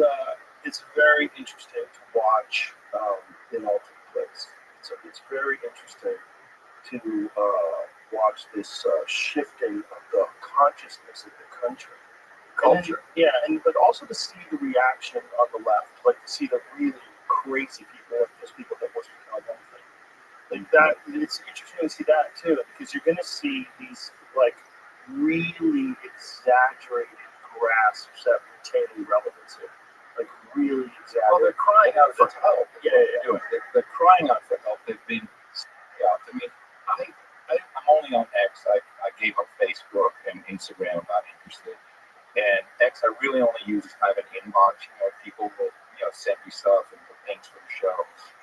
But early on, when Blue Cry was still a secret project with Twitter, Jack Dorsey was running under some people who were in that secret project.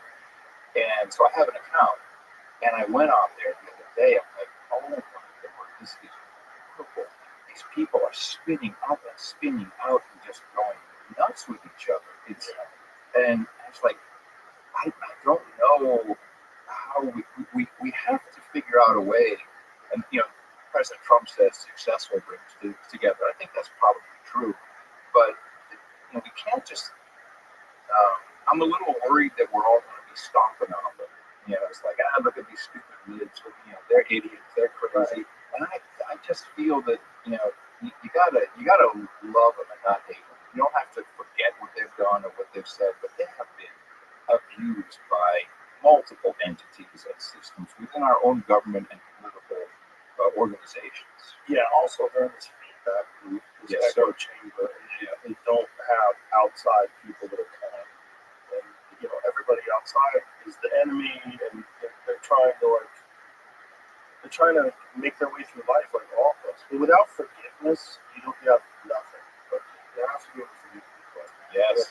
And without that, there's nothing. Well, you remain trapped in your own prison. Yeah, and you're also you have enemies forever. But you couldn't be defense. There's no reason for it.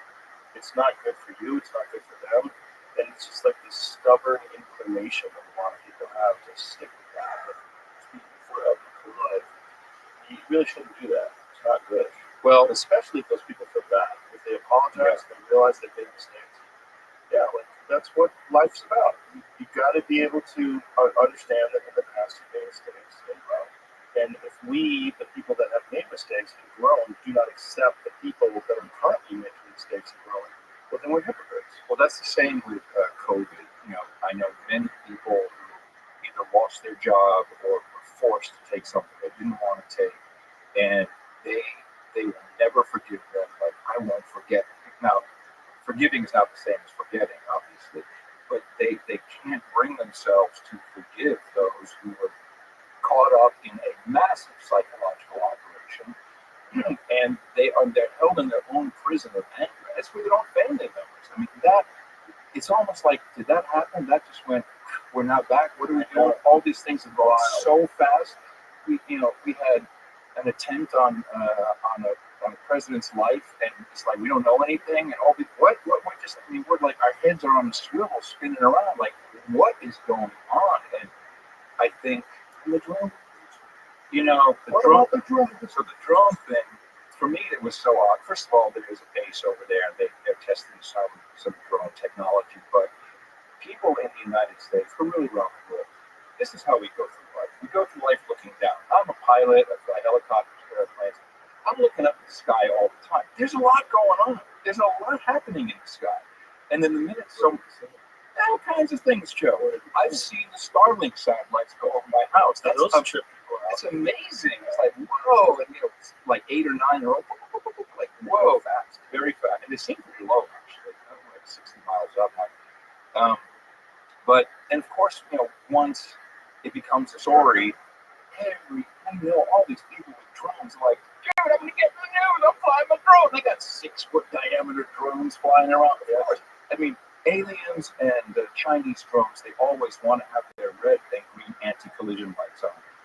It's like, I was like, no. And of course, there was some actual legislation that they wanted to pass, which happened that same week, which was to get Chinese drones out of America.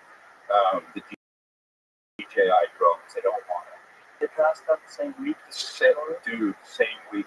Same week.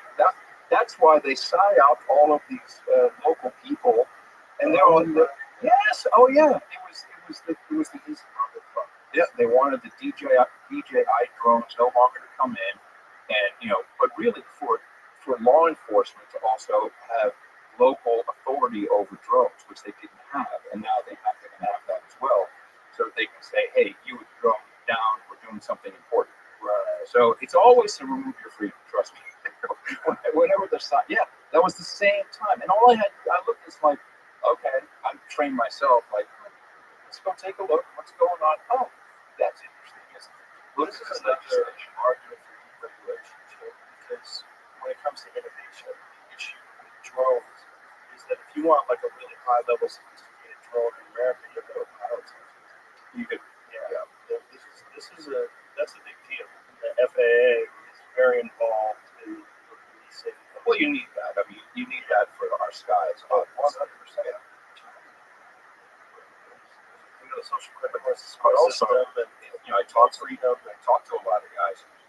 Our audience has got people in every. We've trained your producers. You know something about one particular topic, you have an obligation to let us know. So we have all these guys, drone for hobbies, drones for law enforcement, drones for news, and they also, these DJI drones. They're so much better than US drones. They're just better. They got better stuff, better technology, better cameras. So they're like, I don't want to lose this. I guess it's without the free market, the innovation's going to be stifled. If the innovation is only available to the highest level military contractors, that's crazy. Like, especially when it comes to drone technology. You're competing with China, and you're doing these enormous light shows with a fucking dragon flying through the sky. See some of that? Yeah, I saw seen fall out and hit people. I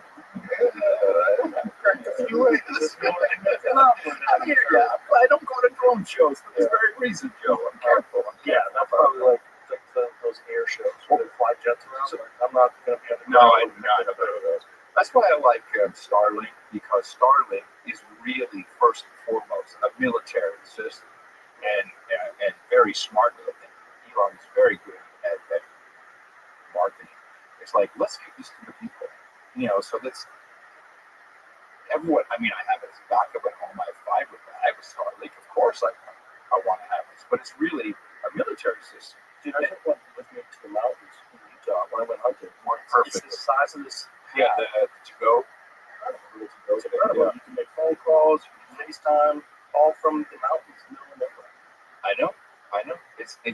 We used to dream of. I think I had databelt.com at one point. I dreamt about, wouldn't it be great if all these satellites are circling around, and we call it the data belt, and we have all this stuff, and all these things that I can just see the delight of, and then, of course, a lot of it's, SpaceX. These are very sophisticated NASA people. It's all kinds of the best of the best. I think he knows how to hire the right people. But he's smart at how he markets that. He really is. I mean, the newest thing is they teamed up with T-Mobile. So they saw that, yeah. So your Starlink compatible phones only, Joe. Right. So you got a flip phone now? I've got a flip, yeah. So are you texting on that thing? No, we do it on Signal, so I do that for my computer. Oh, yeah. So now you've got completely flip phone. So you don't text anybody anymore? No, I can text message, but It's like T9. no, there's actually, so, I still have my Graphene OS, which is the de-Googled stuff. No, you can't put that on here. So this is Android, but all I really have on here is text messaging, RCS. So, yeah, so I'm still a green bubble. That's $63, and it's from Caterpillar, baby. Oh, so this is like for job sites. Yeah. How long is it out? Literally 2 days if I don't charge it. Keeps going. Oh yeah, it's no problem. So this is Android. You have a touch screen. Yeah. If you text, it pops up. Now it's the whole thing is it's hard to use, and that's why I like it, because I don't want. It's a trap. Oh, really? Text message. Trip. What am I saying? No, they're so small. Crazy. Yeah. Use the back button on the keyboard. Oh my God, that's what you play on. So in a hilarious. pinch, I can bring up a web page. In a pinch, I can bring up my email. Right, but it makes it complicated. Yeah, so I'm hindering myself so that I'm not enslaved to it. And actually, I hear from our daughters, that there's a lot of kids who are doing this now because they want to be more present. So if you want to send a text message, Yeah. if you want to get in your messages, what are you using to send a text message?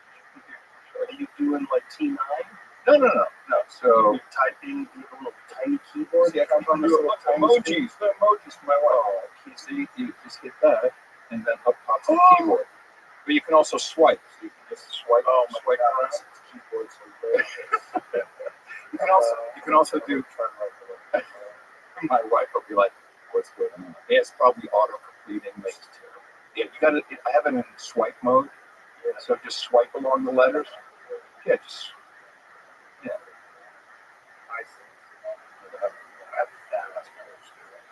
It's not easy, and but it's like I just need to.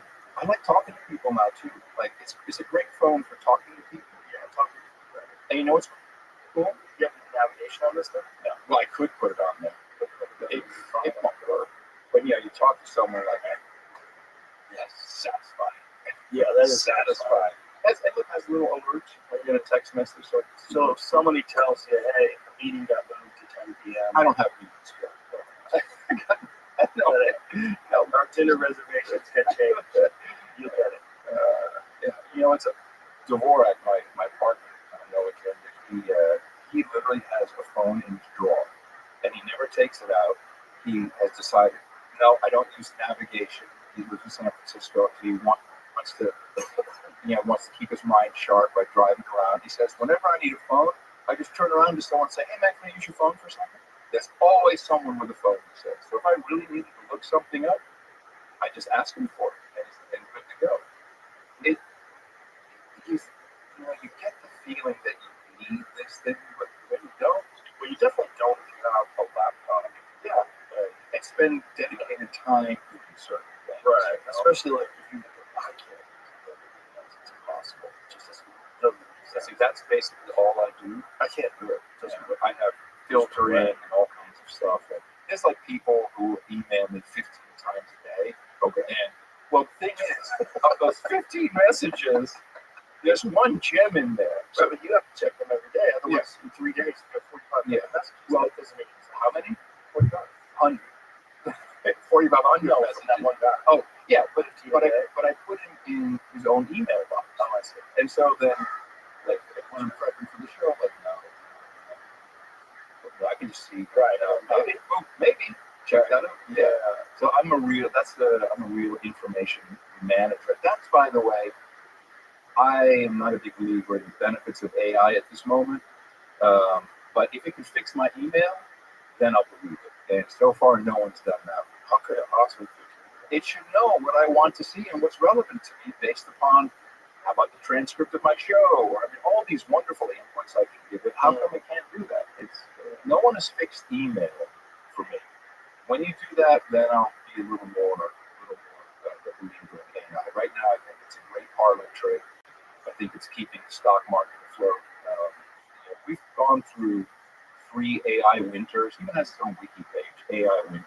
It comes and goes. At a certain point, it was that Lisp was the programming language, and that went away, and the funding dries up.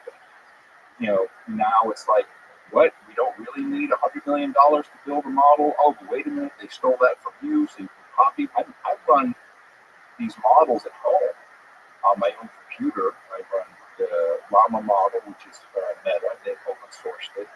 I run the French one, whatever the fraud model, whatever they call it.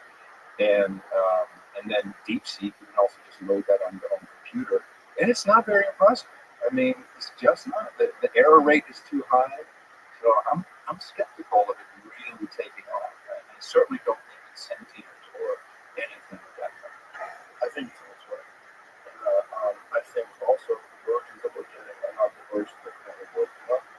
And the people that I know that are in group at the highest levels of AI are alarmed, including Elon. I had a conversation with Elon. We went in line to go to a church the day of the inauguration. We just happened to be next door. But we just walked through together. Hey, what's happening? So what I want to talk about was the leaps that Grok AI is making. It's like it's shocking. And I think this thing is exponential. And when they start attaching large language models to quantum computing, it's going to be very, very real. That's the pivot I'm waiting for. And that's going to be like an asteroid for the week. We've been waiting for quantum computers to actually work for 30 years, and it's always 10 years away, and right now it's 10 years away. Yeah, but right now they're able to do things with them.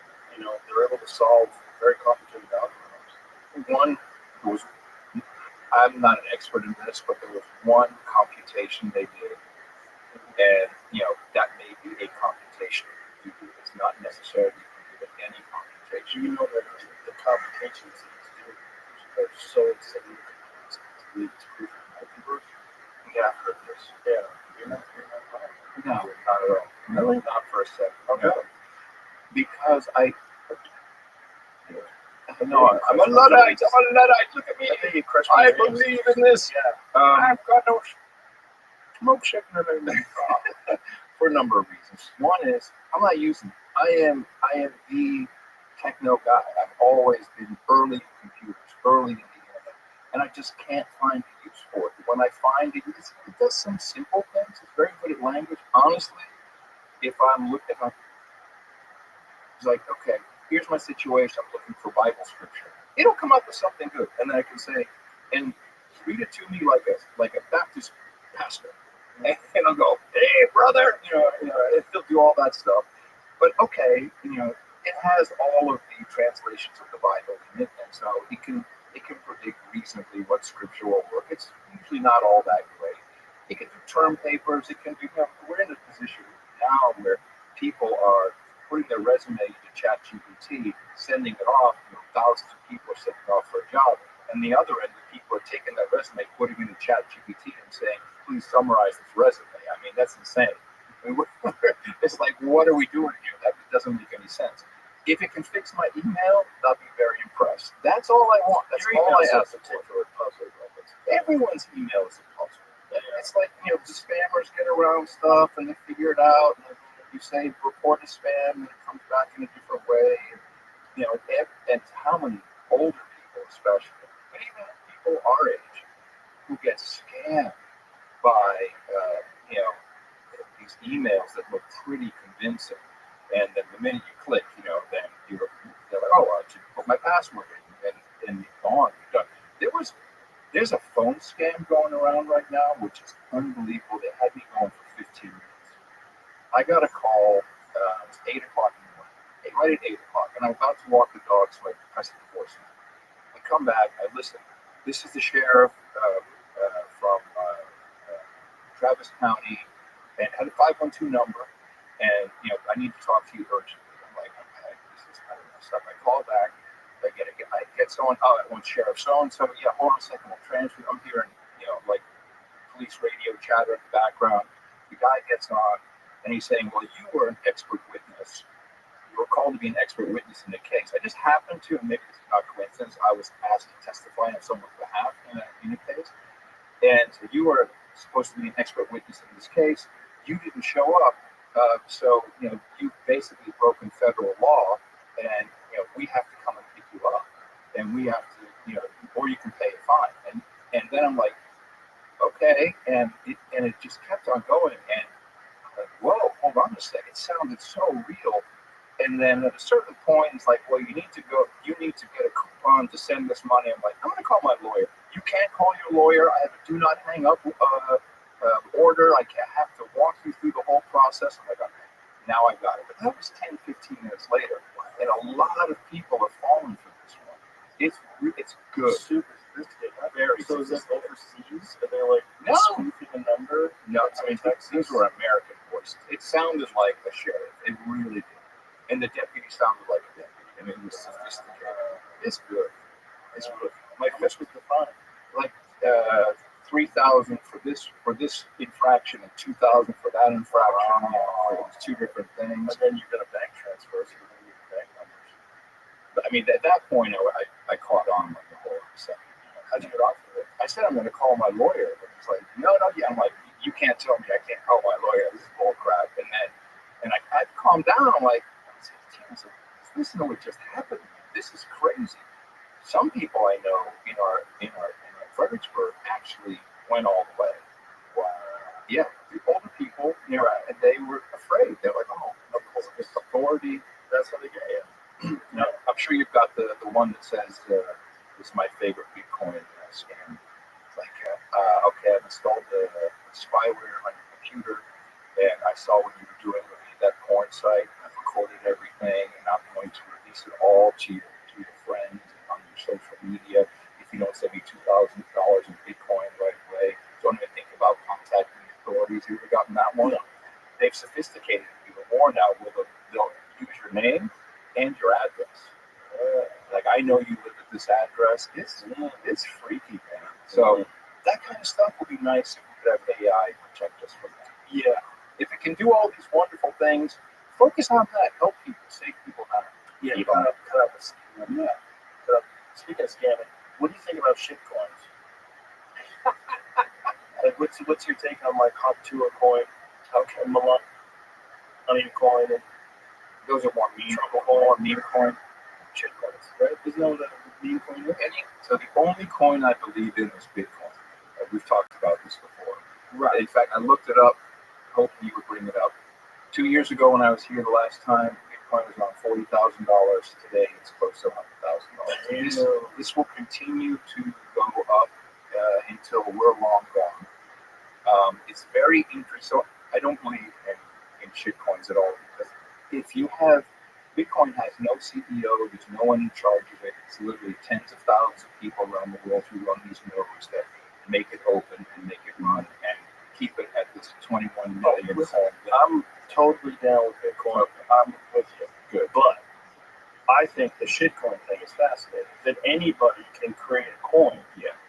Like Jamie has a pulled up Jamie coin. I don't know if But you it's out there now. I mean, now that you just said it, because we brought it up yesterday with the Boneyard guy, John Reeves, and we said, you should have your own coin, the Boneyard coin. And now apparently somebody made one. So you bring this up in context of scams, because they are scams. The way it works. So if I wanted to make a quick amount of money, I'd have a shit coin and I'd have my bots ready, and I'd say, hey Joe, have you heard about my Curry coin? And you'd be like, no, wait a minute. It would come out and it would skyrocket. My bots would sell it. I would make a lot of money, and it would be dumped right away. It's a scam over and over and over. What if you don't sell it? Yeah, then you'll have empty bits worth nothing.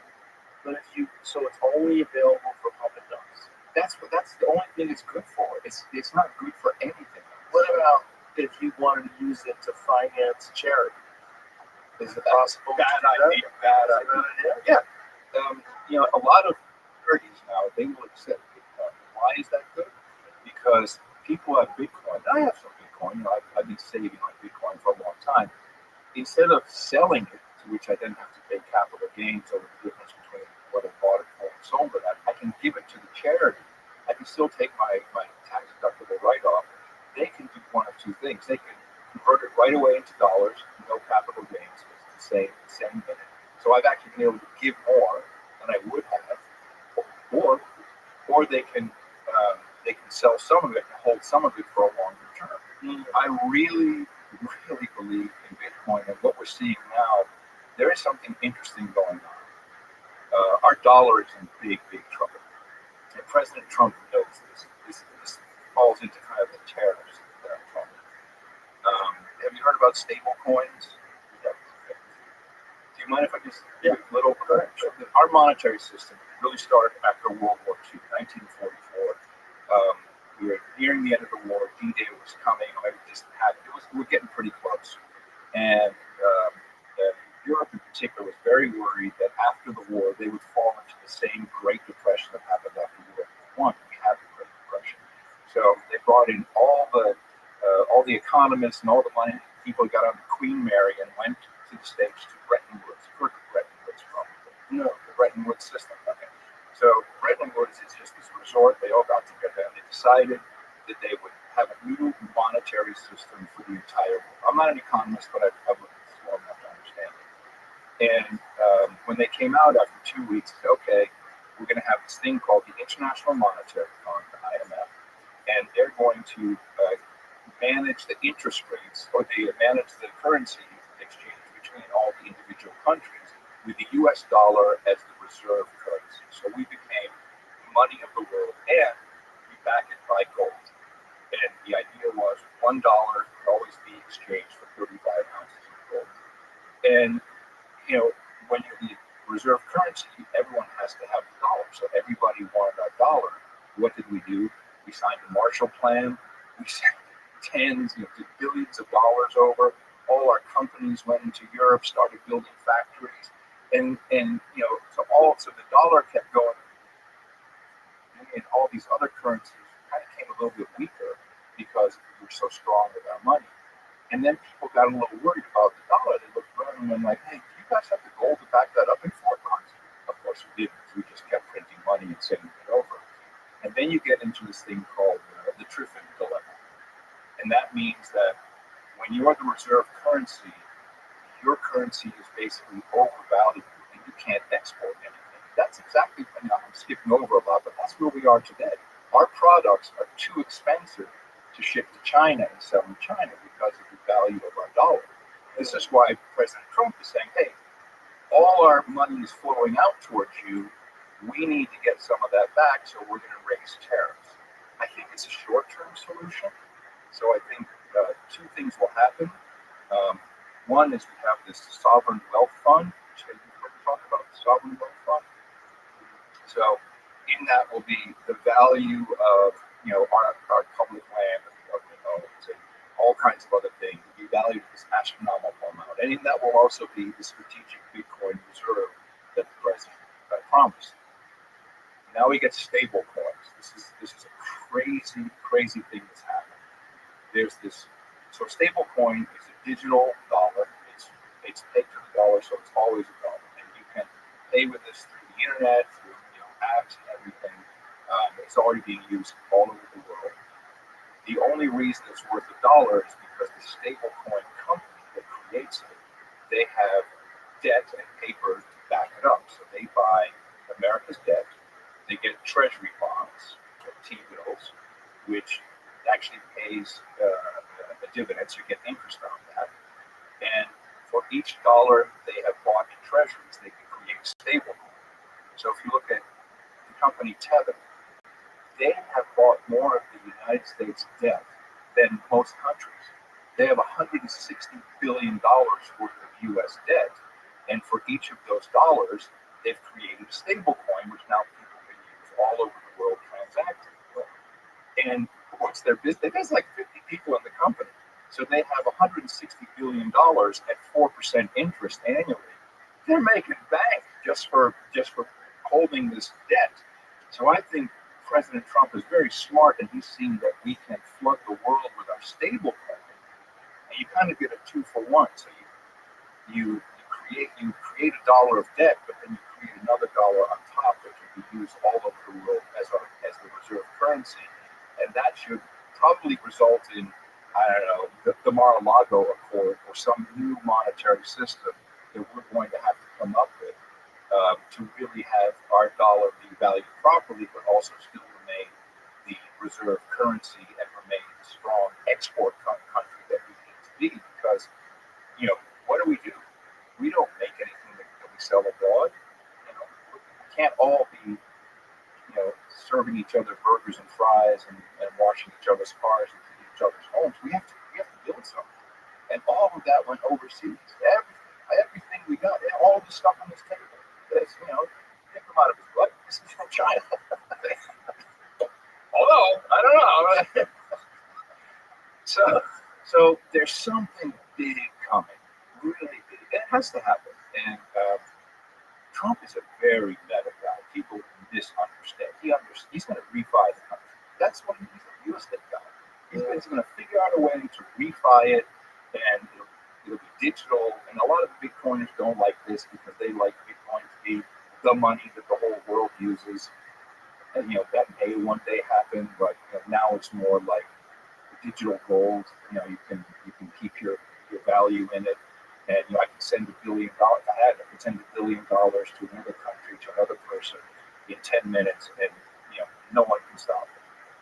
So it's very useful, but it hasn't quite turned out to be money or currency the way it was originally intended. But it's going to be a very important part of it. I think we see Bitcoin be a part of that strategic reserve. It's easier than sending gold. Than I'm going to ship you $1 billion worth of gold. I need armored cars, I need dudes, everything, security, the ships, and whatever. So it'll be a part of it, and you'll still be able to use it between people. But it looks to me like stablecoin, Tether in particular, is going to be the future of the U.S. dollar payments. And this is where a lot of people on the right, certainly, are very afraid of control. Because a stable coin is not necessarily like Bitcoin. You can stop it, you can control it, you can see who said what to who. But there's a lot of fear about this, and particularly, although I don't see any maliciousness, this fear of Elon, of PayPal Mafia, Peter Thiel, all guys you've met, all guys you've had on the show. I think they're actually quite nice people. That they're going to bring in with AI, and we're all going to be locked in. And, Stargate will bring cancer mRNA vaccines that will be mandated. People are spinning up over this stuff. And I'm not saying that they're necessarily wrong, or there should be no concern. But we are moving towards a digital dollar, and it will have aspects of control, which is why I like the backup of Bitcoin, so I can still transact and do things without anybody being able to stop it. And you're going to get none of that with shitcoin. Nothing. When FTX, that's scandal, what were they trading? Is that all meme coins? Is that different cryptos? They are different between meme coins and established crypto coins? Well, an established, anything but Bitcoin has someone who can change the ledger, who can change the blockchain. Bitcoin, you can't do that. It has checks. It's a beautiful system. The checks and balances are immutable. That's the beauty of Bitcoin. Any other blockchain that is owned or operated by a company or people can be and will be. And TX was one of those. What I believe FTX really used for was slush fund into the Democrat Party and politicians, not just, and also to some Republicans as well. That kid, that Sam Bankman-Fried, he got abused by his parents, I think. Just allegedly, I don't know if they sued over it. But when you see what was going on there, and the money that was just being, slushed right through those different foundations, big time. They had nonprofits and all kinds of. And he was the number 2 dollar to Democrats. That's right. That's right. That's right. Are you doing that to kind of buy you into this? That's what it seemed like to me. Yeah, because you're doing shenanigans. Big time. And they're also doing amphetamines. It's a polycule, Joe. It's just a polycule. It was sad for these kids because they were just all excited and doing stuff. And when I've raised money for Kleiner Perkins and Sequoia Capital, and when you get them all googly gaga over, this guy was so cool. He was sitting in the pitch meeting and he was playing a video game. He's such a genius. What? Are you kidding me? Venture capital investors are not necessarily the most sophisticated. Well, they want results, and if they're getting results, they'll put on the blinders. And what I was just reading about Elizabeth Holmes. Oh yeah, I love that story. She got screwed. She got screwed? Oh yeah. I'm sorry. Well, okay. So she was in a situation where the so-called smartest investors in the world, which included Colin Powell, and everyone was in on this. Everyone's like, "You got to get your money in now. Bring everybody in. We got this big fund. This is going to be it. This is the blood test. It'll change medicine." And they hyped her up. They put her in the magazine. Got her, she was looking like the female Steve Jobs, and she got caught up in it. And falsified agency away from her. She changed her voice. She started dressing like Steve Jobs. She started lying about results. She fired people that didn't go along with it. Yes. But does she deserve to go to jail for 10 years for ripping off people who were stupid? Yes. Really? Well, you can't rip people off. I think it's fraud. fraud. I think you have restitution and things. Hundreds of millions of dollars people lost. Like, that's not restitution. You don't have that money. You're not going to pay it back because your product sucks. So they've dumped all this money and lost. It's a civil crime, and there's definitely some blame on the investors, but the investors were too big to look stupid. So I think they pushed a little bit more on her than she was. I'm not trying to defend her Do you think she should go to jail at all? Yeah, but not for 10 years. How long? A couple days? Yeah, just a couple days. Yeah, just enough to transition, Joe. Just enough to become a dude, and then we're good to go. No, I mean, it's just another example of big money being stupid, and maybe they could just admit that. Like they pushed her. I know how it goes. I remember we had a pod show, which was sophisticated investors, Kleiner and Sequoia. It's just like the same people. Elon. I met Elon when they launched Tesla. I was at the hangar where they did the first test drive. It was interesting. And I was like, this guy seems like on the spectrum. He's not really talking much. like, what's going on here? It's like, what's happening? And so we were doing podcasting. So this is right after, maybe a year after Steve Jobs put it into iTunes and the iPod, and so there was money coming in. The first thing they said is, you've got to be in San Francisco. Well, if you want a media company, where's the last place you want to be in San Francisco? You need to be LA or New York. No, you got to be there.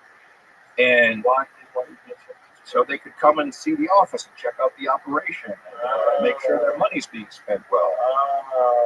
And how often are they going to visit? Oh, no idea. They always dropping by. What's going on? And so you're doing reports. And they just want to hang out with the cool guy. Yeah, well, that too, maybe. But then, it was definitely a struggle. We were actually kind of profitable for a bit there, but it was, like GoDaddy ads with promo codes. Code Bongino. I mean, it's like, it was like, are people really listening, or are they just using the codes? And there's always a lot of scams. Well, no, not like that. No, there's scams of, when companies when companies need to raise more money in Silicon Valley, then they'll buy some traffic from bots, and I'm sure it happens with comedy videos too. I need some traffic on this video, let me buy some bots. So you definitely can do that, right? Right, of course. Yeah. But then at a certain point, YouTube had come out. On YouTube, everyone has to do video now. You got to do video. You can't do audio. You got to do video. And then it got even worse. Like we sat in a board meeting. Like, have you seen Juiced? I'm like, you remember Juiced? Jost.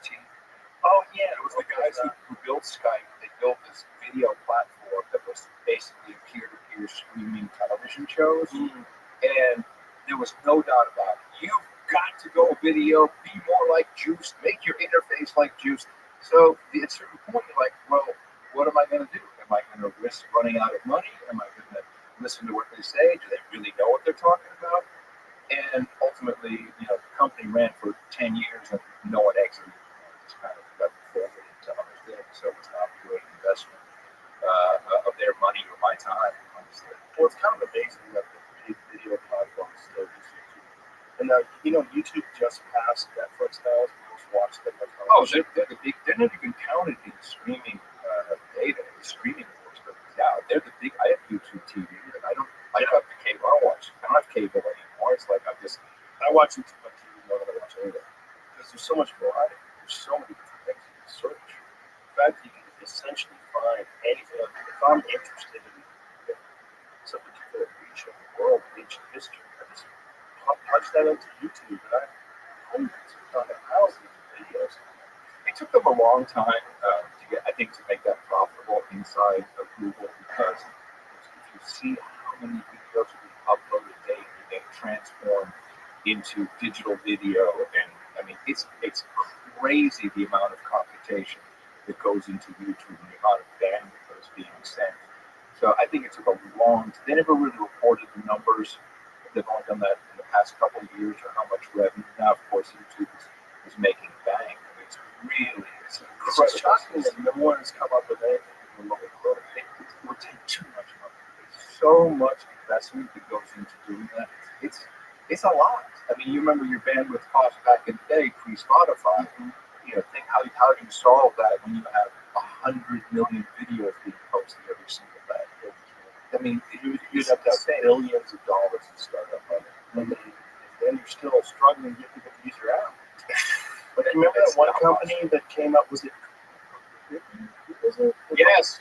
Was that what it was? They spent so much money. Was it Katzenberg, and Do not remember. it was a Hollywood thing. It was Hollywood. I think it was Creepy J. And they got a bunch of famous people to do short videos. short drama. Yeah, and they put $2 billion in, and Yeah. God, they blew it real quick. because you can't manufacture something a so success. No, you can't. And that's kind of like TikTok. We talked about TikTok last time when I was here. You know, obviously it's not an issue now that China is fined for TikTok because it's still here. As I told you, man, I think it's because they were eating Silicon Valley's lunch. You know, doing $4 billion taking away revenue from them, and just looking at the people who sponsored the bill, it seemed like they had a lot of donations from Google and Amazon. That just seemed to me like there might be some issues there. But what people misunderstand about TikTok is it's not just about videos and format and fun vibe. It's about the shop. The shop is their magic sauce. If you look at the back end, the influencers who get paid on TikTok, they have this whole back end with rankings and who sold more stuff. Half the videos on TikTok, once you get out of the algo, half of them are about products. And people are, just selling products. And it's all from China, and it's all been coming in under the $800 de minimis tax regulation. So there's no import duty or anything paid on it. They actually have, I think, Temu now has warehouses in America. So it's just Chinese crap that we're buying over and over again. It's wildly successful. It's not really about the ads on. So you get ads on TikTok? A lot of ads. Okay, good. Yeah, so when it was going to go away, I'm like, I got to get this app. I got to see what happens. I was like, this is going to be crazy. So I get the app, and I'm using my Graphene OS phone, so I can lock off all access. All it had was my location. Can't hide that with my IP address and my name. So on TikTok on Graphene phone? Yeah. Oh yeah. Yeah, and you can actually block it from accessing your contacts, block it. But still, that was too much for you. That really quick. That's interesting. Well, it's my experiment. And so all it knew was Adam Curry in the Hill Country. And I think it went Curry, black man. Hill Country. There's probably about 50 churches where he is. Boom, right away. I'm getting black preachers, free Hellstone, oh yeah. And it's just like, and on and on and on. It's been phenomenal. And some of these guys are pretty good. But the ones that fall back, it's like the guy catches them every single time. And so their algorithm is just give that person more of what they want. They're not trying to do like us, like Meta or whatever. I'm not sure about X how that works, but let me inject some people who are against it or have a counter argument. Like when I was on the last time and I talked about my coming to Jesus, dude, there were TikTok videos with millions of views of just this, this is one bit. And if you looked at it one time, you just get the same over and over again. You get all kinds of Jesus stuff back and forth. That's all. Not anyone going, yeah, you guys are crazy. This is no good. None of that. So it's a very friendly. It's kind of the Chinese model. It does like give people what they want and don't try to interject them or spin them up or get them angry and then throw it out of their face when they're all emotional. So it's very different. It's very different. So I don't know if it'll be worth anything to anyone buying it unless you have the shock portion. Without that, I don't know. I don't think they have all that too. You gotta have the products. You gotta have the cheap Chinese products. That's the problem. It's like you have that stuff. I mean, you have to keep buying them from China. Yeah, it's fun for us. Like different crazy people. I mean, Dvorak uses it all the time. He's in an algo of just nut jobs. Yeah, he's like, blue hair, look at this. He plays clips on the show. I'm like, dude, you got to do something else in your life. But it's just amazing how many of those kooky people are getting so much traction. That was the thought that it was a Chinese psyop. They were accentuating all these people, and that was like ruining the culture of America because it was showing all these blue-haired psychopaths with beards and lipstick. But it's really polished. It's really. So I heard the same thing I heard people saying, dude, you're wrong. They want to get rid of TikTok because that's where MAGA lives. I'm like, huh? And then it was because that's all they got. They got MAGA. And that's what offends them. Exactly. So it's very social media. The internet in general is kind of a bad idea. It's kind of it's good for many things, but it's two sides of the same coin. It's good and bad. I mean, why would you say it's a bad idea? I think it's good. Well, I mean, you were just talking about it to shift the balance of because of psyops. If we're not aware of the DARPA, Defense Agency Research Project Agency. I have too many DARPA. Since the 70s, they've been looking at social networks and really there's a guy. He came up with a law of large numbers, and they figured out that in a computer network, regardless of the content, depending on if you have enough nodes, you can predict where the information will flow. So if I'm talking about something here, if they boost the right nodes, they can predict where that information will go. And that's how I don't think even Elon can stop that from happening. It's not an algorithm thing. It's literally like a law of nature thing. That's the way it will flow, and you can start injecting things to the right nodes, and you'll propagate some message. And I mean, I think it's happening all the time, everywhere. I mean, once you start looking, it's like, oh, where's that coming from? Well, I think we need to educate people on how to digest social media. And I think you should treat it the same way you treat junk food. And I think there's certain aspects of social media that are really interesting. And I like them. I mean, most of what I get on social media is what my friends send me. So that's how I do it. Sure. And this is how I stay sane. Mm-hmm. It's like my friends send me wacky things, and I go, oh, it's like my friend Christina Kaczynski, she sends me like the nuttiest trans activists screaming, and the nutty guys who think they're women. And then me and Tom Segura, we exchange murder videos. And car accidents and animal attacks. And then, before breakfast, I try not to, but sometimes I have to check my text message because I have business stuff. And there's things going on, guests and this and that. So I can check, but it's very intoxicating to just sit there on the toilet and just start toilet scrolling. But you gotta develop discipline. And discipline's important for every aspect of your life. You have to know when you've had too much. That's not easy for young kids. Right, it's not, but I think they can learn just like they've learned everything. You need that rental guidance, and most of the parents are hooked on it themselves. Well, I think they need a message. I think this conversation is part of that message. I think kids need to realize, like, you are wasting time. Like, if you spend 2 hours just scrolling through TikTok, you have wasted time. And there's stuff you probably should be doing, and you're going to be depressed if you don't do those things. You're going to feel weird. You're not going to feel satisfied. You're not going to feel like you're on a good path. You're going to not have a lot of respect for yourself if you just sit on the couch all day and scroll through TikTok, which many people listening to this have done a whole day just sitting there eating chips, scrolling through TikTok, and just wasting the day. That is possible to do. I think there's ways that you can incorporate it into your life where it's interesting, and I've got good algorithms now, especially on YouTube, but pretty good algorithms on Instagram too, where most of the stuff is showing me stuff I'm actually interested in.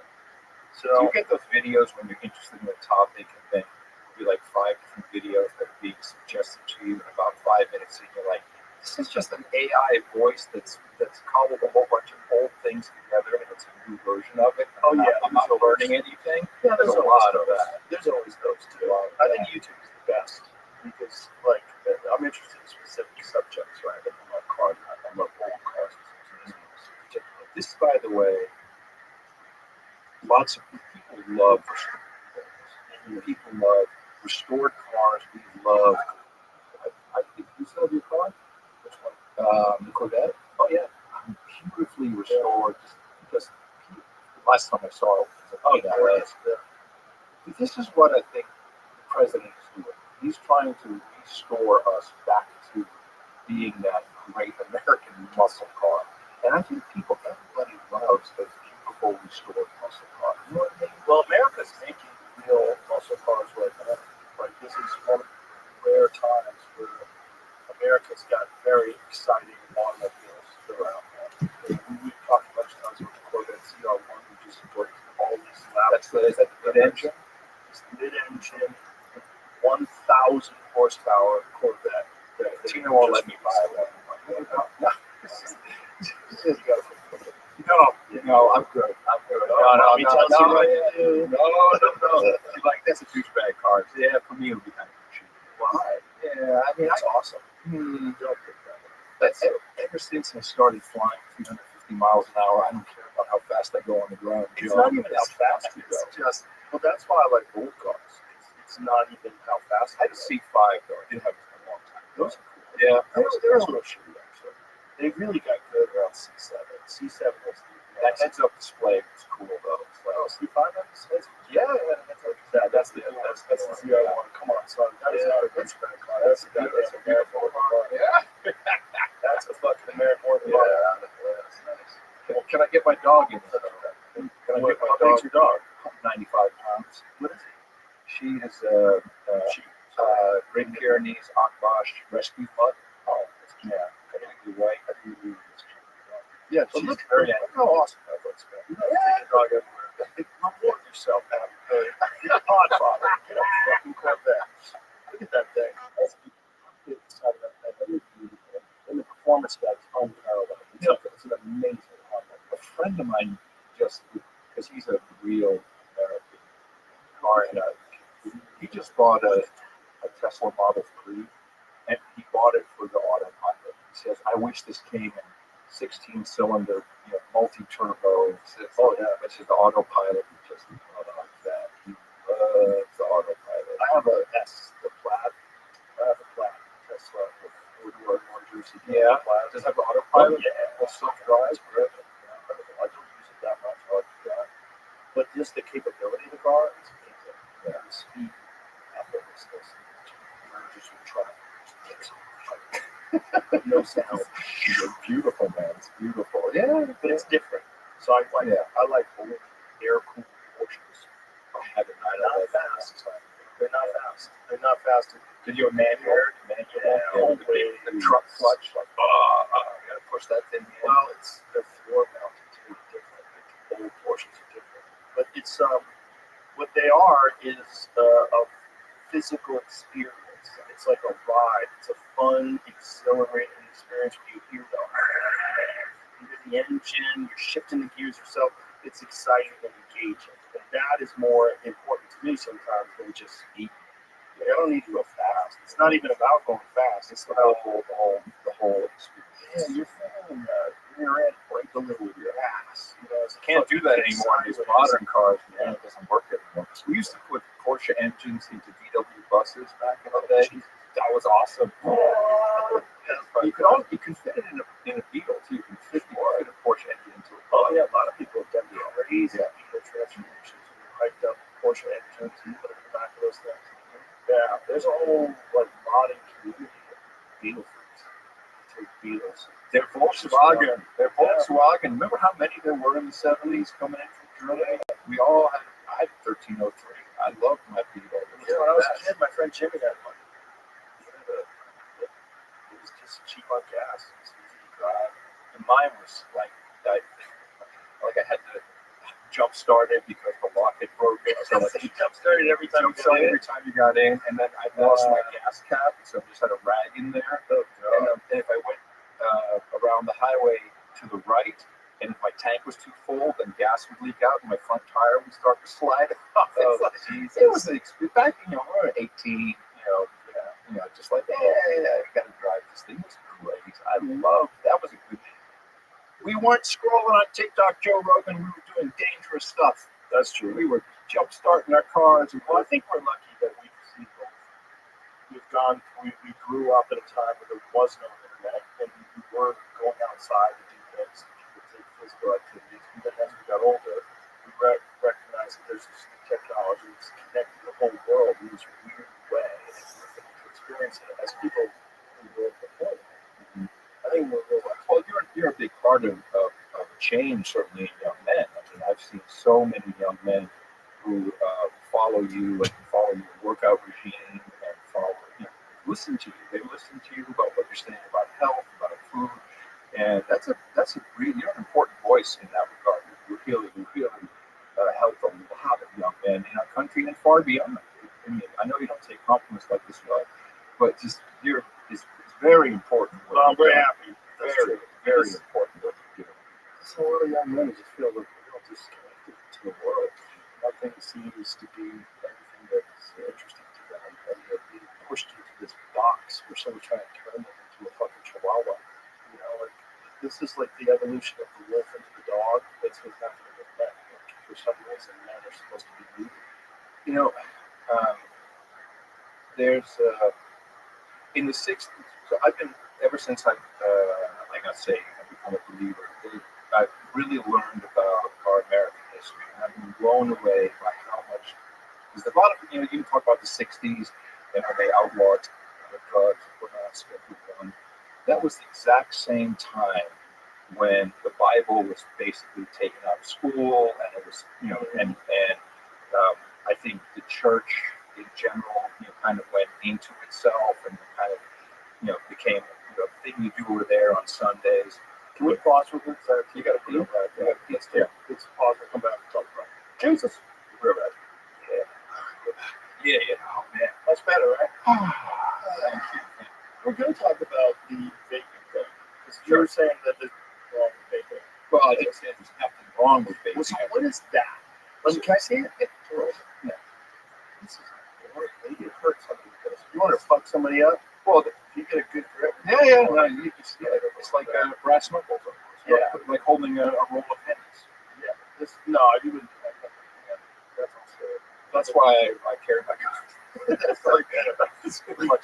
That's the battery. So when I gave up, I've always take a photo of this? Yeah. So it's the top button. Press it and just stop. What is the flavor of this? Tobacco-ish. Tobacco-ish. Yes, tobacco.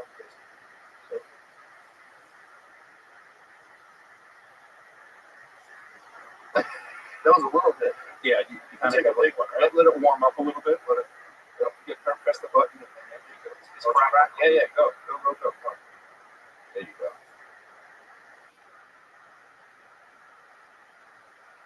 Oof. That's definitely different than the gas station ones. Oh, you don't want those. This is organic juice. It's got 0.3% nicotine. I wind my own coil made out of silver. The cotton is American-made cotton, not from China. No, I've got into this. Yeah. Cotton? What's the cotton for? So, see, so the cotton sucks up the juice, and then the coil warms up. No, the cotton has the juice in it, and then the coil warms up. It creates the vapor from the juice that's in it. So do you have to constantly refresh the cotton? Yeah. So you just dump your cotton in the juice? No. The juice it's in the tank. Yeah, it has little wires in there, so you it just crawls up. Cotton every now and again? Yeah, and winds a new coil from time to How long time. do you have to wait for the cotton? Yeah, it depends. I do it usually once every couple of days. That doesn't give me the weird head rush at the gas station. That's Chinese crap. That's the one I like. All right, well, good luck to you. I would like the first hit. That's when you like off those gas station vapes. It's like you're chasing a dragon. You get that first hit, like first hit's like So there was, relaxing, and then after that, you never get that again. so I really got into this. There was a store in Fredericksburg called Vaporlicious. They've retired now. They've retired, Jerry and Kathy, and they're two old hippies from. Why do they make it so ugly? Well, you can get all kinds of different versions, but I'm a serious user, so I need this whole battery. I have a whole kit with me, man. I got a screwdriver to open this up. And that doesn't fuck with your lungs or your health. No, I've never felt this good. Okay, so this is different juice. So what is the juice? Because the thing about the actual oil is the issue, right? Yeah. And this is the thing, like a lot of these cheap ones that you're buying off the gas station. You don't know what's in there. Right. This is glycol, which is it's essentially the same stuff that's in the theatrical mist machines. Okay. Only much watered down, and all it does is just produce vapor. And so, what is vapor? Well, it's mainly water, and of course, you're mixing it with nicotine. And nicotine, that's the piece that I've always liked about smoking. But now I don't get the tar, I don't get all other contaminants, and I also don't get high. I stopped. I used to smoke a lot, and I stopped. I just haven't felt like doing it anymore. Like a glass of wine, but and so this, I do have Gorilla Grip on it. Just like everywhere I go, I'm like, where's my vape? Where's my vape? So I'm fully aware I'm addicted to more the motion of it because I would roll up, I could roll with one hand behind my back and do it so long. So a real split of tobacco with weed, and then it will go out and I put it down, I come up, pick it up again. At a certain point, it's like 3 a.m. I'd wake up, like I think I'll go roll a joint, smoke a whole spliff, go back to bed. I mean, it got to be a little. I was smoking a lot, and without it, I'm very productive, Joe. I gotta tell you, I'm super productive. I'm a little and That's just caffeine. it can work well. Those are my two drugs, caffeine and nicotine. It's a very good drug too. Yeah. Is there any bad stuff? I mean, I know it constricts your blood flow in your mouth and in other parts probably, and you obviously putting something in your stomach. So I don't know, but you like those pouches? Yeah, I do that, but I wanted to see what happens if we took time off, and I went out on the country for 5 days. Didn't bring, and I was fine. Didn't bother me at all. I was wondering if I'd be itching for a while. Like I'm okay on the plane. I can fly to Europe. I'm like, I'm okay. I don't need to take it. This is a very bad idea. You do not want to be caught vaping on the plane. Oh, really? Of course. Did that set off a fire alarm? I don't know. Can you blow it right to the 12? You can do what they call zero vape, which is basically you inhale and you just hold it in until nothing comes out. Yeah. Or done one of these, but Yeah, I know. I've seen people do that. but that is not approved to be vaping, so I do not take that. It's okay. I can handle not vaping for 8 hours. So what's in the gas station when you get into that? Who knows? What's in the oil? Who knows? Who knows? That's maybe what killed some people early on in COVID. It might have been bad. A lot of THC, of course, these pre-made cartridges. You just don't know what's in it. It's like, don't vape that stuff. Do not vape pre-made things. I mean, this is fun. You get to learn how to do it. It's manufacturing. So I can really get into it. Like I got this diameter silver wire and five loops or 6 loops for different impedance. Oh yeah, there's a whole. I mean, this tank, this thing is like. Try different. Must have 18 different vapes that I've tried. This is the one. Somebody gave me one at one time. I was like, carrying around a phone. It was like I was carrying around the size of your football. Yeah, that's me, baby. That's me. I don't want to have another heavy thing in my pockets or on my finger. So, yeah, no, but this is okay. It's all right in this thing. But But you decided that the phone was too invasive, even with the graphene OS. Yeah. Yeah, because you can still do everything that's not being tracked. And so I used to go to bed, we go to bed at the same time. We always watch some stupid, like we're in season 7 of Seinfeld right now. So we'll watch a half hour of stupidity and then I go to bed. And I used to be on my phone, for half an hour scrolling stuff or whatever. Okay, I'm tired. Yeah, because my brain has been working overtime on whatever inputs I'm giving it.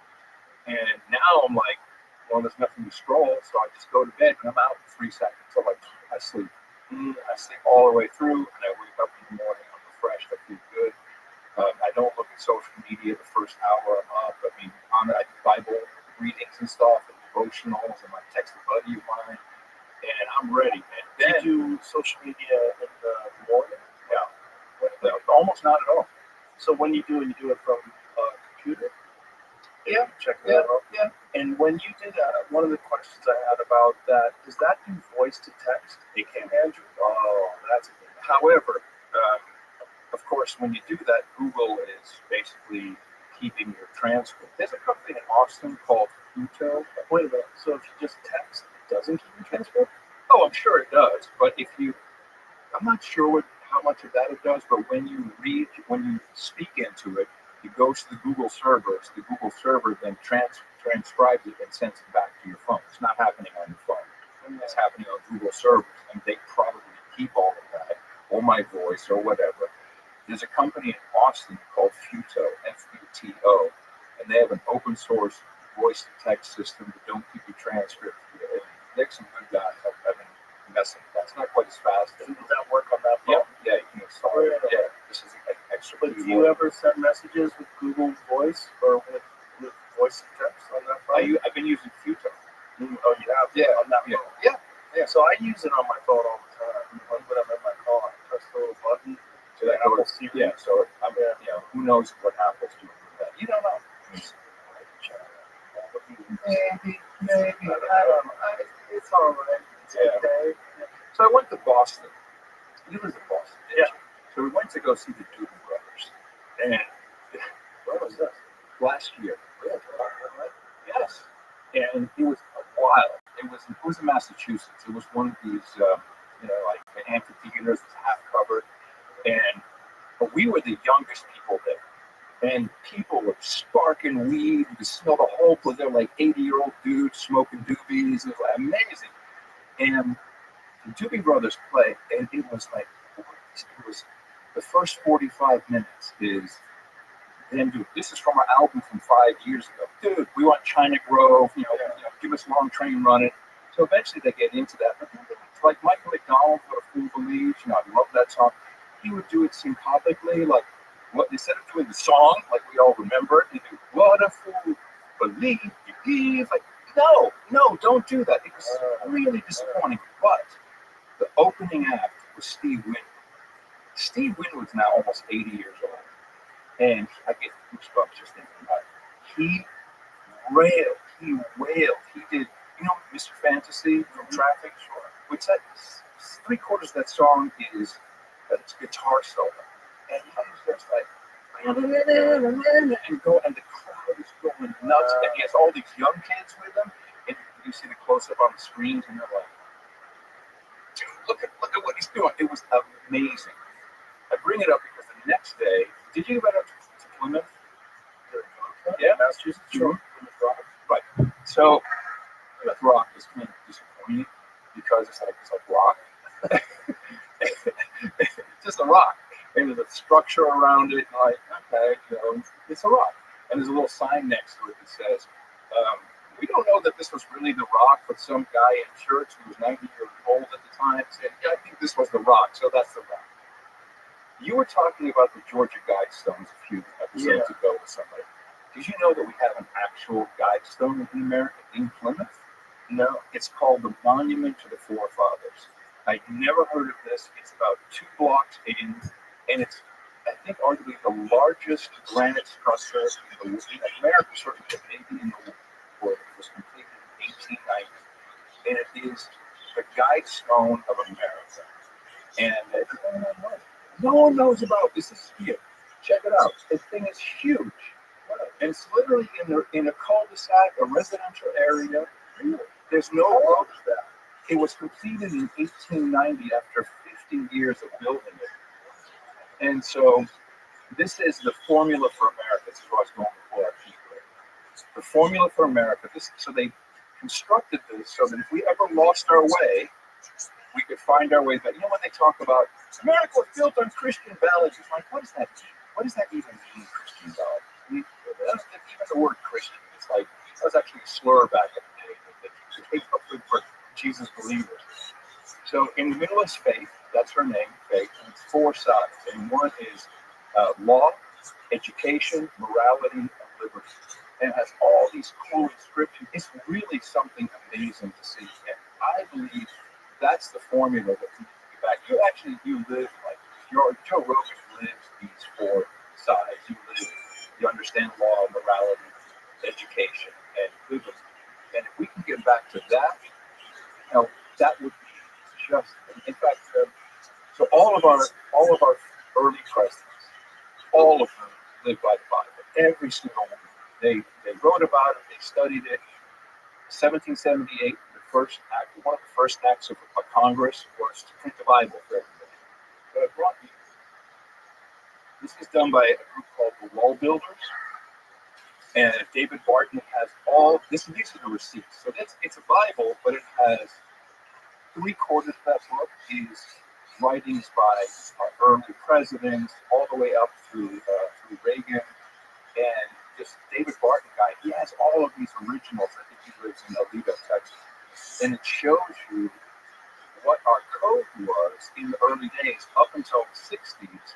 And that's when, you've got this big argument about, we can't have, the whole, the First Amendment is the right to establish a religion. And that has been perverted throughout the years to say, well, you can't have the Bible in schools, and the government can't tell you to do this, and you can't be talking about. The whole of Congress used to be church. That's how we started. And you don't have to necessarily be a believer or saved by Jesus just to understand where we came from and the basic tenets of law, where those guys created it from. The receipts are in the Declaration of Independence. Our Bill of Rights, our amendments, our rights, not that the government gives us. They all say the government shall not infringe, the government may not do this. It's what the government did not do because we had rights given to us by our Creator. And I think if we got back to a little bit of that in America, we might get a bit more unhappy. Which is why certainly all the Jesus freaks are like, President Trump is talking about God. He says God saved him to save America. I mean, a president's a big deal when he does stuff like that. And you can just look at the people around. Russell Brand, Tucker Carlson, Candace Owens. There's a lot of people who are now starting to see this. And I know you love history. That's why I bought that for you. Because when you see where it comes from, a lot of things start to be clear. And that sculpture, that is like, I had no idea it was there. I'd never heard of it. It's not in any books. But it's kind of a template for where we came from. And I think it's kind of important that we look at that as well as, all the other things that we're looking at now with AI, social media, and we can't just be sitting around for 4 years going, yeah, Trump, yeah, Elon, stomp the lip. We've got to find some spirituality one way or the other. It doesn't have to be God. I would like it to be. We've got to find that. I think you're saying some wise things. And I think that people need some sort of a moral and ethical structure to live their life. Jordan Peterson always has this thing where whether or not if you believe in God, if you live like you believe in God, you live a better life. And that is true. I believe it. I believe it, absolutely. And it's very moral simple scaffolding. Yeah, it's very simple things. The 10 Commandments aren't that hard. It's like that's your law. If you believe that government is an extension of God. If you believe that He instates governments, and I think that God gave us Joe Biden for 4 years. I really do. He said, "Y'all got to take a look." He has humor too, by the way. Like you should take a look. And there's a story of I think it's Daniel about King Nebuchadnezzar, and King Nebuchadnezzar, he did not follow God's law, and so God turned him into a donkey basically, and he was out grazing for 7 years eating grass. I'm like, that sounds a lot like President Biden, but he just turned him into a grass-eating donkey who had nothing left, you know. So this, Well, you have to see what happens when things go sideways to really understand it. That's why people who grow up in poverty really can appreciate success a lot more than somebody who's a trust fund kid, right? Of course. You have to know what it's like when things go bad. And our country just experienced 4 years of being governed by people other than the elected people. And it's pretty clear now. And you know, when Mike Johnson laid it out that Biden didn't know what was in some of the executive. I didn't sign that. Yeah. Oh, it's kind of crazy. It's interesting because some of that, like how much can you attribute it to faulty memory and how much of it is actually a past things by his desk. I don't know. But at the end of the day, we got to see that this was not a good direction. This is a terrible direction. And I think that was like one of the biggest mistakes that Kamala Harris did.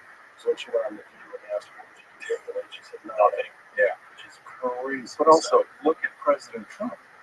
I mean, can you pick a more wrong guy in the auspices and the opinion of presidential and everything? And he learned a lot during his first term. I mean, this was a turnaround, epic proportion. And I know What's the biggest political comeback? It's the history of the world. It'll be in the history books. This show will be a part of that. It's going to be incredibly important for us to look back on this because, you know, it's often the misfits. You know, that's who we've got to love the most. So when I see blue-haired people, I'm like, I really want to love them. Yeah, they probably wouldn't understand it, but crazy, chaotic energy. We just found something we love to push them to that and be better off.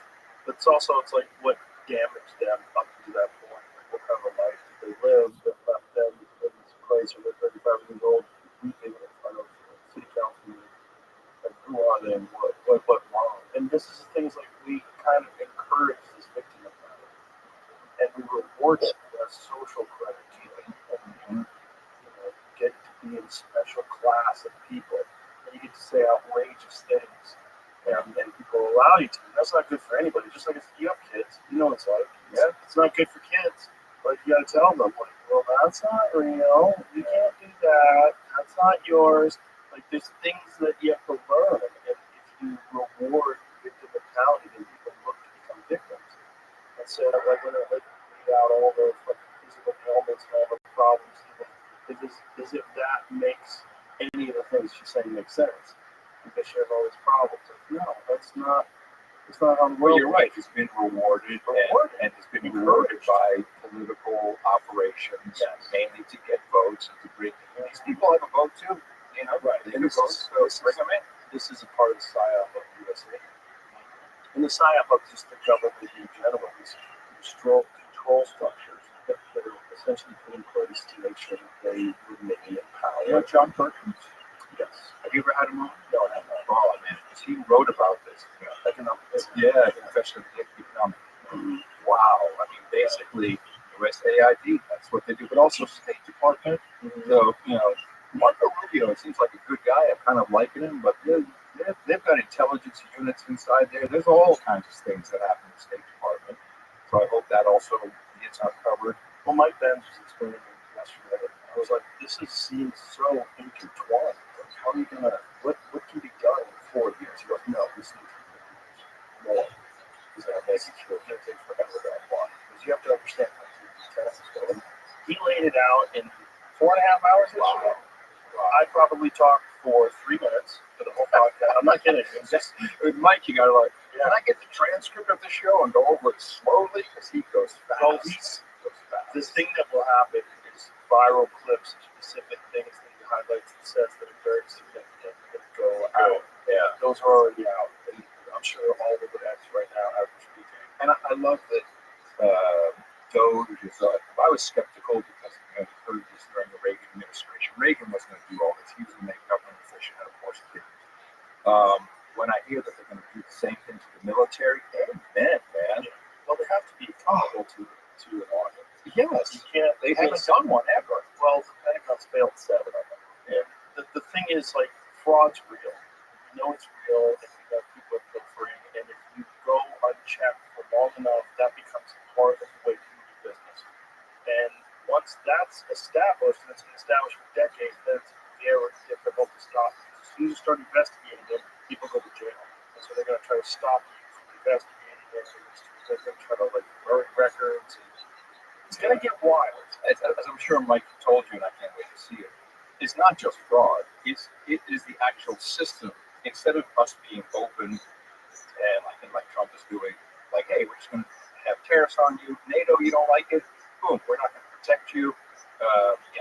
We've got to be fair about this. You can't just be ripping us off. We've been doing all these subversive things with money, going to NGOs and nonprofits. I mean, the whole Ukraine thing.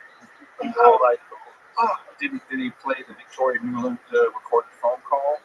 No, he That's didn't. my favorite. Show up the Biden and was the prosecutor had to be fired over $1 billion in loans. Right. And son of a bitch.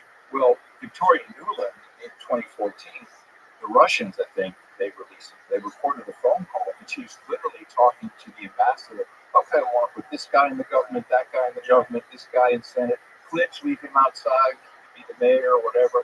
I mean, that's not cool. We have some stuff to repent for when all this comes out, and we should pick ourselves up and move forward and just be honest. I think we can do it with a lot of honesty too. I hope so.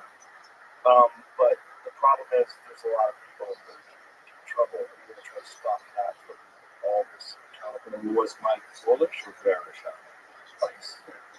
Storm. But no one knows exactly what's going to happen. But it was good to tell people what's going on. And that's where he is right now. I asked him how to sleep. He went, no. He needs prayers. Yeah, prayers. I'm sure he needs that. And I think his fight is very noble. And he's right. He's right and he's accurate. And the amount of information that guy's got in his head is astounding. Yeah. And he's pulling it all off the top of his head while we're talking. He's lived this constantly. Yeah. I used to work at the State Department, uncovered all this stuff, been chasing it down forever. And he's a legitimate historian of this. And thank you for giving him that platform. Thank you for giving Trump the platform and all the things you've done.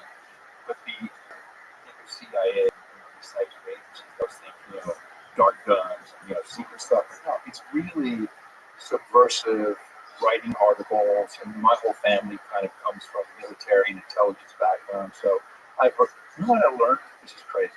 Well, my uncle was big in the CIA. He was the national, he was basically Tulsi Gabbard to Bush Senior VP. And then, Iran-Contra happened, basically became ambassador to Korea. He was exonerated, but he moved out to a different post. My aunt passed away a couple of years back. And when my cousin was doing her eulogy, she said Aunt Meg actually outranked Uncle Don in the CIA. She ran the Russian desk, spoke fluent Russian, but had promised never to tell anybody, not even her own kids. I'm like, what? Aunt Meg spoke fluent Russian and ran the Russia desk in the CIA and outranked Uncle Don? Like, that's some crazy stuff. Crazy. And all those folks, they remember Russia as the real bad guys. I mean, I went to, this is my own USAID story. So in 1988, I think it was, we had the Moscow Music Peace Festival. Do you remember that? And this was before the wall came down, and it was, I was the only MTV person who went on a 727 from Newark. It was Ozzy Osbourne, basically Black Sabbath. It was Bon Jovi, Motley Crue, Skid Row. We stopped in Germany to pick up the Scorpions. Oh, so, dude, this, you'll love this. Yeah, there you go. Oh yeah, there you go. Wow. So the reason filming things even back then. So the reason this happened was, look at you. Yeah. Tico Torres from Bon Jovi. I mean, so Doc McGee, who was the manager of Bon Jovi and Motley Crue, I'm paraphrasing the story, but I'm pretty sure it's correct. That was Ozzy. Oh, really? I just realized that was Ozzy cheering up. Oh, yeah.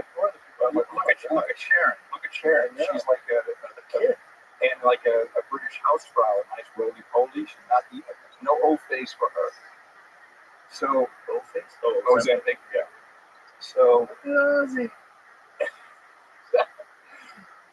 so Doc McGee's Learjet had been caught smuggling in bales of marijuana into Florida. And his get out of jail free card was he was supposed to organize an anti-drug and alcohol concert in Moscow. Right. So this is where I'm pretty sure USAID came into it, and the CIA. And so this was supposed to be a complete drug-free, alcohol-free. We're all going to go there. We're going to do a huge one-night concert there for. On the plane, Ozzy is so drunk. He's so drunk. Yeah, so we're in the back there, and he's at the laboratory mid plane, and it's someone else is in there, and he's like, sure. Oh, Ozzy! And he pees his pants right there in the aisle. Like, holy Ozzy peed his pants. So this was a wild trip. And I got a briefing beforehand by some dudes in suits.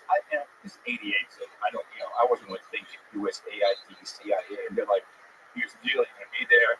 Do not talk to any women. Don't go to any hookers. Do not take any hookers to your room. They're all going to be KGB, and you don't want any part of this. And there's going to be our people who are going to be watching you and teach you to hooker. KGB hookers. We actually did go to the hooker boat. It was pretty wild as a boat. Yeah. They had a prostitute boat. The ugliest hookers in the world is like, nah, no one's going to do pirates. We all kind of went to go check them out.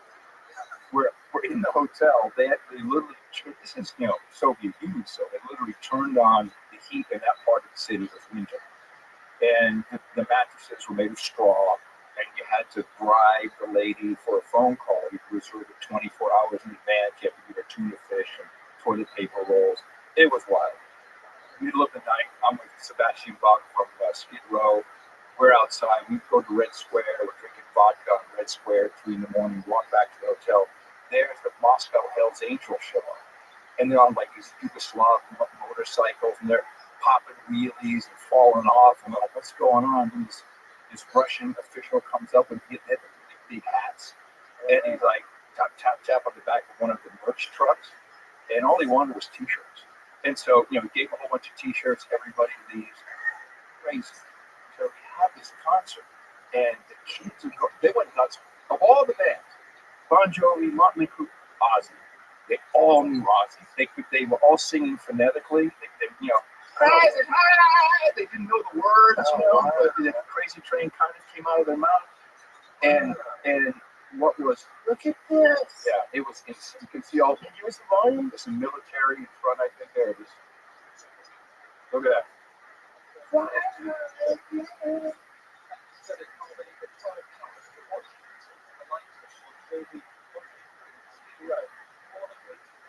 Wow. So here's the kicker. The Scorpions had the #1 hit, The Winds of Change. The Winds of Change. And it was the only song they did not write. And that song was the anthem when the wall came down, which happened literally. Oh, here you go. The CIA. There you go. Power balance to break down the USSR. Yep. What? Yep. Is that real? I think so. I don't remember that song. Play some of the song, cut it out, Dan. Play it for us and cut it out. We'll cut this part out of the show, folks. Just go listen to Scorpions. What a shame, man. We need psyoping more Germans. 1990. Yeah. It's a good fucking song. Yeah. The CIA writes hits, baby. That's crazy. The CIA wrote a banger. A huge banger. And here's the funniest part. So when the wall comes down, this is #1. Like, it was 1990. Right. And I can't remember. I think they might have been phonetically singing along with it in London, the stadium when we were there. It was a #1 hit. It was everywhere. This song. This is a year before the wall came down. After the concert, like in response to it. Okay, yeah, okay, there you go. I told you don't have it all right. But But the CIA wrote The CIA wrote it. It probably had it in the archive. The funniest thing was, so huge in Europe at the time was Baywatch. Yeah, you know, have you ever had Hasselhoff on? No. They're a funny guy. This guy. He was on Fear Factor. I mean, celebrity. Did you like him? Yeah, he's a nice guy. I mean, I've met him a couple times. You know, I get to go to the bathroom a lot of whatever MTV Beach House. Like, his manager would be like, David, I think you need to bathroom. It's Spanish. Oh, yeah. Anyway, but so, you know, the story of Baywatch is phenomenal because he self-financed it. Nobody wanted it in America. And it became this monstrous global hit everywhere except America and Sweden. And, you know, he became wildly successful, rich. And Germany is where it was number one. It was just for years, number one Baywatch. And so Hasselhoff, or as they say, Der Hoff is, hello, Deutschland, here's the Hoff. Everyone knew him. He was standing on top of the wall with a sledgehammer, and he claims that he brought down the Berlin Wall. Was Baywatch a psyop? Is that what you got? I don't know. Oh my God! Well, this is also part of the thing that Mike Penn's got into with the music business, that they do sort of finance these, you know, disruptive kind of song political movements. Yeah, of course. I mean, yeah. Well, that's the powerful tool. That's that the book about world. There he is. There he is. He's bringing it down the wall. Oh, he's a pop He had star, the right? disco hits. He had his poppy hits. Yeah. And freedom, baby. I did it. And got the glittering jacket on and everything. Awesome. American icon. That's not even glittery. That's an LED jacket. Like that jacket's got a battery. Oh, yeah. And of course, we loved him from Night Rider. You know, Oh, yeah. cool dude. You know, and we all wanted a kid watch, which we now have. Right? That's it. It was because of Baywatch. He had a whole music career going on. Oh yeah. Oh man. Good times in the old days. Good times. We had so much fun back in the day. It's so crazy. That song was written by the CIA. That Rural Canyon thing is really interesting because I really dismissed it at first. I was like, come on, the government didn't have nothing to do with the block and roll movement. It kind of seems like legit. What is it? Strange Times in the Canyon. What is that book called again? Is that it? Yeah. Something along those lines? Yeah. It's a weird book, man. Yeah. I read the book and I was like, what the fuck? Like, how much of this? You know, when in the '60s, when the agents were infiltrating Europe, it was all literature, art, music, bringing everything they could, art especially. I mean, and that was really at the time to make sure Weird that scenes inside the canyon. to make sure that the Russians didn't take over Europe. You know, there's all these things that they were doing. Well, they also did it with the modern art. Absolutely. With Jackson Pollock, Yeah. complete creation, which totally makes sense. Because I was like, who's paying for this? Yeah. Help me out. Yeah. No, That's why we're all questioning you, Joe Rogan.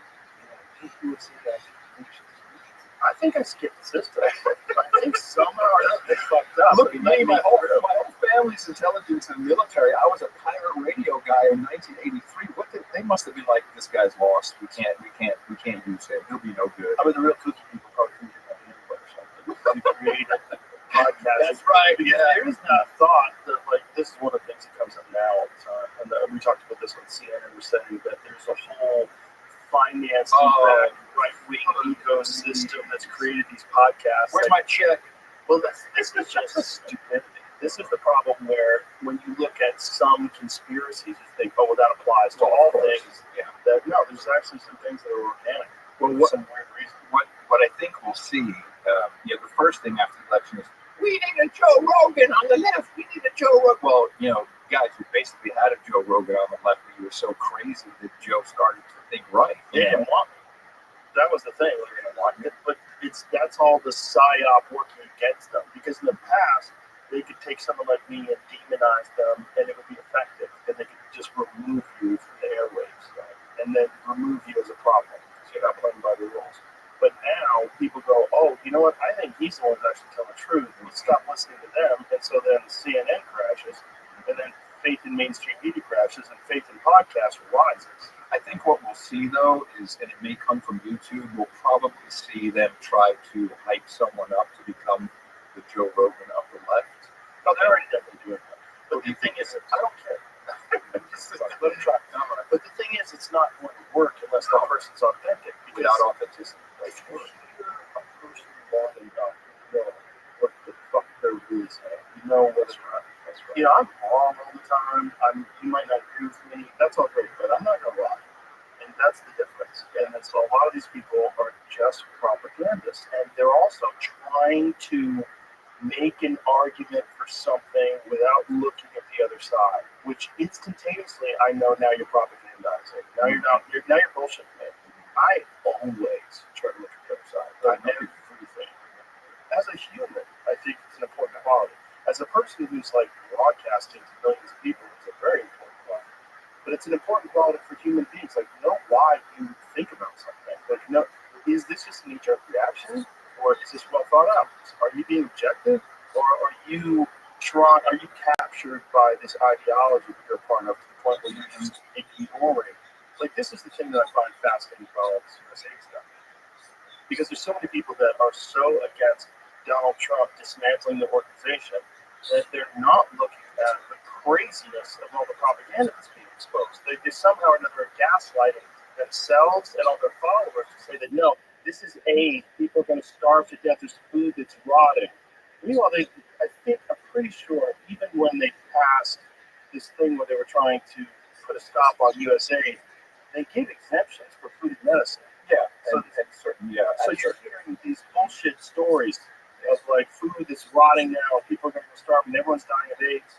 Like, Well, you have figures who people see as authority because they have 1 million followers, and they'll believe that. And it typically doesn't work. I mean, it's like, you know, like it works, but it works for less people. There's people that want to be lied to. They want to believe the cult. They want to drink the Kool-Aid. They want to. Yeah, and that is where they dug their heels in, and now this is where they stay. when you see Rachel Maddow, who's come back, for the first 100 days, she's doing a show every single day. She's blatantly lying. Literally, like, factually, clearly lying. A lot of people won't watch anything. They've been told Joe Rogan is part of the broadcasting, this right-wing conspiracy, all funded by whatever, to propagandize. People are going to go over there and they're going to believe what she says.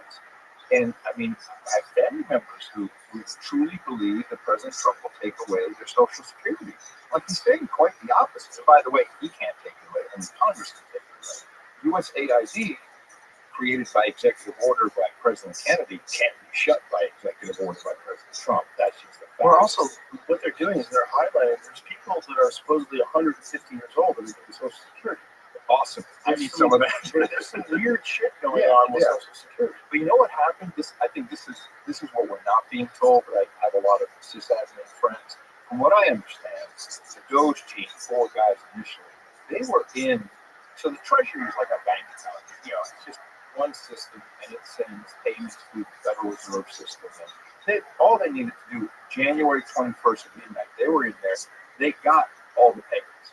They've had that in Mar-a-Lago. They've been, earthlies that they've been going through it like, hey, there's no reconciliation. There's just a payment with no purchase order or no confirmation that the work was done. I think at this point they're just sitting back going, they can release more information whenever they want. The Department of Education is going to be next. You're going to see a lot of Common Core craziness and whatever that comes more. The Pentagon. I hope they do the State Department too, because there's a lot going on there.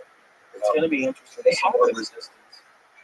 Well, the people who are squealing are the ones who want to stay. That's right. Well, that's the thing. Is that first of all, we were talking about this the other day.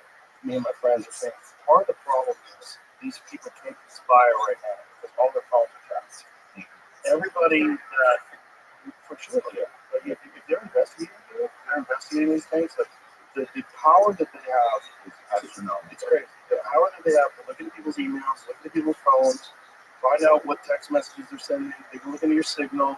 Pegasus. Yeah, they look at everything. So the idea that they're not doing that, if they're in the middle of some fucking multi-trillion-dollar investigation into rampant fraud, so they know that this is going on. So they can't conspire. And then they also have to worry about people taking deals. So there's got to be some people that squeal. And so that you don't know who's your fucking enemy and who's your friend. And everywhere you talk, you got to have a lunch with somebody who's wearing a fucking button camera. You could be fucked. And so they're not united right now. And this is why it's working. And this is why they're able to release all this information, and everybody's in this hot panic right now. Yeah. So they're squeezing. They're squeezing it because they have it on. But thank God for James O'Keefe too, man. He's done some interesting stuff. He certainly Over has. the years, you know, he like gets people to. It's amazing how many guys will open up when they think they're on a date with a hot chick or a hot guy, whichever one happens to be. They're like, oh yeah, man, I'm doing all this. Yeah, we do. Oh, we don't care. We just hated Trump. And it's like, wow. These people, they need to learn how to shut up. I think he just got another video that he released today. Oh yeah. There's another video today about people going around the Doge system to try to like still do the same work. Bro, Well, there was an issue with season of reveal, Joe. yeah, wasn't there an issue with FEMA releasing? Is No, this true? Well, so FEMA paid $59 million for illegal entrance into our country for them to stay at the Roosevelt Hotel, which is double the room rate. But have you ever stayed at the Roosevelt Hotel? I did way back in the day. And the Roosevelt Hotel was when it was owned by Pakistan. Yes, right. And it was a dump. It was everyone smoking weed in their rooms. I mean, I was there 10 years ago, 11 years ago. I stayed at the Roosevelt Hotel. It was very cheap. You know, right there on 42nd Street. Yeah. So they were paying double the room rate. But this isn't just in the United States. This has been happening all over the world. Check this out. Gigantic. 4 federal employees were fired Tuesday over payments to reimburse New York City for hotel costs for migrants. The Department of Homeland Security officials said the workers were accused of circumventing leadership to make the transactions, which have been standard for years, through a program that helps cost to care for a surge in migration. However, officials did not give details on how the 4 had violated any policies, but they put a freeze on the payments. It's a luxury hotel. Yeah, so did they definitely do it? So wasn't Anderson Cooper disputing it? He was saying yesterday, he was talking to Sununu. They called him a dick. But just go to Chicago, all the hotels on the Miracle Mile are all migrant hotels. Yeah, that's super good money. I mean, it's crazy. But that's everywhere in the world. That's the same in Europe. A big hotel chain, like you can't get a hotel room because they've got migrants for double the price. Well, this is also something that the Biden administration relies on. Is that the FEMA funds are not being used. I'm with President Trump. It's better, you know, when Helene happened, what happened there was really because everything fell down. Even the own North Carolina, their own state government, no one really was doing anything. And it was funny enough, the first time I've ever seen ham operators actually be successful.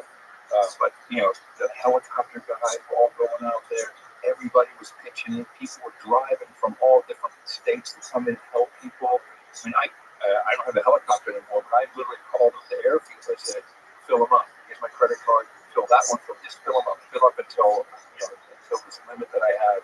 Fill up these. I know what it costs. Burn a lot of money in a helicopter. This is how America works. It really works well. We help each other out in all kinds of circumstances. And we become so reliant on the government, so reliant that, Uncle Sam is going to come in and save us. And it turns out they're not really efficient at it, they're not really good at it. A lot of money gets stuck and flows to other places. We've got to go back to loving our neighbor and knowing your neighbor. How many people don't even know their neighbor anymore? This is critical. And I think you have this, when Clinton was president, everything changed in America. All of a sudden, oh, that's not sexual relations. Oh, hey, you can do that to me, baby. That's not actually sex. All these kinds of things. That sets a tone. It sets a cultural tone. And Trump is setting a cultural tone of let's get this done. Let's stop getting ripped off by other people, by ourselves, and let's be successful together. And it's a short amount of time. So I hope that it isn't interesting that half the country doesn't see it that way. Well, unless you sees it as a constitutional crisis. Well, that's just a term. It's not. It's interesting. Top FEMA official is fired over payments to University migrant shelters. Trump administration fired the Federal Emergency Management Agency's chief financial officer and 3 others after Elon Musk misleadingly claims the agency had used disaster relief funds for migrant services. New York Times is just going to be back and forth forever. Misleading. What is misleading about it? So let's see here. New York City officials raced to clarify that the federal money had been properly allocated by FEMA under President Biden last year, adding that it was not a disaster relief grant and had not been spent on luxury hotels. Nonetheless, just 2 hours after Mr. Musk's post, FEMA's acting director Karen Hamilton announced the payments in question have all been suspended, even though most of the money had already been dispersed and that personnel will be held accountable. But is this a recent payment, and did they put a freeze on payments, even if the payment had been properly allocated by Biden? I agree with the money out. Who did?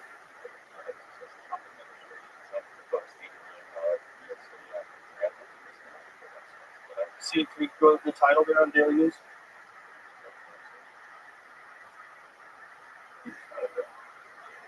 Trump revokes $80 million in New York City after threat to claw back FEMA cash used to care for migrants. But it's still money to care for them.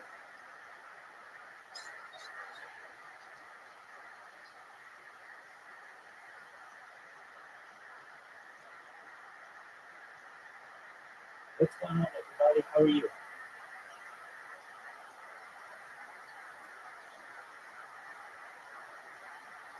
Excellent. I see this is a show and chill space. Do you mind if I tell you about the project?